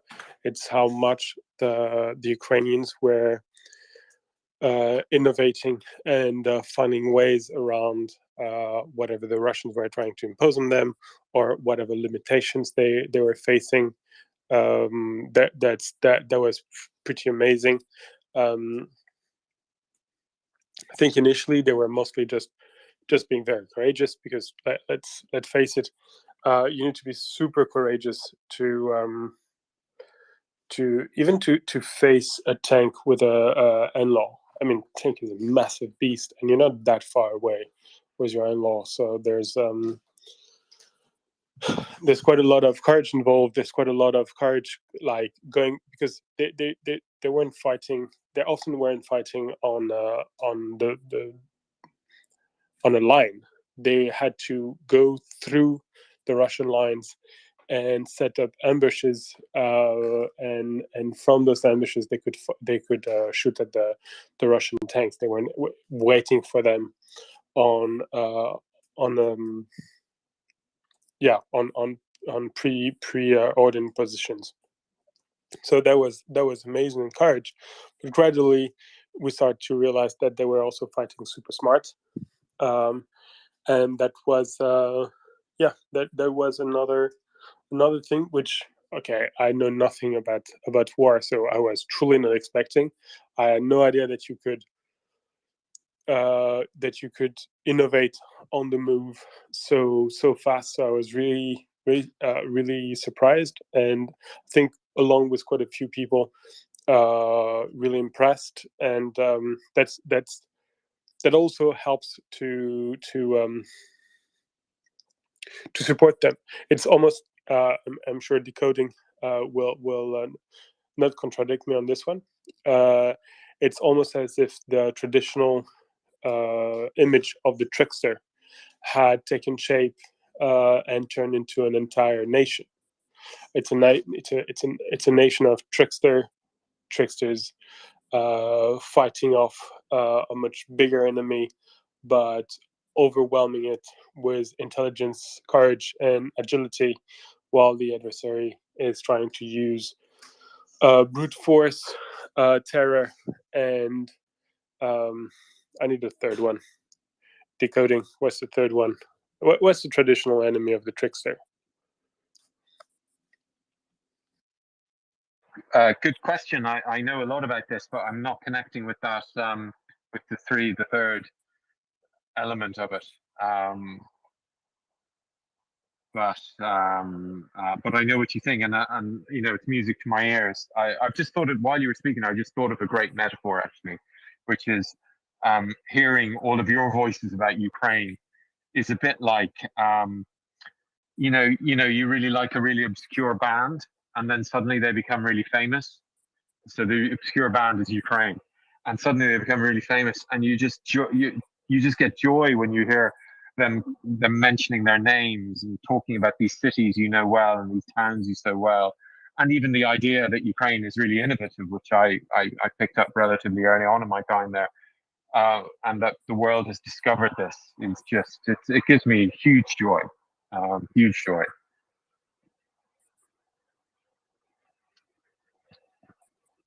Well, that's a good thing.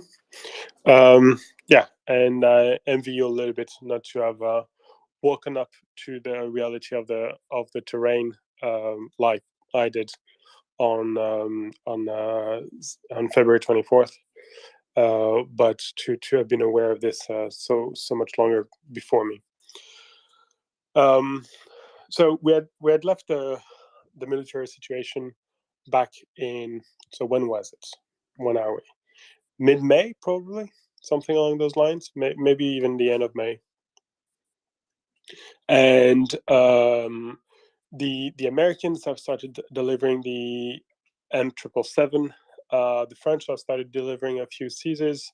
We're still expecting the Germans, but the Ukrainians have started receiving heavy equipment, and that's pretty crucial, because if you recall, initially what we're fearing was something along the lines of, well, if we send them anything bigger than a rocket launcher or something like that, a single or machine gun, if the West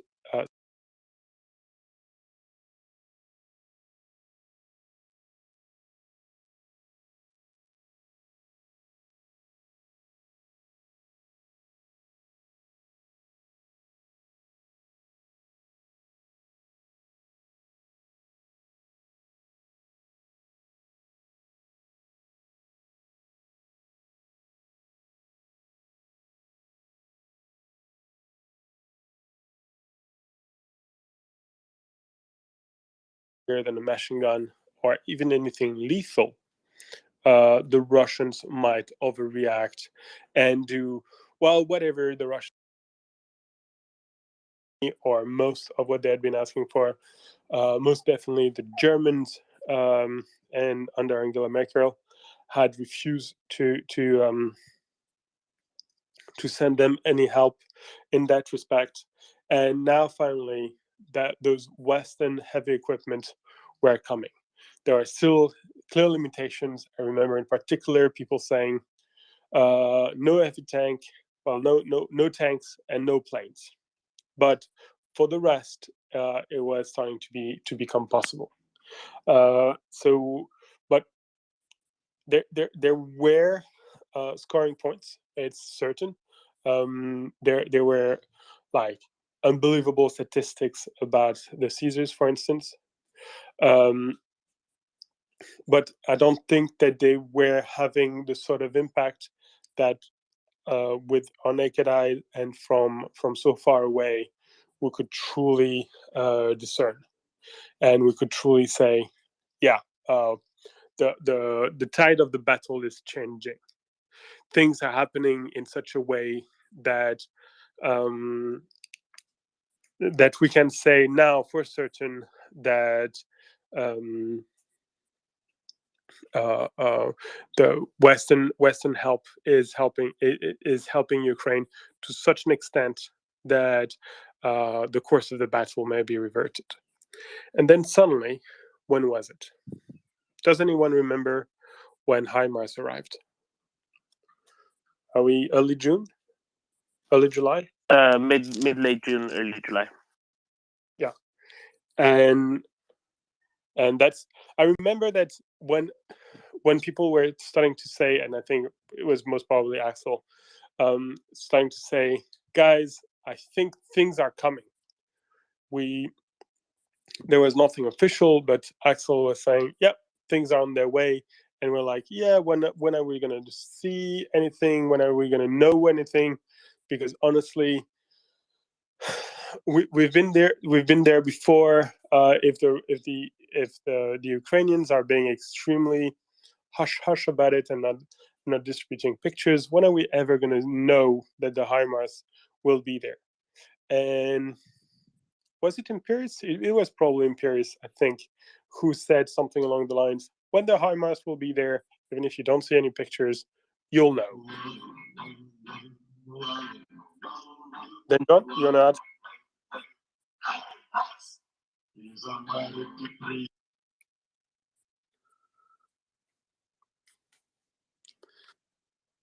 I'm sorry, I had to mute you. I wasn't quite sure if it was. No, it was a HIMARS song.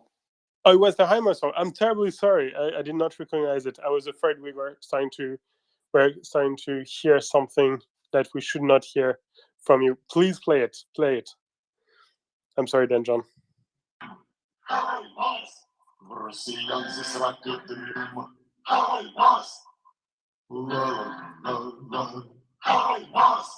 За ракетою ракету на паскудний ворог випускає весь наш мір. Хай-Марс робить все без зайвих слів. Хай-Марс! Ла-ла-ла-ла. Хай-Марс!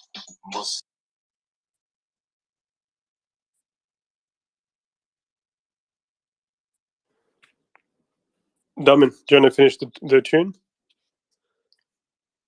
I'll get you started. La la la la. Not quite as courageous as I was hoping for. Anyway, HIMARS arrived, and things started to go kaboom. What was the first? They started attaching ammunition.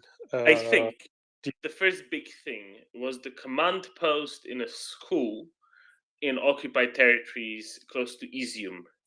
And that just got completely devastated. And we're looking at that and thinking, wonder how many rockets it took to do this, because it was utter carnage. Oh yeah, I remember this.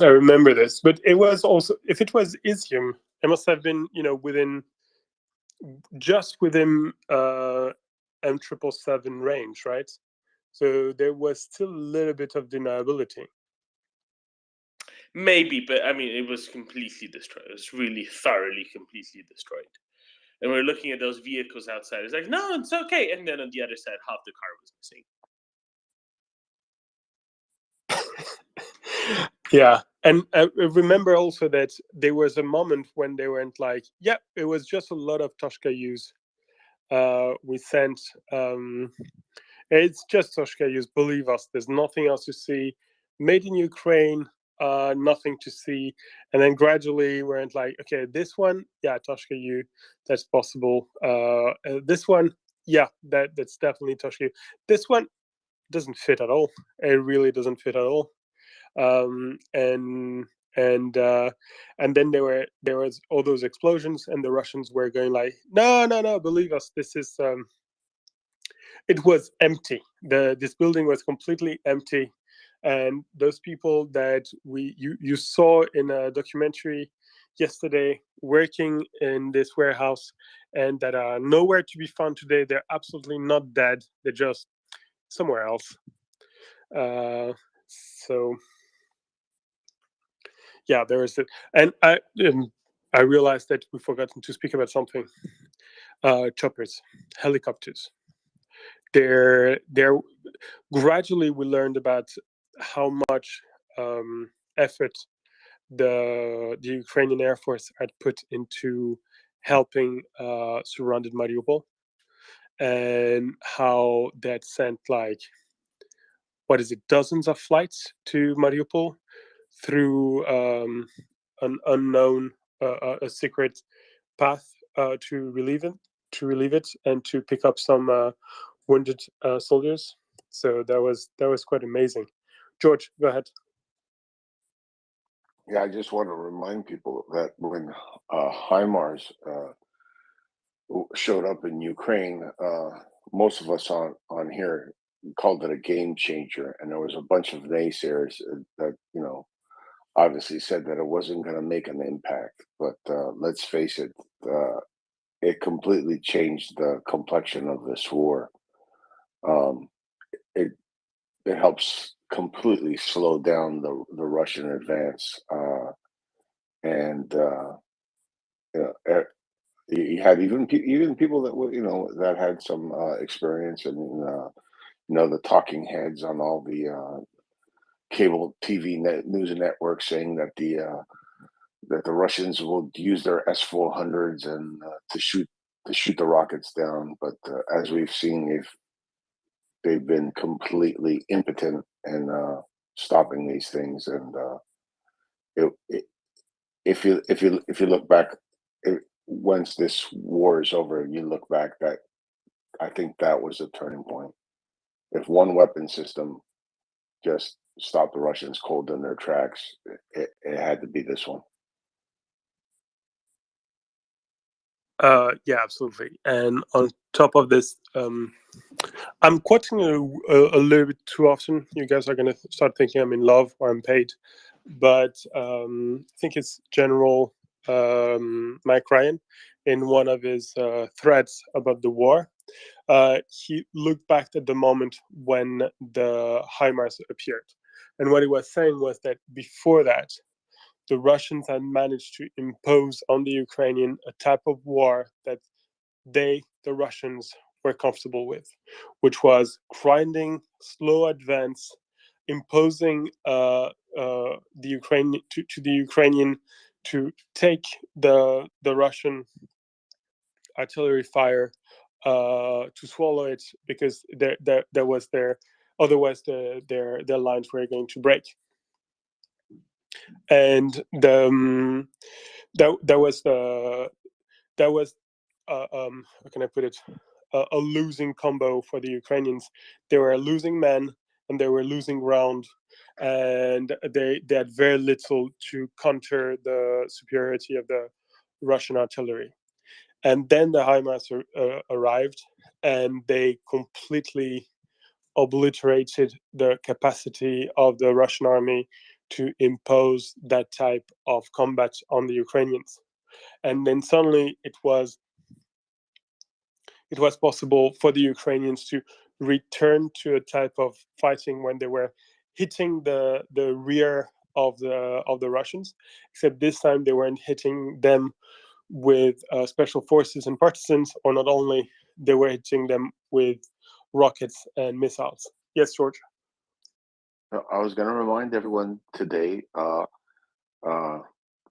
31 years of Ukrainian independence in the modern era. They've had independence before, but I remind everyone to just, if they can, to get on the MryiaAid website, actually Twitter, and then they also have a website when you click on there, and to just find it in your hearts to donate today $31, 31 euros, 31 of any denomination from where you're at, and to help MryiaAid help the soldiers at the front line keep the streak of years of independence going.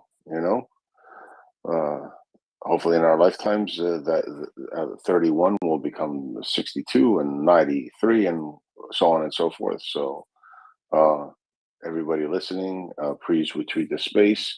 There's a MryiaAid in the nest. And if you guys can retweet that to your followers, that would be great. And Slava Ukraini. Heroim Slava.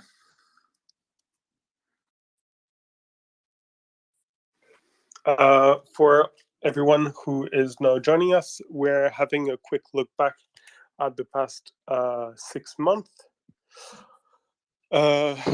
because it is now exactly 6 months that Russia has started to invade Ukraine in full force on February 24th, after nearly 8 years at the time of how do they call it? Alternative offensive. I don't remember the name. But yeah, they started attacking openly Ukraine in 2014, but did it in a much more covert way. And on February 24th, they attacked and started trying to, well, basically take over the whole country, or at the very least destroy an independent and sovereign Ukrainian government, as well as the very notion of Ukrainian freedom and democracy, because it was too much of a contrast with their own system. What we've done so far is we've reached, when is it? End of July. We've looked at the initial attack, the fact that to everyone's surprise, the Ukrainians pushed back the Russians, resisted first and then pushed back the Russians. We looked at the surprising fall of Kherson. We looked at the amazing resistance in Mariupol of the soldiers over there, who often gave their lives and to this day their freedom to buy the necessary few weeks that allowed the Ukrainian front to be reconstituted and the Ukrainian army to raise to the challenge that the Russians were imposing on it. Then, okay, and then there was the offensive in Donbass, with its grinding, horrible combat in the cities and under the artillery fire, and how the Ukrainians, while they were managing to attrit their adversary, were also having to withstand horrifying losses that were allowing the Russians to push forward to the point that it was starting to feel like they would never be stopped. And two things finally happened. The first one is the Ukrainian plan came to fruition. and the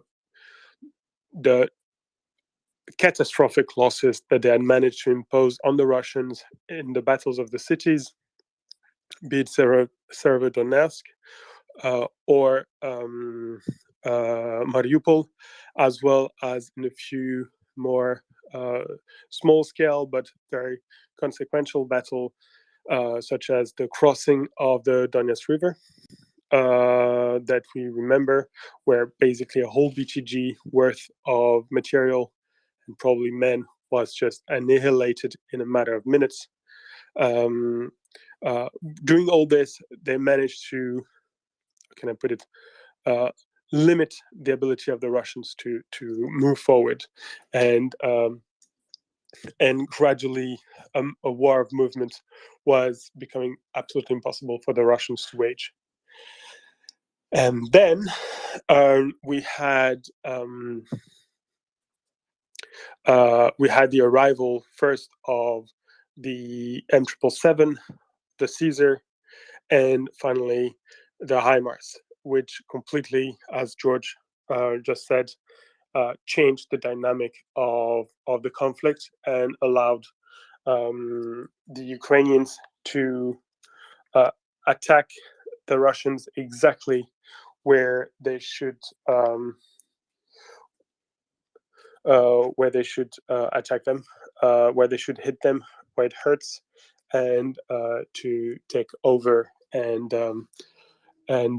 destroy the resources in the rear of the Russians, which is, as General Ryan pointed out, exactly the same way as what they had been doing back in February and March, when they were where they were able to attack the rear with special forces and partisans. I'd like to tell everyone who's asking me questions about the situation right now that since I'm speaking and I only have one brain and not a very good one at that, I cannot really go through the internet to find out. So if anyone has any information regarding the conflict at the moment we're taking. Beside that, if it's your first time, please send me a DM so I know that you're not a troll. I have to say it's a bit difficult right now to hold the forts, and I will assume that anyone whom I don't know and requesting is a troll. George, hello. Yes. So really quick, I don't know if you guys have mentioned this. There was an update in the package that the President Biden announced today. It will include air defense systems, artillery systems, and ammunition, unmanned aerial systems, and radars. And this is according to the White House. And I think later on this today they're going to go into some details. But of course, they've gotten a little smarter now lately with the packages, and they're not discussing weapon systems per se, and when they're going to arrive in Ukraine, which I think is a smart thing to do. It keeps the Russians on their back feet. Wait, George, what sort of anti-air system do you think are at least available at the moment? I think it's going to probably be more NASAMS systems, because I believe there's at least a couple of batteries around Kyiv. This morning, actually, there was a report that that there was something intercepted in one of the suburb districts in the oblast of Kyiv today. So I'm sure that they want to move some of that stuff, some of those capabilities to Kharkiv and maybe Odessa too. So I think that's what the goal is, to pretty much set up an umbrella over non-occupied Ukraine, so that the Russian missile attacks become a moot point. That would be fantastic. The NASAMS, do I even pronounce it correctly? NASAMS. What do they do? They're small missile. They're the baby Patriot, basically, right?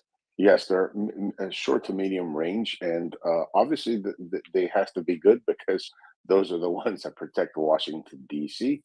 And I'm sure they wouldn't put a subpar system to protect the government of the United States, right? So we've seen lately in the last month that the Ukrainians are doing a better job intercepting, a lot of the Russian cruise missiles and things of that nature. Now, that could also be part of that could be the fact that the Russians are using older equipment, but still, the end result is less of their terrorizing weapons are getting through to civilian areas. So that we're moving in the right direction in regards to that. And I know that Olaf Scholz, or the Snail Man, as I call him, I know the Iris T system is supposed to be either in Ukraine right now or going to be operational by the end of this month. So that's the first system. Now they've announced that they're going to send more systems, but that's not till next year. But every little bit counts. So we're hoping that they can eventually establish a nice air umbrella in the areas of the country that are the most populated right now, and at least have that as a less of a worry for the Ukrainian people. Thanks a lot. Do you think, or have you even seen something like that happening? Because earlier on the space, I want to say it was M, but I'm not sure. Maybe not. Someone devious like that was saying that the best thing to do would be to put the NASAMS around the HIMARS, so that whenever the Russians would send their fast air against it, they would fall for the trap a bit, the Israeli way. Did we see this happening or not? I haven't seen any proof of that. Now, remember, the British do also have the Stormer vehicles there, so they could be using those to protect. I would think they would be using those to protect the HIMARS. Now, remember, the HIMARS, they're 30, 40, 50 kilometers, away from the front, especially if they're using ATACMS missiles. But still, the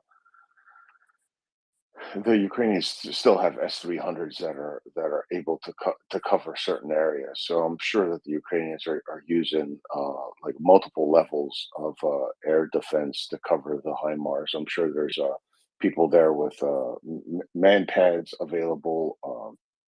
You've got the Gepards now, which, remember, the Gepards are really interesting because their radar can be used to detect incoming aircraft, and especially during the day, and they can alert manpads teams from direction of where they're coming. So, and also alert the Stormers and vice versa. So they can the Gepards can be linked with the Stormers, and they can create a pretty significant air defense.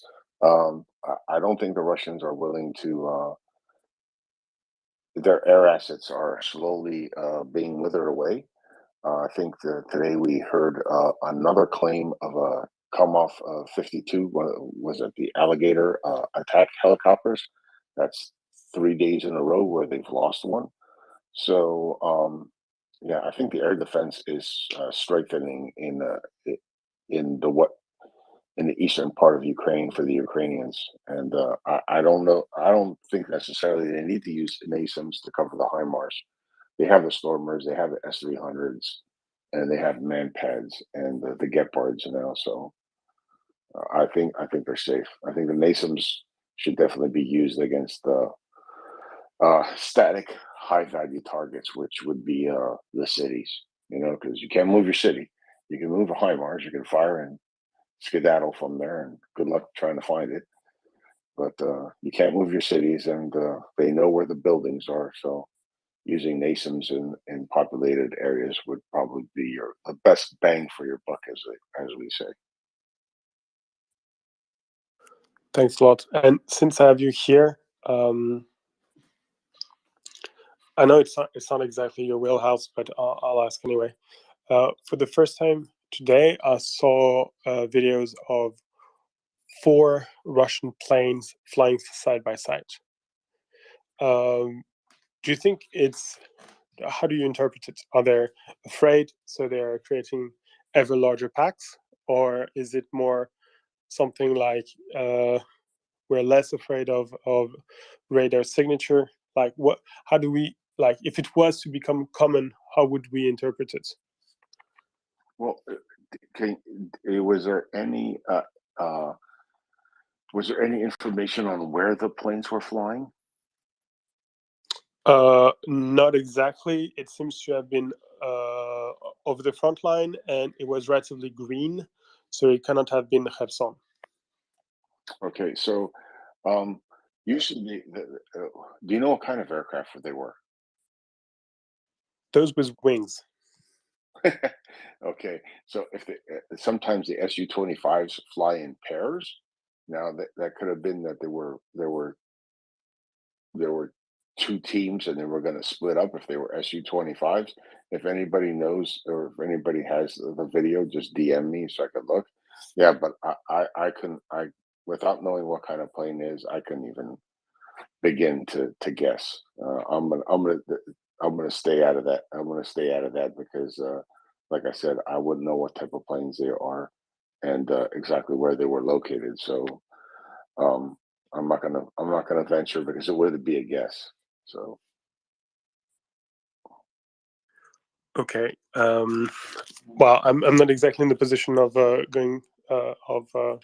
foraging for it right now, but I'll send it to you as soon as I've got a minute. well, if anybody's listening and they've seen it, just DM me. I'll accept it. Someone on here. We have quite a bit of folks, so someone must have also seen it. So just send it to me. Okay, fantastic. Meanwhile, there's well over 350 people on the space. If you have any question, any comment to make, if you think that I've missed something in my overview of the war so far, of the past 6 months, you're more than welcome to jump on board and do exactly like Mr. M. Raise your hand, Mr. M.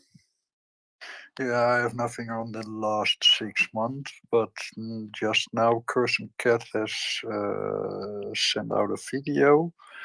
There were serious strikes in Nova Kakhovka. Judging by the video, he assumes, and that is his assumption, that the strikes were made in the direction of the lock near the dam.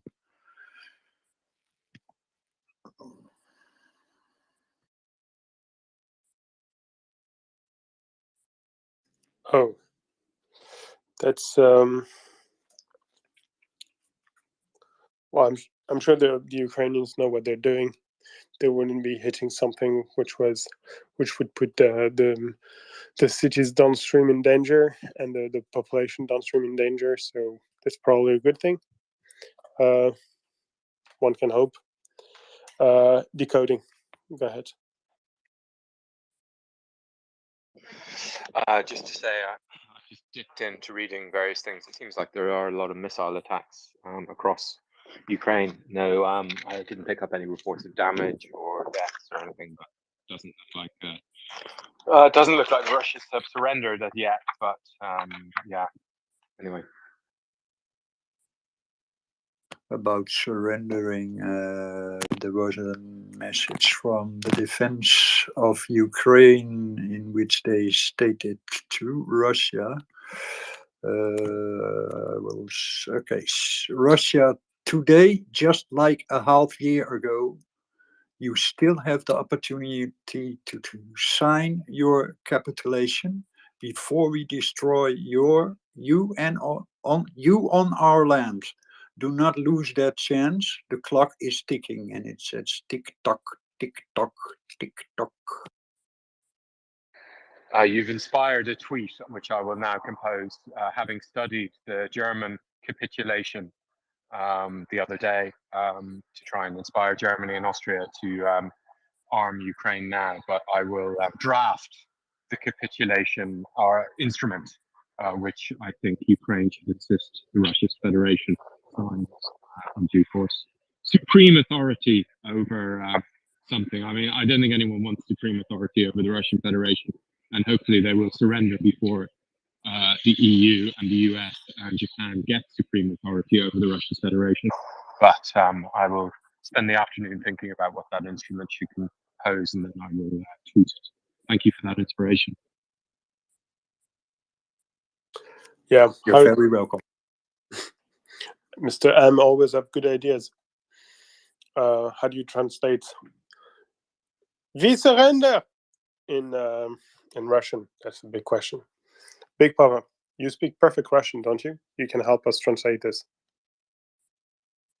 I think it's in French. It's one of those words in Russian, which is actually a French word, probably. We surrender. That's a joke. Big Papa, can you hear us?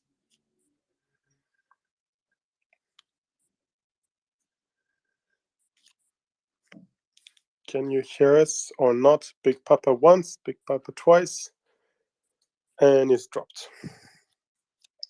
Assume he had a Twitter box, and he will come back later. George, come again? Mosdayamsha. That's what Russians say when they want to surrender.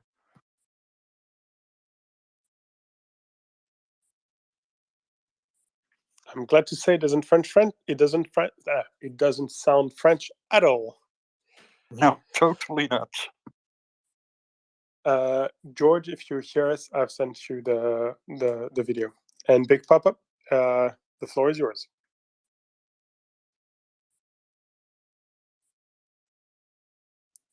Big Papa, I can see your hand up. Please go ahead. Can you hear us, Big Papa?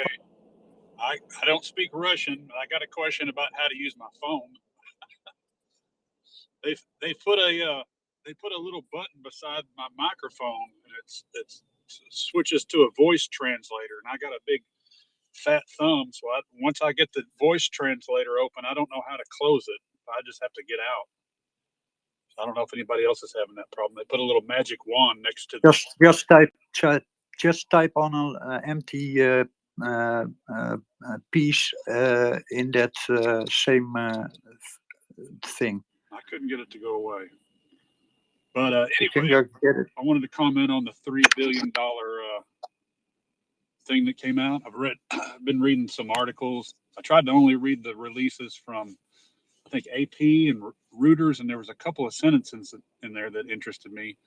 One of them, it said Western air defense, and then the other one said that another sentence said most of the things in this package are systems that are previously have not been included. So that got me to wondering what it could be. I don't know if that was just a just a weird way of wording it, but it kind of got me wondering maybe if they're going to send a Patriot, or maybe if they're qualifying air defense as maybe some aircraft. So I don't know. Did anybody else read that wordage of it? I didn't read it, but Big Papa, you asked how you get it away. Do you see beside the microphone? Do you see that stick with those stick little things on it? Yeah, that's what I think. That's what I keep pushing. It's on white. accident. Yeah, it's white, and yes. now if it's white, you push it again, and then it disappears. Okay. Well, when I push mine, it takes over the whole screen and it wants me to choose between. Yeah, and then in the upper right left corner, you see the microphone, and beside the microphone there is a button that is white or colored right now. Okay. And push that button, Well, and then it will disappear. Okay. If it happens again, I'll try it. Thank you. Okay. You're welcome.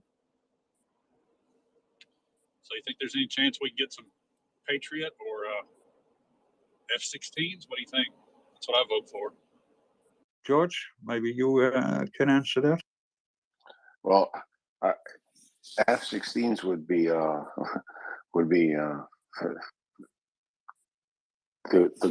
golden goose. Let's put it that way.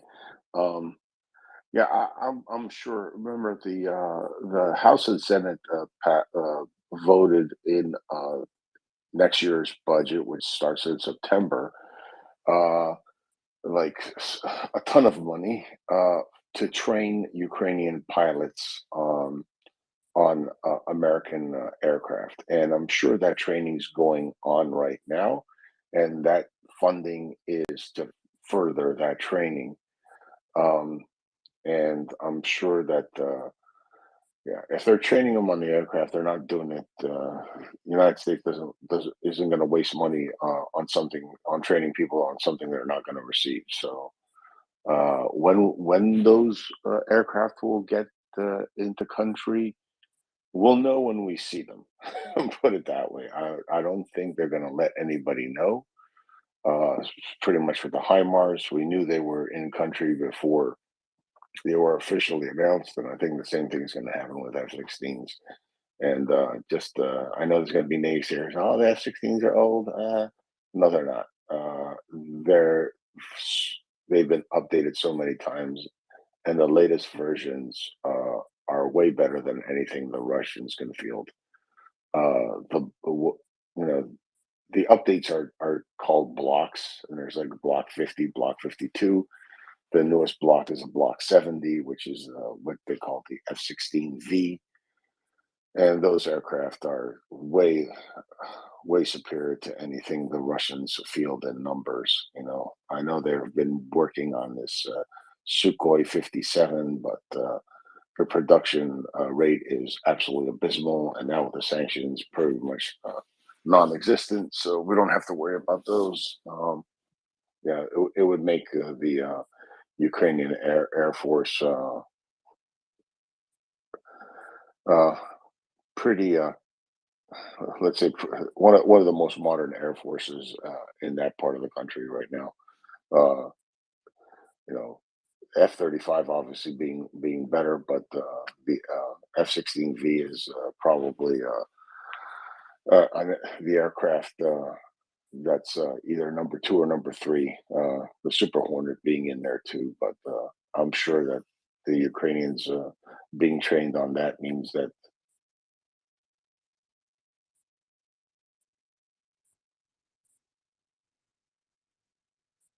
George, have we lost you? We lost George.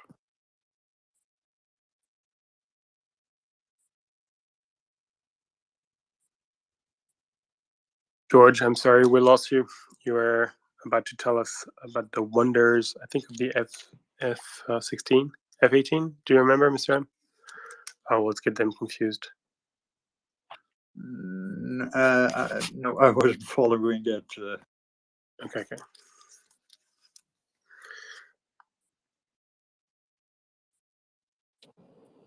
George, Am I back? Oh, there he is. Yes, you are. Okay, so yeah, so the F-16.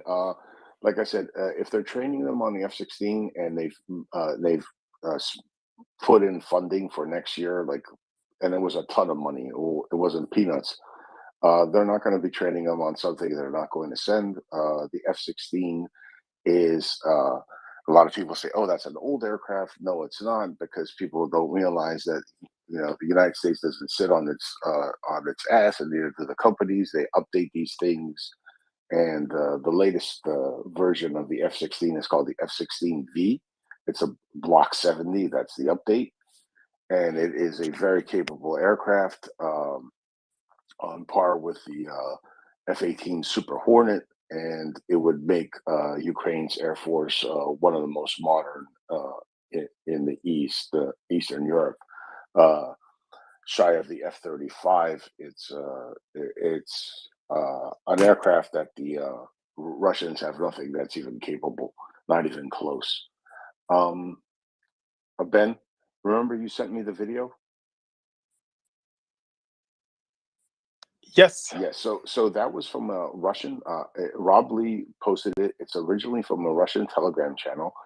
I translated what the original posting was, and it said a flight of 4. They call them Rooks, or flight.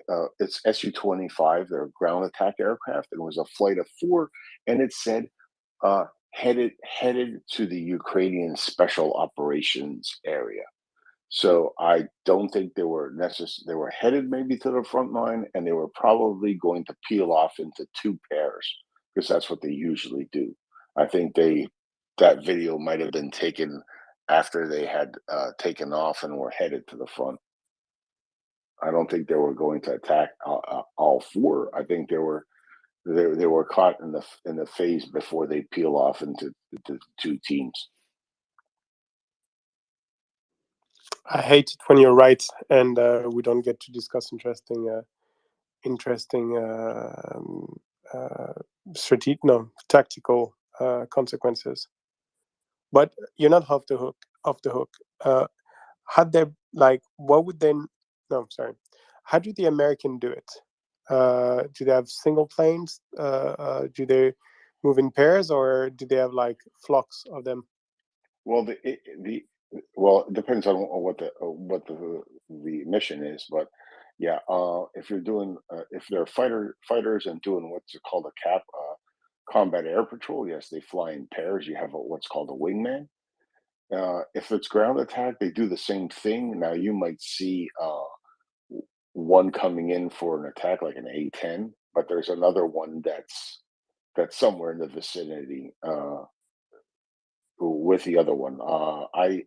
I used to live in Maryland, and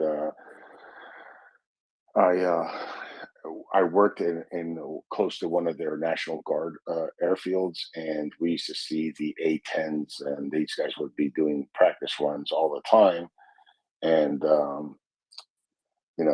non-firing, but still doing practice runs and flying, and they were always flying in pairs. So, and beautiful aircraft to see in the air, by the way. But yeah, now the individual tactics and the capabilities of the pilots, I have no idea. Remember, the Russians and the Ukrainians have been using this pop-up tactic where right at the last minute they pop the nose of the aircraft and launch rockets, pretty much almost like a flying mortar, and try to hit an area target. They're not actually coming in with the aircraft nose down to do a ground attack, because they're scared of anti-aircraft missiles. So they've changed their tactics a little bit, but like I said, that video looked like it was early on a mission. That's why all 4 of them were together. I'm sure when they got to the front, they split off in pairs.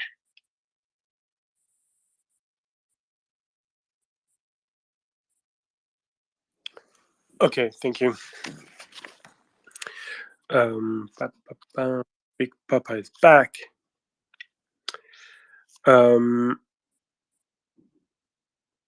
Yeah. So where were we? We had stopped early August, if I'm not mistaken. Oh no, Big Papa, go ahead.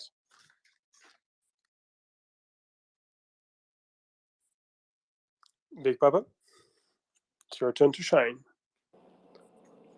Yeah, I just had another question for George about the drones, if that's okay. If I can answer it. I was just wondering if we've seen both sides posing with these new drone guns. It looks like it's maybe some sort of electronic jammer or radio directed energy or something. Do you know if does it work on the bigger drones like the TB2 and the bigger drones, or is it just mainly for the small surveillance, more local drones, I guess. I have no idea, but I'm just going to postulate a theory is that because the bigger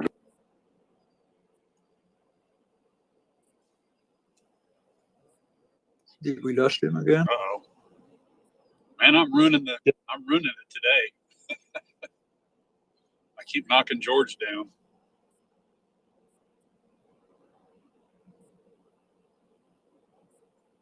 George, if you can hear us, you've been pushed down, and your invite is waiting in your box, and is back. You cannot keep George down. Okay, so really quick, because of the height difference between the smaller drones and the big drones, I would postulate a guess that it doesn't work on the bigger drones. But like I said, I'm just trying to make an educated guess here. I don't know what the range of those handheld anti-drone guns are, but I wouldn't think it'd be something like 20,000 feet. Let's just put it that way, or 15,000 feet. That's what I was hoping too. My hope is that the more that the Ukrainians degrade their air defense and get jets, maybe possibly even jets for air defense, that the drones can step in, and maybe they'll get even more drones and more drone pilot. I assume training a drone pilot is probably a quicker turnaround, and maybe flood them with these attack killer drones. So hopefully that'll be coming soon. Yeah, I think I had heard from someone on here that they have more drone pilots than they have drones, because a lot of the younger generation in Ukraine, that was like their hobby. So I think we're going to see more actions by rocket drones once they can suppress the enemy air defense even more. They're starting to do a pretty good job, as been mentioned by a couple of soldiers that have spent time in the front recently on here, that they're seeing more missions by the Ukrainian Air Force to support their attacks and their defense, which they weren't seeing 3 months ago. So that tells me that the HARMS missiles and the HIMARS being used to take out Russian air defense is starting to work. Because we're getting reports of more ground support missions by the Ukrainian Air Force, and the fact that Ukrainian soldiers on the ground can call in for air support, and that's a big change from the first 2-3 months of the war. Sounds good. Thank you. Thanks, Big Papa, for the question, and thanks a lot, George, for the answer. There's an interesting piece of data that I'd like to share with our friend, Decoding Drones. If you can hear us, apparently Vladimir Solovyov, the famous TV anchor who's holding this horrid TV show on Russia 1. I think the name of the show is 60 Minutes. Just reposted the comments of a British propagandist in the pay of Russia. I won't even mention his name, but those who know, and those who don't know are blessed. And he's trying to explain away the dismal performance of the Russian army by the enormous success of by the enormous size of the Ukrainian army, and they're saying, well, they're so huge that honestly, if anyone else had attacked them, the Germans, the French, the Italians, who else is saying, the Poles, or the Romanians, God knows why the Romanians, but okay, all the Romanians, the Ukrainians would have whipped the floor with them, and it would not even have been a contest. And the Russians fighting for 6 months already is amazing. And like, isn't it? Isn't it the other way around? Aren't you the guys with the big, bad, terrible, frightening army that the world over should be afraid of? And aren't you the one who attacked the Ukrainians who did not attack you? So everybody's having a laugh, saying that their level of coping is starting to be Olympic. And wow, you have to give this to the Russians. Is it the second Olympic discipline they've just invented? There was, of course, our favorite, turret launching, and now there is free cupping. Free cupping is not the same as other form of cupping. This one is recognized by the Olympic Committee, and you will be present in the next Olympic Games. Where are they? Is it Paris? Oh, damn it. Yep, in the next Olympic Games in Paris in 2024. What else? Oh, yes. Our friend Vic was kind enough to send me a brilliant message, which I'm pretty much just going to read to you because I'm lazy. I'm lazy like that. Where is it? Vic, where are you? I've lost it. So I'm so sorry, folks. Here it is. Here it is. Yes. So love it. You probably remember we talked about it enough on the space. Finance, in particular, talks about it a lot. Well, used to talk about it before he had his new job with Attackams. The fact that one of the main aims of the Russians was to create entry doors in that would allow them to escape the sanctions and to the greatest extent possible maintain a functioning economy thanks to contact with the rest of the world through exports on the one hand and import of critical components on the other. There are many doors. There are many such doors that they're trying to exploit. We talked about it yesterday. One of the most concerning is Turkey at the moment. We saw how the American Deputy Secretary for the Treasury, Wally Yehumada, I'm butchering his name, I'm sorry. We call him Wally. Had sent a letter to the Turkish Chamber of Commerce telling them, guys, it would be a very good idea if you stopped trading with the Russians now. On this subject, by the way, I read a few comments, and one of the person who was commenting said something along the lines, while well-meaning, this letter may not have the intended effect because who is present in the Turkish Chamber of Commerce?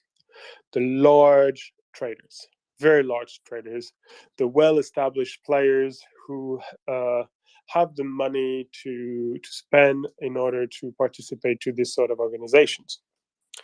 But who's trading with Russia? And according to that comment, which may not be correct, I have to point out, but sounded like a distinct possibility. According to this comment, those who do trade with Russia tend to be much smaller players. So small companies which are not afraid of American sanctions for the good and simple reasons that they don't trade with America, that to a very large extent, they don't even trade with Europe. They just receive stuff, buy them on the Turkish market. Sorry, They don't receive stuff from Europe. They buy them on the Turkish market. Well, they've been imported already. They don't order them. They just find them in country, and then they bring them to Russia. And those guys, they don't care about the Chamber of Commerce.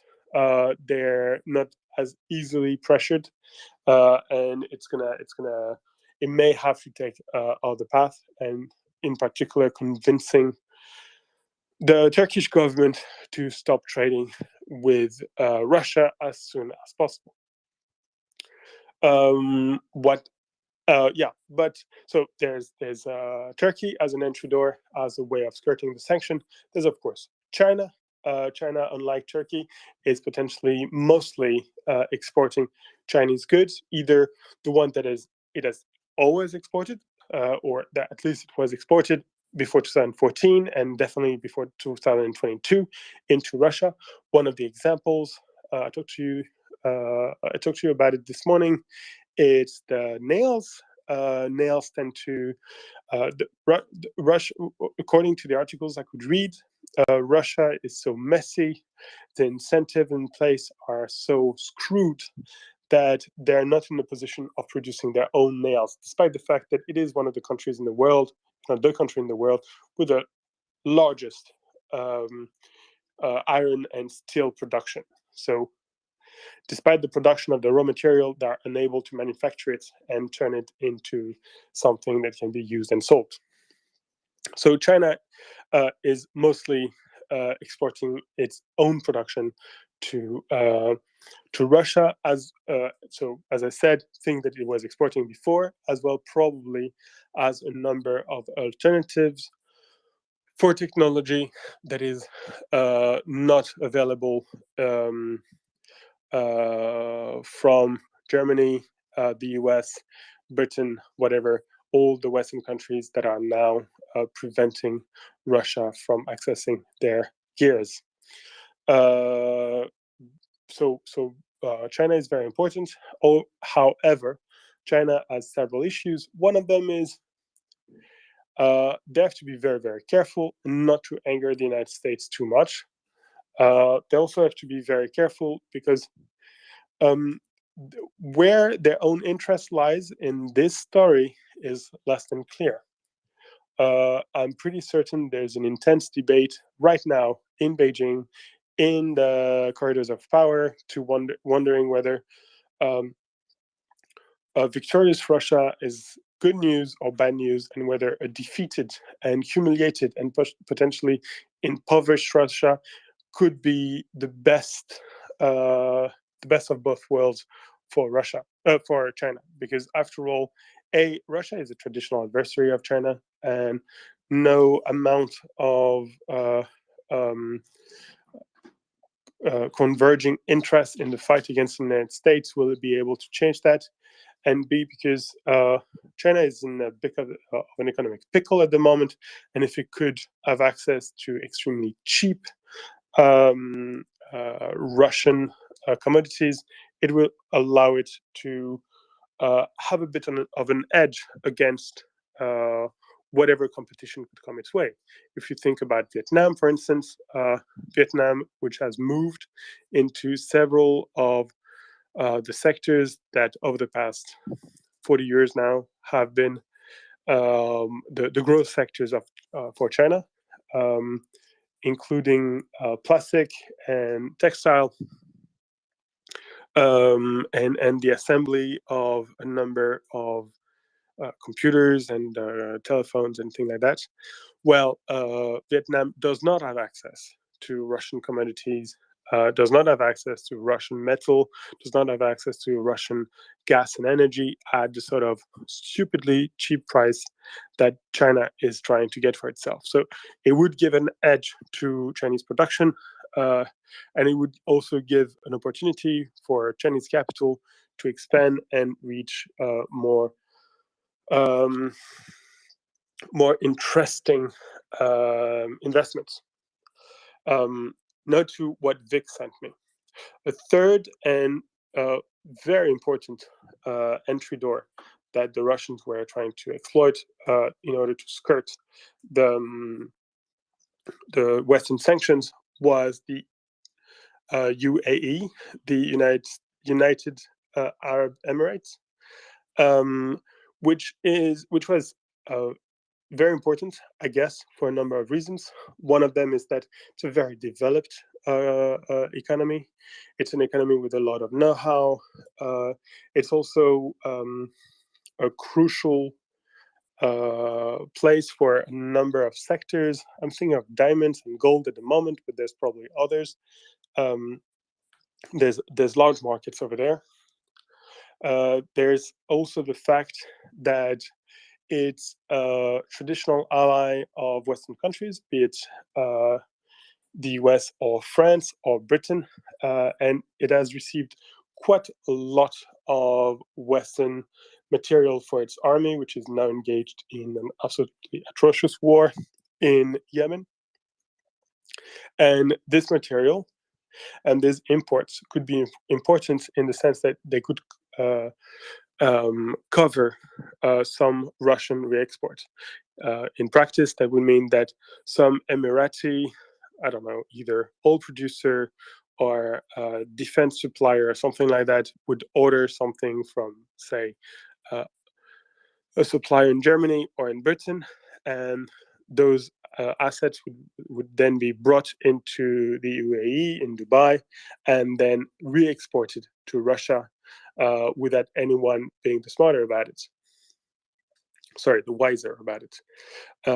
And that was an important aspect, because neither China nor Turkey could really play that part.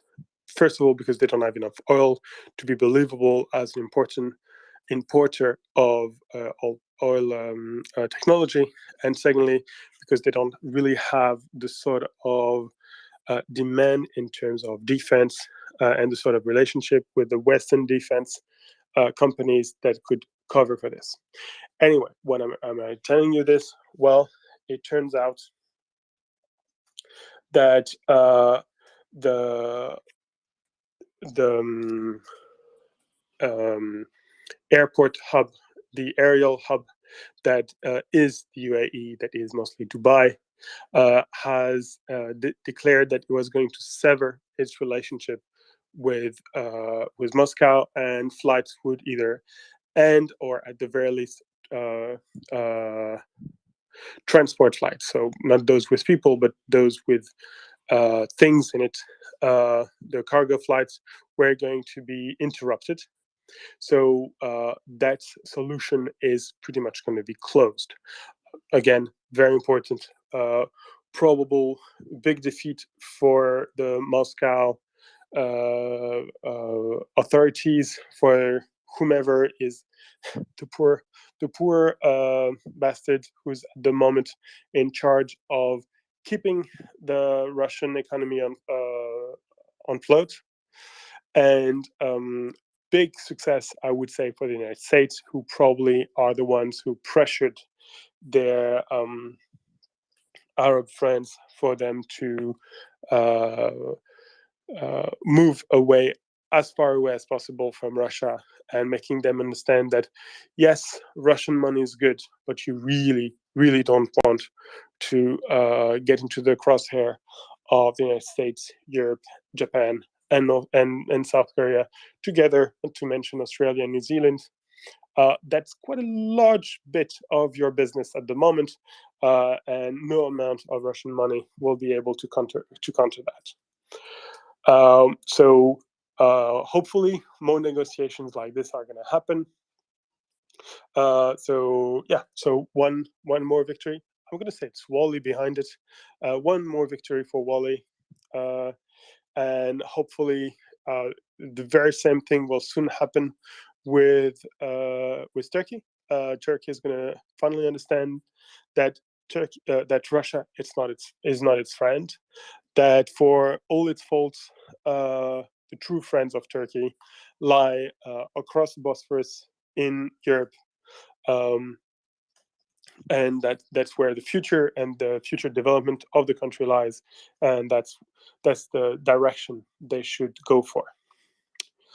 And when it comes to China, honestly, in this respect, I'm very happy not to be in the American administration. I have no idea which type of leverage the Americans could use to convince the Chinese to stop providing to Russia the components that are currently helping the Russian economy to stay afloat.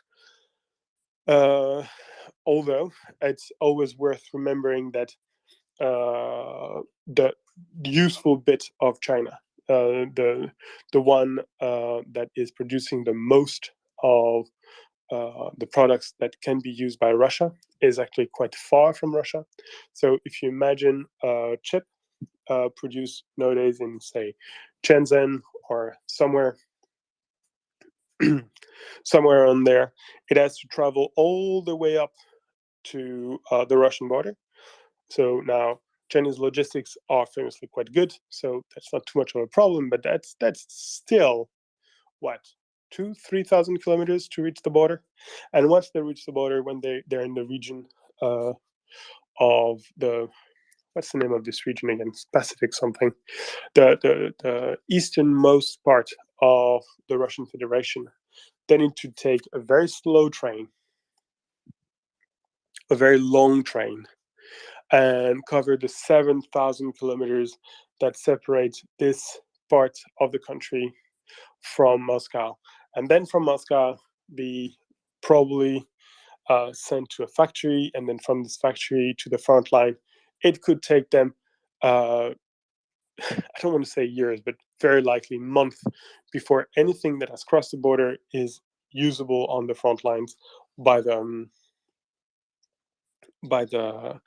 Russian troops. And what's more, I'm not sure the Chinese are too keen on anyone discovering that they're supporting the Russian troops to in too clear a fashion, and so they have to disguise everything.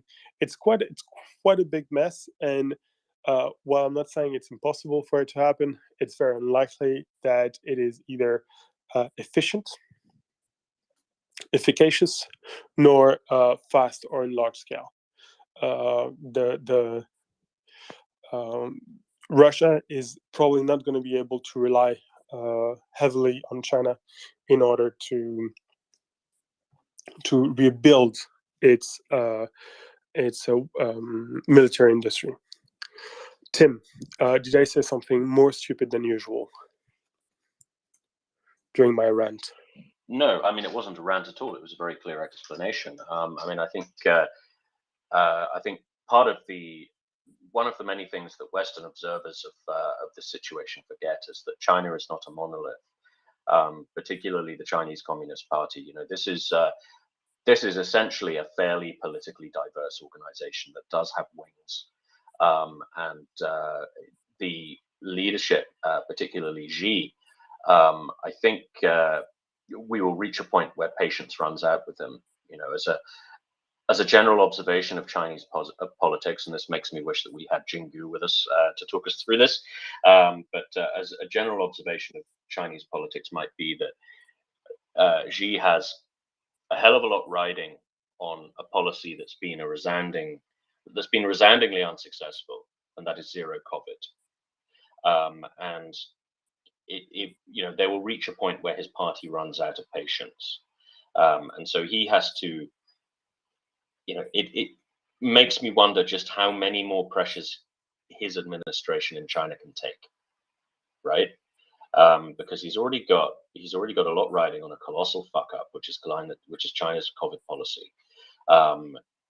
The rest of the world is already getting tired of this wolf warrior shit that his administration has promoted. Just the briefest look at the Chinese diplomatic community on Twitter. And these people are beyond the pale. These people are absolutely nuts. And the world does notice this. The world does notice this constant bombardment of aggression. And there'll come a point where the sane elements of the Chinese political system, and there are sane elements of the Chinese political system, realize actually this is really more trouble than it's worth. we are losing more than we gain, and the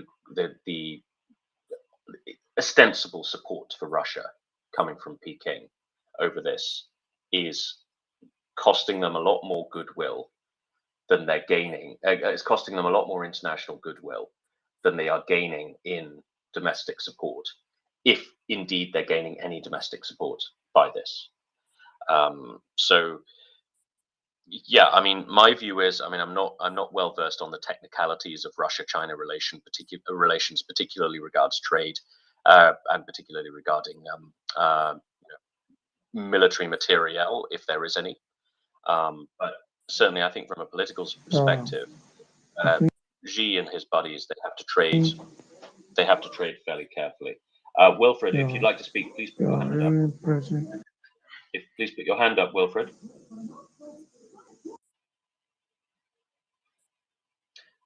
Okay, sorry, Wilfred, I've just had to mute you because you had a hot mic. We do have rules here, so if you'd like to speak, please put your hand up and we'll get to you. Tim, I yes. removed. It was.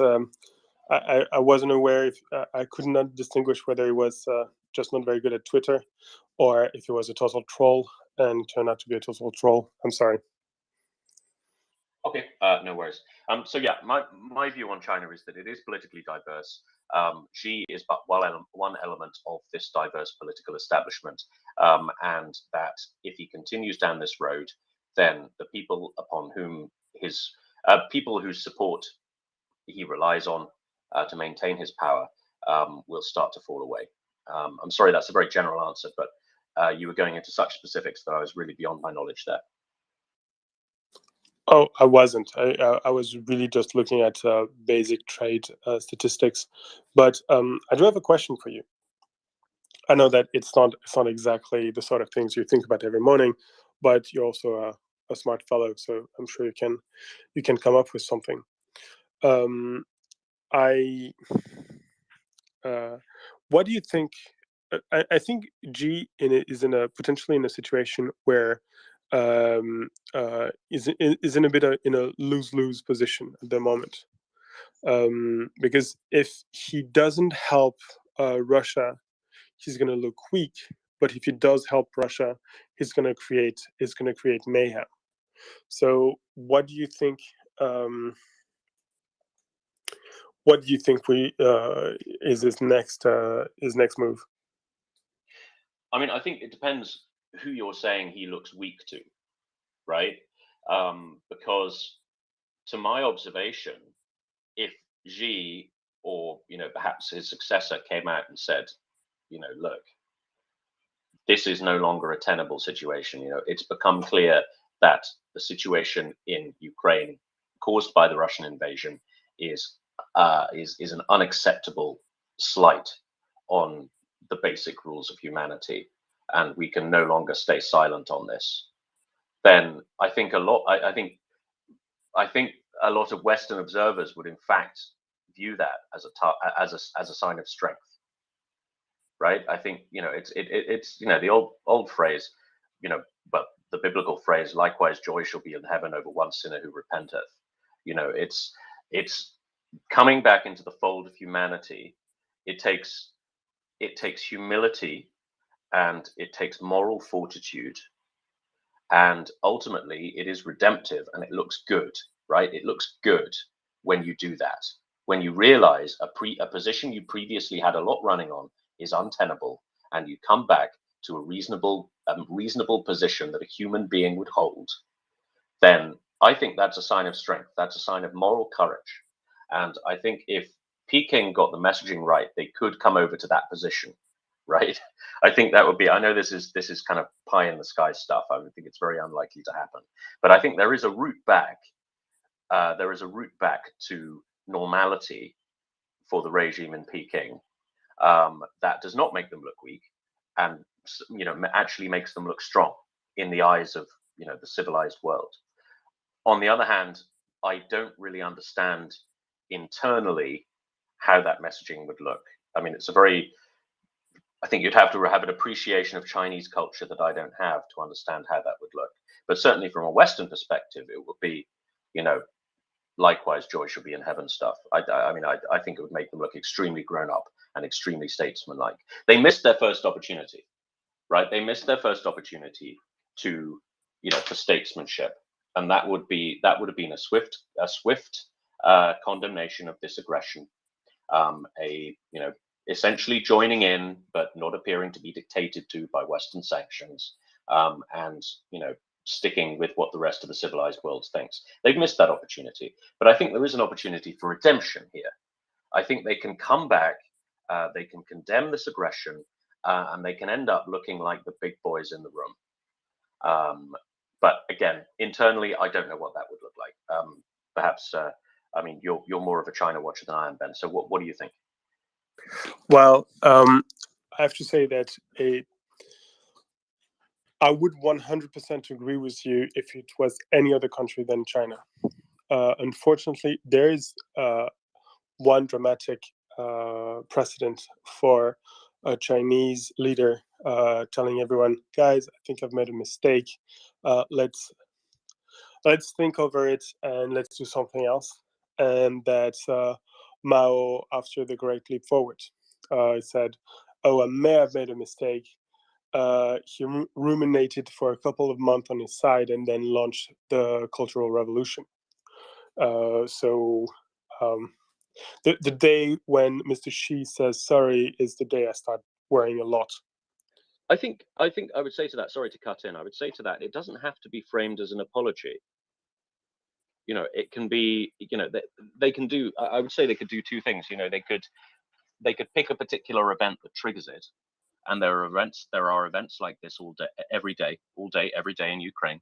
There are atrocities, there are ridiculousnesses coming out of the Kremlin, any one of which could be the straw that broke the camel's back. Any one, right? Any one of these things are forceful enough. Or they could simply, segue into it. They could simply announce that it has become clear to us that the situation in Ukraine is a gross affront to the basic principles of humanity.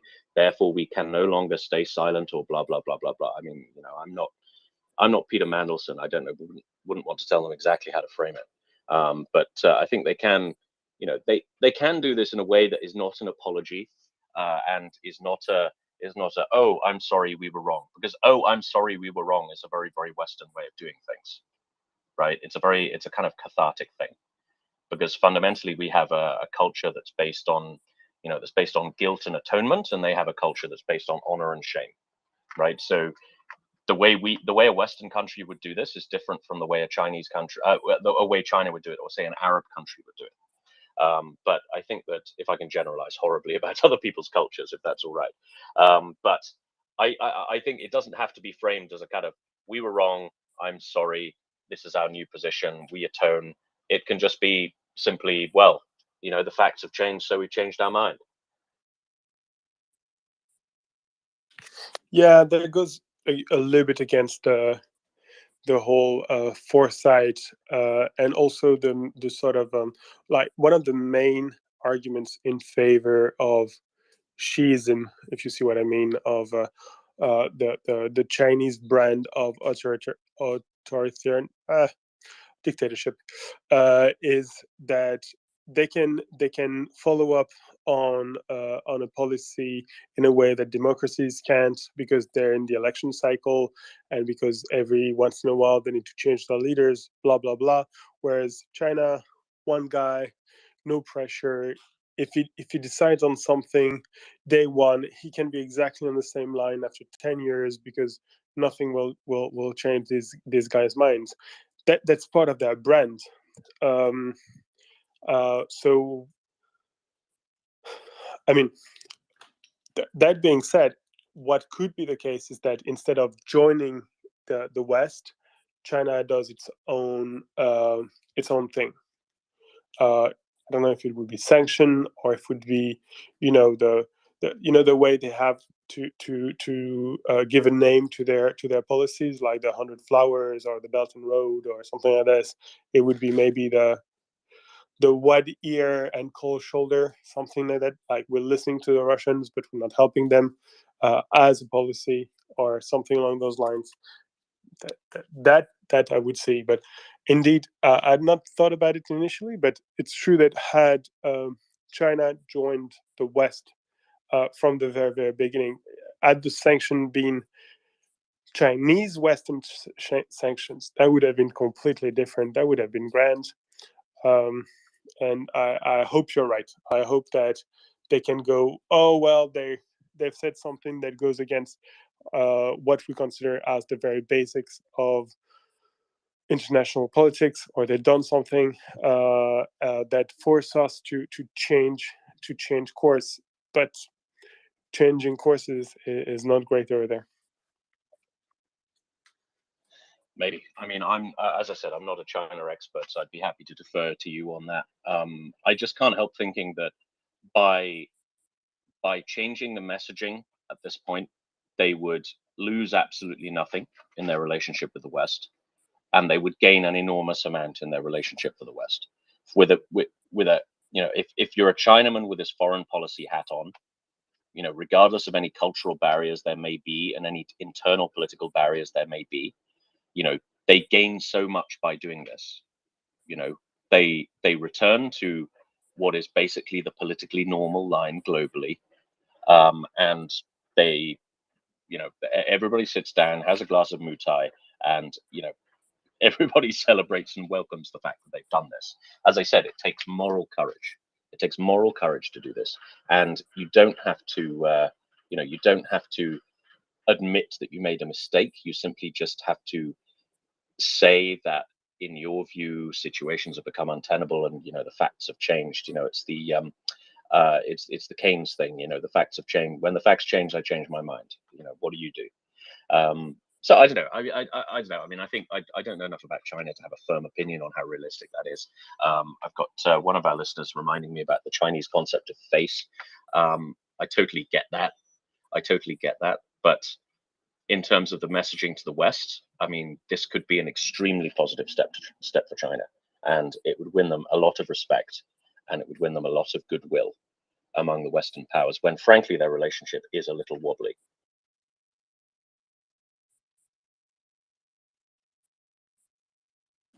Thanks. Okay, Tim, you remarked that the trolls really don't respect you. As long as you were away, we didn't have a single troll coming. The second you arrived on the co-host seat, it became like troll party. I don't know. He's a troll magnet. Yeah, exactly. It's a troll magnet. They do not respect you. Do you want us to bring one or two? You slay them, and then there will be the word will turn around the troll world. Don't mess with this guy. He's the worst. He will pee on your tombs. Oh, this one is gone. Oh dear. I don't know. Am I a troll magnet? Is Ben teasing me, or is this true, Mr. M? No, I'm just teasing you. In truth, I was not. Like, I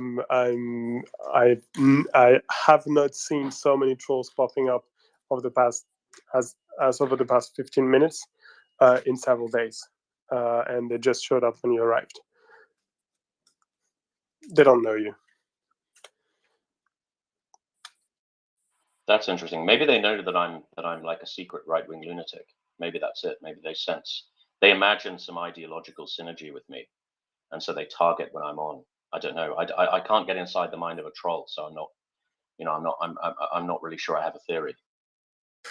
Okay, I like the way you're thinking, but not so much right-wing crazes. We don't really have those as far as trolling goes. Think more South Asia with strong belief either for or against Pakistan. Either way, one of those is one of those, like either Pakistan is the best thing since the invention of sliced bread, or it's the worst you've ever seen. Talking about trolls, Dan John. Yeah, actually, call centers close at 3 o'clock on Wednesdays. That's why the last 15 minutes you have a lot of trolls here. Sorry.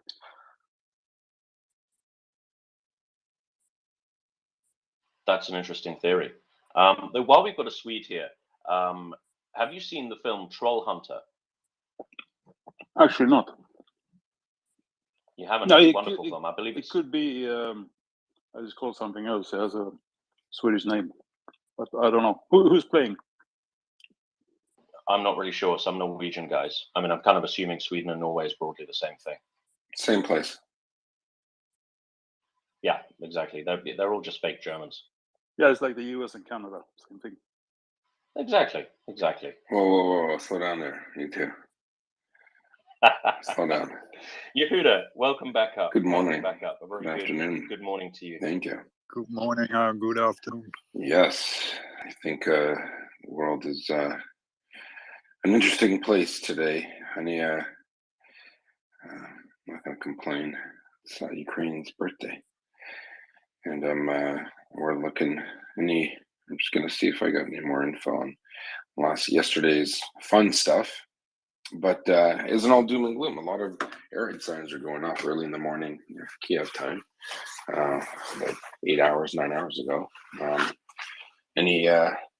not sure. I'm not sure what's going on. No, Zaporizhia got lit up by the Ukrainians. That's nice. Novakhovka Dam got hit, according to Cushman Cat.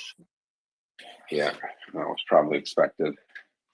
So yeah, here we are. Here we go. Rock and roll, no? Yeah, absolutely. Ben and Yehuda, shall we talk about the Kiev initiative? I went on total whim yesterday, and I've not heard a single extra information about it, with the exception of, like I saw the picture. There's a cool picture of people around the table, and that's where my knowledge of the Kiev initiative begins and ends. And if you have anything more to bring to said table, I would be exceedingly thankful. Right. So I've been doing some research around this, and the president of Ukraine's office released a press statement yesterday about how the meeting went and what exactly the Kiev initiative is and what it believes and what it aims to achieve. Now, the Kiev initiative was initiated by Andriy Yermak, who is the chief of staff to President Zelensky of Ukraine, and it's kind of a subcommittee to the is it the Crimea format, the Crimea Forum? Remind me. It was kind of the summit. Say again. The Crimea Summit, the second Crimea Summit. The Crimea Summit, right? So it's kind of an offshoot of that, but it involves strictly, rather than being a kind of G7/global free for all, it's kind of a more regionally focused format of cooperation. Now, the aim is to strengthen the coordination of a number of different regional powers on security issues and practical cooperation in countering security threats. They held their first meeting yesterday. It happens at the foreign minister level, so it's not a head. It's not a head of state. It's kind of not a head of state or government level. So it happens among foreign ministers and foreign policy advisors of heads of state and government. It involves the Czech Republic, Estonia, Hungary, Latvia, Lithuania, Moldova, Poland, Romania, and Slovakia. Now, the conference reached a number of conclusions, some of which are interesting, some of which are fairly predictable. So among the conclusions they made in their inaugural meeting yesterday was they strongly condemned Russia's aggression in Ukraine, obviously. They noted the importance of multilateral action and the Crimea platform in particular. So what is, I believe, planned to be a series of summits coming out of the Crimea summit in 2021. Remind me, Ben? 2021? Yeah, I think that's pretty much it. Okay, thank you. So they reaffirmed the need to increase pressure on Russia by all means. They noted the importance of investigating war crimes and bringing perpetrators of war crimes to justice, and ensuring respect for international humanitarian law. Interestingly, there was a particular emphasis on the need for the UN and the Red Cross to investigate the murders of prisoners of war in Olenivka, which you'll remember was the Russian I believe it was a strike, a bombing of some kind on the prisoners of war from the Azovstal defense who were being held in Olenivka. Somebody know a bit more about that than me? I mean, I'm sure Yoda does, but it was officially a prisoner of war camp. Officiously, it was a place of torture where both men and women were held. And the accusation is that particularly the men were forced in such condition to live in such conditions that rather than having to show the world what they looked like on live TV, they decided to kill them. The Russian decided to kill the POWs that they had tortured to death or left starving. It was an absolute hellhole. And as you said, they basically put some explosive into the camp and blew it to disguise their crimes. Yeah, absolutely. I mean, there were over 50 deaths and I believe nearly 100 injured. And the Russians tried to fabricate. They tried to plant a false flag messaging. They tried to plant false flag messaging that it was caused by a HIMARS rocket. Of course, the slightest glance at the pictures that emerged confirmed that as bullshit. And expert opinion is that it was most likely an incendiary device planted inside the prison deliberately by the Russian captors. Quite why Ukraine would shell their own prisoners of war, I don't know. But hang on, Imperius is looking at me expectantly. Yeah, they fired a RPG-26 thermobaric into the building. That was what the right burn damage was congruent with. Okay, fantastic. Did you all hear that, Ben? Not the second half of the sentence, no. Okay, so there was a thermobaric RPG fired into the building, which started at least one, which started a fire and which killed more than 53 prisoners. So the Kiev initiative, their inaugural meeting, has identified this as a particularly heinous example of Russia's crimes against humanity. And they have called for this to be investigated by independent authorities. Sorry, yeah. Sending a quick message. But chance happening.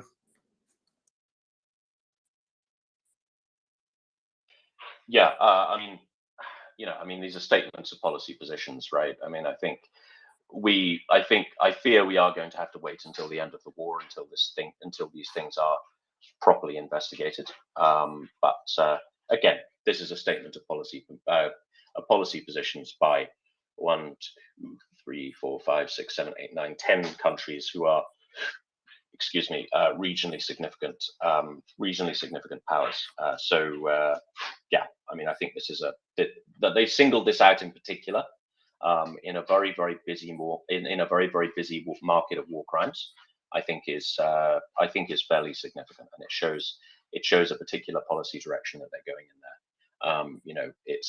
It's an enormous thing to say investigate Russian war crimes, and it's such a general thing as to pale in significance. Do you know what I mean? Because it's so dilute. Whereas if you say, well, here's a thing for which there is very, very strong evidence. Here's a thing that the UN and the Red Cross can get involved in straight away. And so I think it's pointing the guns in a particular direction, shall we say? And I think that's actually quite a good thing to do. So I mean, for example, you think about the trials that followed World War II.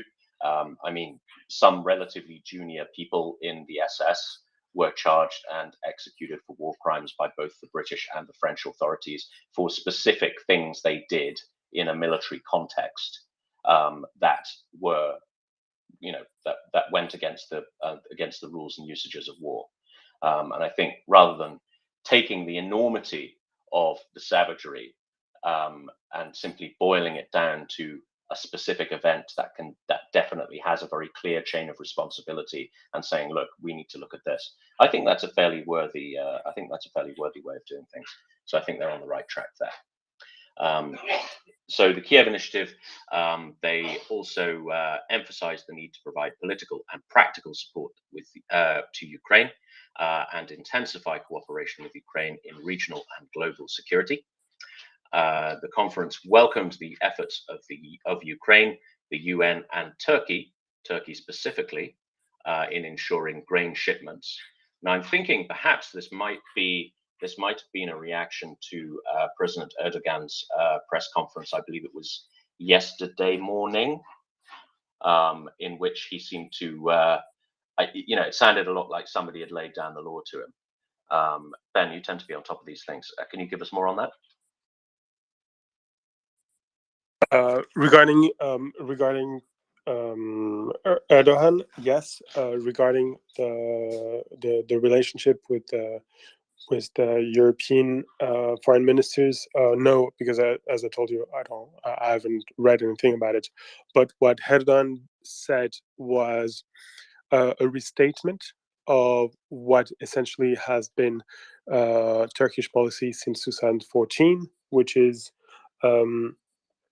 that the Russian occupation of Crimea is illegal, and that as far as they're concerned, as far as Turkish authorities are concerned, Crimea is Ukraine. Of course, restating it right now is symbolic, but you know what kind of person Erdogan is. In particular, he seems to be very willing to make grand gestures towards Ukraine, help the country in some not always immaterial ways, but fairly limited at the end of the day, while at the same time expending an enormous how can I put it, help and aid towards Russia. It's an active help. It's very by its very passivity is being a tremendous help to Russia. And one thing that I keep in mind is that while he went to Lviv last week to meet President Zelensky, he met him after having met President Putin not once but twice. First in Iran, if I'm not mistaken, and the second time in Sochi, where he met him 2 weeks ago. So I think that's the position of the Erdogan administration at the moment, which is to make large gesture towards Ukraine in order not to sever completely its link with NATO and the West, but at the same time, in effect, having a much bigger influence and positive influence on the Russian war effort than on the Ukrainian one. Did I completely miss your question, or? Sure. No, I mean, that answers it. I mean, so you don't see anything significant in Erdogan restating his position, and then the Kiev Initiative having kind of essentially nice things to say about him. You don't think there's any politicking or optics going on in the background here? I'm an absolute idiot when it comes to those things. I tend to have the qualities and the shortcomings of an economist. If I don't see something material, I tend not to consider it. And so far, I don't see anything much, to be honest. So I'm thinking that it's very nice for him to say, all the more because the fact that Ukraine might actually recover Crimea in the very close future is now a distinct possibility. I mean, we live in a world where potentially within a month or two, President Zelensky might walk into Sebastopol, and President Erdogan has to consider this, has to move in order that if this was to happen, he wouldn't look like he's completely changing course. But has he done anything in favor of this? I don't think so. And again, this is all the more concerning for me, because if you look at the history of the past, I don't know, 200, 300 years, Russia and Turkey are the best enemies. I don't think any European powers, and I include our two countries, has managed to fight each other so often and in such significant battles as Turkey and the Ottoman Empire at the time and the Russian Empire. They really went at it. They and not for nothing. There are deep reasons that always put them on a collision course, and I would say Erdogan is being particularly blind to those basic geopolitical forces that have pushed their two countries one against the other for centuries. Sure. Okay. Well, I saw some significance in this, particularly mentioning Turkey, but maybe I'm imagining it. So continuing with the Kiev initiative, the conference confirmed its readiness to create a multilateral reconstruction mechanism for Ukraine, including the Fast Recovery Plan, which is a Ukrainian initiative, which covers essentially the fast reconstruction, the quick reconstruction of hugely important and essentially low-hanging fruit type stuff, including housing, critical infrastructure, that sort of thing. So it's switching Ukraine back on again before worrying about longer-term development goals. So the conference very much endorsed the Fast Recovery Plan, they also confirmed the need to create permanent financial support mechanisms for Ukraine at both at the EU and the international level. I see we've got decoding coming up. Decoding, as I'm going through what is really quite an extensive conference, did you want to cut in?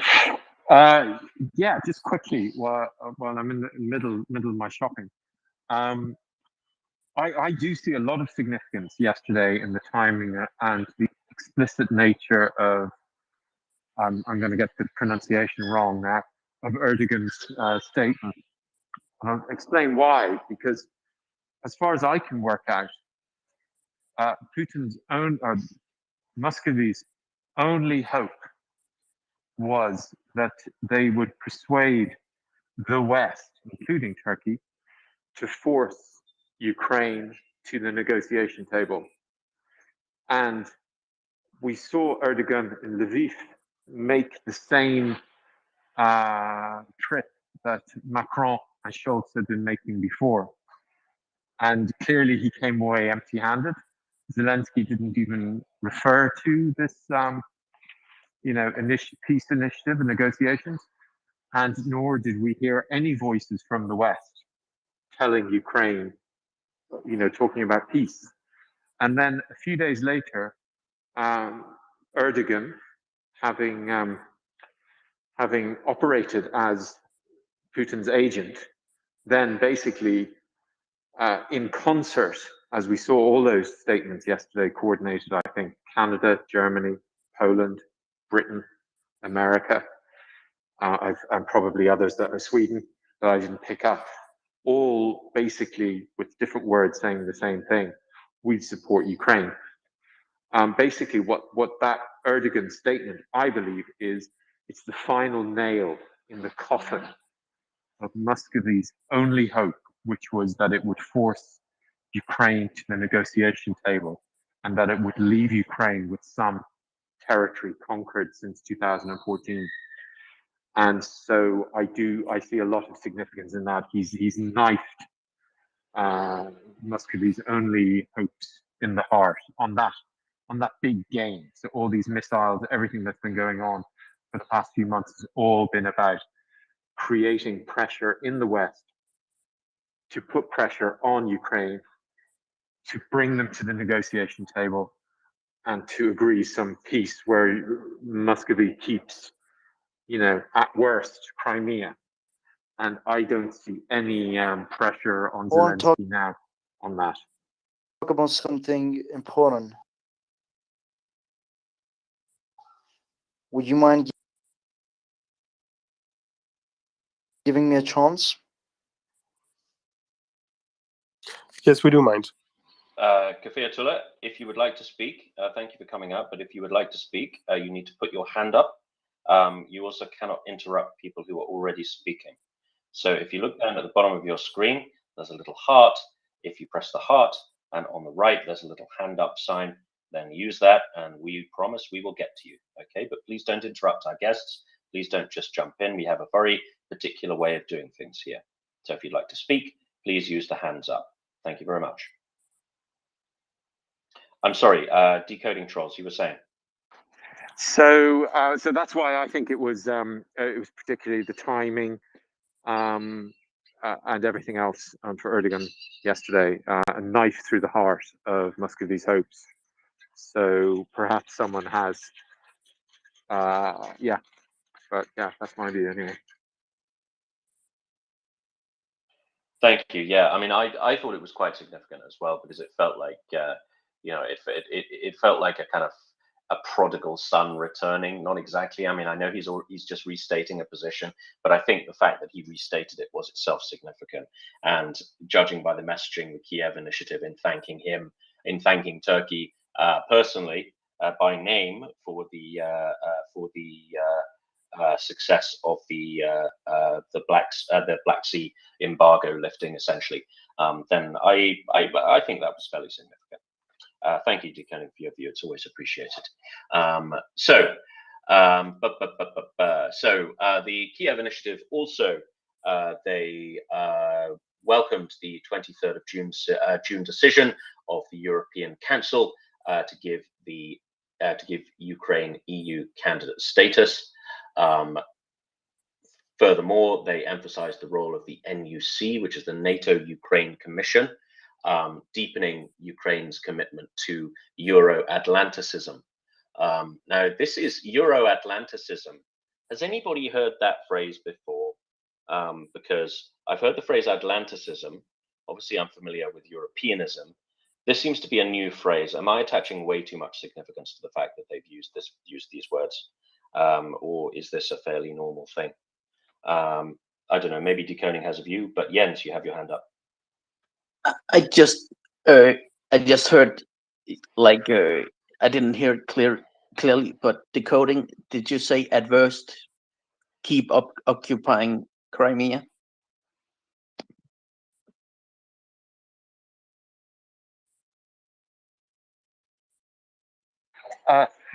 Yes, so that the Muscovy's only hope was that they would they would come out of this disaster, this fiasco, which I love that word, this fiasco with Crimea. And the main game Ukraine has been playing diplomatically, and most of us here probably have been, I certainly have been, is try and force those in power, with the little power we have, to support Ukraine until they retake Crimea and expel all of Muscovy from all of its land. So you remember all that stuff about Scholz and Macron, all the ambiguity about Russia mustn't lose or Ukraine mustn't, all that rubbish. Now I see the tide has changed, and no one, apart from a few tankies and a few people who aren't really tuned into this, think that it's acceptable that Muscovy keeps any part of Ukraine after this. So that's what I meant. I wasn't. I was just doing cleaning, so I didn't hear it correctly. I just thought, I thought you were saying that would be the worst case scenario. But I think we can all agree that Crimea, we must clean it up, and then I just misheard. Sorry. Absolutely. Thank you for that clarification. Absolutely. Yeah, they have to leave everywhere.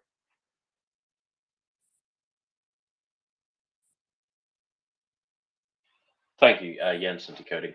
The NATO Ukraine Commission, which has existed, which was created at the Madrid summit in 1997, which they signed a document called the Charter on Distinctive Partnership, which established the NATO Ukraine Commission, which aims to generate cooperation across a range of political, military, civil, emergency, scientific, and environmental activities. This is according to the archived Clinton White House website, which is actually surprisingly shit. You'd think a man of Mr. Clinton's profile would have a better website than this, but apparently doesn't. Sorry, I have a certain finance perception who is now in my office dancing and opening his shirt. It's a lot less exciting than it sounds. But anyway, welcome, Finance. Would you like to say anything to our listeners? No, okay. Back to the august world of the Kiev Initiative. Thank you, Finance, for that thankfully invisible intervention. The Kiev Initiative welcomes the role of the NATO Ukraine Commission in deepening Ukraine's commitment to Atlanticism. Also, the Commission praised NATO's continuing open door policy and committed to developing legally binding security guarantees for Ukraine, which is, again, quite interesting. I mean, this puts me in mind of the deals that the United Kingdom signed with, I believe, Sweden and Norway, but it may have been just, Sweden and Finland, but it may have just been with Sweden, I can't exactly recall, providing security guarantees in return for a degree of cooperation. Perhaps if we have any Nordic listeners, or perhaps even Decoding, could come in and comment on that. Yeah, just something I noticed the other day, which I didn't put too much significance on it, but I now do. Yermak, who is Zelensky's right-hand man in the presidency, he said the other day that by the end of August we'll get a very significant piece of information about the security guarantees. And my forecast now is we're going to see what we saw after the US and the UK enforcing the surrender of Iraq. And we saw those constant airstrikes throughout the 90s and the early noughties before the Second Iraq War. That's what I think we're looking at. So, yes, Ukraine will have missile defense systems inside Ukraine, but they will also get the guarantee that if Muscovy shoots any missiles at any time, anywhere in Ukraine, those new Raptors and all that stuff, all that kind of kit in Poland will respond. So that's my working assumption now in terms of security guarantees. We probably won't even need those 20 NATO bases I've been lobbying for inside Ukraine, because it's clear Russia doesn't have the kit to, once it's left Ukraine, really to penetrate it. And if they want to do like a Palestinian Authority type, homemade missiles, they'll get an Israeli-like response. So that's my working assumption about these security guarantees. So by the end of the month, we should see a document. Yermak promised a document, and that will probably be part of the surrender terms. I mean, do you have a view on the whether or not, sorry, Finance, you're in the same room as me. Can you mute that, please? Thank you. Finance is screwing everything up as usual. Of course, I don't mean that. Do you have any view, Decoding, on what practical form or what practical effect these security guarantees could take? Because there's a big difference between a security guarantee provided by a major Western power such as the UK to Sweden and Finland, and a security guarantee provided by even a coalition of regional powers in CEE. Do you have any view on what this security guarantee might look like on a very practical level, or perhaps even a military level? Yeah, I do now. I see, so from a diplomatic level and a forming of expectations level, it will be made clear that this security guarantee, so we basically got in effect now the security guarantee for Ukraine in terms of anything to do with nuclear stuff. So the conventional guarantee will be like this in Iraq. So it'll be something like, I suspect, with my working assumption, it'll be the document will make it clear, or the briefings around the document will make it clear that if even one bullet hits Ukrainian territory from the Russian Federation, that whoever's providing these guarantees is allowed to respond. And what that in effect will mean, France or America and the UK probably will then have a license to respond, and this will signal the escalation scenario and the thing. So that's what I imagine now. Whereas before I was always thinking, yeah, I couldn't work out how it would be. Would it be 20 NATO bases? How would that be done? But now I understand a little bit more. Yeah. Just to cut in, decoding, sorry. I mean, we're talking about the Kiev Initiative here, which is a limited forum. It doesn't involve any of the great powers unless you count Poland. And they talked of being committed to developing legally binding security guarantees for Ukraine. My assumption on that was that the regional powers themselves would be looking at creating, a kind of a limited or miniature form of NATO ahead of Ukraine joining NATO. I mean, that was my understanding of it, that it was strictly a regional affair, and it wasn't a case of, oh, well, if it all kicks off, just get on the phone to London or Paris or Washington. It was a case of, this kind of, these 10 powers regionally having a security cooperation infrastructure of their own, which would be a kind of, I guess, a precursor or a layer on top, or a miniature version of NATO in its own right. I mean, it's fairly vague the way they worded the press release, but that was certainly my understanding of it. Am I totally off base here? Is this just ridiculous? Well, I smell a legal trap, so I think this is going to be part of a legal trap, which they're going to entrap like a spider Muscovy into, and thus teach everyone that international law matters and the laws of war matter, which is one of the big policy goals, I think, of the West, or the Euro-Atlantic thing. So I suspect this will sit snugly inside all the other things, and this legal trigger will be more explicit than the legal trigger, which was a bit specious in the Iraq surrender, which was then used by the British Prime Minister to certify that Iraq had breached it for the second Iraq War. But this will make it very clear that. So it may not. I don't know. Yeah, interesting. But maybe you're right. I suspect that's unlikely that they get their own mini NATO, but it would be wrapped up inside the real NATO thing. My thoughts on that. It's an interesting question. It is, isn't it? I guess when it's as vaguely worded and as that, then it's difficult to say. But as you say, there will be a policy document coming out on this in the fullness of time. So we'll look forward to seeing that.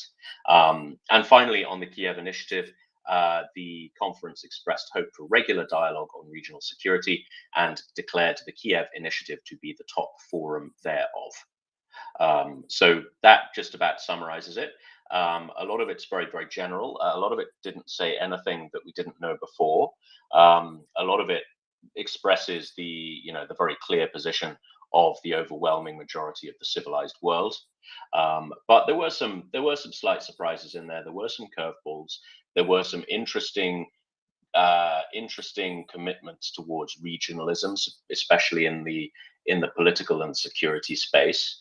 There were kind of hopes for there were commitments towards kind of CEE regionalism that could sits astride NATO and the European Union as kind of in a kind of Visegrad style, Baltic Forum style regional bloc, which could hope to influence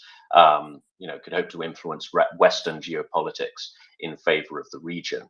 And I find that an interesting and a positive development, especially with regards to those, CEE and particularly Baltic politicians, Baltic powers even, who have been saying this is a problem for the last 30 years, and they have been completely dismissed. And this is something we've mentioned quite a lot on the space here at the MryiaReport, is that, they didn't, it's not crying wolf if there really is a fucking wolf, right?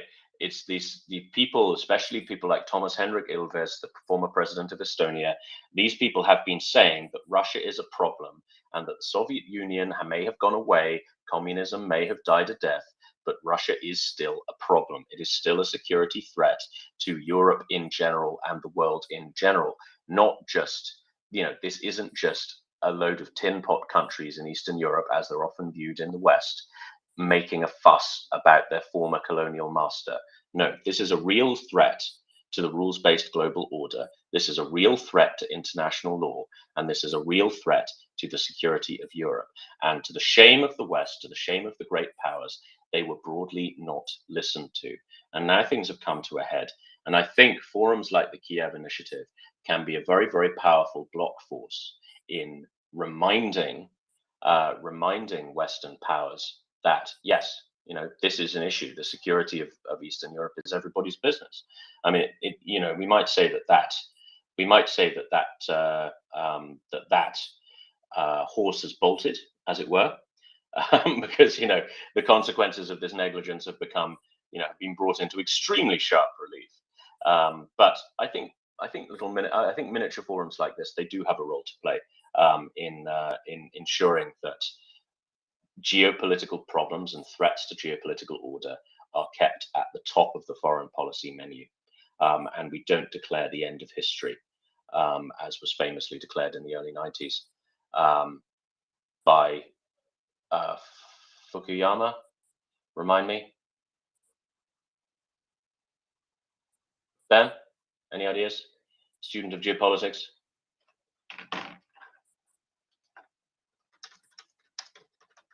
Yes, it was. It was Francis Fukuyama. I just had to Google that. His name escaped me. But anyway, I see we've got a new speaker coming up. Crypto drifting. Is there any? Oh, okay. We've got Tom who's coming up. Hang on.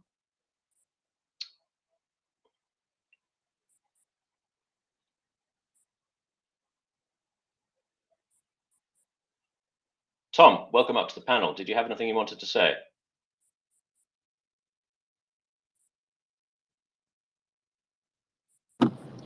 Sorry, just driving at the moment and had a complicated bit. I was going to say, yeah, it was Fukuyama, wasn't it? The end of history.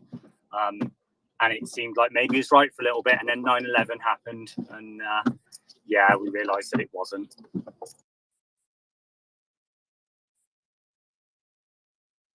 Yeah, I mean, I am slightly reminded of that infamous Obama-Mitt Romney debate, where Mitt Romney quite rightly pointed out that the biggest threat to global security is Russia, and Obama, in his inimitably smooth style, said, "Hey, the 1980s called. They want their foreign policy rule. They want their foreign policy views back." Yeah, I suppose everybody has 20/20 hindsight, but I think we did. The Western powers did call this one quite spectacularly wrong. Okay, crypto drifting. You have your hand up. Hello, Tim. How are you doing? And a happy Independence Day to everyone. Very happy Independence Day to you too. I've just joined the space and I've heard you speaking about this issue of like Western countries or kind of Western Europe and the US and so on being kind of condescending to Eastern Europe. And it's an issue that I see it on literally on a daily basis. And even though the war started over 8 years ago, I didn't like fully comprehend the extent of it, because I was doing similar kind of info support for Ukraine back when the Revolution of Dignity was happening. But then largely I kind of eventually got on with my life, even though it was very, very clear to me what Russia was about to do. But I just kind of had no platform and no one listened to me when to say in London or in Brighton, where I used to live, that Russia is turning into a fascist state, it was like a ridiculous thing to say to people. And so then I kind of dropped back into this info space when the full-scale invasion began, and like the extent of kind of imperialist or like colonialist thinking and attitude that I see from people. It's actually wild, and it's the saddest thing is that they don't realize it, and sometimes it's honestly like almost like speaking to like to a toddler, you know, and the toddler is like, yeah, but mom, I want a unicorn, and you're like, I want a unicorn too, but the unicorns don't exist, you know. And they're just throwing a temper tantrum, and as much as I want for their aspirations to you know, I wish they were true, I wish they were real, I wish this could be resolved without Ukrainians dying every day, but it's not an option. Like diplomacy is not an option with a country that doesn't understand diplomacy, you know. And I have to like explain this to people over and over again, and it's something that all Ukrainian people have to kind of break it down into simple terms for people from the so-called civilized world, that genocide is bad, you know, that it's not, it should be stopped at any cost, that yes, you might need to have to pay a little bit 20 euro more for your gas bill this winter, but in return millions of people will not die, and you will not have to face the Russian army that we are now fighting with courage. You are not going to have the same courage next winter if you are crying like this over this 20 euro, you know, increase to your gas bill. And all this basic stuff I have to explain like over and over again with like as I'm, you know, just as like any Ukrainian, I'm going through genocide. My hometown is getting shelled, as being pretty much turned into a second Mariupol, you know. Russians are using it as a cover for their artillery positions. Everybody knows already what's happening with Nikopol. And as that's happening, you know, like I'm supposed to stay completely chill, whereas people who are, you know, the actual cry babies in this situation, they're like, oh my God, why are you so emotional? Well, you can't, like, why?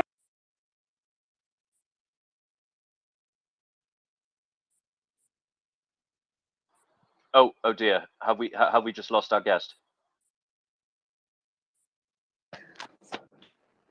Sorry, I was. Please come back up.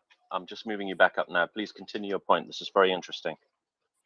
Okay. All right. While we're waiting for Yep, crypto drafting. I'm Yes, back. you're back. Thank Sorry. you. And so it's also I've realized why the Western left, like the far left, why it hates Ukrainians so much. And it's because we are basically a living proof, and we are a very vocal proof that the USSR sucked, okay? That it was just as bad as the regime was. It was a genocidal authoritarian regime that killed millions of Ukrainians. We hate it. We don't want to go back to it.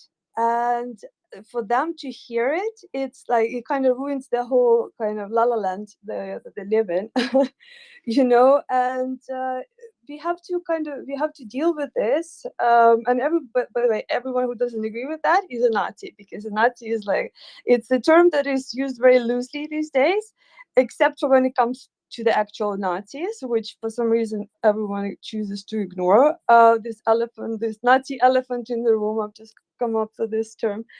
And so it's exhausting. And I also speak to people from other Eastern European countries, and they're like, we've been saying this for decades, and it comes from like, you know, not even from just the ordinary concerned citizens, but from people who were quite influential. And it kind of doesn't fill my heart with hope, seeing that even when we see the consequences of that broadcasted 24/7 in real time, people are so in denial, and they're so stubborn, and they're so kind of incapable of just admitting their mistakes or accepting responsibility for what's happened, that I just don't see the kind of the answer to this, unless there is some sort of shift in the narrative, and unless people actually start taking responsibility for their actions. I don't understand what's so difficult for grown men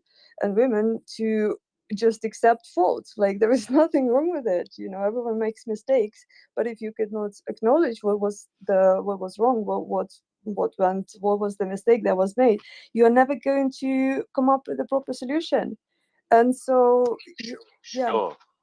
Sure, absolutely. I mean, my view. Sorry to interrupt, but my view on this as a financial professional. I'm originally British, as you can probably tell.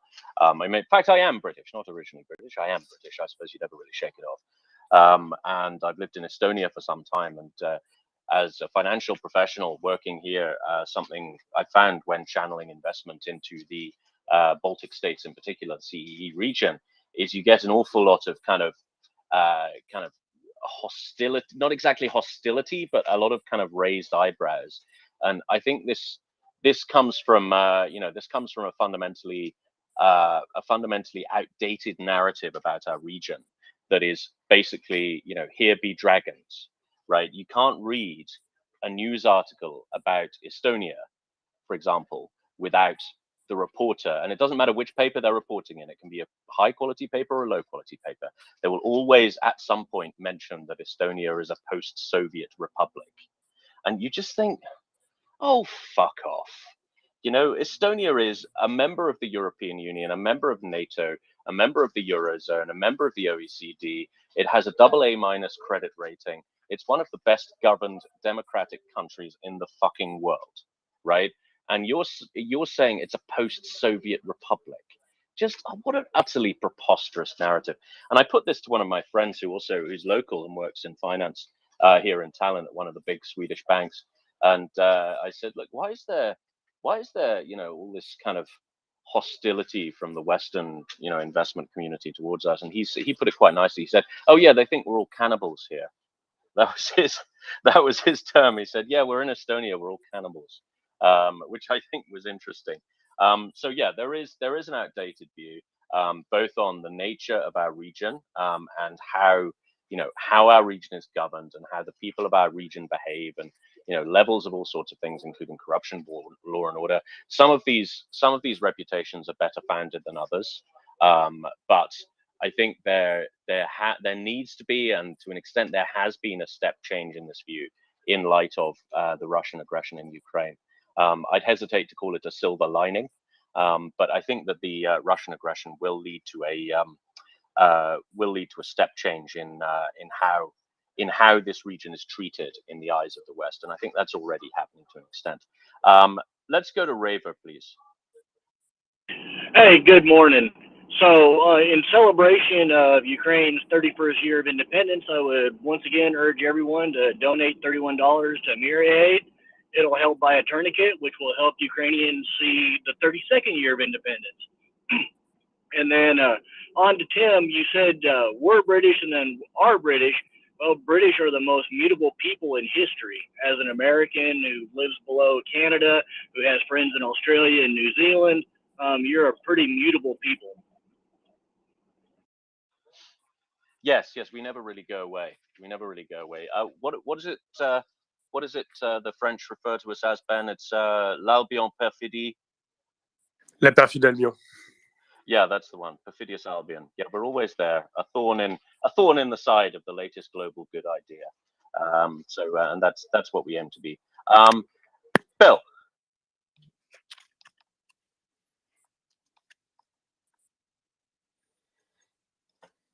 Hello. Do you hear me? Yeah, Bill Barron, welcome to the space. Yep, you're up. What's Wonderful. up? Thank you. Okay. I'm wondering what the possibilities are of a multi-nation coalition force, boots on the ground, outside of NATO, that somebody with strong leadership like Estonia or Poland, Finland, would lead the charge and put, I don't know what the sizes are, a brigade together, a division in Ukraine to help ensure victory. And it would be, in total coordination with the Ukraine leadership. Is that, is anybody floating that? Is that a dead subject?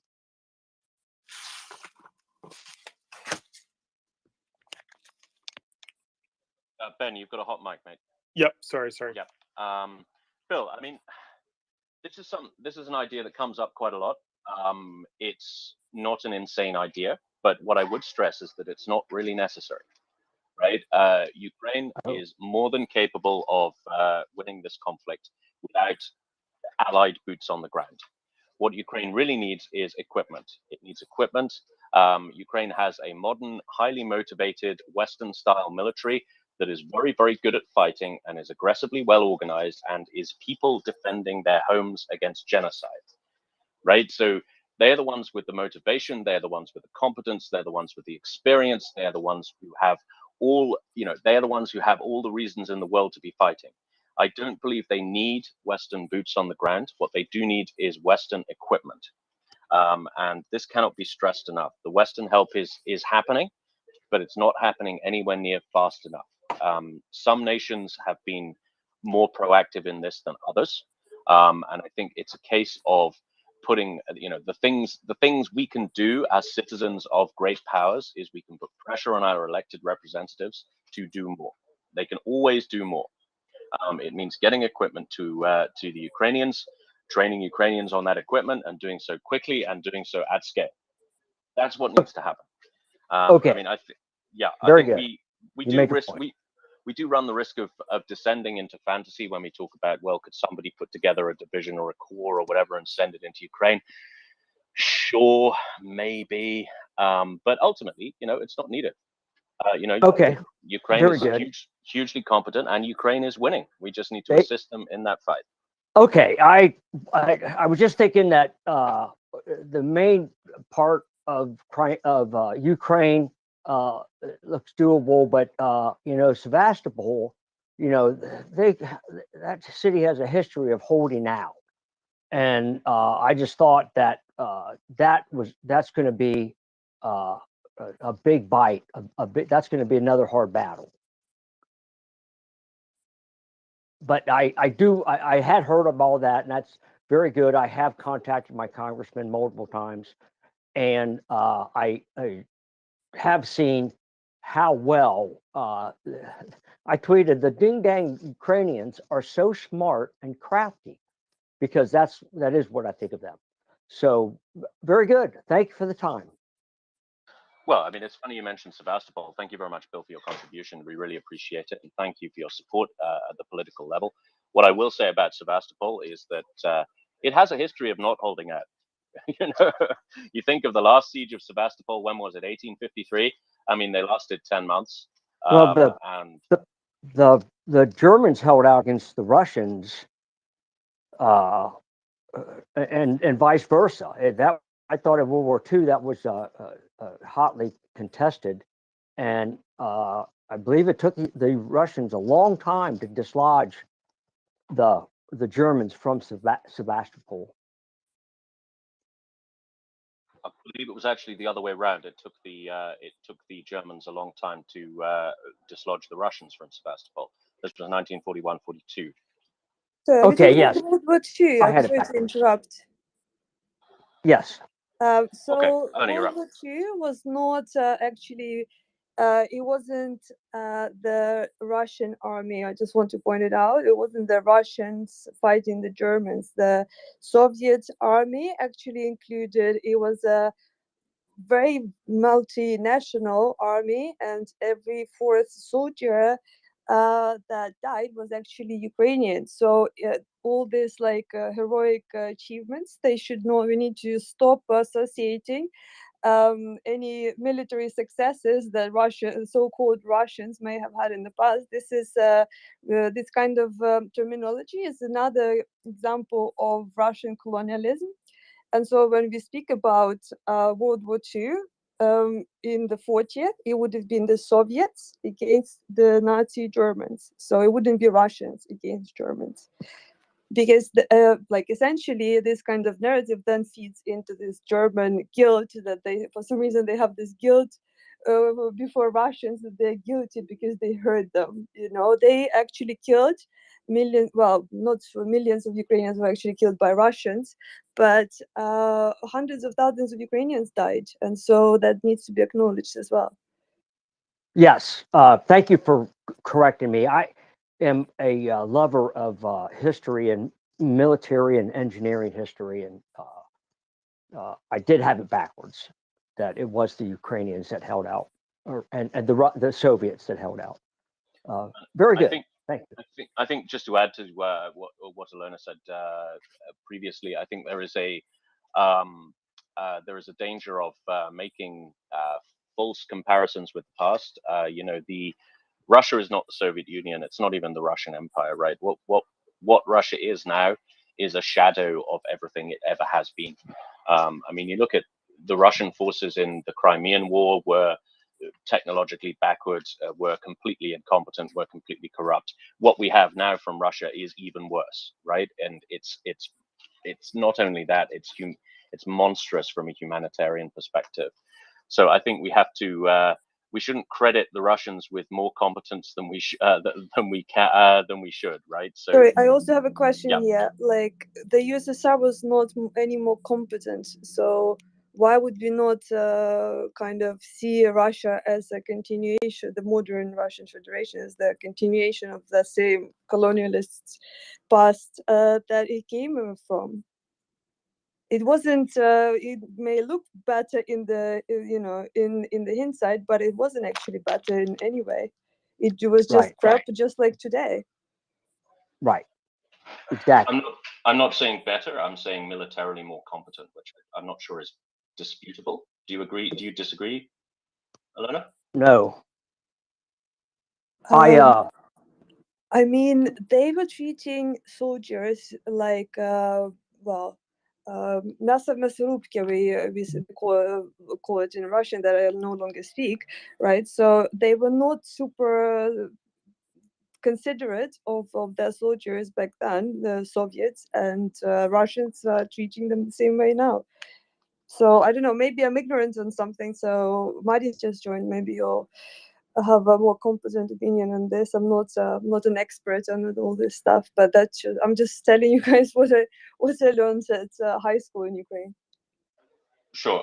Let's go to Ben, please.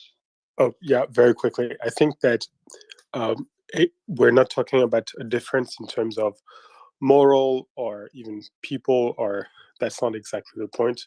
I think the point was that at the time of the Crimean War, for instance, or the Napoleonic Wars, Russia was perceived as a power in being, that every year that was passing was getting it closer to its apex, and that it was going to control the whole of Europe.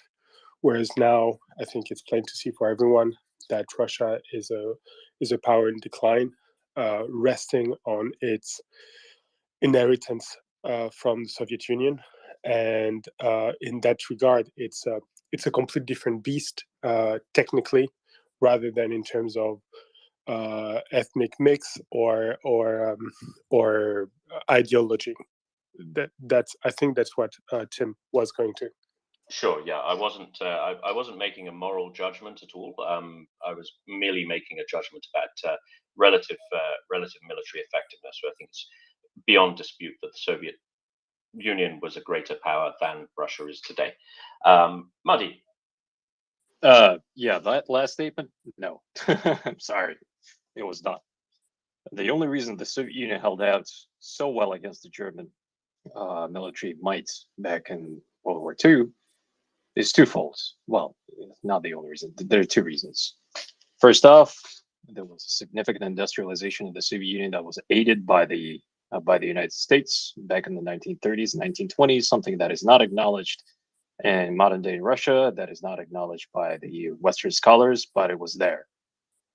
So the Soviets actually managed, well, not Soviets, the Muscovites managed to kill two birds with one stone back in the 1930s. They created multiple artificial famines throughout the empire to kill off non-ethnic Russians, and at the same time, they used the profits from the sale of agriculture to pay for that said industrialization. So the industrialization was not done at the government level. So the United States government did not officially assist, but it was done through the private enterprises, through pure market, free market interactions. Obviously, the United States government was keeping a close eye on this industrialization, So it was not done completely. Some critical components and critical industries were not actually fully developed.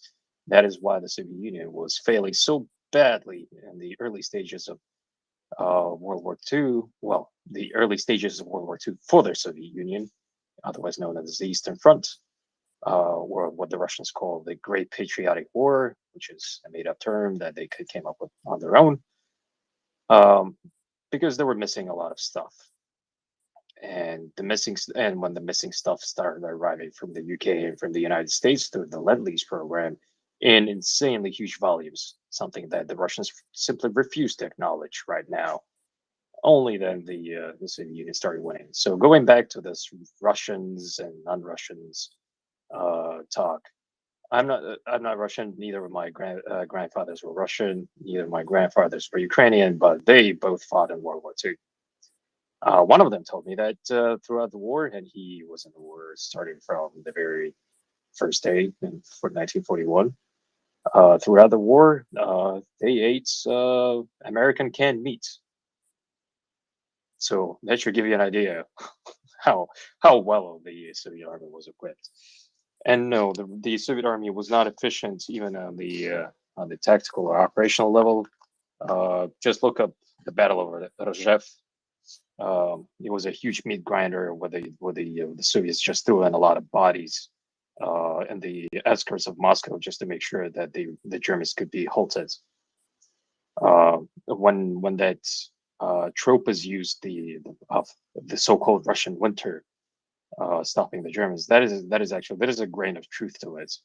The Germans the Germans prepared for a very short campaign to take Moscow within 6 months. They failed simply because the Soviet Union had a lot of people, a lot of bodies to throw at them that they successfully mobilized. Just to give an idea how bad mobilization was, from a small town in southern Kazakhstan, my grandmother told me that out of a town of population of 50,000 people, they took every single male between the age of 18 and 60. Every single one of them was gone. And that was back in 1942. So when you have a large colonial empire and you take all the colonial subjects to fight on the front lines, of course you're going to have an upper hand. So in the Battle of Rozhev, that was a massive meat grinder where they managed to stop it. And then at the same time, the winter came around. So the Germans had a lot of trouble with their lubricants. The Germans had a lot of trouble with their fuel and supply lines. That's just to give it an idea. Their tanks had a lot of trouble simply moving about because the fuel was freezing. So no, the Soviet Union was not an efficient powerhouse. No, that was not the claim I made, Maddie. Sorry to interrupt. That was not the claim I made. The claim I made was that Russia, as it is today, is a shadow of its former military self, including in may I finish? Yes, you may. Thank you. So the Soviet Union was it is a shadow of what it was, but not because they got worse at the tactical or operational level or strategic level, simply because they don't have the same resource base and they don't have the same population numbers. So yeah, they're just using the same tactics that they were taught and their military academies. Again, they're throwing in a lot of bodies. And what bodies are they throwing in? They're doing the same shit that the Soviet Union was doing in World War II. They're taking people from the outskirts, from the rest of the colonial subjects that they still have, and they hope that they will just overwhelm the Ukrainians by the sheer numbers. It doesn't work that well this time around because they have a smaller population, and at the same time, the political situation is slightly different. They cannot simply do a full mobilization, so it's going to have very serious repercussions for the people in Moscow, simply because there's a thing called internet. They can actually look up what's actually going on. So when people claim that the Russians don't know what's happening, well, they do. They really do. They're not dumb. All right, so that is pretty much all I had to say. That's why I really wanted to finish, because I don't have much to say. Thank you, Maddie. Ben. Quickly, I wanted to know if Maddie and Alena were going to join us for for the interview with Valerie tonight at, when is it? 6 p.m. London time. Yeah, I'll be there. Fantastic. So for those of you who are not aware, the card is in the nest, and Valerie was a soldier back in 2014, 2015. He participated to the fights over there. I have to say, I don't know on which front. And now he has re-enlisted, and he's now a private in the Ukrainian army, and he will take your questions. He will tell us how it is to be on the front at the moment, give us his insight. And I have to say, since the beginning of the war, I'm absolutely flabbergasted by how smart and how understanding the people on the front line are. I had always thought that, when you're on the front line, you only think about the 50 meters on your left and the 50 meters on your right, and your world stops there. But the guys we heard so far, they often have the most the smartest takes, sometimes even smarter than the generals, because they see everything. They're connected to the rest of the world. They're connected to the rest of the front. They know things intimately, and they understand them at a much deeper level than we can ever be, that we can ever reach. So please come and listen to Valerie. Valerie Getman, I should give his full name, who will be with us. So tonight, when is it? It's 8 Kiev time, 7 Berlin, 6 London, and it's 1 o'clock Eastern time. And when is it going to be? It's going to be 11 a.m. Los Angeles. Is it 11? No, 10 a.m. Los Angeles. Thanks. I just wanted to mention this. Fantastic. Thank you, Ben. Let's go to Reba and then George and then Alona, please. Oh, just a little bit of trivia for everybody. So this is not only the 31st year of Ukraine's independence, it is also its 77th year as a member state of the UN. Yeah, wrap your mind around that one.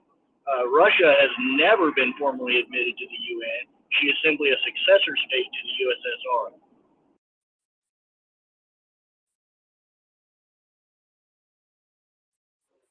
That is a fun fact. That is an interesting fact. George. Yeah. So, did anybody see that what I called yesterday actually happened? It looks like Boris Jonasenko is in Kyiv today. Yes, I did indeed. So for those who missed it, thank you very much, George. Do you have anything to say about this, or are you just? Yes. Yeah. Okay. It's pretty much being British and pretty much telling Putin F around and find out by striking Kyiv while he's there. And really quick about the whole thing with Crimea. I think people forget that, the Soviet army held out against the Germans for the time they did, but Stalin repaid their families by having 2 million people in 1944, Crimean Tatars, Circassians, and ethnic Greeks deported to Siberia and actually liquidated. That was their thank you. Thank you very much, George. Yes, as George has just kindly pointed out, and many listeners have been messaging me, including Ben, our co-host, British Prime Minister Boris Johnson is in Kiev. He has announced he has been in Kiev. So I guess what George said may be true.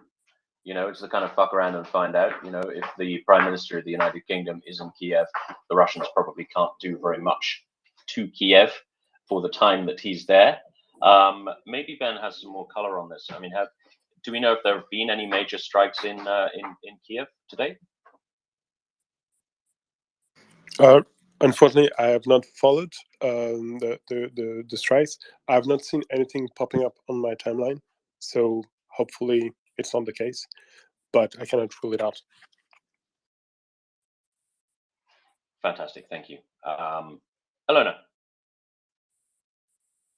Hey, yeah, I think in terms of going back to the Russia being, not as powerful as the USSR was in the past, I think we need to kind of change our narrative about this war and make it Ukraine centric. So I think considering the factual circumstances, right? So when all the Western experts were promising that Kiev was going to maybe endure 72 hours and no longer than that. And I was also like going through the old screenshots on my camera in my camera roll from the weeks preceding the full-scale invasion, and what I found was that there was literally zero belief in, like, there was not a single kind of forecast that would envision Ukraine still resisting to this extent half a year on. It was like that was like a pipe dream, right? It was not even considered as a possibility at all. And so given how Ukraine is fiercely defending itself, I think we are calling the wrong country a power here, and Russia is basically has built this image, right, of themselves, that they're like so scary, they're like such a well-equipped such an effective army. That is just not the case. It's literally just a death cult that just needs to become a thing of the past. It's basically like a drug cartel with tanks. That's all it is. And it wants to look scary, and that's where all this like superpower kind of narrative comes from. It's wrong. It's just wrong. And so the power in well at this time is Ukraine, and so Ukraine was always that power. I guess that's why it's so kind of intimidating right now to some of our, Western so-called allies, Germany in particular, that I'm very vocal about. Probably not the most popular person over there, but yeah, it's important to shift the angle of the conversation from the countries that are actually showing courage and leadership and like military success as well, because to be struggling there, they say there's they're seeing Azov, the scary Azov everywhere, for the second largest army in the world, as they call themselves. It's quite embarrassing, and so I don't think they can be called power in the first place. Yeah, I mean, I would broadly agree with that assessment. I mean, I think Russia has harbored superpower fantasies for, well, since the end of the Cold War, really. And every so often an event occurs that just brings this into sharp relief. For example, their nuclear-powered aircraft carrier running out of diesel in front of all the cameras in the Med and having to be tugged to Aleppo or wherever it was going. I mean, this stuff is just beyond parody, and their performance in the invasion of the Ukraine has just, it's just emphasized just how much of a top-down, bottom-up disaster Russia is, both militarily and politically. It's just, all they have left is genocide, right? That's all they're capable of achieving militarily. And Ukraine is winning. The proof is in the pudding, as they say. Decoding.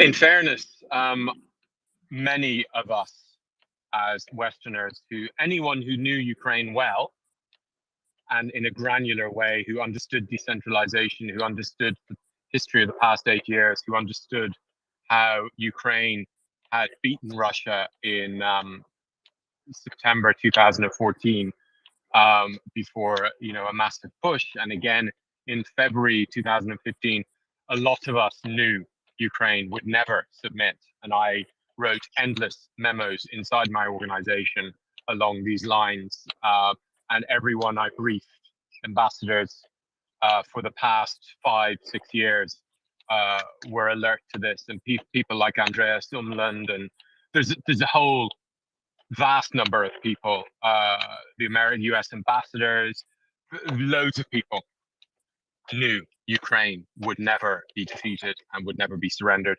We couldn't predict how it would go or how rubbish Muscovy is, but we knew from the beginning.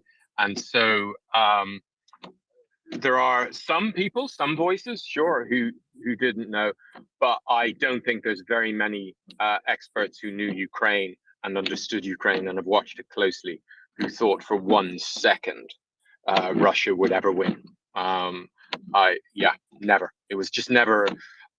And within hours of, or within 24 hours of the invasion, I had a pretty good idea of how Russia would lose, which I didn't have before. But I always knew Ukraine would win. I always knew from the Hromadas upwards there would be extreme resistance, because I knew very well the areas of Ukraine on a granular village level where Russia was hoping that you had Russian speakers who wanted to be ruled by Muscovy. And so I just put that in there. In fact, let me introduce a rule or a little kind of a saw, like an Occam's razor type situation. Any Western expert who thought you couldn't survive. Oh, I think we've just lost you. Can anybody else hear decoding? No, I can't.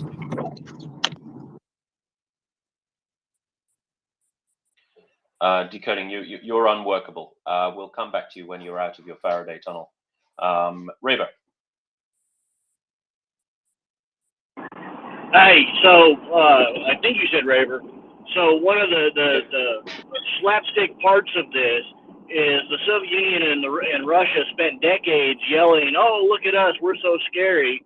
So the U.S. and NATO reacted and said, "Oh, they're so scary, let's buy and develop weapon systems to fight that big scary bear." And then when it's revealed that Russia is not so big and scary, although she's still brutal and murderous, we ended up having warehouses full of kit we could send to the Ukrainians to pull the Russian bear's teeth.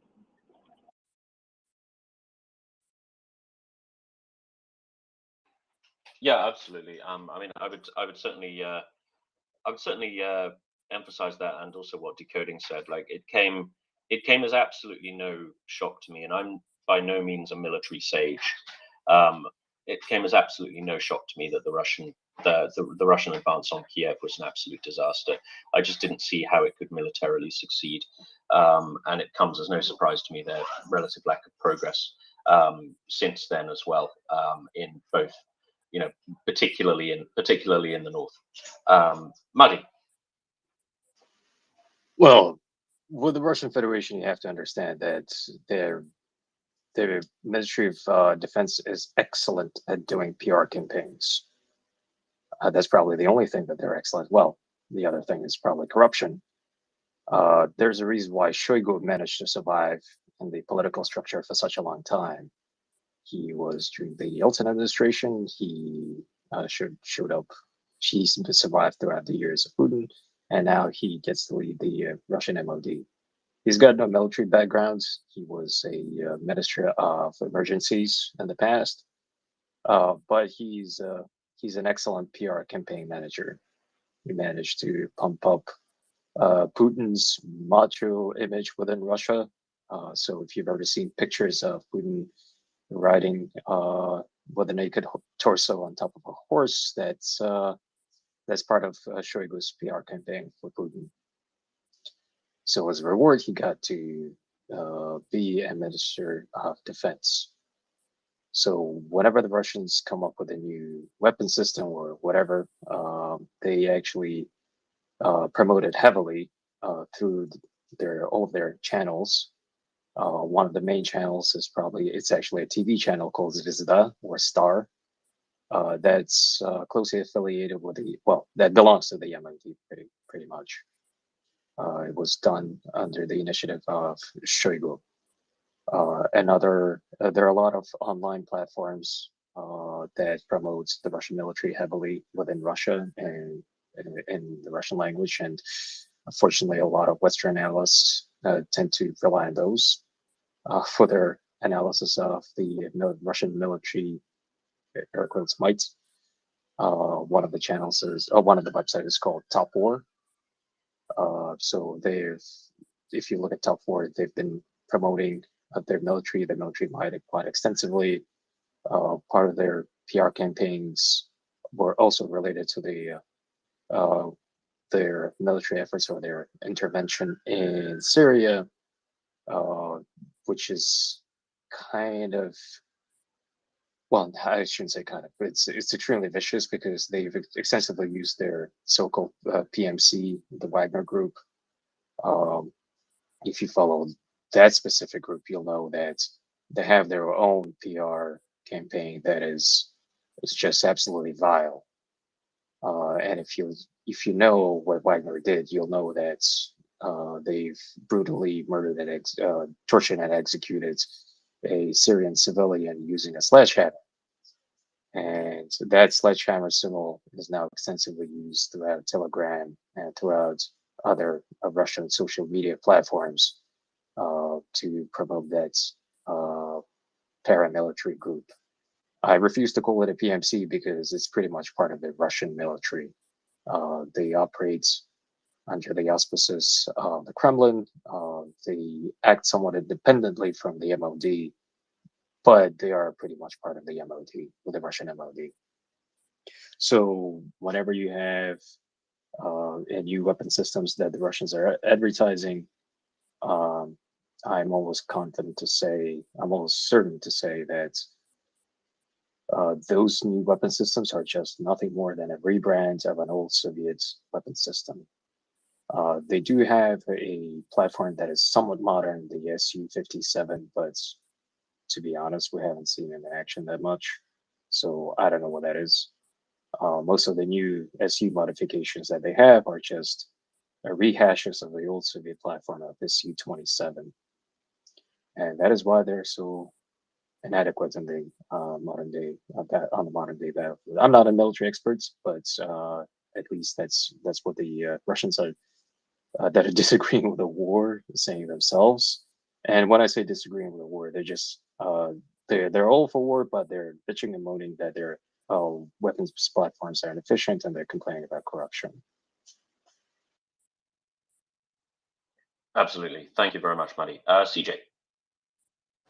Hey, thanks for having me. Happy late Independence Day. So I had a question for Alona because I am, currently working on a paper for the U.S. Army because I'm in the airborne artillery over here, talking about what the VDV tried to do in Hostomel and all the failures they had, where they were successful and how they can be better defeated in the future. Last night, though, a very interesting article came out from the Washington Post, which detailed the 36 days of, the attack on Kyiv and kind of by 100 interviews, military, political, even some Russians too, they tried to paint a picture of what happened. My question for Alona, I guess generally, is we see a lot of Ukrainian military successes in terms of moving certain artillery pieces, really doing an incredible job coordinating the defense. And then the political side, of course, the better known President Zelensky, reaching out to some allies, but also, just staying put and really doing a great job delegating and running the show. So my question specifically, sorry for the long-winded question here, is there seems to be this interesting political divide that I guess I was not aware of until reading this article about how many, Ukrainians really wanted Zelensky to leave because they just were certain that the city would fall or be in more danger than it ended up being in. So I guess, is that something that is still being felt by Ukrainians today, or is Sorry, it more united than ever?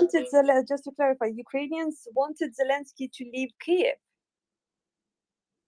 Yeah, at least go to Lviv or somewhere else so that he could be more protected, I guess. Like, honestly, that's the kind of maybe I can't remember something, but this is the first time I'm hearing this actually. Yeah, that's why it was surprising to me too, because I had not. It's quite wild. No, I think it was actually there was so much disinformation being spread in the weeks prior to the full-scale invasion, right? And so I was tracking it very closely in the last few weeks before it started, And one of the main kind of fakes that Russia was trying to spread was that actually he was going to leave Kyiv, and he was going to like sit somewhere in a shelter, at least in Lviv, or like potentially somewhere much further. And there were rumors that he was he also I think he went to Munich like a few days before the full-scale invasion started, and there were rumors that he's not going to come back and all of that. And it meant to Ukrainians a tremendous deal that he actually he stayed, and he kind of he's there representing the courage of the rest of the country. So no, this is like send me this article. I'm very curious to read this, and it's definitely. I personally, I know quite a lot of Ukrainians, and I was in Kyiv a couple of weeks ago, and I'll be going back there soon.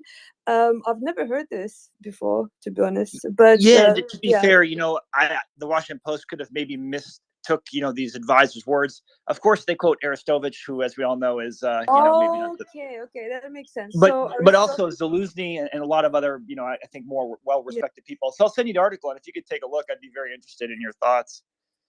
Yeah, okay. Arestovich is definitely not the kind of it's like a Wikipedia for for people who are not very selective about where they take information from. He pushes certain kinds of narratives, like well, there are different. Ukrainians are not huge fans of Arestovich, and it's definitely not a reliable source of information. It's a meme. This person is a meme. Like he does not represent what our views are. And yeah, there is various theories as to what is his the purpose of this.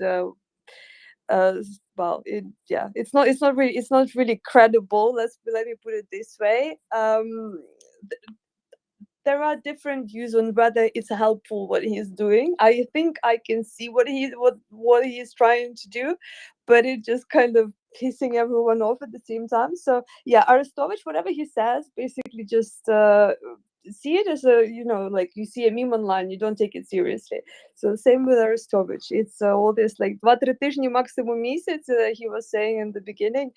Now he's just telling other bullshit. Maybe sometimes in the moment it's not clear why that is being told.